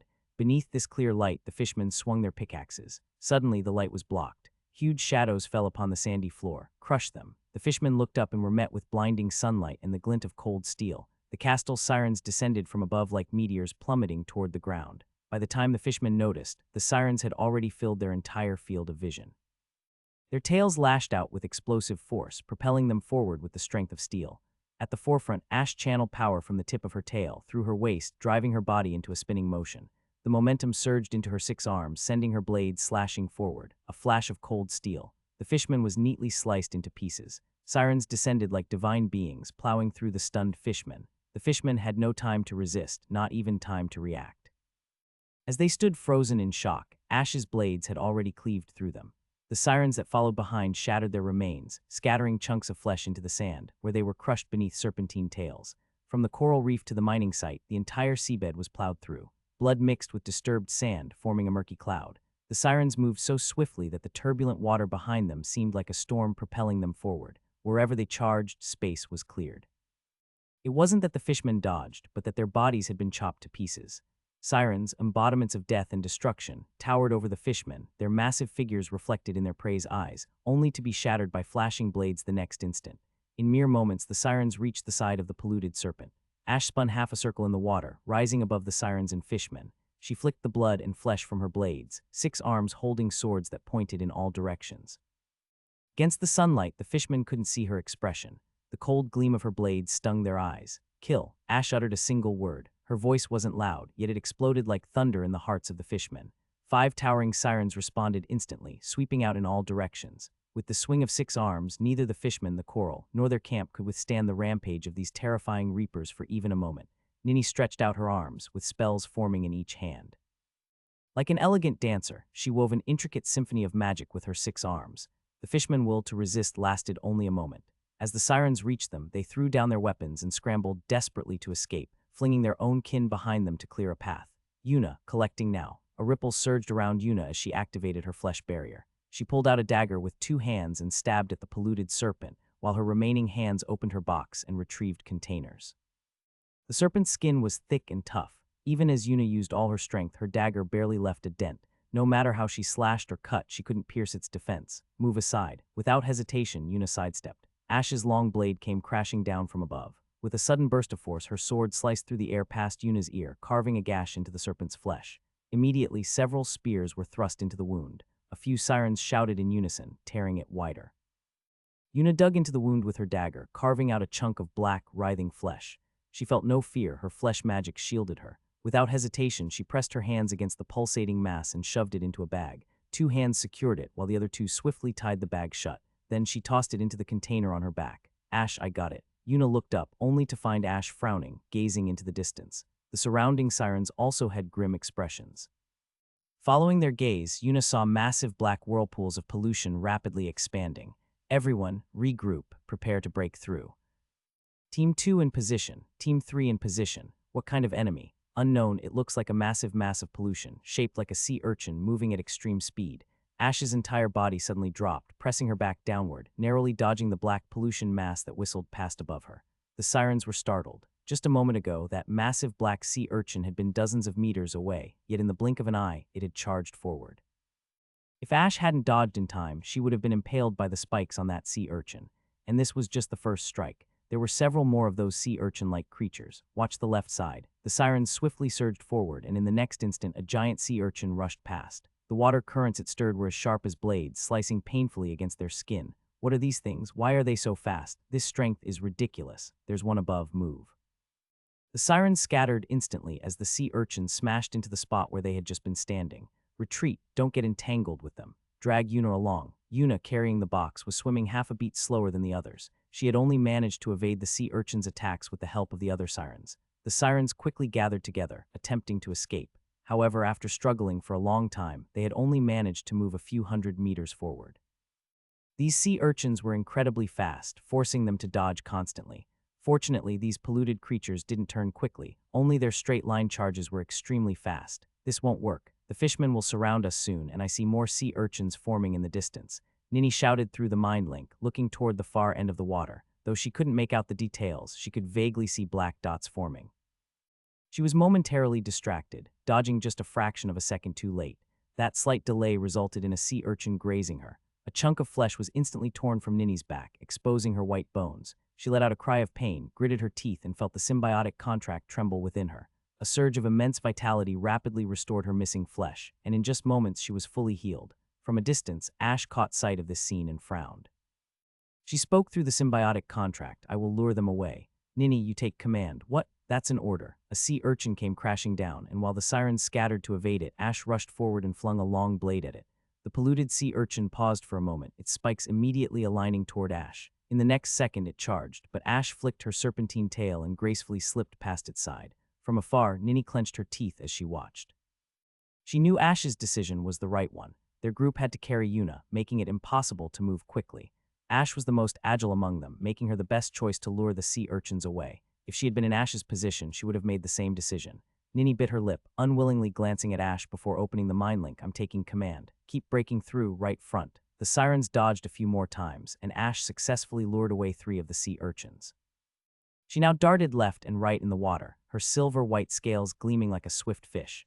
Only 1 sea urchin remained chasing the siren squad, significantly reducing their pressure. Their speed increased as well, and at this rate they would rendezvous with Team 2 soon. Unfortunately, before long, another disturbance rippled through the distant waters. Nini turned her head to look, and her pupils shrank instantly. 5 sea urchins were rapidly enlarging in her vision, closing in within moments. These were newly sea urchins. Why so many? Why so many? Was this pollution endless? But she had no time to think. Dodging 4 sea urchins had already made advancing difficult. Now, with the original one plus 5 new ones, a total of 6 sea urchins, Nini had to dedicate almost all her focus to directing the team's evasive maneuvers. Forget advancing. Within moments, several sirens had already been injured. Keeping the squad together was proving to be a massive challenge. Nini grew increasingly anxious. No, this couldn't go on any longer. At this rate, they would be exhausted before reinforcements could arrive, and even if they did, they had no way to deal with these black sea urchins. Nini gritted her teeth, her expression turning ruthless. Yuna dropped the box. Yuna's eyes widened, but seeing Nini's expression, she knew a decision had to be made immediately. There was no time to hesitate. Without delay, she grabbed the box and hurled it forcefully into the distance. A swarm of sea urchins rushed toward it. Nini had already noticed that these sea urchins seemed to be deliberately targeting Yuna. The injured sirens had all been hurt while protecting her. Yuna was the slowest in the group, the weak link in the squad. Were these polluted sea urchins attacking Yuna herself, or the box on her back? Nini believed it was the box. These sea urchins appeared to operate purely on basic instincts, with no real intelligence. Otherwise, they wouldn't have been so easily lured away by Ash, so she decided to take a gamble. This was nearly their last card to play. 3 sea urchins charged toward the box. Activate flesh magic immediately. Everyone brace for impact. At her command, the sirens all activated their flesh magic. Mere moments later, the 3 sea urchins simultaneously crashed into the box. Scatter, find cover. Time seemed to slow down. As Ninny rushed toward a coral reef, she turned her head to look at the wooden box above. The first sea urchin struck the box. The wooden planks instantly shattered, revealing its contents. A large sack of sea urchin flesh, still wriggling slightly in the water, sensed the sea urchins approaching and quickly drifted toward them. But that wasn't the only thing inside the box. There were also numerous metal spheres. These were crafted by Ninny herself, improved countless times, even at the cost of slowing down steam engine production. Each sphere had impressive pressure resistance. The metal walls were thick, ensuring they could withstand anything except the crushing depths of the abyss. Inside each sphere was a sea urchin and a large bottle of nitroglycerin. The 3 sea urchins clustered around it. Ninny focused her mind and silently commanded, "Detonate." The sea urchins immediately thrashed, shattering the specially designed bottles. At the same moment, the flint held in their mouths struck against the metal walls. Boom! Water, nearly incompressible, rendered bullets ineffective when fired underwater, but explosions became exponentially more terrifying. The entire sea trembled violently. Scorching heat instantly vaporized the surrounding seawater, forming countless bubbles that expanded into a massive cavity, forcing water to be violently displaced in all directions. The oscillating pressure from the bubbles' expansion and collapse generated a shockwave. The added jet streams from the bubbles imploding inflicted catastrophic destruction on everything nearby. The 4th squad of sirens only served as signal relays, ensuring the smooth flow of the symbiotic contract. They floated on the sea surface without participating in the battle while also acting as lookouts. Thus, they saw the distant ocean, where a small white dot suddenly appeared on the deep blue water. In just an instant, that white dot expanded into a massive circle, a spectacle caused by the cavitation effect. When the shockwave reached the free surface, it reflected a rarefaction wave, causing a sudden drop in pressure at that location. The next second, they saw a mountain rise from the smooth sea surface, a mountain made of seawater. It had a poetic name, Water Tomb. The sirens had lived in the sea for countless years, yet this was the first time they witnessed the water tomb effect. They widened their eyes, staring at the towering mass of seawater.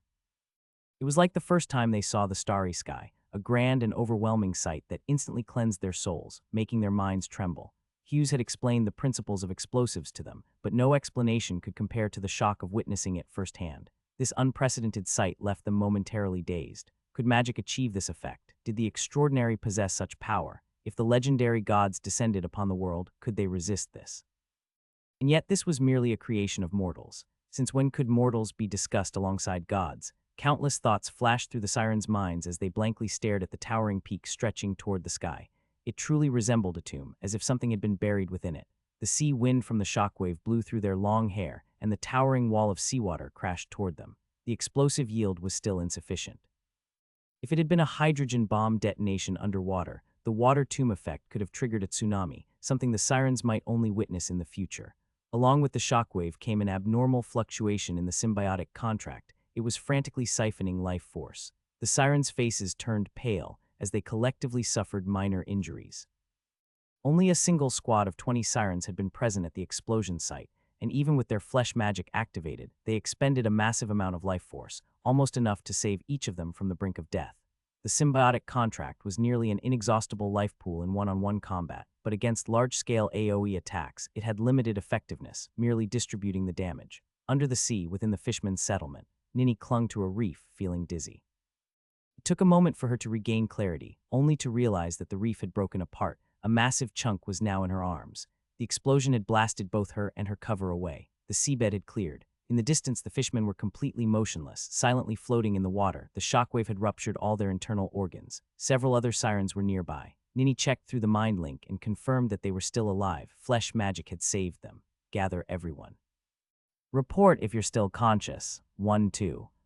Silence filled the link. The still active sirens fought through their discomfort and went around waking up their unconscious kin. The symbiotic contract could only heal physical injuries. They had just endured an intense battle and then been blasted into disarray by nitroglycerin. Their heads were spinning and they desperately needed rest. Ash, where are you? A bit farther away. 3 sea urchins are still chasing me. What happened on your end? The explosion was a little too effective. You. Ninny glanced at the distant polluted serpent. It was still writhing slowly. A few sea urchins outside the blast radius were also moving sluggishly, seemingly recovering. Can you shake off the sea urchins? I think so. Understood. Ninny reluctantly glanced at the polluted sea urchin, gritted her teeth, and gave the order to her kin, we retreat.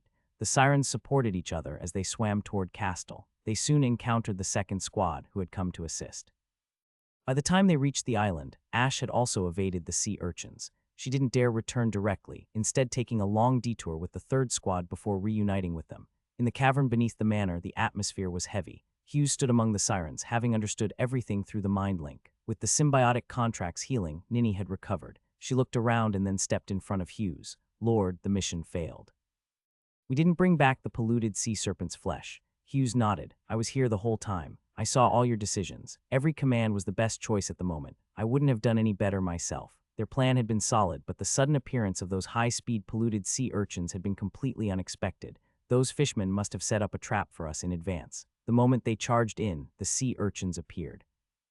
The earlier fishermen squads they eliminated must have already alerted the settlement.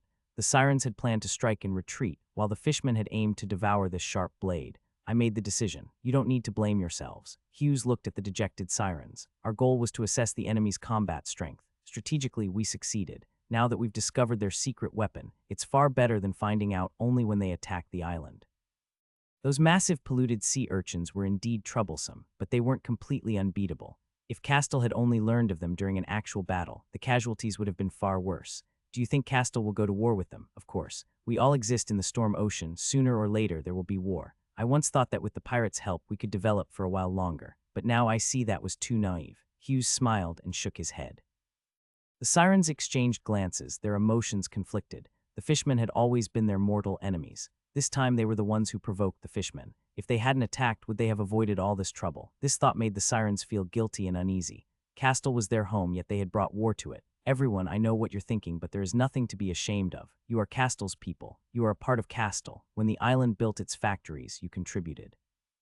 When pollution descended, you protected it. Your blood has been shed on this land. It is your home. Castle will always be your sanctuary. Why should you feel guilty? The ones who should repent are the fishmen, the slavers, the deep-sea monsters. Unfortunately, they never seem to learn that lesson, so we must give them a little help. Sirens, fight for our shared home, for Castle. Let our enemies repent with their blood.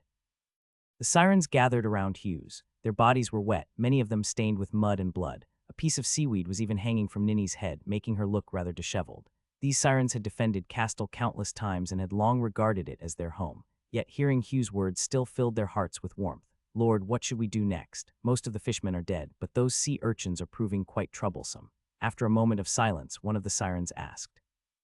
For ordinary people, the sirens were already powerful enough, but against those sea urchins, they were at a disadvantage. The sirens' combat abilities were primarily direct attacks, while the sea urchins were particularly resistant to such assaults. Temporarily retract the front lines and focus on defense. Those sea urchins must have a weakness. Besides, didn't you successfully kill several of them? The sirens whispered among themselves and turned to look at the first squad. Only Ninny and Ash's team had directly engaged with the sea urchins. Let's not discuss specific combat methods, just yet there will always be a way. How is your investigation of that polluted serpent? Ash's expression was somewhat grim, but Ninny spoke first. The box containing the polluted serpent's flesh was discarded. I gave the order, please punish me. She did feel guilty. The sample of flesh cut from the polluted serpent could have been preserved. If they had removed the bomb first, they could have kept it safe. But before encountering the sea urchins, Ninny thought it wasn't necessary. Then after encountering them, there was no time to retrieve it, ultimately leading to the sample being destroyed in the explosion. Hughes blinked. It was an unavoidable situation. You successfully kept all the members of the first squad alive, which is already impressive. Don't blame yourself too much. No one can be perfect. First, give me a detailed account of the battle. Ash and Ninny exchanged glances before slowly recounting their experiences. Other members who had charged into the enemy lines also occasionally added details. Hughes listened intently, his face thoughtful. So that polluted serpent doesn't fight back even when attacked. Yes, but I feel like the fishmen and sea urchins are actually protecting these polluted serpents. Ninny crossed her arms, rubbing her chin with one hand. Moreover, the sea urchins seemed to deliberately attack the box, as if they were trying to seize that piece of polluted serpent flesh. These polluted serpents must be very important to them. Ash added, the polluted serpent's skin is extremely tough. Even when I used all my strength, I could barely make a small cut, but it hardly resisted and just let us cut it. Yeah, it's too tough. Yuna scratched her head. I and a few others tried, but we couldn't cut through it at all. Without Ash, we wouldn't have been able to get that flesh. Hughes listened for a long time and felt a strange sense of familiarity. He narrowed his eyes and suddenly asked, you said there were only 4 polluted serpents initially, and the rest were created later. Yes. Ninny was momentarily stunned but soon realized something. Her tone became slightly excited. Those sea urchins appeared exactly where the polluted serpent had passed. Maybe those sea urchins are actually tools for creating the polluted serpent.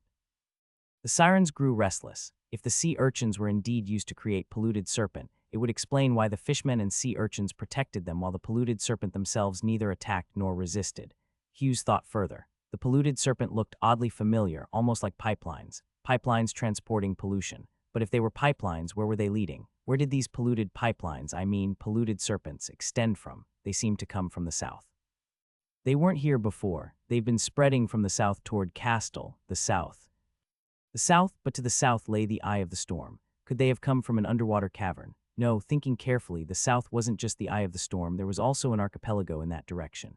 The Martha Archipelago, also known as Gem Bay, the location of the Pirate King's Court, was slightly southeast of there. Ninny and Ash exchanged shocked glances. Could these things have come from the pirates? The location where they found the polluted serpent was quite far from Gem Bay. If they had truly extended all the way from there. Ninny couldn't help but shiver. The sirens grew increasingly uneasy. If these polluted serpents could keep extending indefinitely, it was only a matter of time before they reached Castle. Given the speed of the fishman migration, that day would not be far off. If the polluted serpents reached Castle and continued spawning polluted sea urchins in the surrounding waters, they could even use the sea to invade. Castle was surrounded by water, with no natural defenses. This could very well be a war of total annihilation. Ash, can you evade those sea urchins' attacks? Hugh's expression was incredibly serious. The cave fell silent as all the sirens looked at Ash. If there aren't too many, it won't be a problem. They are only good at rapid charges, but they have to stop in place for a long time to change direction and can't charge consecutively. Ash thought carefully before speaking. Except for the seawater still dripping from her silver-white hair, she was not as disheveled as the other sirens. In fact, she was the only one in the first squad who remained unscathed throughout the battle. During the fight, she had lured 3 sea urchins away on her own, leading them far from the battlefield. With her quick reflexes and speed, she had no problem dodging their attacks as long as she wasn't slowed down by teammates. After Ninny set off the explosion, Ash maneuvered through the underwater reef formations, successfully shaking off the sea urchins. If you lead a scouting team and retreat at the first sign of danger, will the risk be high? I don't need a team, I can go alone. Ash locked eyes with Hughes with her silver-white pupils. The sea urchins are too big. The more people there are, the harder it will be to evade them. I'm the most agile alone, they won't catch me. Her tone was as firm and confident as ever. The surrounding sirens didn't see this as arrogance instead. Their eyes showed approval. If it's Ash, she'll definitely manage. Yeah, she's the strongest among us. Hughes paced quickly, deep in thought. After a moment, his gaze grew resolute. He stopped and turned to face the sirens. Ash, get some rest first. In the next 2 days, scout the range covered by those polluted serpent. Be extremely careful. Retreat immediately at the first sign of danger. Ninny, prepare some bomb traps to assist Ash. If she gets chased by too many sea urchins, we'll rely on your bombs. We must halt the spread of these polluted serpents, crush them at Castle, and not let them extend a single step beyond the island. From this moment on, we prepare for war. I will mobilize everyone under my authority as Lord. If nothing unexpected happens, this will be total war. The islanders of Castle recently felt that the atmosphere seemed a bit different. The Lord had halted half of the olive oil factory and 3/4 of the soap production lines, while simultaneously recruiting a large number of workers and commencing multiple construction projects at the same time. The islanders were somewhat surprised. Most of the newly established construction sites were recognizable to them. They were also factories, but on a much larger scale.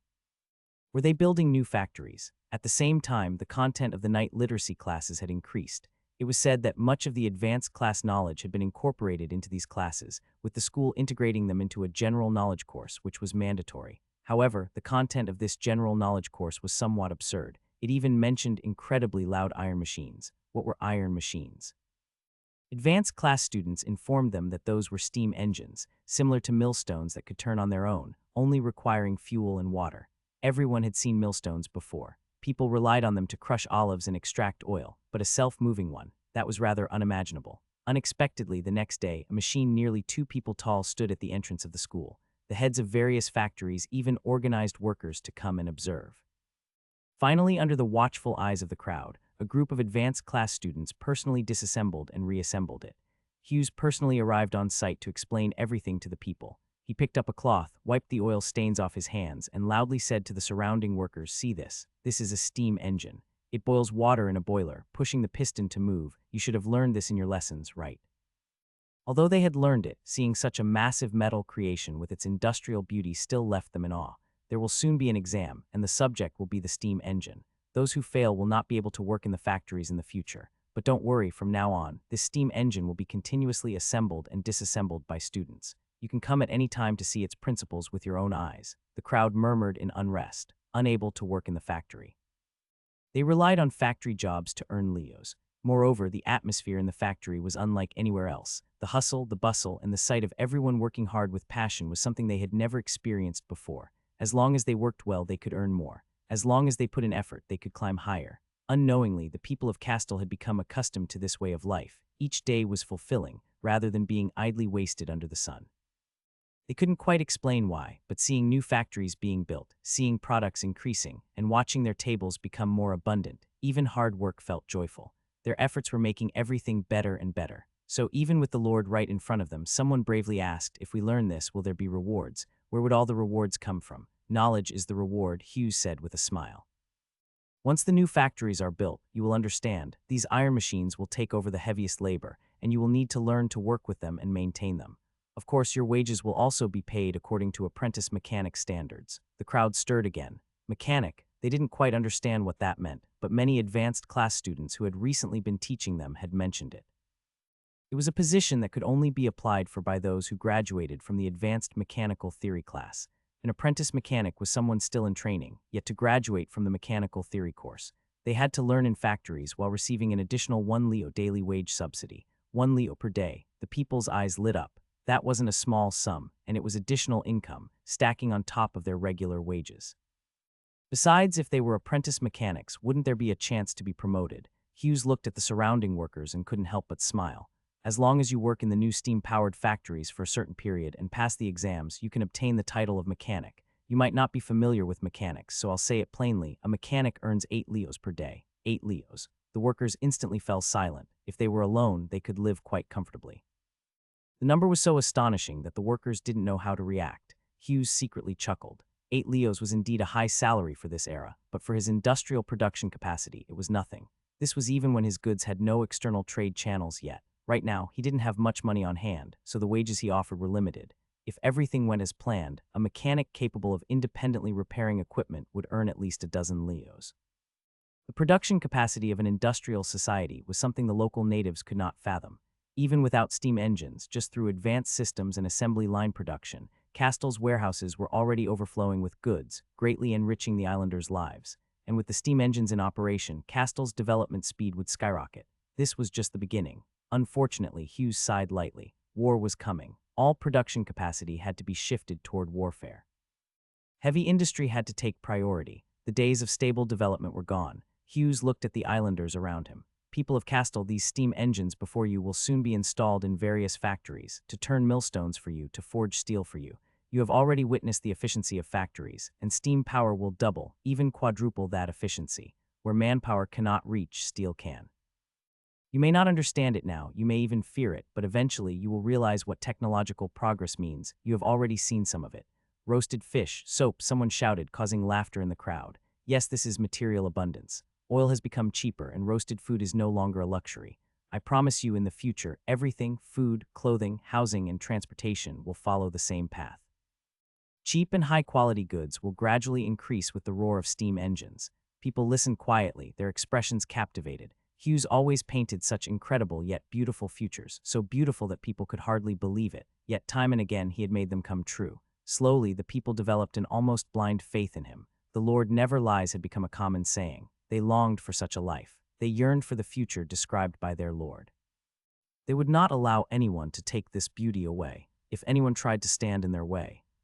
"Unfortunately for now, we must stop," Hughes said slowly. The people around were stunned for a moment, then began to clamor. "Lord, has something happened? Is there an enemy? Is it those pirates? Are they coming to plunder us? Lord, we are not afraid of pirates. My father was a soldier and I can fight too. For the Count." Hughes stepped into the crowd and raised his arm, shouting, "Everyone, please listen to me." The people quieted down, their expressions excited as they looked at Hughes, like soldiers awaiting the signal to charge. "Our vanguard has discovered strange monsters in the sea. They are massive and difficult to stop. More importantly, they are gathering towards us." Ash's investigations had confirmed that those long serpents were consciously extending toward Castle. This small island in the storm ocean was blocking their path. The workers around them grew restless. The word monster was too far removed from their daily lives. Some, after realizing the gravity of the situation, couldn't help but show expressions of fear. Hughes did not hesitate and immediately spoke loudly. People, do you still remember that time when the docks hauled up a monster? Do you remember what I said then? The people were momentarily stunned. Castle wasn't large, and quite a few of them had been to the docks to witness the event. They also remembered what Hughes had said. I said I would build a school for you to freely grant valuable knowledge to my people, and here it is before you. Yes, at this moment, these workers were standing at the entrance of the school. Beside Hughes was the half-disassembled steam engine. He had fulfilled his promise. There was a newfound brilliance in the eyes of the people. I also said that so-called monsters are merely creatures adapted to special environments. The beings that live naturally in the deep sea become monsters when they reach the surface. Do you remember? The Lord did say that. I was there at the time. I can vouch for it. The Lord truly said so. So that's how it is. They weren't really monsters to begin with, right? People started murmuring among themselves. We have encountered monsters again, but there is nothing to fear. They are just creatures from another place. They exist in the same world as us. As long as we stand united, there is nothing we need to be afraid of. People of Castle, I, your Lord, promise you this. I will lead you to defeat these enemies. Just as we have overcome every difficulty before, I will lead you to victory. We shall triumph and then triumph again. The crowd erupted into cheers. They didn't know what the monsters looked like, but they were willing to believe in Hughes. This Lord had already brought them too many miracles. No matter what he said, they were willing to trust him. Hughes grinned and raised his fist in response to his people's cheers. For Castle, Castle, for Castle. Inside the school behind Hughes, a room had its curtains drawn. From the gap, two eyes peered at the crowd outside. Gaia, do you think humans will accept us? Of course they will. Don't worry about it, Monica. Gaia squeezed Monica to the side. Let me see, what is the Lord saying now? He's talking about the monsters in the sea. Have you seen those sea monsters before? No, Sister Ash wouldn't let me get involved at all. They always say I'm too young and have to grow up before I can fight, but growing up takes so long. Growing up isn't necessarily a good thing. I heard you guys defeated those monsters. Ah, the Lord mentioned that too. The people seem really excited. Of course they are. Those were monsters, and we killed them with the nitroglycerin we made. Do you know what that feels like? Gaia clenched her fists excitedly. She was a student in the advanced chemistry class. Recently, Hughes had put her in charge of the nitroglycerin production line. The bomb Ninny used that day had been made with her involvement. Monica looked at her new friend in confusion. She had met Gaia while sneaking nitroglycerin for experiments. The two hit it off immediately and discovered many interesting things together, before being punished for blowing up a building. I don't really understand. Think about it, Monica. I grew up hearing so many stories about powerful heroes who risked their lives to save people and drive away monsters. I always wanted to be a hero. But later, as I slowly grew up, I realized that we are all just ordinary people, so growing up isn't fun at all. But then suddenly I heard that something I created had successfully repelled those monsters. It gave me a feeling I can't describe, like I was one of the heroes in those stories. Ordinary people saving themselves. I've never heard a story like that before. Monica blinked, then suddenly giggled. Why are you laughing? Gaia wants to be a hero. Big hero Gaia. Ah, keep your voice down. Don't shout. Ah, don't run. Zoe, I need your help with something. After finishing his speech to the workers, Hughes returned to the school and called for Zoe. Is it time to start recruiting soldiers? Zoe asked expectantly. She had just heard Hughes' speech and was feeling her blood boil with excitement. She wished she could rush to the battlefield and slay a few monsters herself. She was wearing a long dress. Ever since leaving the manor, she had been working here. Not only did she teach literacy classes, but she also managed the school's operations, maintenance, and even funding applications at the city hall. Recently, with Hughes hiring more people and adding more courses, she had been overwhelmed with work, so much so that she hadn't had time to write her beloved novels. Recruiting soldiers. Well, that's indeed necessary, but that's Alexei's responsibility. I need you to help me write some articles. Articles? Don't tell me you mean a novel. Zoe's eyes instantly lit up. No problem, no problem. What kind of story do you want? It's not exactly a novel, but it's close enough. Write a story about an advanced student learning and researching alongside a siren. You know about Gaia, right? I heard she and Monica blew your manor into the sky. Ahem. Hughes choked. Who told you that? That's ridiculous. They only blew up a bathroom. Oh, that's amazing, Zoe said enviously. What's amazing about that? Do you know how troublesome it was to clean up? Hughes, I twitched. Anyway, I need you to write this article and post it. The literacy class students can read it as a test of their learning progress. Zoe fell silent, staring at her lord in surprise. You're planning to reveal the siren's existence. Yes, and in fact, it has already been made public to some people. All the students in the advanced class know about it, and most of them have seen the sirens. Zoe looked shocked. What? You just made it public like that. But they are also citizens of Castle. Hughes picked up the tea on the table, leisurely blowing away the steam. Miss Zoe, after your parents passed away, you went to the Duke's mansion to work as a maid, correct? Yes, at that time, young master, you were still very young. So you haven't really seen much of the people at the bottom, have you? Even your students, though they are dressed in rags, at least they have the passion to learn literacy and knowledge, right? Zoe nodded. Her understanding of poverty was limited to having no money for food, no money for clothes, and then dying from illness or starvation. That was how it was written in novels. Miss Zoe, perhaps you should see what the people at the bottom truly look like. Hughes looked into Zoe's eyes. He was wearing simple, coarse clothing, specially made for workers, with many pockets to conveniently store various parts. He had just been dismantling a steam engine on site, and this outfit was both durable and practical. The people at the bottom do lack money, but who doesn't? I lack money too, quite a lot, but there is one thing I do not lack. Hope. A very vague and intangible thing, right? It neither fills the stomach nor cures disease. You feel like it is precious, yet you don't know why. You want to cherish it, yet you don't know how. It's simple, because you already have it. Go and look into the numb eyes of those poor people. When despair fills every crevice of life, people instinctively reject goodness. They live like livestock, grabbing onto whatever is in front of them, using numbness to cope with suffering. They themselves can't even tell whether they are truly alive or dead. Do you remember Gaia? You care about her, right? You must have helped her a lot. Have you ever talked to her? Yes. How does she describe her current life? Is she wealthier, eating better? Has she earned more money? Zoe's eyes gradually widened. She murmured. Gaia said she is happier now. She enjoys attending class, she enjoys learning, and she feels fulfilled knowing that hard work pays off. Strange, isn't it? She didn't mention how many leos she earned or how much fried fish she ate, but instead she spoke about happiness, even though her family is still so poor. Miss Zoe. Hughes looked at the slightly bewildered young woman in front of him and said softly, "That's because you can only see her poverty, but you cannot feel her despair. Being poor is terrifying, but having no hope is even worse. Isn't it strange? Though they are weak, experiencing hardships that would make you shudder just hearing about, they still long for something as intangible as hope. Do you know why?" Zoe instinctively shook her head. Because they are human. And as long as one is human, they will have emotions, they will pursue goodness. Even though abandoning their humanity would allow them to live better and escape this quagmire, they just can't let it go. If you want to understand the lower class, you cannot just observe from afar. You must interact with them personally and experience it firsthand. Steam curled up from the tea, and Zoe stood there, lost in thought. She had tried writing many novels about poor people and showed them to her friends, who all said they were good, but she always felt that something was off. The characters she wrote about and the people she met seemed to have an invisible barrier between them. She never knew what it was, but Hugh's words gave her a sudden realization. Did she really understand the people struggling and suffering? If she didn't understand them, how could she possibly write about them? Zoe clenched the hem of her dress. Castel's factories are open for work. Everyone can earn leos with their own hands. If they attend night school, they can earn even more. Money attracts them, but hope keeps them here. Do you remember Gaia's family? They became my workers to earn money, but for the sake of education, they were willing to be poor again. I offered them financial aid to attend school, but even if I hadn't, they would have come anyway. Hope is such a precious thing. When you don't have it, you don't care. But once you've had it, it's nearly impossible to let go. How many people have lost their lives chasing after a mere illusion of hope? And what I am offering is a genuine, tangible future. And now they feel that this hope is slipping through their fingers. Zoe's breathing became heavier. She widened her eyes as if she were the one losing hope. Forget about the sirens. If I told them I was working with demons, they would still line up to sign their names. This seems a bit.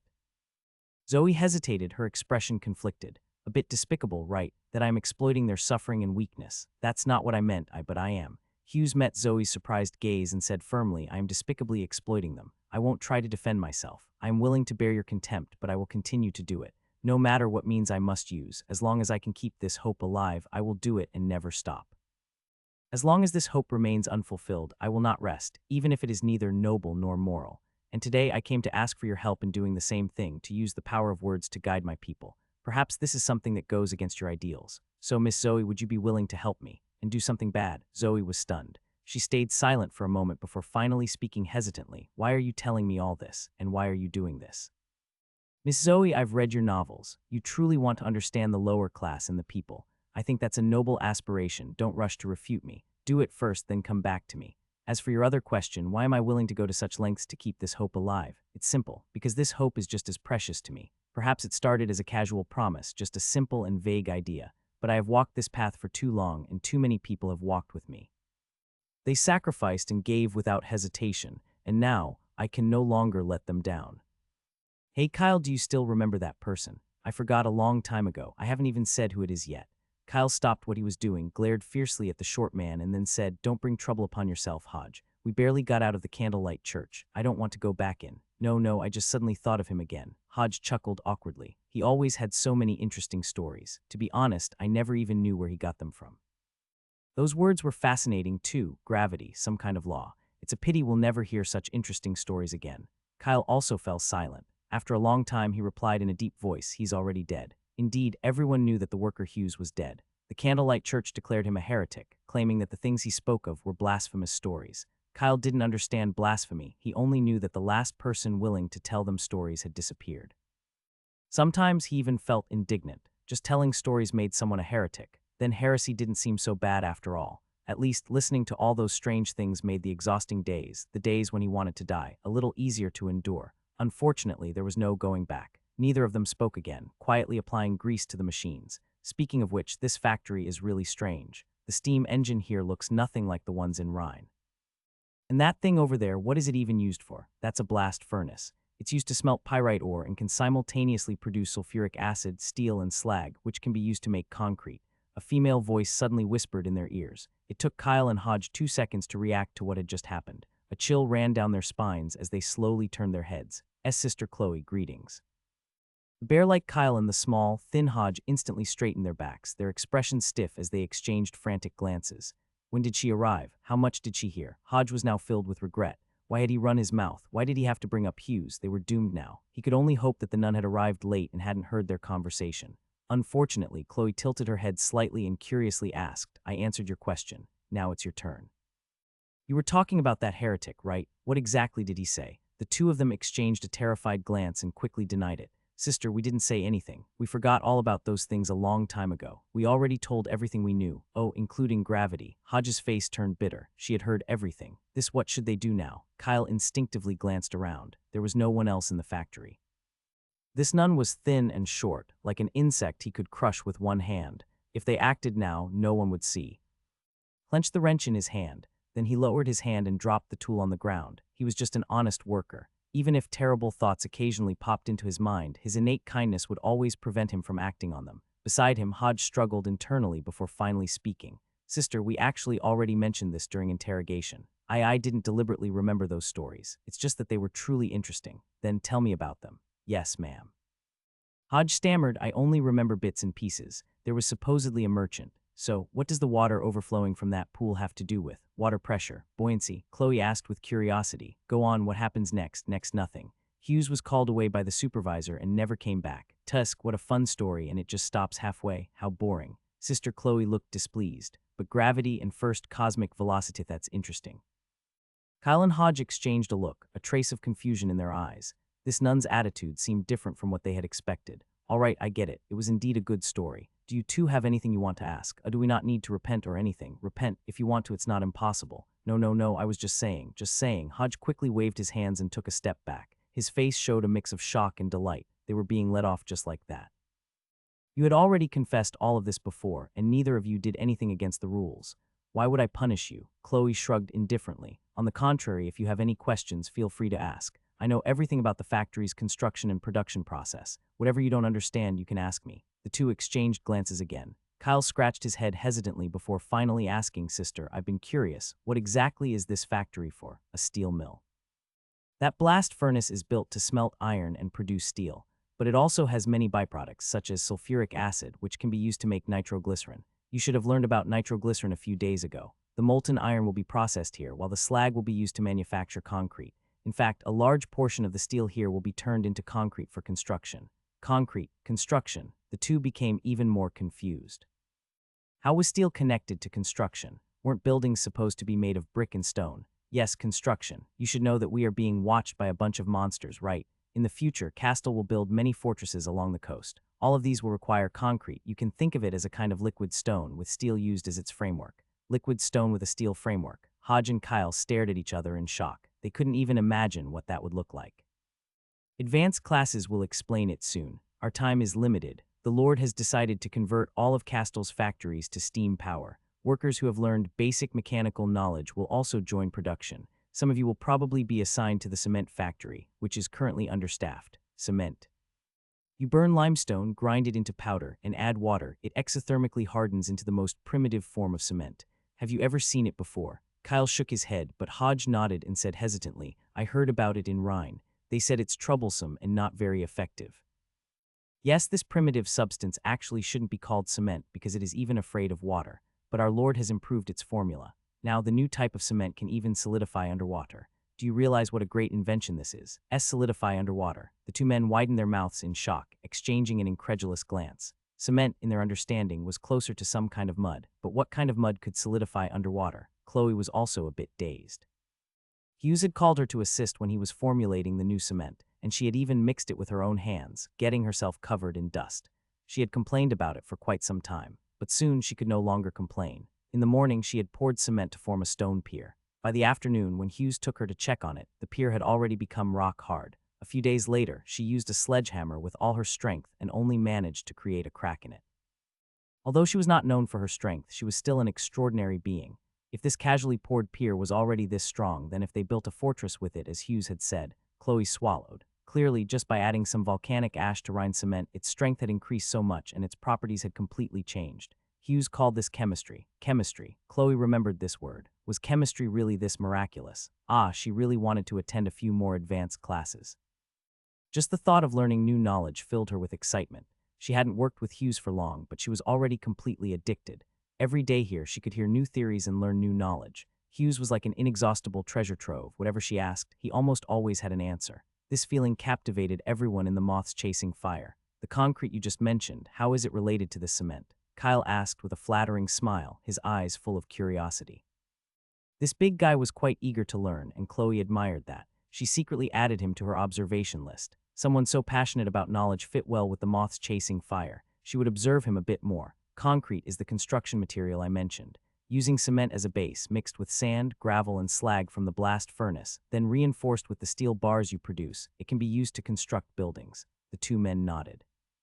Only now did they fully understand their work. From olive oil and sulfur ore to soap, nitroglycerin, steel, and concrete, each product corresponded to the next step in the process. Everything was tightly and orderly integrated, like a carefully designed machine with precisely interlocking gears. Clearly, these were just fruit from trees and ordinary ores, yet through these roaring factories, they transformed into completely different things. These were once unimaginable feats, and even knowing the entire process, they were still in awe of the magic of industrial production. Sometimes it feels like magic, as if things just appear out of nowhere. Kyle scratched his head. But once you learn it, it all feels so natural. It's such a fascinating feeling. This is industry. If you don't study or understand it, it is an unspeakable monster. But the more you learn, the more you discover its precision and beauty. Chloe waved to the two men. Keep working, I'm going to check over there. The two men quickly nodded in agreement. Only after Chloe's figure had walked far away did they dare to speak in a low voice. It's truly incredible. What do you mean? Hodge glanced at Kyle. That nun. No, not just her though, she's strange too. Kyle hesitated before speaking. This place, all of Castle, is amazing. You know, in Rhine, we aren't allowed to freely discuss the sacred machines. They only require us to memorize all the procedures and pray in the mechanical sanctum to prevent us from developing incorrect thoughts. But here, everything seems different. Yes, they seem to tell us too much here. The priests who bless the steam engines never tell us these things. But here, everyone explains them to us, even repeating them over and over, afraid that we won't understand. Do we really deserve this knowledge? For example, the nitroglycerin that could explode was actually made from olives, and just by adding some ingredients, they could turn mud into something that solidified underwater. This place is amazing. Kyle opened his mouth, rummaging through his mind for words, but in the end, he could only say this. Chloe walked out of the factory, feeling quite pleased. No wonder Hughes loved explaining knowledge to people. It was so satisfying to see their stunned faces. With her hands behind her back, Chloe couldn't help but smile. Hughes had now entrusted the Eastern Test site to her, which meant that she was in charge of almost all the research and development. Hughes only came by occasionally, casually bringing out inventions that made her eyes pop out. Just thinking about it made Chloe so jealous her eyes turned red. Where did he get all this precious knowledge? Jealousy aside, Chloe didn't ask. There was no need to think about it. This must have come with a great deal of pollution. She only wanted to pursue knowledge and had little interest in where it came from. As she walked, Chloe arrived at a more secluded factory building. This place was different from the others. Although it was still spacious and empty, Chloe could feel several gazes fixed on her the moment she entered. The Castle's sirens. There were sirens guarding this place, and not just one. Chloe didn't stop. She walked all the way to the innermost room and then raised an eyebrow. Monica, why are you doing experiments alone again? A small siren flinched in surprise, turning around in fear. When she saw that it was only Chloe, she sighed in relief and ran over happily, giving her a hug. Sister Chloe. Monica liked Chloe a lot. This nun always had all kinds of strange and interesting knowledge and ideas. Of course, there were also other reasons she couldn't quite say out loud. Monica tried hard to tighten her serpent tail, making herself appear taller. Chloe was one of the few people in the territory shorter than her. Guy was also shorter than Monica. It was hard to say whether their friendship was mixed with some competitive feelings. Doing experiments without permission, I will tell Hughes, Chloe said coldly, unmoved. No, I wasn't doing experiments alone. Monica quickly pointed at the steam engine not far away. I was with